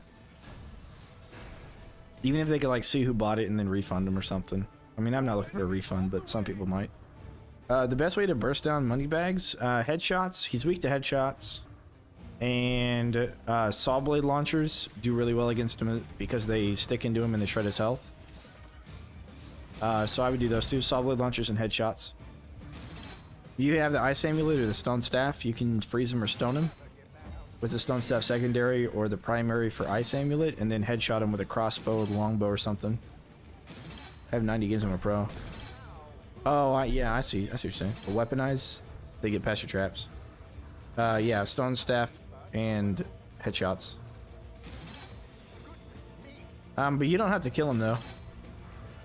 Any weapon that's good at headshotting, the crossbow, the longbow, and the chain lightning staff are all really good at headshotting. But you can let him in your rift. He won't take any rift points. Hayok says he crashed, which made me leave round 40. Wasted all the skulls. Oh no! Yeah, I can imagine it's not very stable if you can glitch the game like that.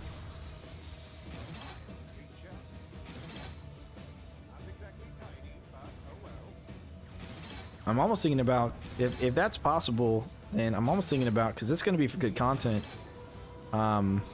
He doesn't? No, he doesn't. Yeah, the chain lightning does a ton of headshot damage. It's like 200 and something headshot damage.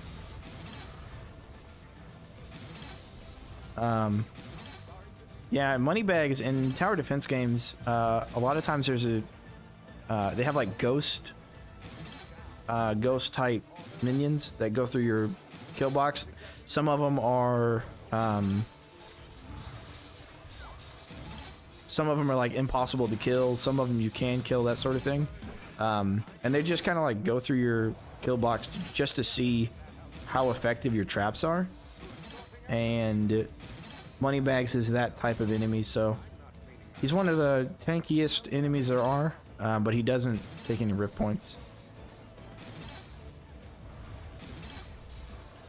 Lightning stab doing good damage in general makes sense. I think because of the slow projectiles. If you can headshot with it, it does really well. I would still combo the chain lightning staff primary attack with the ice amulet, or with yeah, take a video clip, man. And I'll definitely use it, and if I can get somebody on Steam to try and recreate it, we will. Looks like this guy's taking a break. There we go. Auto aim? No, it doesn't. You can aim it for headshots, yeah. I would still do it with some sort of crowd control weapon as a secondary. Wolf mechanic. So the key of getting good money is the combos. Yes. What is the best way to go about that? We're gonna update the wiki page with pretty in-depth knowledge about combos, but essentially you want to afflict the enemy with as many afflictions before they die within 2 seconds. Essentially, yeah. Well, the chain lightning staff doesn't auto aim, but the chain lightning itself from the right mouse button of the chain lightning staff might. But but he always drops a lot of coin. Yeah, he drops 500 coin if you kill him, if you kill Moneybags. So there's incentive to kill him. But if he gets through your kill box, basically what it is if he gets through, then you're probably going to lose soon if you don't have a better kill box. That's essentially what he's there for. Just to kind of remind you how good or not good your kill box is. As you saw here, he got to this corner, and after this corner we don't have any other traps, so that means that other things might get through within the next 5 waves or so.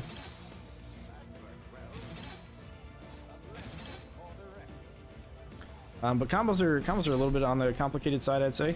And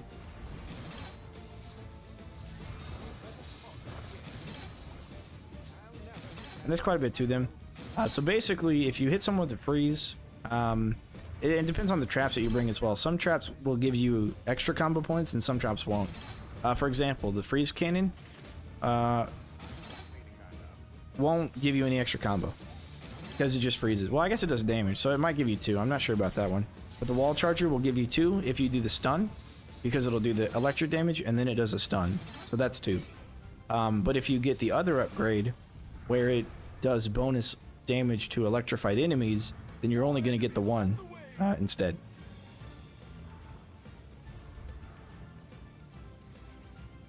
It looks like you prefer the lightning as a status. I don't prefer it, but the lasers are really powerful, and there are fire enemies on this map, so I'm not going to use the fire lasers. Plus, the lightning lasers do just fine. I used to kind of be fire laser only, but I've been using the lightning lasers enough to appreciate them. And lightning's better for combos, because if a electrified enemy dies, what happens is they do an explosion damage. They'll do explosion. In Unchained, it was based upon the enemy's maximum health that died from the explosion. I don't know what it's based on in 3. It might be the same thing. So they would, whenever you kill electrified enemies, they explode in a small radius, and it does damage to everything around them. So then everything around them gets that extra combo point added onto them.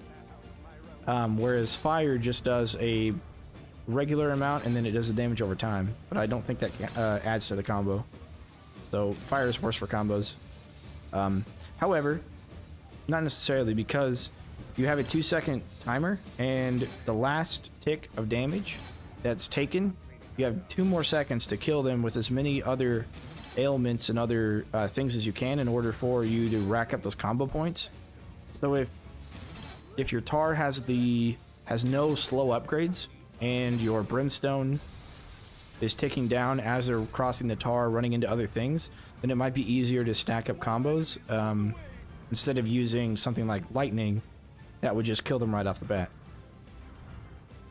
But yes, also there are fire resistant enemies in the game. You think we'll ever get features from Unchained? Yeah, I don't know. We kind of got the Chaos Trials. The Chaos Trials from Unchained came in, they're not Chaos Trials here, but there is a game mode similar to it that they've added with the Steam release.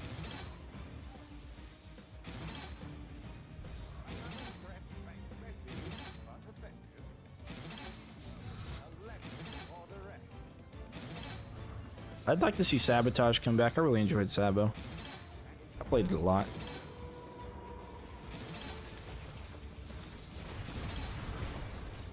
Cool.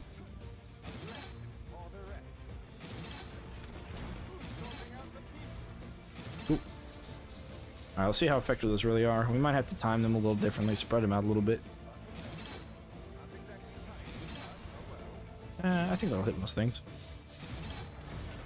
What was Sabotage? Have you played Bloons Tower Defense before? If you have, there's a game mode in Bloons Tower Defense that is called, it's not in the game itself, but it's called Bloons Tower Defense Battles. Shake, you're not the only one with the bug. Everyone's experiencing the bug. If you pre-ordered the game, then you have to purchase the regular blade staff for the progress to go up.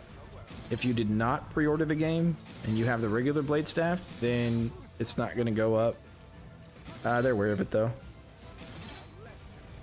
But yeah, Sabo is really cool because you basically like if this was sabotage, I would have an ability to sabotage the enemy in one way or another by placing a bomb on top of them so they hurt the barricades around them when it blows up, or I can have like a totem disable their traps. They can shoot it to disable it, but then they're kind of focusing on that instead of their kill blocks, right? Or instead of enemies that might be slipping through. And you had your total 20 rift points, and whoever had the highest rift points at the end won. And there was sudden death that happened as well, where the enemies would just really get, like, they ramp up in difficulty and everything. And then you also had, so you had one card for a sabotage. You get to pick 1 out of 3. Or you can spend your in-game coin to re-roll it, so you can get something new, but then you're kind of spending your coin for traps to do that. And then you have an enemy that you can send against the enemy as well. So it can be, you can send out Swifty Hooves, which is a lot like Mongrafel. You can send out a couple of bosses they had available. You could send out a few mercenaries, or you could just send out other like kobolds, kobold sappers, you know, fire ogres and stuff like that. So you can send out enemies, and you can do something to them to make it harder for them to play.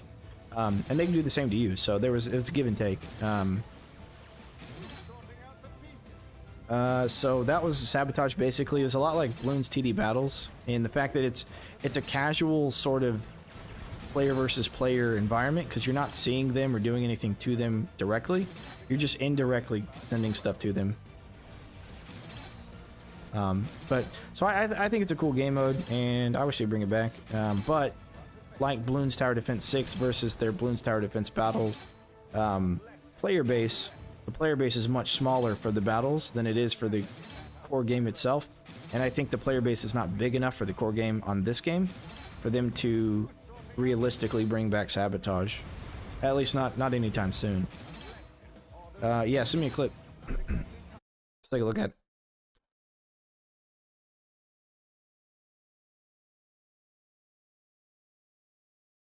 Oh, dude. That is intense. That's pretty crazy. Alright.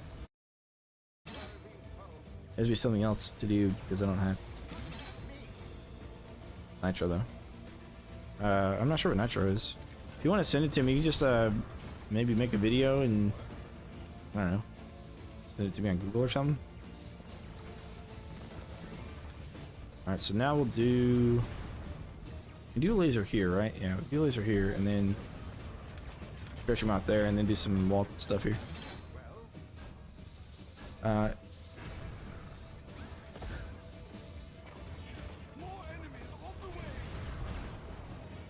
Well, what we can do, Hayok, is we can, I'll try and get my buddy to join. I'll tell him I just need him to test something for like 2 seconds, and then maybe he'll join me in the morning or something, and we can test it out. We'll play around with it.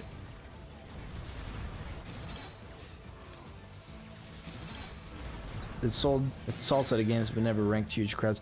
Yeah, I think one of the reasons for that is because you have a niche genre. We had talked about this earlier. Wolf Maniac, I have the slow duration for the tar. And Cyberus on Stadia, I got up somewhere past wave 150, but that was on Stadia. So far on Steam, I've gotten to wave 81. I beat wave 80, and that was the last map we played before this one. We'll see what we get with this one. As a matter of fact, they're starting to sort of get through here. Hopefully we can shred them to death, but I'm starting to think that may be a little challenging. We've got these going vertically, so I'm assuming they're going to shred them pretty heavily there. Yeah. Yeah, with Orcs Must Die, you know, it's a third-person tower defense game, which is a very, very niche genre. You know, you've got people that play Bloons Tower Defense, or Element TD, or Gemcraft, or I don't know, Warcraft 3, custom games, stuff like that. Yeah, the Steam version's harder for a couple of reasons. And you have those guys who just kind of like, you know, build their towers and stuff, and maybe do a little bit of macroing on for Team Fortress 2.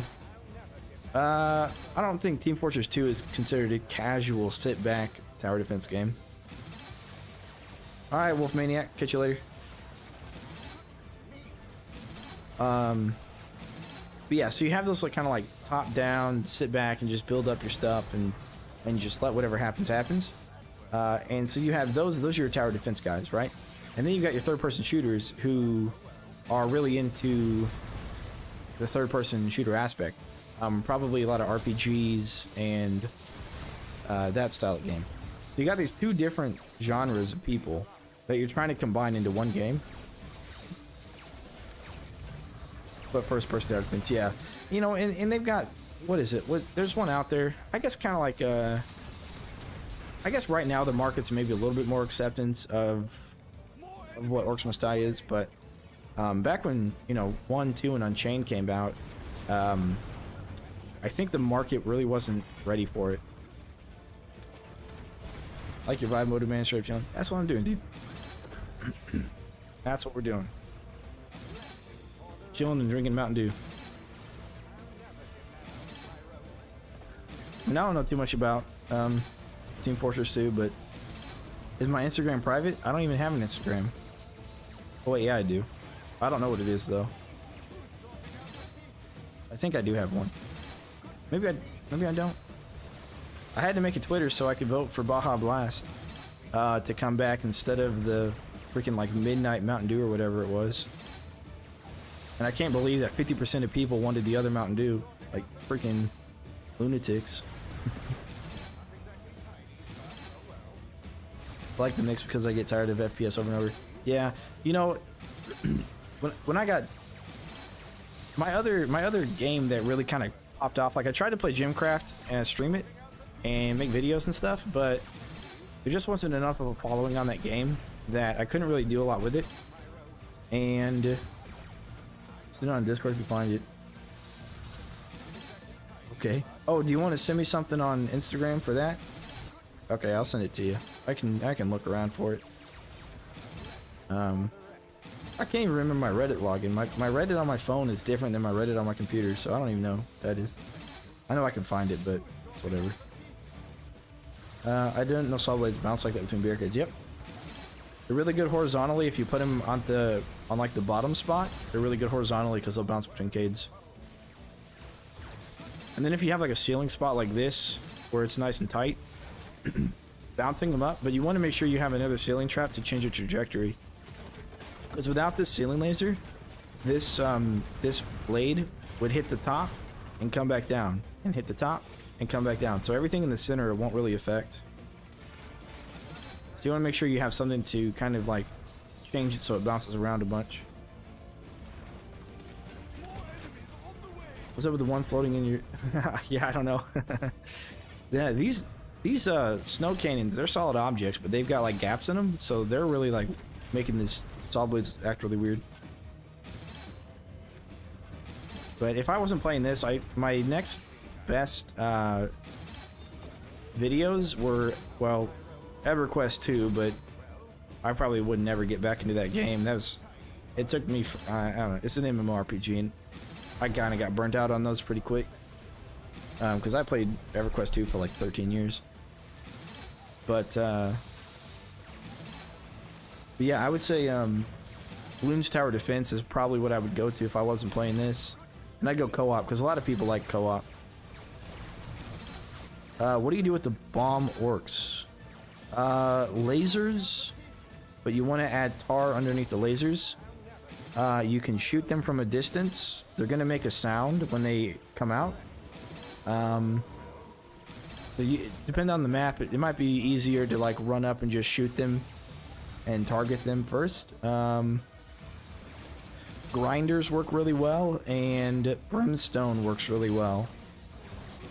It just depends on the map and depends on the wave, and if you're endless, you just want to use lasers and tar. I looked on Unchained. It got me to the OMD franchise because it was free. Yeah, the one thing I didn't understand about the player base that showed up, they were like, well, we got this free game, but it's pay to win. And I'm like, I'm sitting over here with my level 100 account, and I didn't spend money. I spent money on skins, but that was it, you know, because I wanted skins for Tundra. And I think I played Tundra and Blood Spike, so I spent money on skins for them, right? And I'm like, you don't have to pay to win. You don't have to pay at all. It's free. Completely free. But I understand that the sentiment, I guess, from some people behind it, because they're like, I own the game, I should have all of it. And it's like, well, technically you don't, but whatever. Knolls do not deplete rift points, no. Jack Reist, hi. How are you? Yeah, you see that saw blade right there? You just shredded them, dude. That's what they do, they shred. Yep, they'll target you. Christox 1000 or Christo X 1000. What's up? Thanks for sub.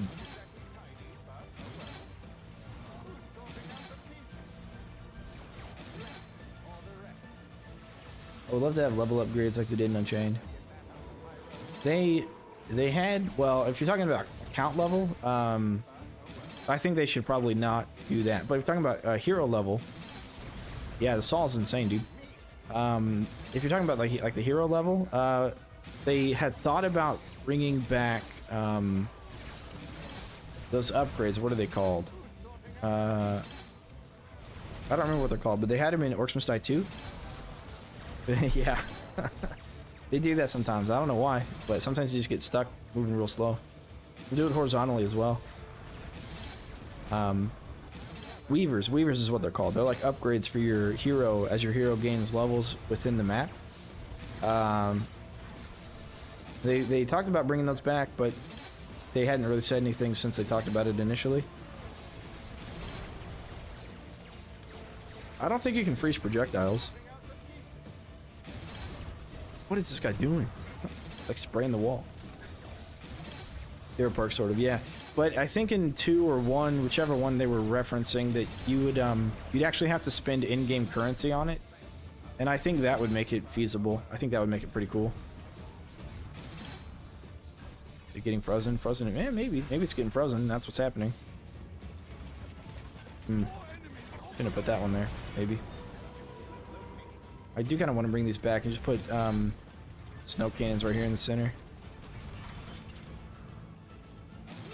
So we'll do 3 of them each. Yeah, 6 of that. That'll be fine.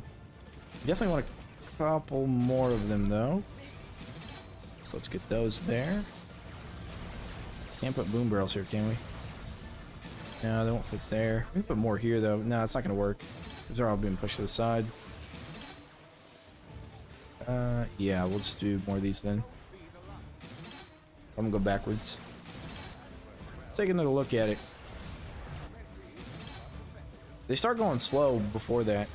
I don't know what they're hitting to do that though. I've never seen projectiles change because of ice. Yeah, that was just, he just starts going slow. I think it's like I have no idea. Can the wall structure above the reach the no, it can only reach the ogres and plus. Does progress save if you quit? It does not. You have to sell all of your traps, or try to sell as many as you can, let them into the rift, and then you will lose, which will keep your progress and skulls. If they touch an elemental surface, they absorb a bit of energy. Oh, that'd be really cool. Well, that's what that's kind of what I was talking about when I mentioned about the Dwarven Hammer. Is if you're, yeah, the saw blades do it on Stadia as well, yeah. Is if you were spinning and you like generated enough, you know, kinetic energy to like do electric damage and then like fire damage if you kept spinning, and then like just do a bunch of different kinds of damage. That'd be pretty cool.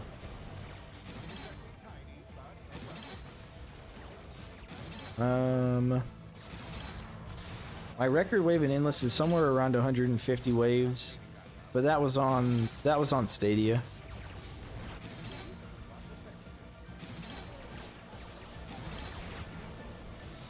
Another thing I thought of, the upgrade system from BTD6 now perks cost skulls to upgrade each type of trap stats.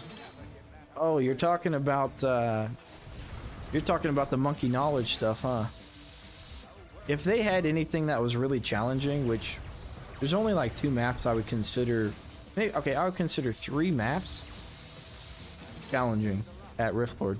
But if they had another difficulty on top of that, then I could see the use of something like the monkey knowledge, because monkey knowledge really helps you like get through those harder maps in BTD6, whereas in this game, maybe not.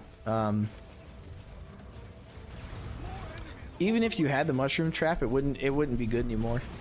The reason why you can go endless at 500 waves on Orcs Must Die 2 is because there was a cap to how many enemies came out. So no matter what, like if you spammed enough of them, you would last forever because there's only a certain amount of enemies that can come out. But in Orcs Must Die 3, there are exponentially more enemies that shows up every wave. So you wouldn't be able to AFK endless with those. They'd probably actually suck a lot, to be honest. And that's one of the things they did with Unchained as well. Plus, now the enemies are more resistant to crowd control. But of course, those would just be one trigger crowd control sort of thing.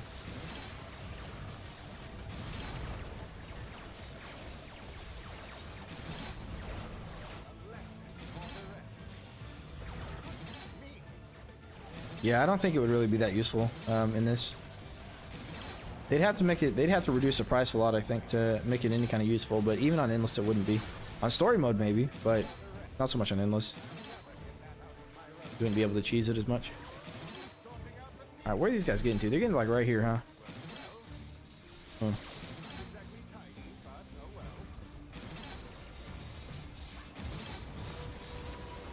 We can't send them back here. This is always an awkward spot right here.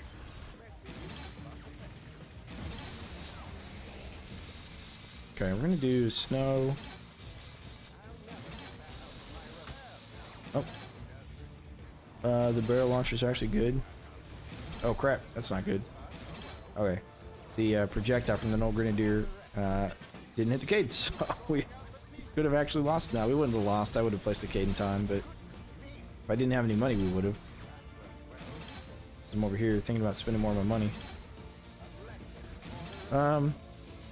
I think the barrel launchers are good just in the fact that they can be used in places other traps cannot be used.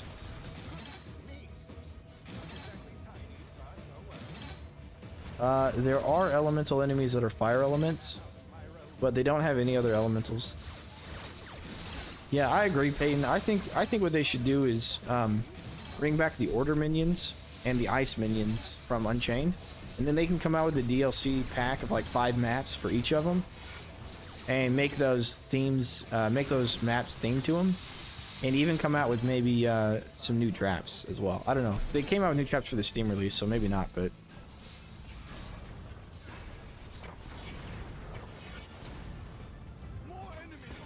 But I think that would be really cool if they did that. Okay, we're gonna put one in the front, way up in the front. And way back here in the back. I put a couple up here. Well, you got Earthlord, but I mean, Earth isn't really an element in this game. They did confirm they're working on more DLCs, but they didn't say anything else. Or they said they're working on more content. So I don't know. But they also have fire elementals that turn into firelings that destroy cades, but then they also have fire orcs. They're called fire fiends, and you see them here. There's a couple of them walking through. They are immune to fire source of damage. And then they have bats. The bats, you have acid bats, who are obviously immune to acid and have acid attacks. You have shock bats, which are lightning. You have fire bats, 2 different kinds. The small version and the large version, and then you have the ice bats that freeze you if they attack you.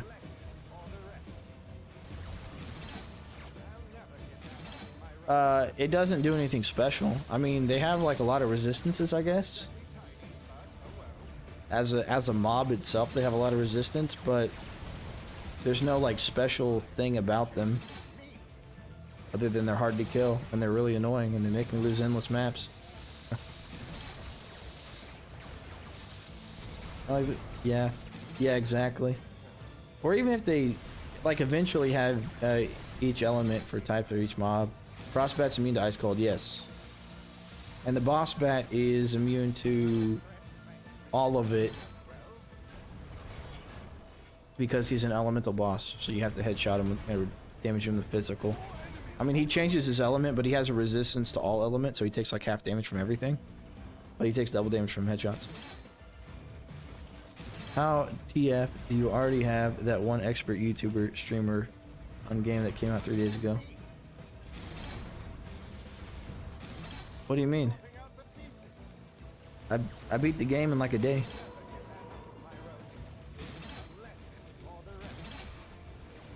But yeah. Oh, yeah. It's been out for a year on Stadia. I played it on Stadia. There's another DLC, 9 out of 10. Will be cold themed. We're getting the influx of cold resistance unit. On Stadia and Juice Bags get more reviews, sadly. I mean, I haven't been a content creator as long as Juice Bags. And he's probably better at combos than I am anyways. I don't really chase combos very much. The other day, I think he said he got like a times 18. I've never reached. I think I've gotten times 14 or 15 as my highest. But I'm more of an endless kind of, you know, killing. I've almost beat the game though. I've only got like 3 or 4 more weekly challenges to do, and then I beat the game. Meaning I've collected all the skulls that are in the game from the normal route, and I've taken quite a few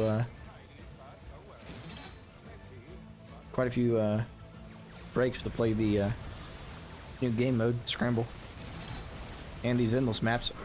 Go farther on endless.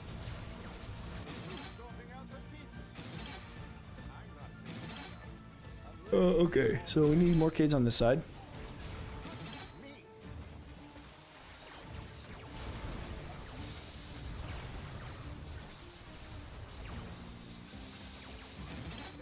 I'm all scared you. Yeah, this is always an awkward place to possibly put the kids there.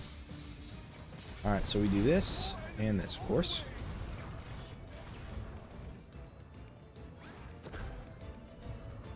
We'll get rank 1 on the leaderboard on the map. I already have reached that on Stadia, and I was rank 1 for a couple of weeks. My 103 million score on Coastal Hallways for Endless. I was there for a while.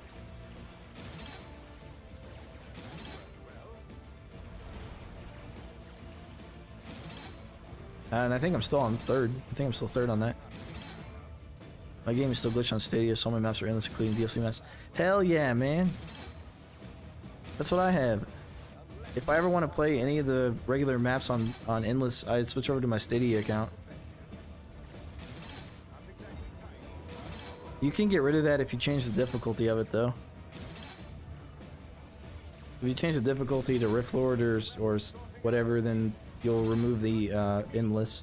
But you need somebody else to glitch you into Endless, so that's why I'm not switching it out. We tried it here on Steam and it didn't work on Steam. And I'm hoping that when they drop the new content on Stadia that it doesn't mess it up, so I can go back over there and use the new traps and stuff on regular maps on Endless.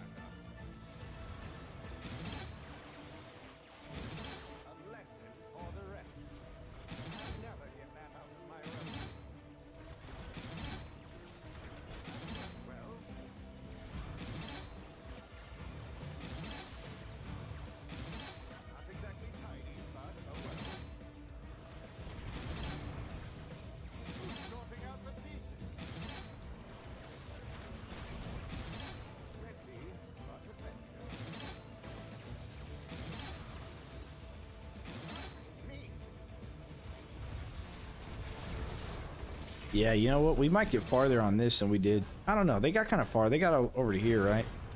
Maybe we won't. We might. We We might yet, Mr. Frodo.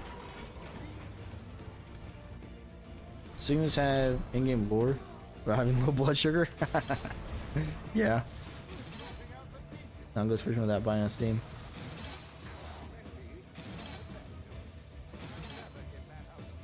Yeah. BG, thanks for the sub.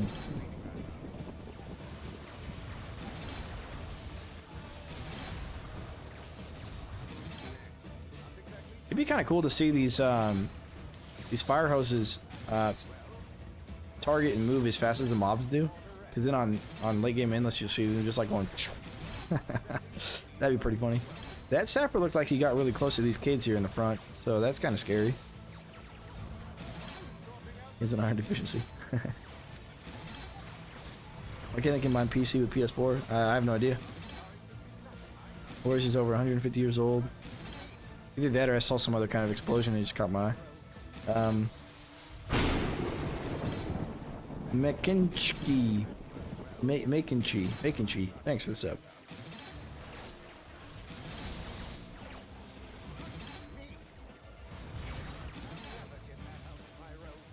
So he's really good at playing dead or missing for being dead or... Well, if he's that old, yeah, I'd imagine. If you don't like the stream, you're gonna wake up in a dark alley, that's all I'm saying. Dark alley with all I'm saying.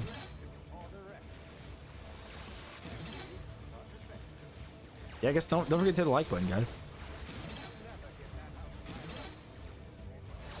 What the game of crossplay has been all fucking all day. Yeah, I don't think they're ever gonna do that, and here's why.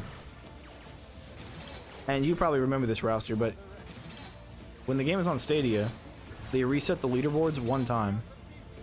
And they reset it because there was several bugs that kind of broke the game. And I may or may not have discovered some of them, or at least used them and told them about it. And so they reset the leaderboards once. They vowed to never reset the leaderboards again. Now, if you take this game and you take it from Xbox or from PlayStation and you put it with cross-platform, then the leaderboards have to match. And it's kind of like the one you found, but it didn't break the game for the player, it just broke the game in general. Like, you could really, really cheese everything about it. It was pretty fun. But they vowed to never do that again, and I think if they merged it, they'd have to reset the leaderboards. I mean, they could merge it and keep the leaderboards where they are. I don't know if they would want to, like, keep them separated, but one of the things that people have done already is they cheated on PC, or they've used some sort of hacks or something to make it the leaderboards pointless, I guess. Which is a bit unfortunate, but they said that they're watching it. They're watching the leaderboards and they're cutting anything that doesn't look natural. The problem with that is it can be like one of those, like, the dream scandal on Minecraft, right? It could be something like that where you don't really know if somebody's if they're increasing their chances of a drop rate, if it's by 0.5%. Because it just could be that they're getting lucky kind of thing. So when it's luck based, or in this point, or in this, it could be luck based, right? Because they could just find the highest score and they can put that they have like 5 more of the highest score and put themselves on top without it looking ridiculously unachievable.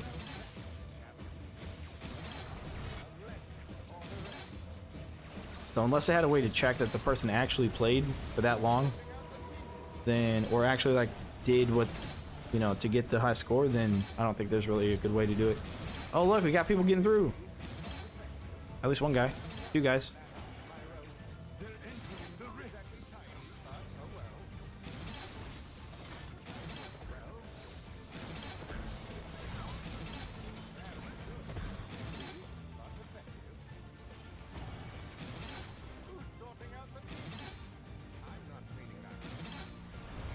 Okay.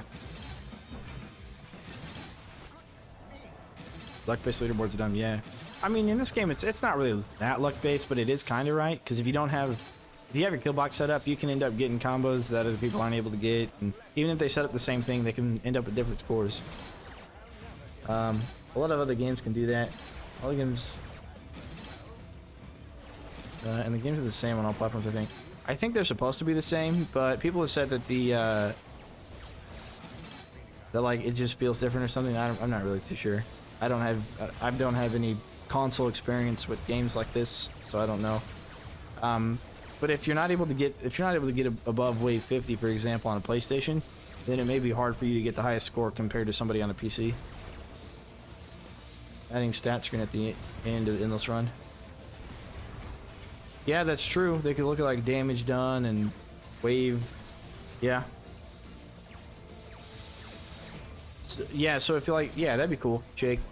If like you check the leaderboard and then you'd have a button to click or something to hover over, like an information tab, where you could see information about the game that they just played. And then you could see stuff like that. Yeah, that'd be pretty cool actually. Yeah, Montrolls are real tanky. And they heal up. So the healing that they do is, I think it's in bursts. I don't know if it's, I don't know if it's bugged right now because I thought that when they took damage, they're supposed to disable their healing. But from what I've seen, this kind of happens in bursts and they regenerate. But also the Wraith healers in this game, they'll stick a regeneration on the enemies, which is pretty annoying to deal with as well.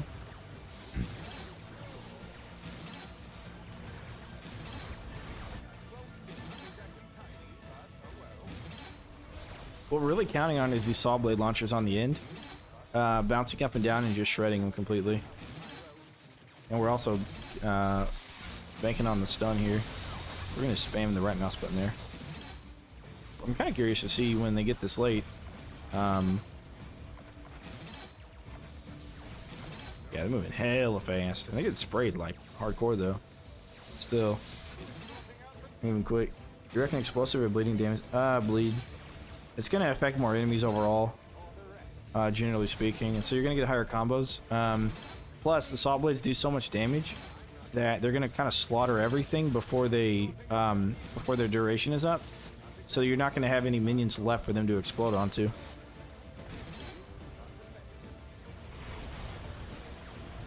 I have to send you a photo real quick. On this, my friend said take a look at the bottom. I'll say okay for 10 minutes, letting him do what he wants. Okay. Let me know when you send it. Alright, so he's here. If I stun him, then the ice can catch up. Kinda hate to have to do that, but... You're not gonna target? Oh, I don't have anything over here. I thought I put something over here. Guess I didn't. Like, you're not gonna do your freaking job? Oh, wait, whoops. No!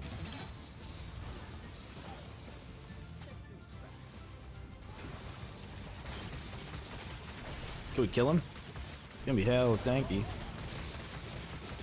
Got so many fire hoses spraying him down though. Oh no! Nah, he's too tanky. You did? Okay, I'll check it. I was using the butterfly traps. They would run back and forth. We're playing on this and this. I go forever. Stadia glitch didn't start. Yeah. So yeah, I mean, one of the things I added, like I said earlier, is crowd control reduction. So they get frozen for less, they get feared for less time, they get confused for less duration, they get slowed less, that sort of thing. Which is what they did in Unchained, and that's what they needed to do on Stadia to start with, but instead they just added fire elementals. And it's like, well, that wasn't quite the answer, was it? Like, oh, we're just going to get rid of the ability for people to use Cades. It's like, okay, we'll just build Endless and not use Cades. But, alright, let me check that thing. Hayok. Oh, no. Oh, that's crazy. He's going to lag the game out. Yeah, that's definitely a sight to see. On Switchback? That's crazy, man. Yeah, I gotta test that out, dude. I'm gonna message my buddy and see if we can test that out. That's insane.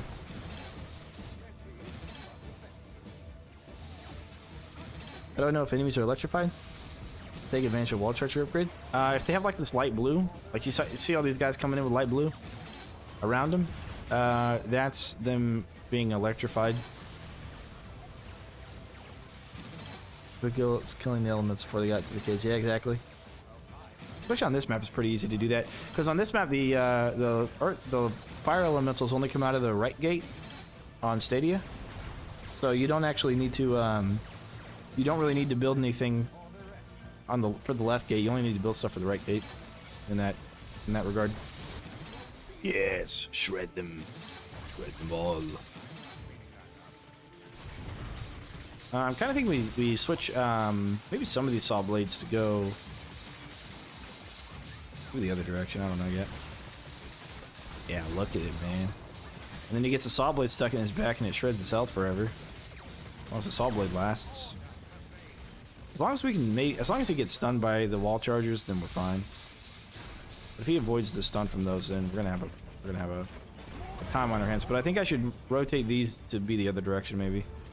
Because if we can get him stuck over in this area, then we cook him with gas.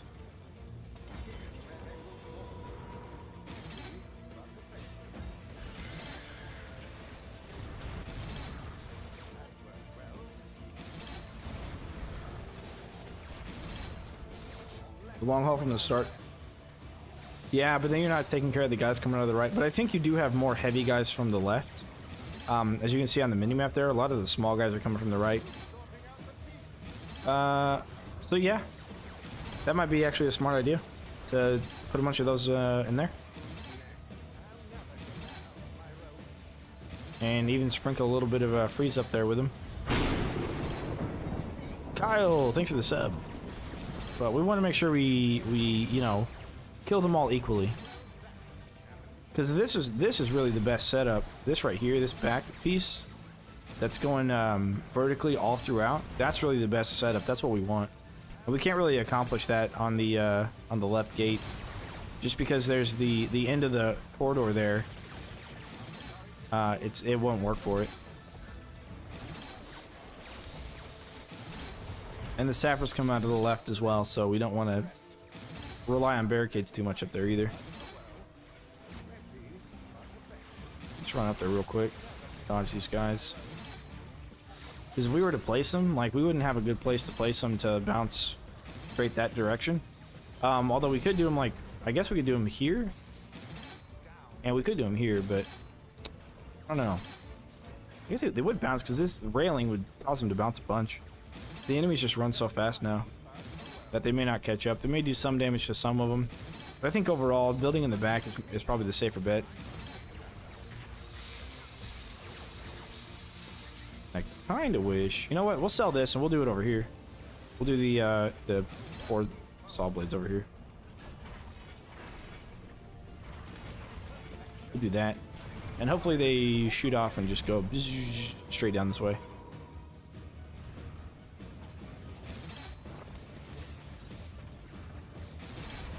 Spammed archers around the rift. Our grinder is good for a large amount of smaller HP enemies, and wall charge is good for no. Wall charges are good for both, and grinders are good for neither. That is with an asterisk. It kind of depends. The problem with grinders is they have a maximum damage cap, which is what I think they should do with the saw blades. Because then they'd reach that maximum damage cap real quick on late game endless instead of just shredding through enemies. But they have a maximum damage cap, so even if you give them like a freeze and an acid effect, they're still going to cap out at the same amount of damage. They're just going to get there quicker. So whether you put large or small, it doesn't matter. They're going to do the same amount of damage either way. When it comes to wall chargers, you kind of want both. You want as many enemies as you can, and preferably the smaller the better. When an electrified enemy dies, it does a small amount of area of effect damage. And that damage, if you imagine like 25 orcs, let's say the damage is like 1, and 25 orcs are in there and they all die from it, or 26, one of them is a really big one and the rest of them are really small. So 25 of them die, the one just took 26 bonus damage because the rest of them exploded from the lightning.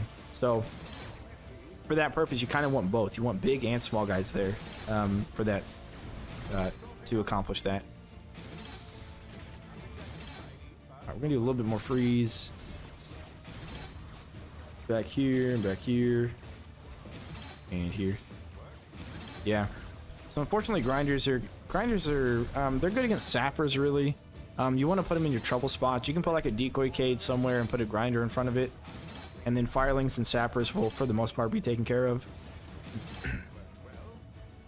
But overall, you want to stick with wall chargers. The problem with wall chargers is they have a long cooldown, and that's one of the good things about the grinders. They don't as much. Grinders are also pretty good for combos because you can get them with a slow.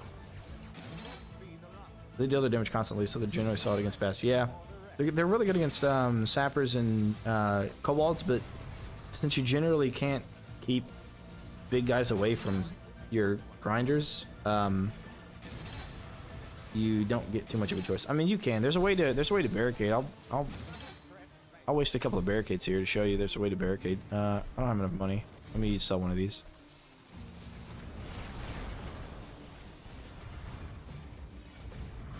Where are we at, Mountain Troll? Dead yet?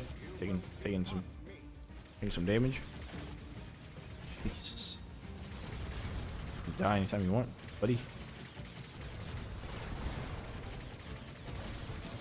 Okay. Let me show you something. So if you have something like this, you can place your kids like this, and only the small minions are able to get through this side, and all the big enemies can get through this side. So you can sort of route your small guys into a grinder that you place on the wall, and then the big guys will go to the other side of it. So if you do something like this and you put the grinder on the small side, then you can make sure that you only get the small dudes over there, so the big guys won't eat it up. But at the same time, you're spending 2 kids to kind of make that happen. You can put that like at the end of the kill blocks and force that to happen. Oh, it was those kids I just placed. I may or may not be a menace to society and spam saw blades with all those cases. Yeah, saw blades are solid, dude. Easily the best trap in the game, and this is why, because they can get you here. They can get you to wave 60. No other trap can do that. That's also true, but in the same regard, you know, airborne enemies take double damage, but grinders only do a certain amount of damage before they have to go on cooldown, so it doesn't really matter how much bonus damage you can get them to do. They have the same damage cap regardless. So when you do the double damage, you really want something that benefits more from it. So you want a higher damaging, like, charged attack. Or even, like, the lasers do pretty well if they're, you know, elevated. But before they nerf... hang on. I need to stun these guys.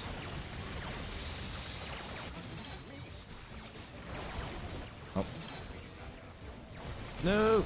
Oh, no! Guess we lost. Did we? No. No! Oh, crap. That was an old grenadier. I just hope that before they nerf the saw, they first buff some traps that really need it. Yeah. I mean, what would I bring if I didn't bring the saw? I'd probably still bring it even if they nerfed it, to be honest. It's just really that good. But if they give it a damage cap like the grinder, then I might not. But if they give it a damage cap like the grinder, I would get the explosion instead of the bleed.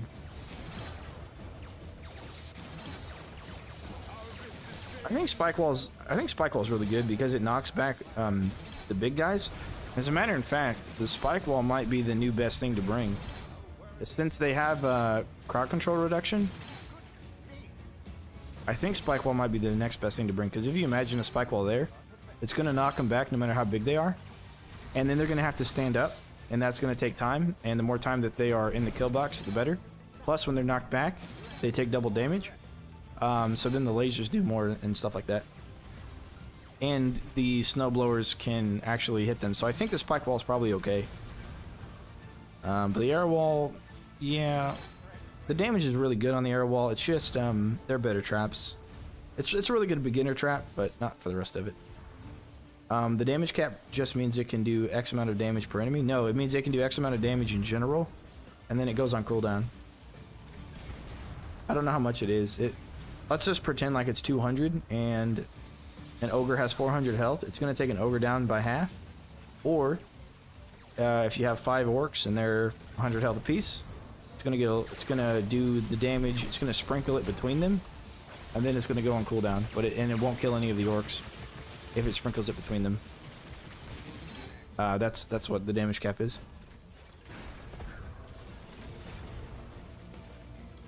You always, it's really only important to know if you're going endless, because enemies have such a high health pool that it's really not going to kill anything if you go endless. But on story mode, they're fine to bring.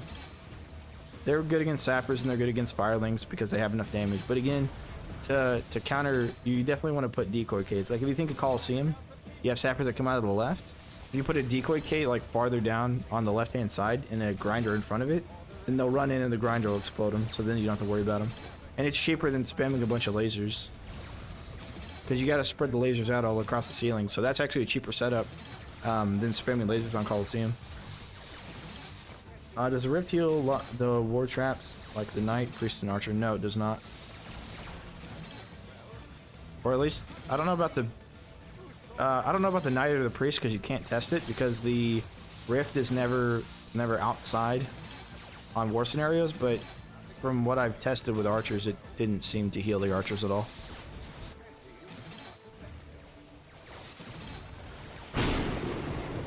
Alejandro Navarro, appreciate the sub. We can put this here and put this one here. It's probably just gonna bounce right out. It's gonna hit the decade and bounce out, but that's okay. It's something. When Sappers prioritize barricades though, they don't prioritize them before dummies, but they do prioritize them before heroes, unless you're closer. If you're close enough, then they'll just target you instead. There we go. That's saw blade, man. Good stuff. I wish there was a spot that I could place them on this side. Maybe I should next time I cade the other direction. Oh, you know what? Maybe I should do that, because then they'll get thinned out a little bit more. I don't know. Nice car what you got there. Yeah. Which upgrades are better for wall charges? Personally, I like stun, because wall charges end up doing overkill damage if you're talking about story mode, and I'm not a huge fan of wasting potential, so I think the stun is more useful than overkill damage. Here were those, and place these here. A little bit extra stunnage in this back area. Hopefully those gates don't blow up again. We kind of failed at looking at the menu map. But if we didn't, we'd probably... Well, I guess we took a ton of hits, so we should let the big guys through and not try to worry about them. Also, the stun gives you more combos. Like I was explaining about the electrified enemies when they die and do AoE damage, I guess you'll have more of a chance of that happening with enemies grouped up if you have the bonus damage to electrified enemies. I will say, I don't know how electrification works yet. The bonus damage in Unchained was based upon the enemy that died maximum health. So if you had like a war troll that you were whittling down, and then his last thing was the wall charger, then that was really powerful. War scenarios do not have an endless, except when you glitch the game on Stadia. You cannot glitch the game on Steam to allow you to play them on endless. But I wouldn't recommend it, because it takes about 2.5 hours to get to wave 25. But if you really want to, you can. But you got to do it on Stadia. I have a video on how to do it. Just look up glitched endless on my channel. And then you can also look up some of those war scenarios on there as well, if you just want to kind of see what it looks like if you were to play it endless. They take forever. Oh, crap. I wasn't paying attention. I was reading chat. Yeah, if you can't do Stadia, I don't think it's possible on console, but we tested it on Steam and it's not possible on Steam. Okay, we beat wave 61. Sweet. And then Onslaught Shelves, I can do a debuff to add Mongrel to each map. Will always come out with one spawn door. It depends on the door that they're spawning out of. Yeah, I don't think Stadia's in Australia either. So that's cool. All right, let's check our leaderboard. Where are we at here? Nowhere near the top. Where are we at? Like rank 12? Oh, that's not too bad. Rank 12 is kind of close. What did we get on close quarters? We got 55 million. Hey, we're 4, boys. Yeah, this one up here is impossible. 1.8 billion? That's impossible. I would even say 7 million's kind of far out there. But if you had a better layout than I did, then you probably could get 70 million there. Kill this run jet. How dare we? I was going to lose really soon anyways. I'd already lost too many Ks and I wasn't making enough money to continue running through that. Alright, so the next one we're going to do is Coastal Hallways, but not today. That's probably more of a tomorrow thing, if I stream it tomorrow at all. I got quite a bit of stuff to do tomorrow, so we're going to run through a scramble. I'm going to let you guys pick. You guys can pick which one we do. So the first one, just say 1 or 2 for the map. Cliffside's number 1, side entrance is number 2.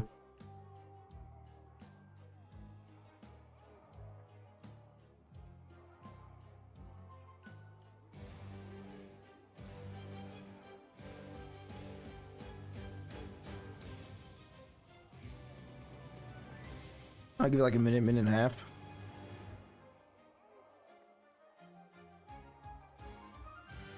You guys didn't get enough of side entrance. We can do that. Okay. All right. All right, we'll stop the voting there. We've got it. So now I need you to say yes on a reroll or no on a reroll. We can reroll double all orcs health.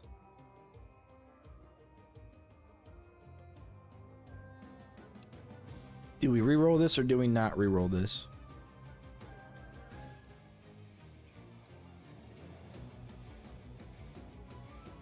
We got a yes, we got a no, a yes. 2 for 2.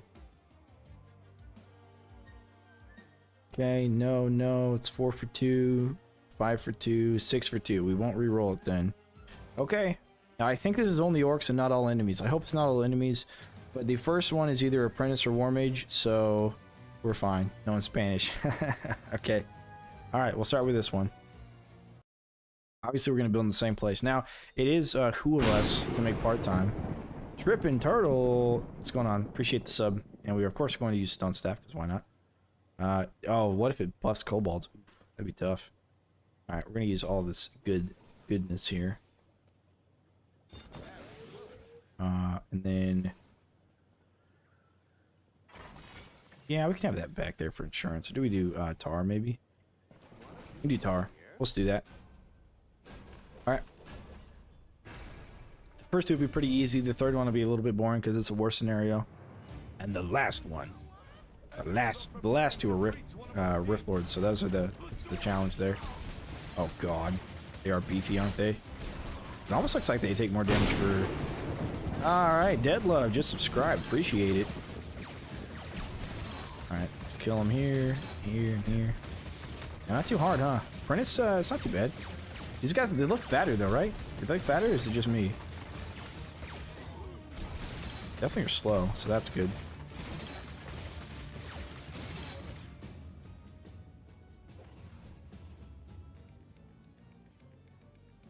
Touch is almost nothing, still almost nothing. Are the lasers making the tar ripple? No, that's just the new look on it. Better to barricades, single or double? Depends. I would usually go single, but you just got to do the math. Like, how many barricades are you placing and where? You kind of got to do the math on that. But that's up to you. There's really no right answer for that.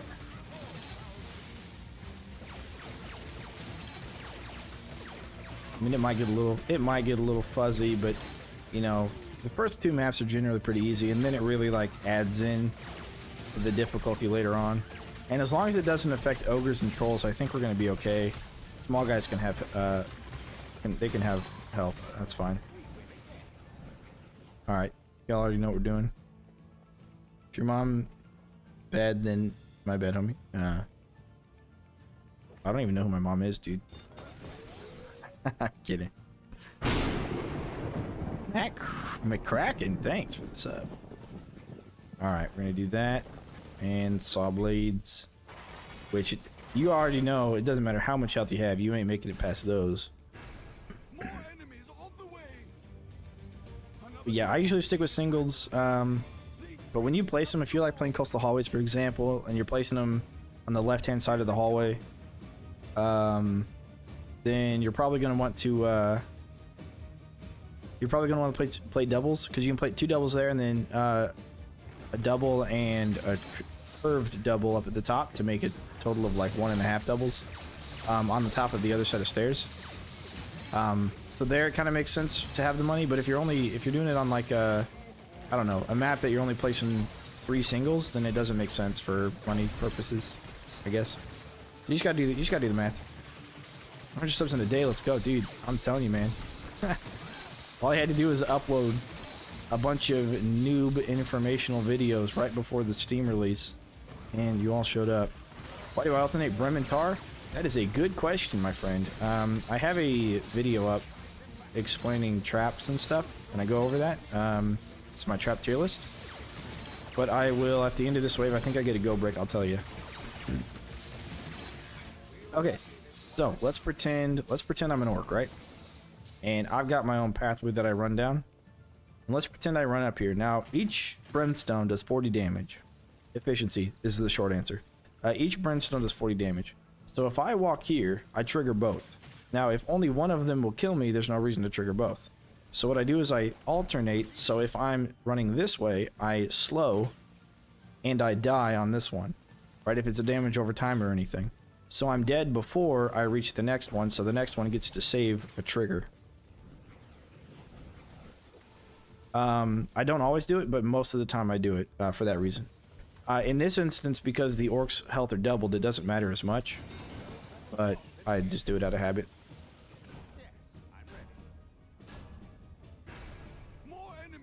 Because you'll save triggers for the brimstones later on down the path. Yep. Good question. And it's really good if you do it with floor spikes, because floor spikes, if they get affected by both at the same time, floor spikes do have a little bit of a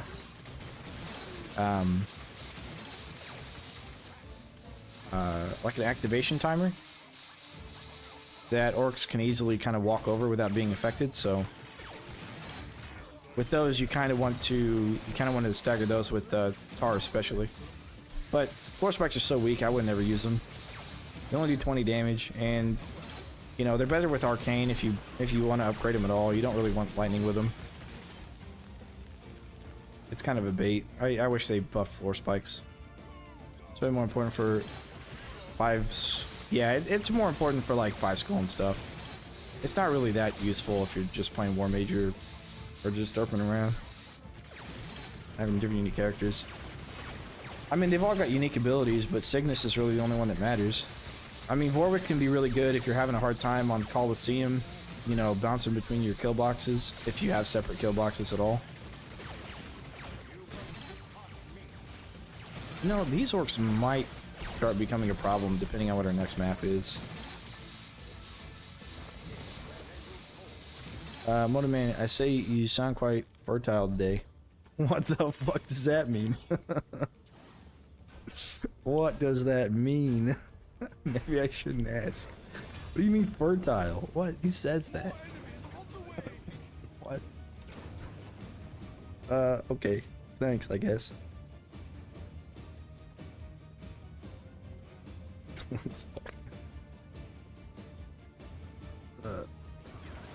Man. These don't look like they have any extra health. But they're just that weak that I can't tell. Submissive maybe for crap. Cygnus is fertile, I'll tell you that. Glare Cord. Thanks to the sub.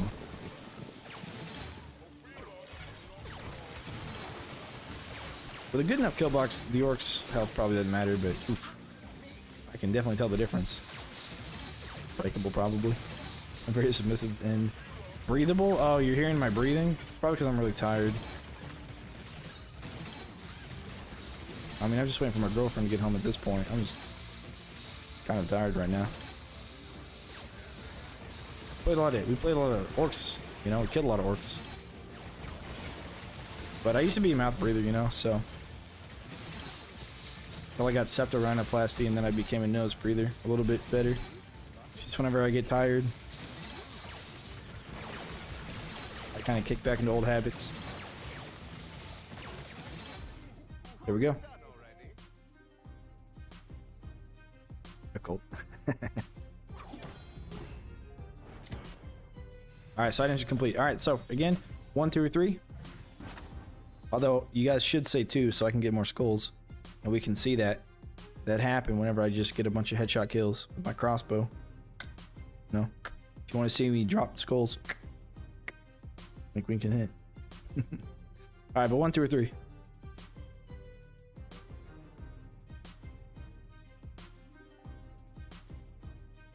2, alright. I like the way you guys think.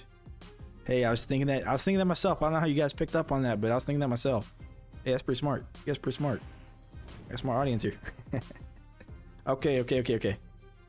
Alright, we'll give it a second for it to catch up to you guys and get ready for the 1 or 2 on the map. Alright. Sludge shelves or the basement. Both freaking difficult. But it's warm-ish difficulty, so probably not too bad. Just pick the one I would have picked. Well, I'm glad, Peyton. Because you guys would have picked the health trinket, I would have just not known what to do. Yeah, I'm waiting to see that. Alright, so we got 2 for the basement, 3 for the basement, and 1 for sludge. 2 for sludge, 3 for sludge. Basement is now in the lead.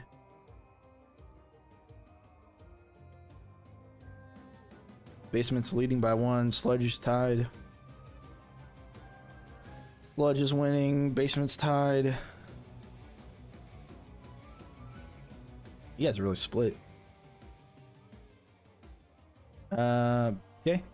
Basement looks like it's winning. Okay, tied. Alright. And sludge shelves. Okay. I think we're gonna go to sludge shelves. Daddy Dan. Well, I'm not quite a dad yet, and that's probably a good thing. Okay, we're tied to the basement. Okay, we're sludge. Alright, we're gonna go sludge. Alright, now the question is, for the rerolls, the dynamite archers. Now we can reroll either of these, but I'm only gonna ask you guys if you want to reroll the one that we just picked. So, reroll for dynamite archers, yes or no? Remember, we can always get something worse.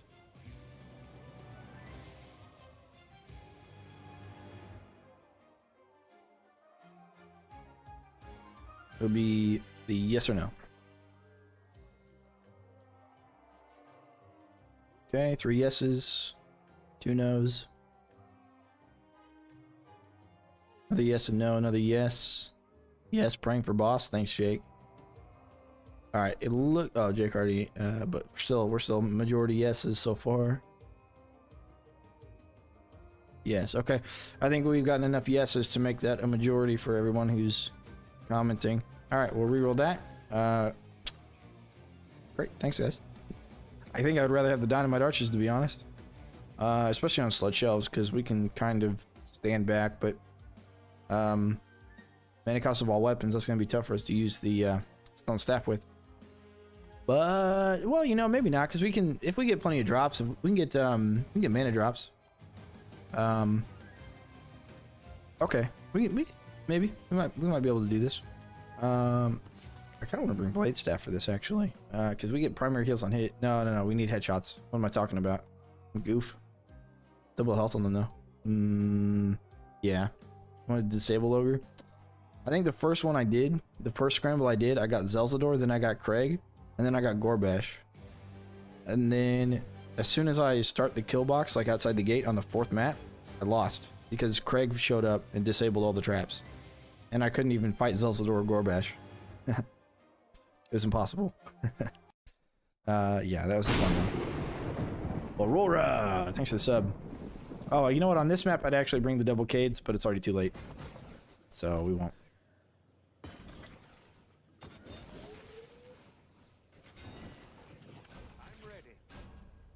Only double health on the light, medium, heavy. All their mobs, kobold, ogres. I also hope that's true. And I hope it's not on the fire fiends either. Just the orcs. Maybe the crossbowmen as well. I'm sure the orc archers and the orc dino boys. Oh yeah, look at that. Look at that. Look at that. Headshot, headshot, headshot. Headshot. Let me get it. Let me get it. Let me get it. Nice, nice, nice. Okay. Those guys are dead. And that one's out there. It's okay. No, I need the headshots. See, ice is going to help us get the headshots because it's going to freeze them, so we don't have to stone staff them.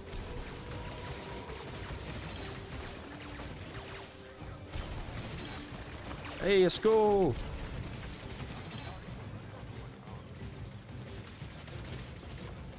Nope, I'm out of mana. No! Okay, cool. We'll go ahead and leave 2 of the kids up. Are crossbowmen considered orcs? I think they are. But more HP on the dynamite archers would be tougher than the mana cost, though. Yeah, maybe. That's a maybe.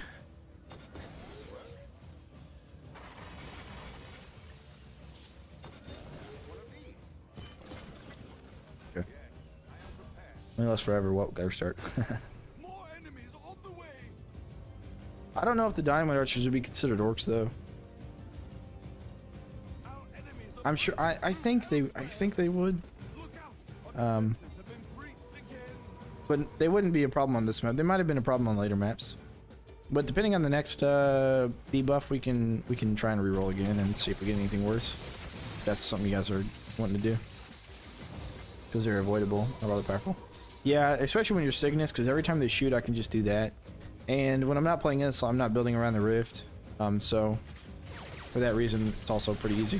All right, some headshots. This one's kind of hard to get headshots on, though. You really kind of have to build for it. Yeah, they have like explodey guys and stuff, and so much other damage going on.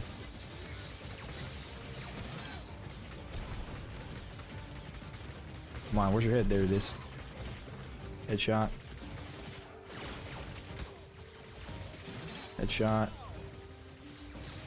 Yeah, it looks like orc archers also have the bonus. Looks like nothing else does. Alright, we'll get the ogre. Get that guy. There we go. And heavy orc. Okay, cool. Right, we get all of this down here.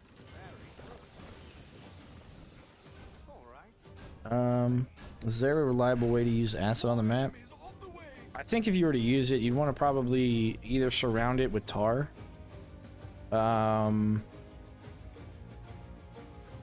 Boost your eco during the first few waves, allowing you to set kill block. Yeah, I think you're right, Conducted. It's not a ton of money though. I didn't get a ton of money on the first one, but this map isn't very easy to get headshots. In general, I think. Tar and Scorchers. I got the extended range on the Scorchers, and I got the damage over time on the Tar, or the slow over time on Tar. The problem is getting the headshots. Having to kill them with the headshots. I mean, not getting headshots, but having to kill them with it.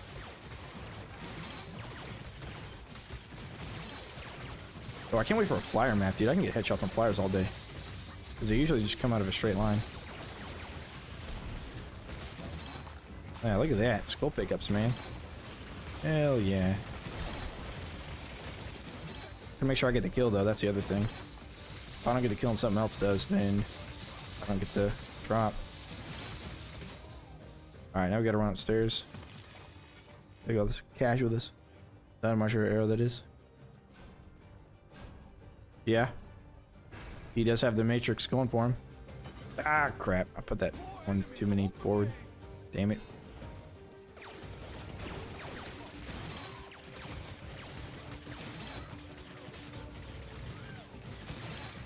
Actually, dynamite archers in this little kill box area would be pretty tough. Gotta admit.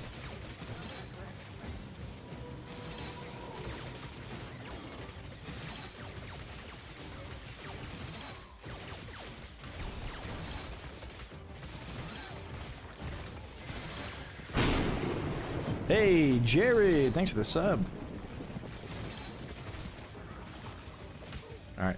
We can't stay up here too long, right? Because we gotta get back down there to our kill box. But luckily on War Mage there, you run a little bit slower. So we got time. I use a bleed on the saw blade launchers.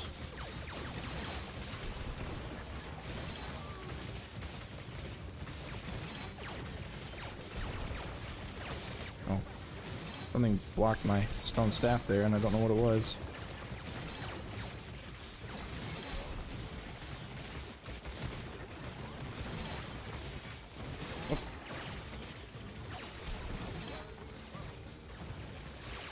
Nope. Not enough mana. If we get like damage increase for these guys, this mana thing is gonna really kind of wreck.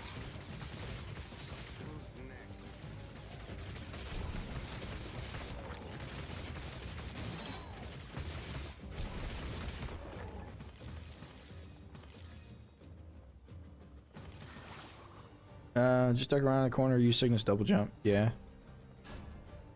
Easy Rift Lord difficulty runs. I mean, this is how I ran Rift Lord when I played it. When I played this map.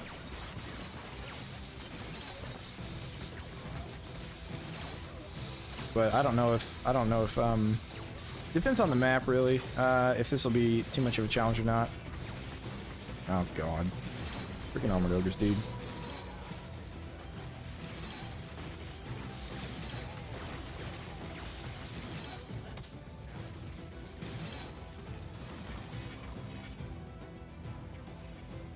The best weapon? Stone Staff if you can combo it with another ranged weapon. Use a secondary stone staff like I'm doing here. Or I pop it and then switch back over to my crossbow. Or you can do blade staff. Blade staff's pretty good. I like the longbow. The other thing, you got a zoom. You got a zoom function for the crossbow and for the longbow. And then there's the blade staff's pretty good. It can hold its own. As long with the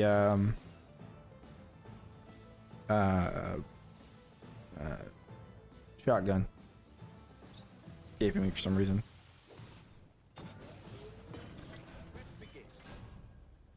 Let's do that. And we would do basically we do this and then another one of these. Right? And another tar here. Like that, and another one of these. It's essentially going to take care of itself, I think. But I know we need to get more headshots, so.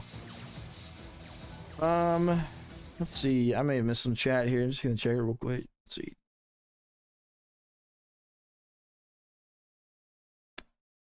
Also, Dart Spitter is ice elemental. Easy Rift Lord. Yeah, let's see. With the Ice Amulet. Ice Amulet's good too, but the Stone Staff has a longer reach for less mana overall.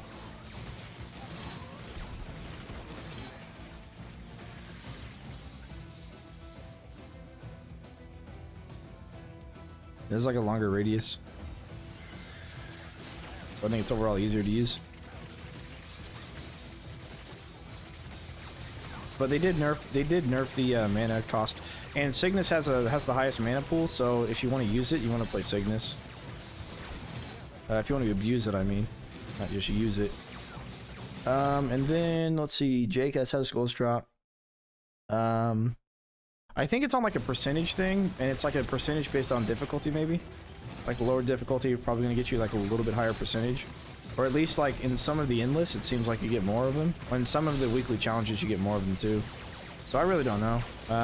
But it's some kind of percentage drop from other drops. Although in this, we're increasing our chances because we're increasing our drop amount.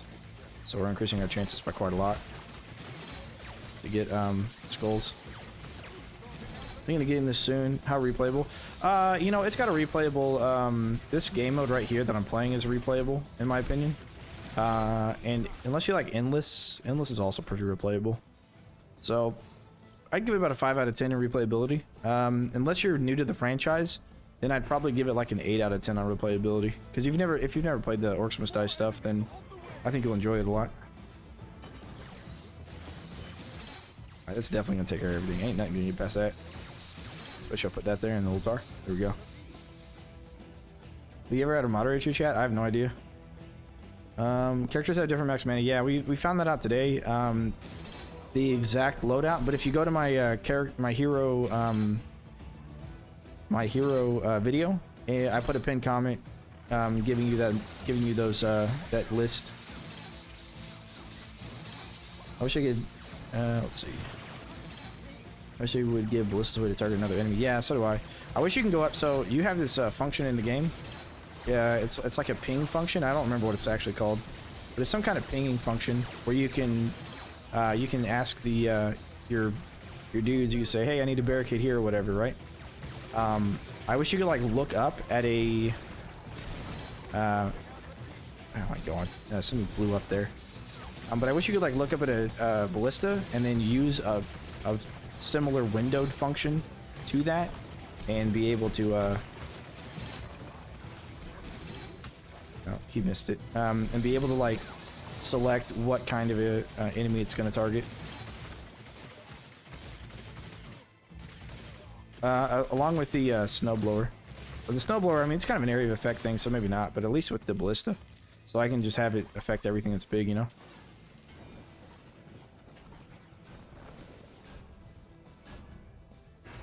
Okay, so here we're gonna do this, and some tar here.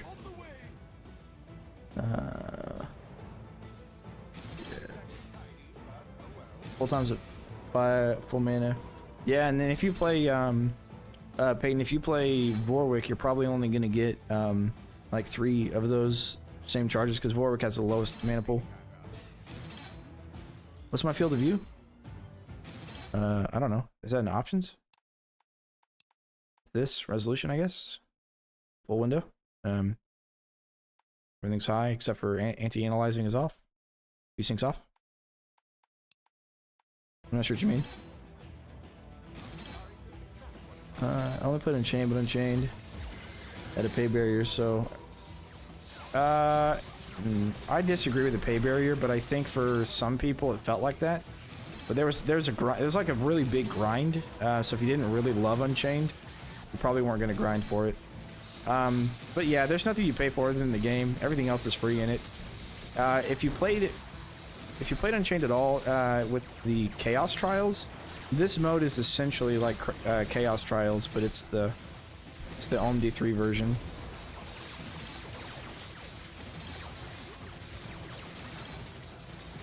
Trying to land a couple of headshots here. This kills with headshots. So I can pick up the skulls on this. Luckily, ogres take bonus damage from headshots.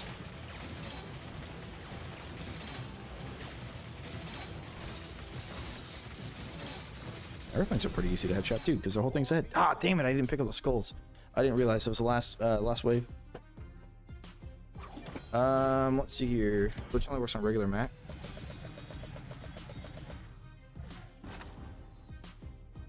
All right, y'all pick 1 through 3. Oh, it's on PC. Yannick. So the Scorchers, do you actually fit them into your setup, or are they more of a, I have spots left? Yeah, right now I tried to start with them. I tried to add them in. Movement speed increase, huh? I haven't used that one yet. We got tie between 1 and 3. If you guys give me 1, you're making it too easy. You have 1, 2. Which if that's the case, I might bring that instead of the stone staff. So we've got 3, 3. I've seen a bunch of 3s. It would be OP on Scramble if it's actually co-op. Scramble is co-op, but you have to start with the person in your party. Right now we've got like 7 3s and 4 1s, so 5 1s. We have 6 and 5 1s.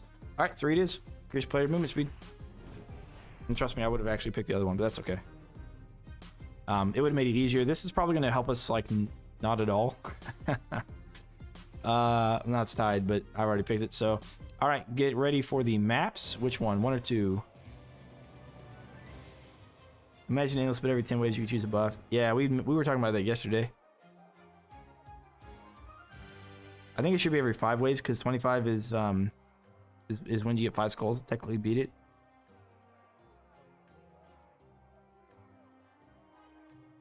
Dragon Boneyard or Order Temple?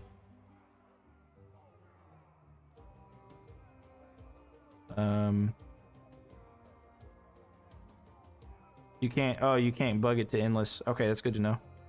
2, 3, 4, 5, 6, 7 on 1, and 1, 2, 3 on 2. Okay, looks like we're gonna go 1. All right. So get ready for the reroll. It's going to be a yes or no on the reroll for the increased movement speed for enemies. 1. I see what you did there. So yes reroll, no reroll. Now everyone becomes fast. We can have races with the orcs. We can race them down the field.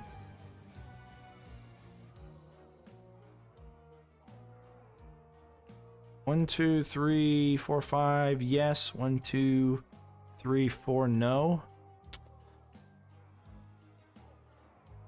Okay. 6. Yes. 5. No. Looks like yes is probably the majority here. Oh, we got 7 no and 6 yes. You don't need it now. True. Okay. So what we're gonna do, all right, we won't re-roll it, and what we're gonna do is we're actually gonna use the Dwarven Warhammer, increase move speed while spinning. And we're gonna use the Dwarven Warhammer here. Get ready for this. It's an easy map, that's why I'm doing this. And yeah, it doesn't matter who we play. I think every hero from what I tested has the same movement speed as well, but I could be wrong about that too. I don't know. It's very similar. Mechanically speaking, it'd be pretty easy.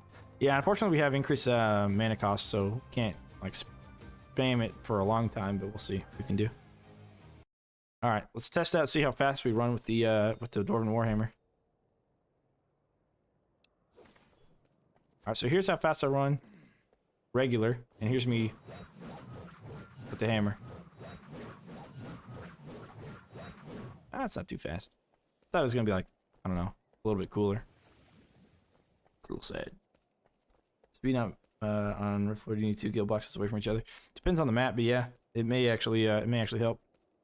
Okay, let me start the wave. It's time to begin.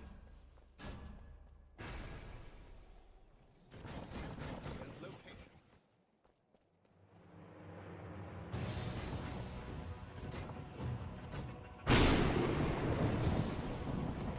Michael DeGray just subbed. Hey, appreciate the sub, Michael.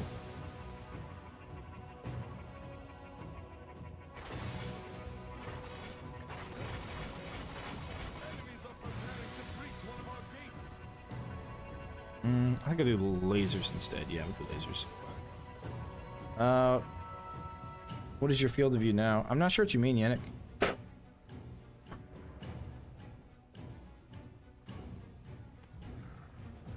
We'll see how fast they run. Well, we'll see them run into a kill box.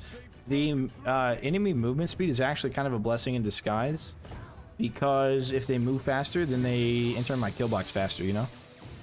So then part-time's easier to make.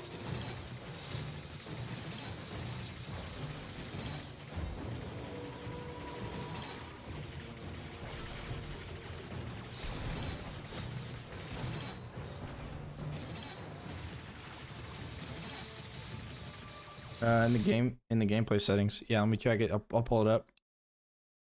Oh, this. What is this? Field of view? What happens if I change it? Oh, look at that. I'm gonna put that up to 100, dude. What am I doing playing at freaking 80 like a scrub? What I'm talking about. I need you guys. Okay, it's gonna take me a little bit to get used to this. That's pretty cool though.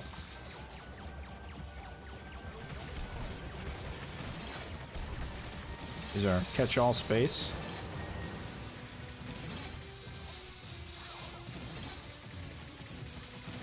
Let's see. Need tar. Yeah, I just placed tar. I didn't have enough money really for all of it. I thought you just like 80. Yeah, I had no idea. If you're too close, Elemental Wisp, then they may not hit it because it doesn't affect anyone behind you. So if they like are right next to you, they might consider them behind you. You also put view over left or right shoulder, center too. Yeah, I knew about that one. I'm not. I like it center. Conductive. I voted for speed buff. Extra speed is generally useful. Yeah, that's true. Conductive. That's true. I've been playing for the year. I don't remember it being a thing. It might have been a thing in Stadia. I just kind of played it as I picked it up. So, I appreciate the tips. Yeah. Appreciate the tips. Okay, there we go. More lasers. More lasers are good lasers. And Stun is stun.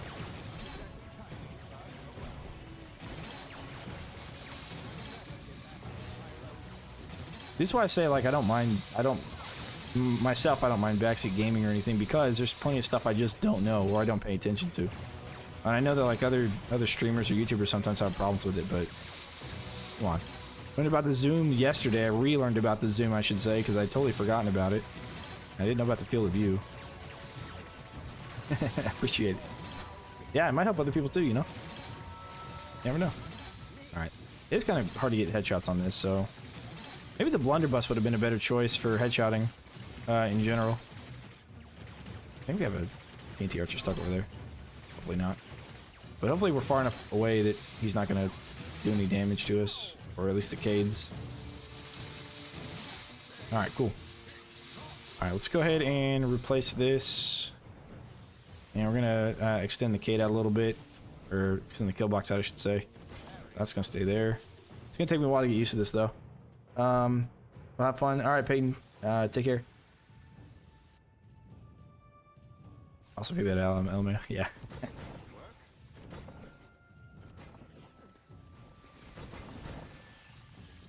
And then we're going to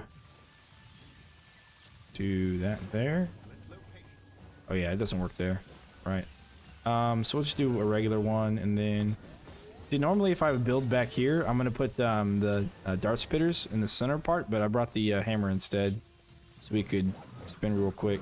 I just wanted to see what that would look like, and then we'll bring tar here and the brimstone there. Probably actually not yet. We'll just do another tar.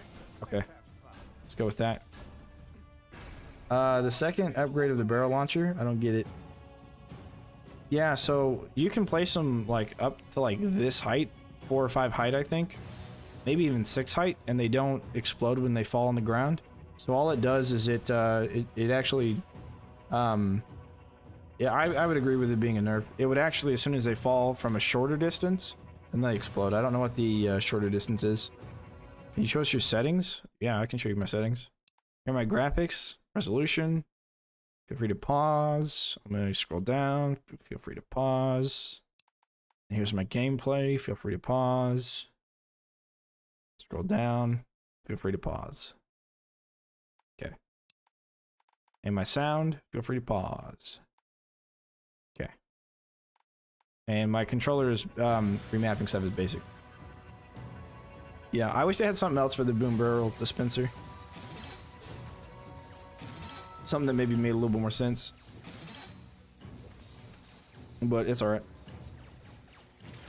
Yeah, what are we doing? We headshot kills.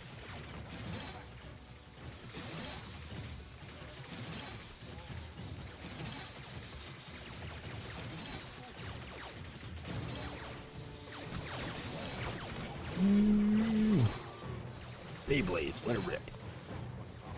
So it just makes it explode. Here we go. Nice. So they don't explode, they fall high enough. Yeah, basically, it just shortens the distance they need to be before they explode, which, in my opinion, isn't worth it. Because I'd rather have them stack up, and then other traps can make the barrels explode. So you don't want them exploding all the time. You generally want them exploding when enemies are nearby, and that helps you track those enemies nearby, you know?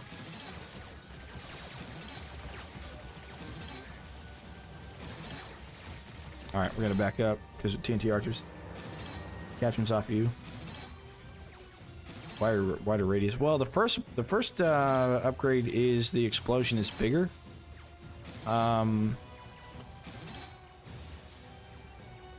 You know, I would maybe even have them do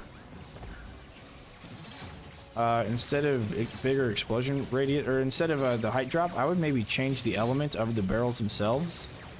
So like have the barrels do arcane explosion damage instead of, or you know, debuff everything in the area with arcane instead of whatever it is they're doing with it now, maybe. Or like enemies damaged by the barricades catch on fire or something like that. Yeah, I absolutely recommend the bigger explosion all day. Ice explosion, that'd be pretty cool.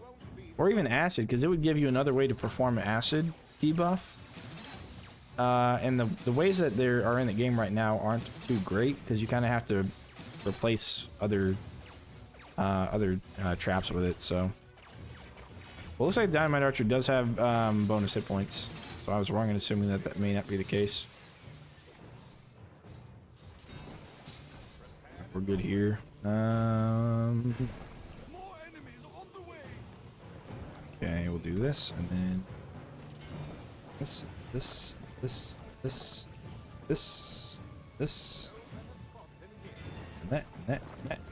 That. Cool. Plenty of floor traps. Yeah, nothing's getting through anymore. No way. It'd be cool if they did acid like that because right now the only acid traps is you're replacing freeze. Oh. Another door's being attacked. How about I didn't lose you guys? My connection's being a little bit weird right now. I don't have anything uploading. I don't have anything else connected to my internet, so it shouldn't be too bad. You're good? Okay. Yeah, so the only ways to get acid right is the acid geyser, which I think the arcane brim is better, that we've talked about today, and you got the freeze wall, but the freeze wall range upgrade is huge. So I would much prefer the freeze wall upgrade for the range. And freeze is a better source than acid is in my opinion anyways. It's a better control element. And then you got the other freeze, the fire hose that you can also switch over to acid, and for the same reasons I would do freeze over acid any day. So with the boom barrel though, because you can let them like sit on the floor, you can set them on the floor next to other physical damage traps, and then they could explode doing acid damage and causing an acid debuff. And that would be, I would prefer that. And not only that, but you're not like replacing anything with it, right? Because you'd put it in places where you wouldn't put normal traps. So you're not replacing the trap spots with it. And you are allowing yourself an extra combo. Glue wall trap would be cool if it could upgrade spread and slow down to orcs. They had the web spinner back in Orcs Must Die 2 and in Unchained. And I would love to see the web spinner back. Because that would slow down flyers, and it would slow down orcs, and it has such a long range. It has like a longer range than the arrow wall. It's about this. It's actually about the range of the ice wall trap with the extended range upgrade. I know we're not getting any skulls on this, but I guess we can try. I've just been talking to you guys instead. Then we get headshots. Headshots for scrubs.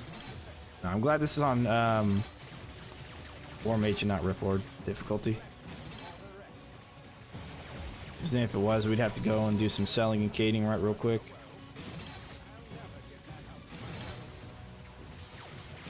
Yeah, this map's got a bunch of different spots where you can really make a pretty efficient kill box.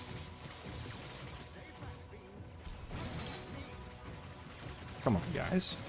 You want to get headshot? There we go. There's one of you. Let's put the other one. There we go. Look at that. More headshot action. Indeed. No skulls. That's okay. Now we need to sell these cades and place other cades. We're going to combine everything. It's the easiest way to do it.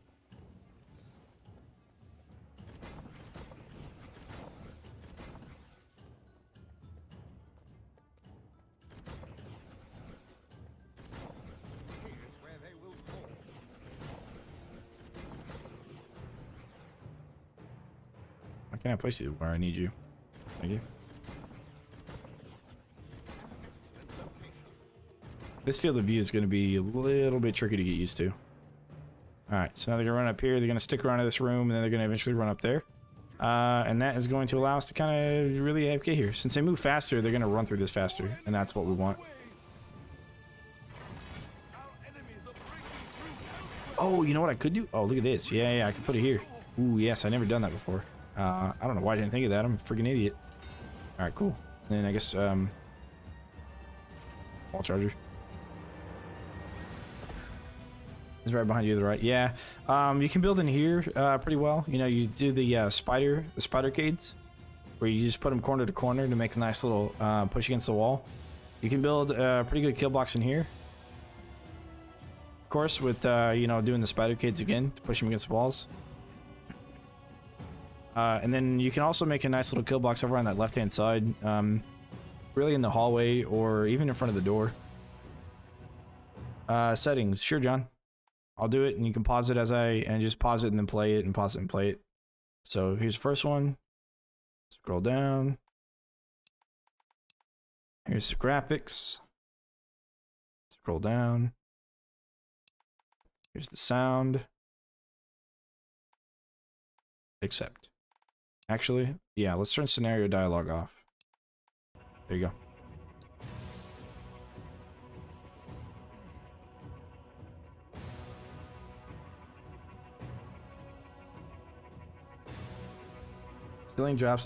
Ceiling trap that drops trash on Orcs to be similar to the ceiling pounder.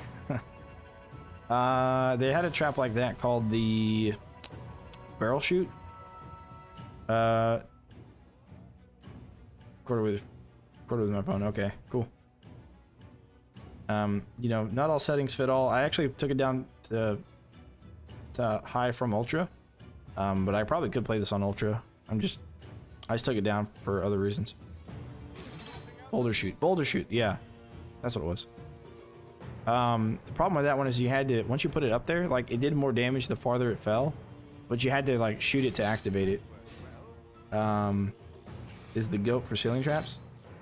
Ceiling lasers, yeah, they combo well with dart spitters as well. But if you don't have ceiling lasers or you don't want to use them, in tall ceilings like these, like up here, I would recommend gravity pillars. And then short ceilings, I would recommend ice dart spitters. Fire swinging maces are pretty good. Yeah, that's true. The only similar trap is the boulder wall that you have to shoot, which is another reason why people don't like it. It's pretty fun and cool and stuff, but yeah, war scenarios don't combo well, so you're not going to get a ton of money. And yeah, they're just not the greatest. And then if you play on something like John, if you play on something like the basement, you're gonna want to bring. You don't want to bring lasers or dart spitters or any of that, because you don't have a lot of ceiling space. And as a matter of fact, you don't want to bring any ceiling. Well, you may want to bring some ceiling for the downstairs area for Coliseum, but for the basement, you want to bring the fire hose, which is called the snow cannon, I think. And you also want to bring ceiling ballista.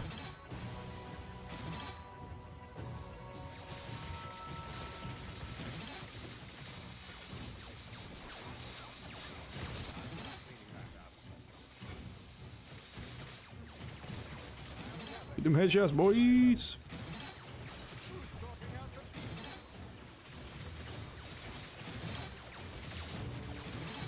Yes, they shall all die with my headshot skills.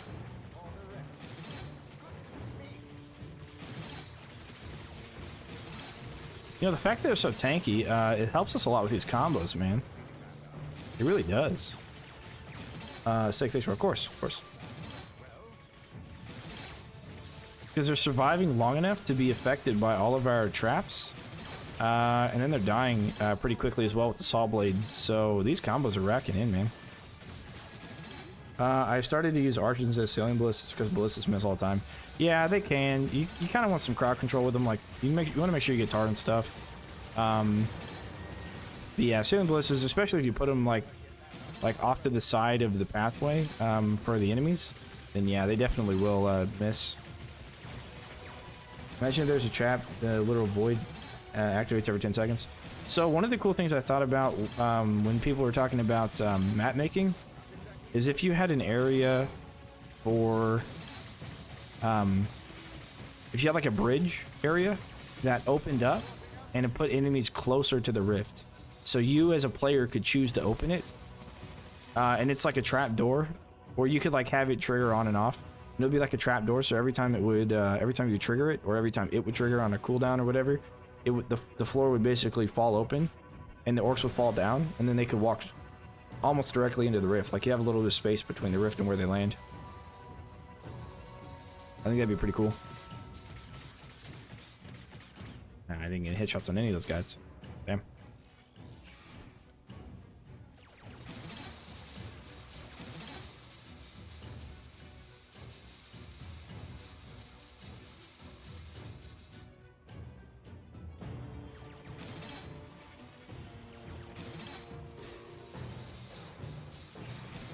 All right. After this scramble, we'll be heading off. That's completing the completion of the scramble, the whole mode. I think the blade trap would be good at Coliseum in the basement horizontal. Yeah. Saw blade trap? Yeah, it definitely is.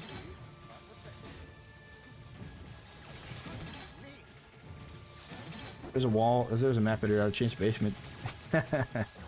Yeah, you know, there's a couple of spots there that they could place doors, and I think they could if they really wanted to. But they'd have to open up part-time quite a bit, and it's kind of clutch already for part-time. So I don't know if they would want to. More enemies on the way.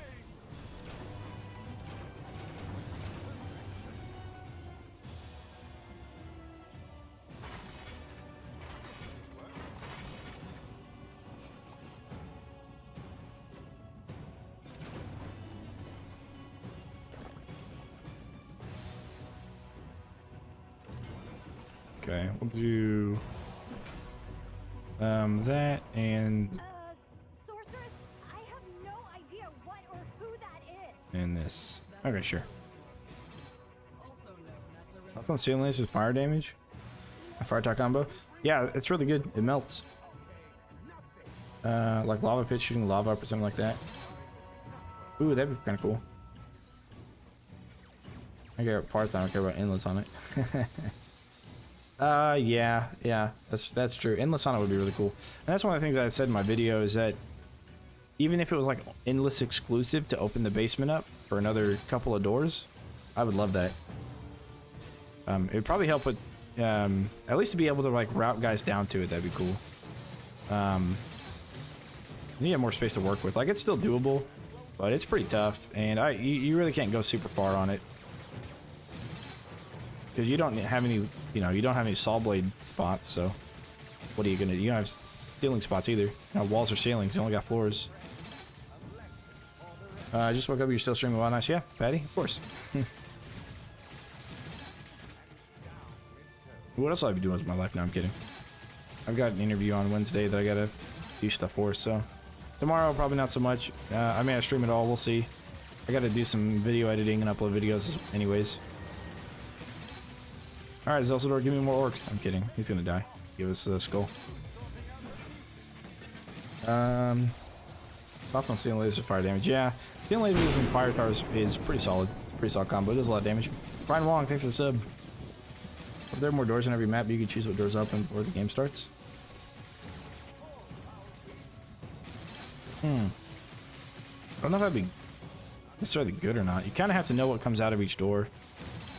You don't want it to change too much. Kind of like in balloons. You know how many. You know when the LEDs come out. You know when the camos come out. So if you're kind of like, playing to win, then those things you kind of need to know. Maybe for endless. And do you sleep? Do you snore? Yes, I do. When I sleep, I snore a lot, actually, and I wake myself up sometimes. But I think I wake my girlfriend up more than I wake myself up. Don't forget to pick it up. Right. I was thinking of that. Oh, damn, that's a lot of combos.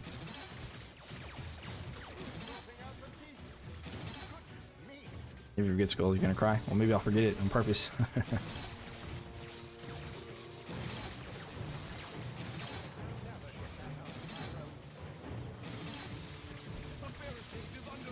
No! The thing that's attacking the barricades are, I think those were, yeah, firelings.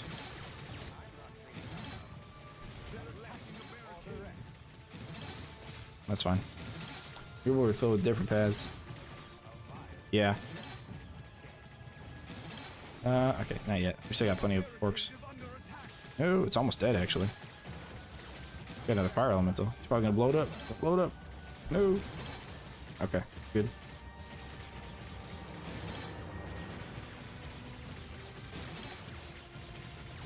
I might breathe too much in the microphone. I mean, it is what it is. Like I told you guys, I used to be a mouth breather, and it's a little bit hard to break habits sometimes.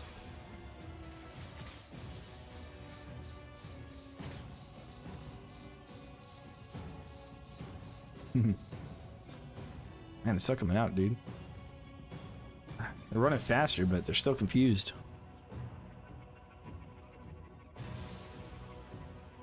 I don't know, do we put saw blades here?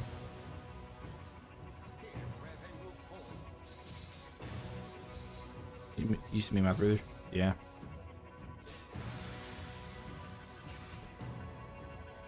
I haven't heard any mouth breathing in multiple streams you've done. Yeah, it's because I got my nose fixed, so I don't have to.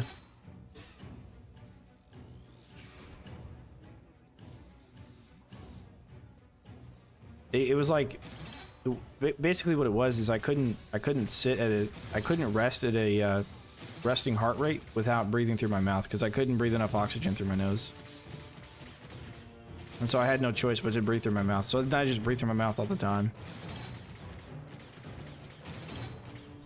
But now I can like talk and then I can close my mouth to like breathe through my nose. And I don't have to breathe through my mouth as much. But when I'm tired or when I'm talking a lot, I kind of like forget about it. Alright, you drop me a skull. Nope. You drop me a skull. Nope. You drop me a skull. Nope. You drop me a skull. Nope. You? Nope. How about you? You got a skull for me? Come on, bud. Come on, pal. Alright, how about you? Nope. Lucky? Nope. No more skulls.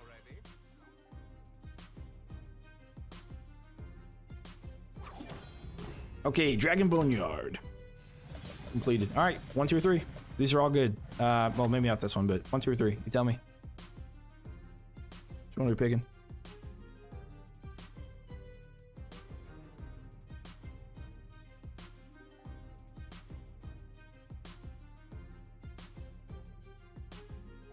Alright, got a 3.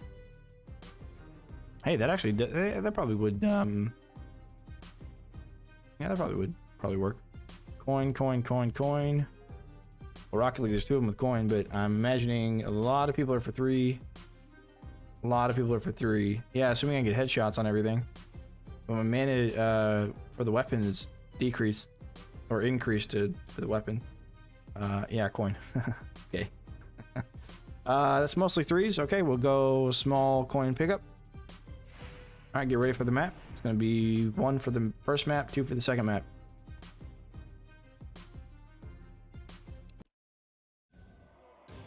Do we get Cobalt Sappers to every wave and makes them stronger, or do we greatly increase Orcs damage on Hidden Dock? Both of these are pretty easy maps, so that's good. Yeah, pretty easy maps.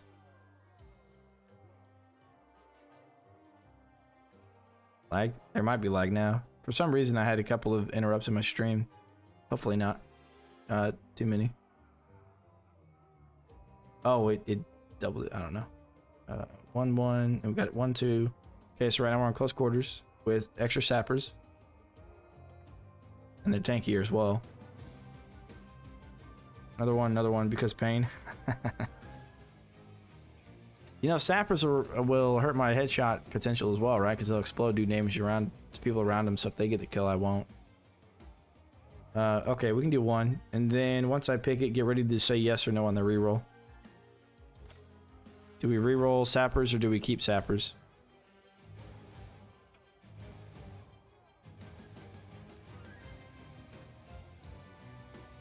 And it'll be a yes to reroll or a no to not reroll.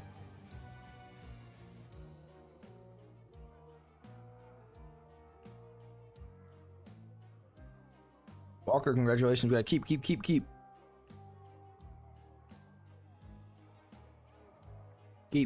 Okay, we'll keep it.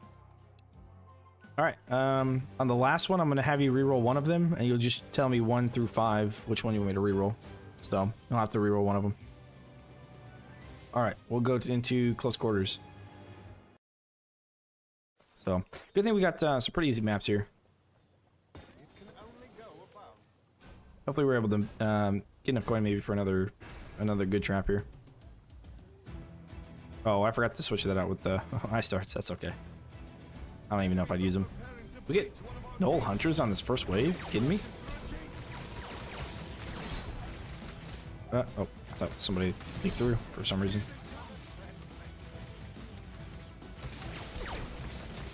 Come on, guys. Drop some stuff that I can use. Okay, I can use potion. Use a potion.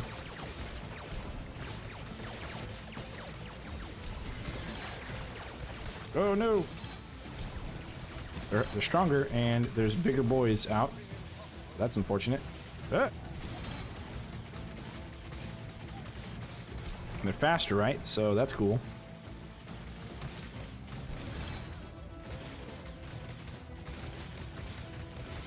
Yeah. Okay. Well, dying is a easy way to get more mana, so that's good, right? Good, right? There are enemies in our rift room. Alright, we're gonna have everything go over to the other side. If we can. Enemies at the rift.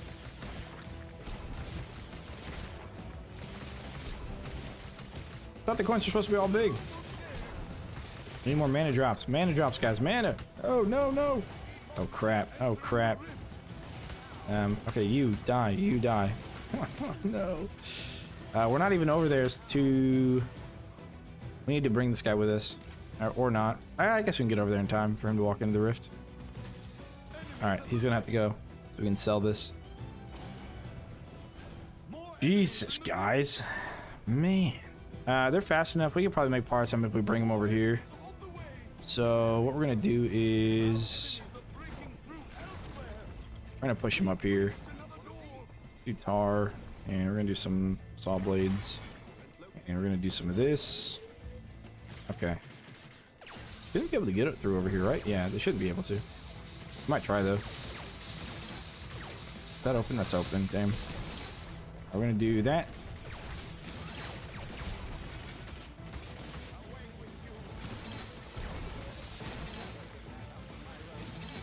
Gotta use the barricades we already set up.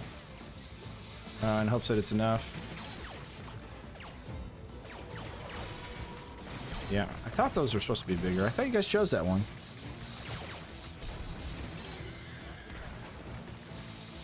Maybe it's just some of them. Maybe it's like a chance. Oh, right, sappers. Yeah, I forgot about that part.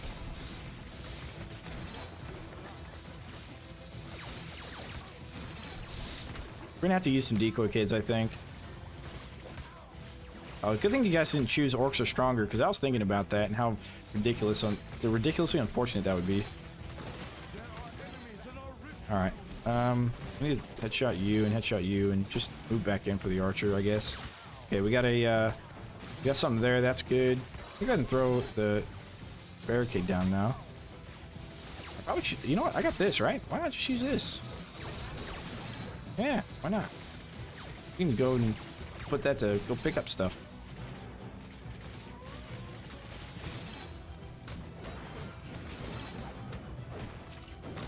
There we go. That's pretty good. Okay. Now we can do more lasers. We actually need to do this, right? So we'll do this and brim. Okay. Ooh. It's a chance. We can do this. Hate this map. This map's okay. Building in front of the gates isn't too bad. But it can definitely be a challenge, especially when you have these kind of modifiers. Stone Staff really is your best friend here.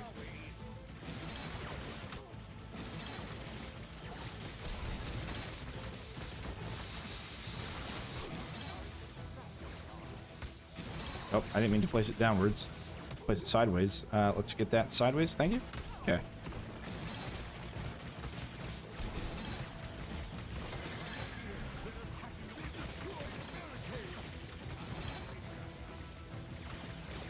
Only one left, so he's only going to hurt the cave a little bit. He's not going to destroy it. Yeesh. Guys, man, they're tanky. They're some tanky boys. All right, you're going to have to go through. You're going to have to die. You're an armored ogre. I'm not killing you. There's no way. You might die, actually. Okay, troll and heavy orc. Matter of fact, let's put a couple of these now. Yeah, and that will add some shreddage to this area. That's good. Heavy orc will get through. Trap reset. Yes. I used to use it a lot more than I do now. And I kind of wish I had it here, but that's okay. Put that there. For the barricade heal anyways. Ooh. It doesn't become any faster. I thought it was just range, Storm. Got the, well, we got a lot of health pots, or mana pots, so that's good. We can kind of spam our stone staff. It's kind of the saving grace here. Place that Cade, or that, saw blades there. Let it bounce backwards quite a bit. Yeah, it's gonna be under attack.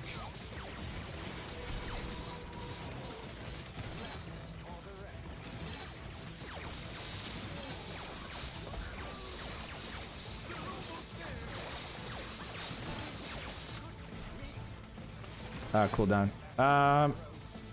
I don't know yet. I haven't tested it. Cooldown is an upgrade, yeah. I see what you mean by faster. I see what you mean.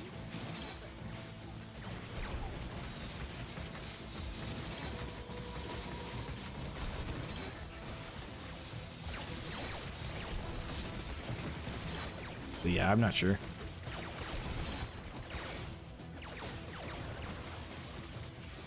Okay. All right, I think we're okay now for this one. So that's good. And we're gonna replace that going horizontal, and we're just gonna place a bunch of them horizontal, I guess, right? Why not? And then another couple of decoy cades here. So another one here, another one up there. Put another one over there, and one over there. Okay, cool. We could try and replace that cade eventually. Matter of fact, we can do this. That should force them out into these beams. Now, yeah, G-Specs are better combos. Okay, so best trap combo, I would say, I don't know what the best one is. But just consider traps that do more than one thing. So for example, if you have stun on the wall charger, then you want bleed on the floor spike, or you want bleed on the spike wall, and you want like arcane from something that does something and arcane. So for example, the butterfly, because it does both confusion and it does arcane. So the spike wall does physical and bleed and knockback, so it's a ×3 combo by itself. Whereas the saw blade launcher only does a ×2 combo because it does physical and it does bleed. So you just want to kind of like look at how much you can do. Generally with bleed, you want to do the longbow with bleed because your auto attacks pierce. You just want to hit orcs as they're coming into your kill box. So yeah. So the dart spitter with ice is only going to do ice damage and freeze. I don't know if that counts as a 2 combo or not, but I would maybe try and use something else for freeze. But you have all the elements in the game, so you got acid, fire, freeze, lightning, that sort of stuff. You kind of want to like combine them up. I think at my house it's like a 15, but I don't really try for combos. But yeah, Mr. Juicebags is a YouTuber. He's an Orcs player, and he also plays Dungeon Defenders. He'd probably be the person you want to ask for that. He streams pretty often, I think. So if you see him on, you may pop in and ask him about it. There's also some stuff on Unchained in the Steam pages, I think, that people have talked about to theorize on the highest combos and whatnot. These no hunters, man, dude, they're coming out of nowhere, dude. They're coming out of the woodworks, man. There's like, look in it, dude.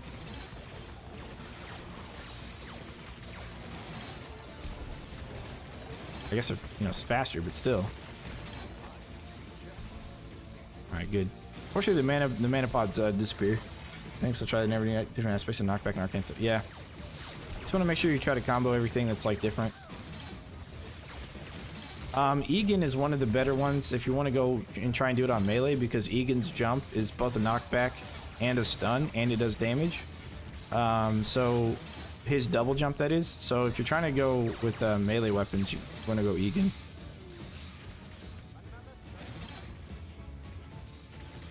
He used to not stun, I think it was just damage and a knockback, but now they added stun to it. So you'll get an extra combo point for that.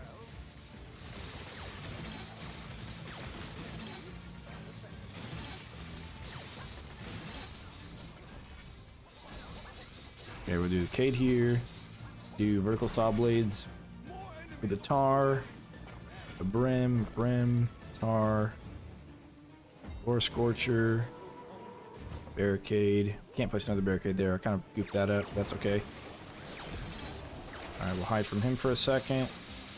There we go. And we're going to do chargers there. Okay. And we're going to do that there. All right, good. I think we've got our kill box pretty much built. For the most part, yeah.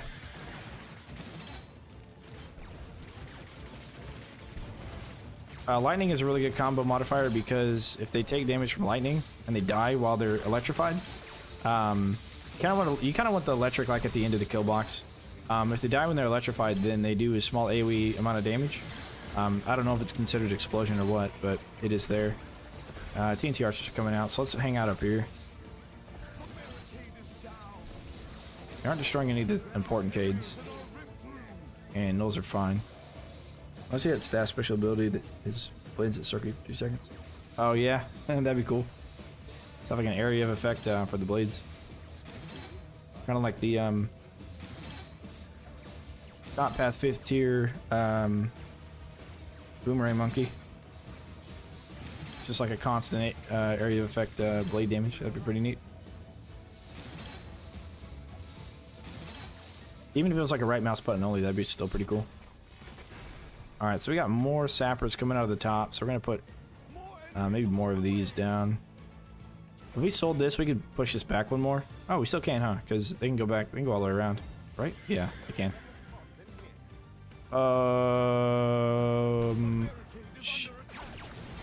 Never mind. I don't think they can. I need this to be destroyed. Because nobody can come up here. Crap, I'm going to have to build a kill box out here now. Dang it. We'll build the kill box in this room, actually. It's freaking null, dude. Messing me up. Okay, so that's not going to happen either. So we're going to build a kill box here then with lasers. Because they're going to attack those cades. And I'm going to lose some freaking lives. Dang it in a half. Well, whatever. They're going to like hang out there then, I guess. They're going to attack us for a while. Okay, we're going to take this. Alright, trolls, you're down. Yeah, I gotta let them through. I goof this up hardcore. As long as they get like out here, I think we're okay. Oh, I don't have any mana now. No, don't attack them. They're just gonna keep attacking cades. That's what they do. Hopefully we can take care of them in time, but I doubt it. I really sort of doubt it. No mana pots. We need mana pots. Come on, come on, come on. Here we go.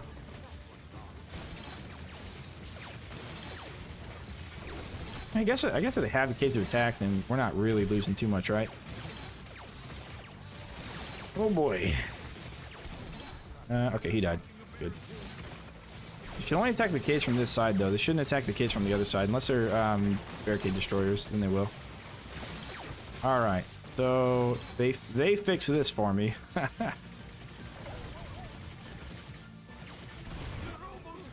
Oh well.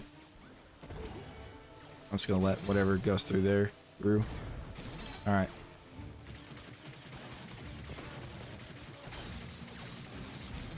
Oh, I was about to fix it. Okay, well we went part time.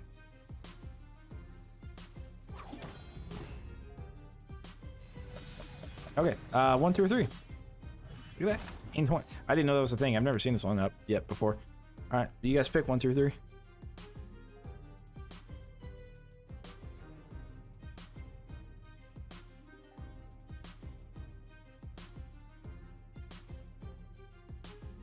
Three.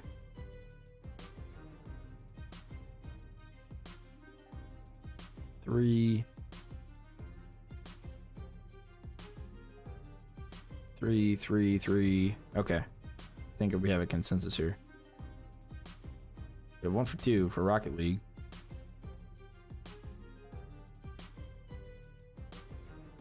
What's the point of 2? You start with 100 rift points? I don't know. I guess if you've lost a lot of rift points by this point and you think that you need it to win, then maybe you'd pick it. But it looks like we're general consensus of 3. Yeah, I think saw blades are gonna get nerfed. I think they need it. At least increase cost maybe, but I'm not sure. All right, now remember what I said. You guys pick which one. 1 for the basement, 2 for Master's Courtyard.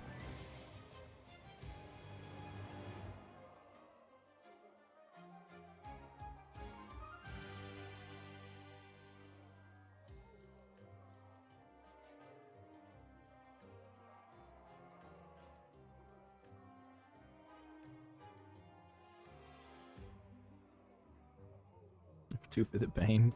I don't know, the base, yeah. Master's Courtyard is an easier map than the basement, but they reduced the damage of all traps by half kind of thing, I don't know. It's almost split. Yeah, it's split now. Like I said, you guys are gonna have to re-roll one of the buffs. You don't get a choice on that. You gotta re-roll one of them or I get a pick. But we need some more votes in here. We're tied right now. Okay, now we're on the basement.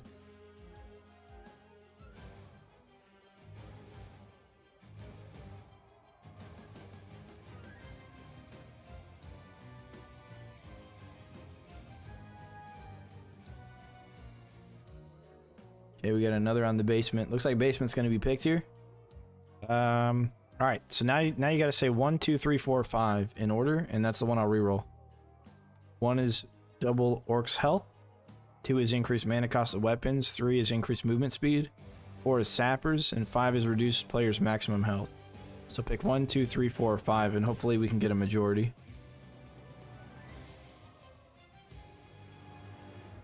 All right, so we got 1 for mana cost, 2 for mana cost.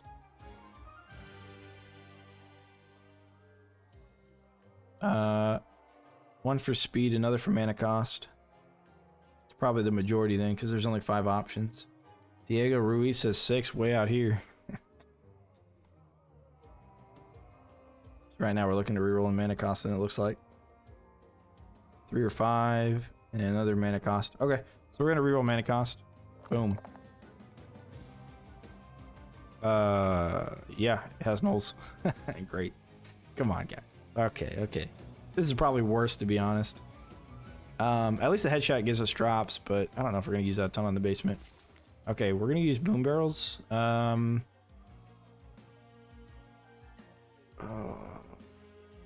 not gonna use. Let's see. We're gonna change the. I'm gonna change the snow cannon to. Oh yeah, it's on reduced cooldown. Cool. Yeah. What's the ballista? What do we have that? Targeting range? Yeah, it's okay. All right, give it a shot. Let's do it to it. Oh, current score. It's beating my high score. Look at that. It's probably because the trap loadout we have is pretty good. Oh, I should have done double Cades. I'm an idiot. I'm an idiot. You're an idiot, Harry. Oh, what? Okay, so we're gonna bring. Get rid of all those. You know, deep freeze is pretty good here, I think. We can try the deep freeze. Boom barrel. And ballista. And the freeze cannon. Yeah, that'll be it. So we're going to put the ballista back here. The freeze cannon, you want to kind of put it somewhat close to the kill box. You can put it up here as well. Put boom barrels up above this. Because the entrance to the kill box is basically going to be from that corner to like up here. And that corner to up here. And then we're going to put the deep freeze right here, so it's going to freeze everything in the area. And then the boom barrels will drop on them. Take Arcane Whelpin. Well, we've already got Arcane Brimstone, so we've already got our Arcane. But I don't have it upgraded, or else I would. I don't have it upgraded yet. How do we start this off? You know, we might want to start with a freeze, actually.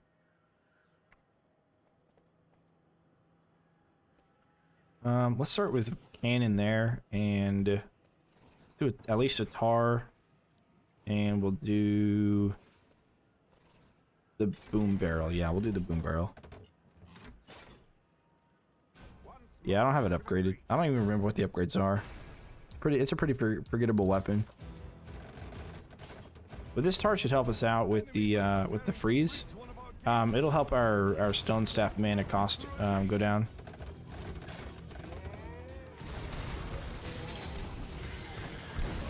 Oh, sappers, I forgot. Great. Sappers, right? Badoosh. Come on, freaking...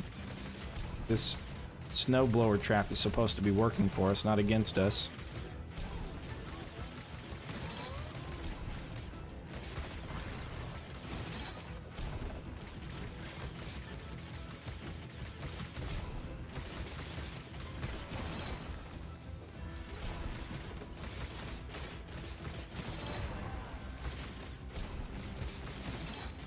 I don't know why it didn't affect all the orcs, actually. Should have affected all of them, I think. Okay, well, I don't think we're going to make part-time of this. Because we're taking our sweet time killing them. Okay. Now we've got to hurry up and cade. Alright, so we'll do this. Oh, I didn't sell the cannon. Damn it. That's okay. Alright, we're going to do that. There we go.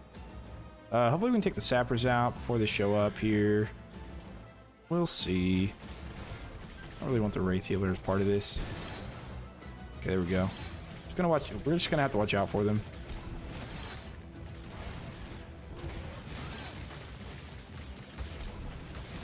I thought there was an ogre here. Oh, there is an ogre. He's coming. Yes, the freeze. The freeze is real. Okay. Toss that there for a little bit of extra combos. Dude, there's been elemental damage in arcane. Kinda. It's really kind of the same, but when they mention them differently on the tooltips. So, as far as the tooltips are concerned, like when they talk about enemies being resistant or immune, they typically leave arcane separated from the others. Oh, what the heck? Oh, I didn't see anything over there. Well, that's unfortunate. Okay, now we're gonna cade the other side. Alright, we're gonna do a little bit of brim. Just gotta watch out. Okay, that side has the sappers. So I think we're gonna be okay.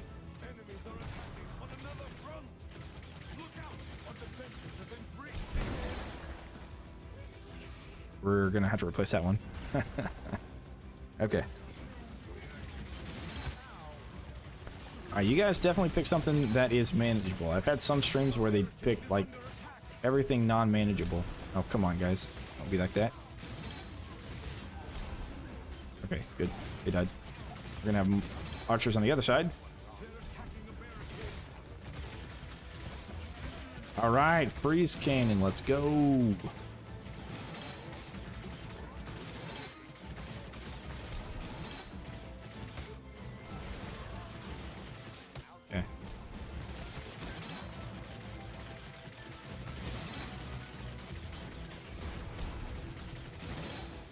Alright, we need to collect everything real quick. We gotta replace this one at least. Okay, and that one as well. We'll do that. Probably those soon.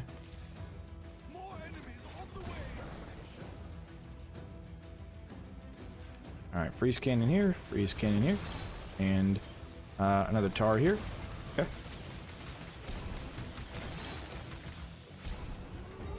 Alright.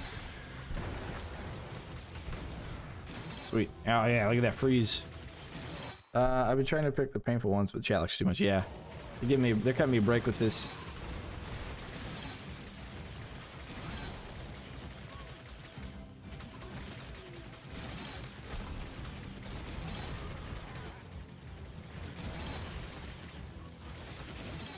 I think the other level would have been easier overall, but I don't know. Maybe starting out it wouldn't have been. Okay, and then we're going to do another water gun there.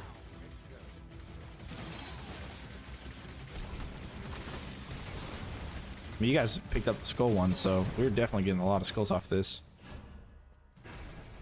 Alright, and then we got our 3 boom barrels. Yeah, we can't fit any more. Oh, yeah. Now we'll do some ballista. The extra range, so that's good. Sprinkle it around. Cool. Oh, yeah. Okay, well, we said cade, so that's fine. Yeah, we start over here. That's good. Significantly pick things that would make the challenge a success, the largest chance of success. I mean, I've beaten it perfect a couple of times. Whenever I'm picking my own, I beat it perfectly. So, you know, it's a challenge though. You guys could have picked buffs to reroll. I think the mana reduction was kind of tough at first, but I've had some real tough ones. A couple of them.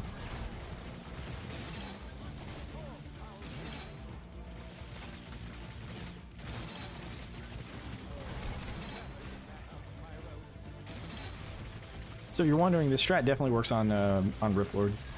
You build this way. I didn't realize how good this was, but this is on... Well, I think the cooldowns are reduced, right? I think that's what the special is.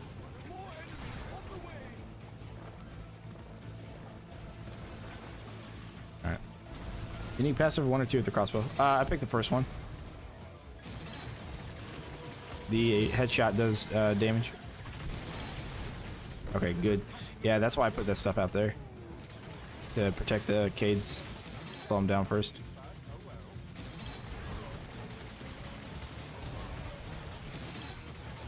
Damn, everybody's clumping up here. Yep, wall trap. Yeah, cooldown reduced. Yeah, that's what I'm saying. These things are pumping out freeze. I'm like, these things weren't that good before. Come on.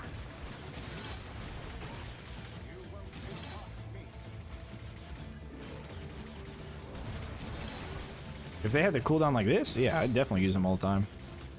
But again, this cooldown's a little bit too high, and they're, you know, other traps can kind of do their job a little bit better than them.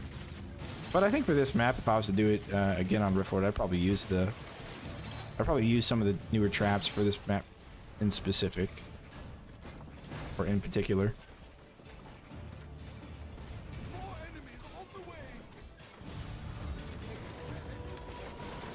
Okay.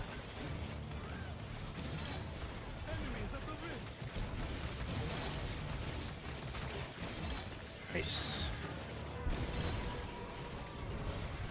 There we go. Boom barrels for the sappers. If you can hit them, you can kill them with it.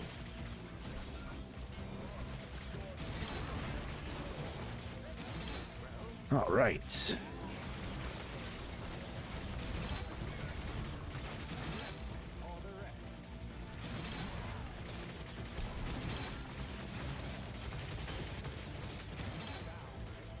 Didn't try any DLC traps just yet, but they wreck. Yeah, they're pretty good. I wouldn't give them... None of them are as bad as the decoy, which means they have some kind of a use. The only trap that really I couldn't find any use, like practical use for, is the decoy. Even archers have a practical use. Oh, right. If you put the barrels up there, they'll actually just roll out. Oh, no. Never mind. Maybe they'll stack on. I don't know. That's okay, though. I'm gonna put a cannon here. Another cannon here. Let's see it. There we go. That's fine. First time hitting 50. Walker, congrats, man. A couple of ballistas over here. Alright, cool.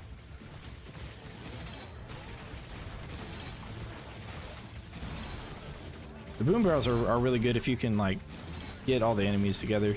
Or if you have, like, high ceilings, like on this map. I think boom barrels are a really good addition for this map. But this map's pretty unique, where all of the DLC traps really work well. Except for the acid spitter, maybe. Or the acid geyser.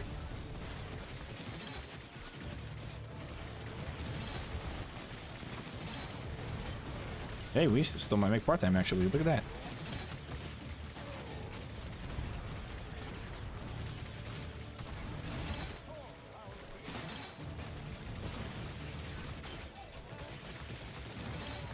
Hey, we made part-time. Look at that. Try to get a high combo build. Do you know if Windows of Butterfly supplies arcane with arcane damage upgrade? Yeah, the Windows of Butterfly doesn't do any damage normally. If you get the arcane debuff, that is a good way to get combo. For several reasons. First, they walk back through your kill box, racking up other combo score, because every time you get affected by something, it takes, it gives you like a 2-second countdown, and you have to rack up as many different sources of damage and elements and stuff within that 2 seconds for the combo. So if you have the butterfly, they might run back into the kill box to rack up some more of those combo points. But yes, the arcane, it does arcane damage, and which applies the debuff, so that's 1, and then it also distracts, which is 2. 26 skulls, that's what I'm talking about, man. But yes, all arcane gives the same arcane debuff, no matter how you're applying the arcane. If you're chasing like lots of combos at once, I would do, if you're going for like score, not for combos. No, I don't think the arcane debuff counts as, I'm pretty sure the arcane debuff doesn't count as a combo. It's just the damage.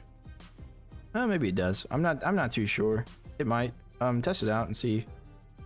But you're on the right track in thinking like that. You know, something like, for example, the swinging mace, it does a knockback and it does damage. But if you switch it over to fire, it only does fire damage and knockback. So no matter if you do physical or fire, it doesn't actually change how many combos you get. Any way to know what does count for the combos? Testing. That's something that we plan on working on with the wiki. So I don't know, check the wiki in a week or so, and there might be information there for it. You can find some stuff on Google. I think there's a Steam post from Orcs Must Die Unchained of somebody kind of explaining combos a little bit, but it's changed between game to game, and we just got the source code, so now that we have it, it's going to be easier to figure out how combos work in this game. But Mr. Juicebags, he's a YouTuber and streamer. He streams on Twitch. I think he got like a ×18 recently solo. So if anyone knows, it's probably him. You'd ask him what his combo was, or what kind of traps and upgrades he brought to do it. But one of the things to think about, you want as many effects to stack up.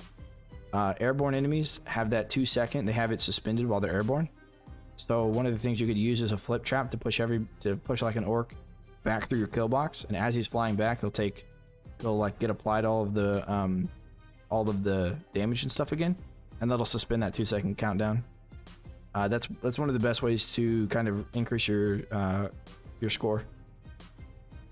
As a matter of fact, the push trap might be better for it, because the push trap can do stun, and it can do or it can do damage as well as a knockback. It just doesn't affect the big guys. Spike wall is another good way to do it. Spike wall, because it does physical and bleed and knockback. So that'll give you 3 at least. What else? And you typically want to use the longbow with bleed, because it pierces, so you can like hit an orc, hit another orc, hit another orc, and then as they walk through your kill box, shortly thereafter they'll die, and that'll add combos. But if you're trying to get the highest like score, I would recommend bringing the trap reset trinket, and every time it's off cooldown, if you have like a massive group of orcs like within your kill box, pop it, and everything goes off at once, so they get affected by everything at once, and that racks up your score pretty high. Otherwise, if you're trying to get the highest score possible, then yeah, you just got to do a lot of trap theory and combo theory. But that was good information for you.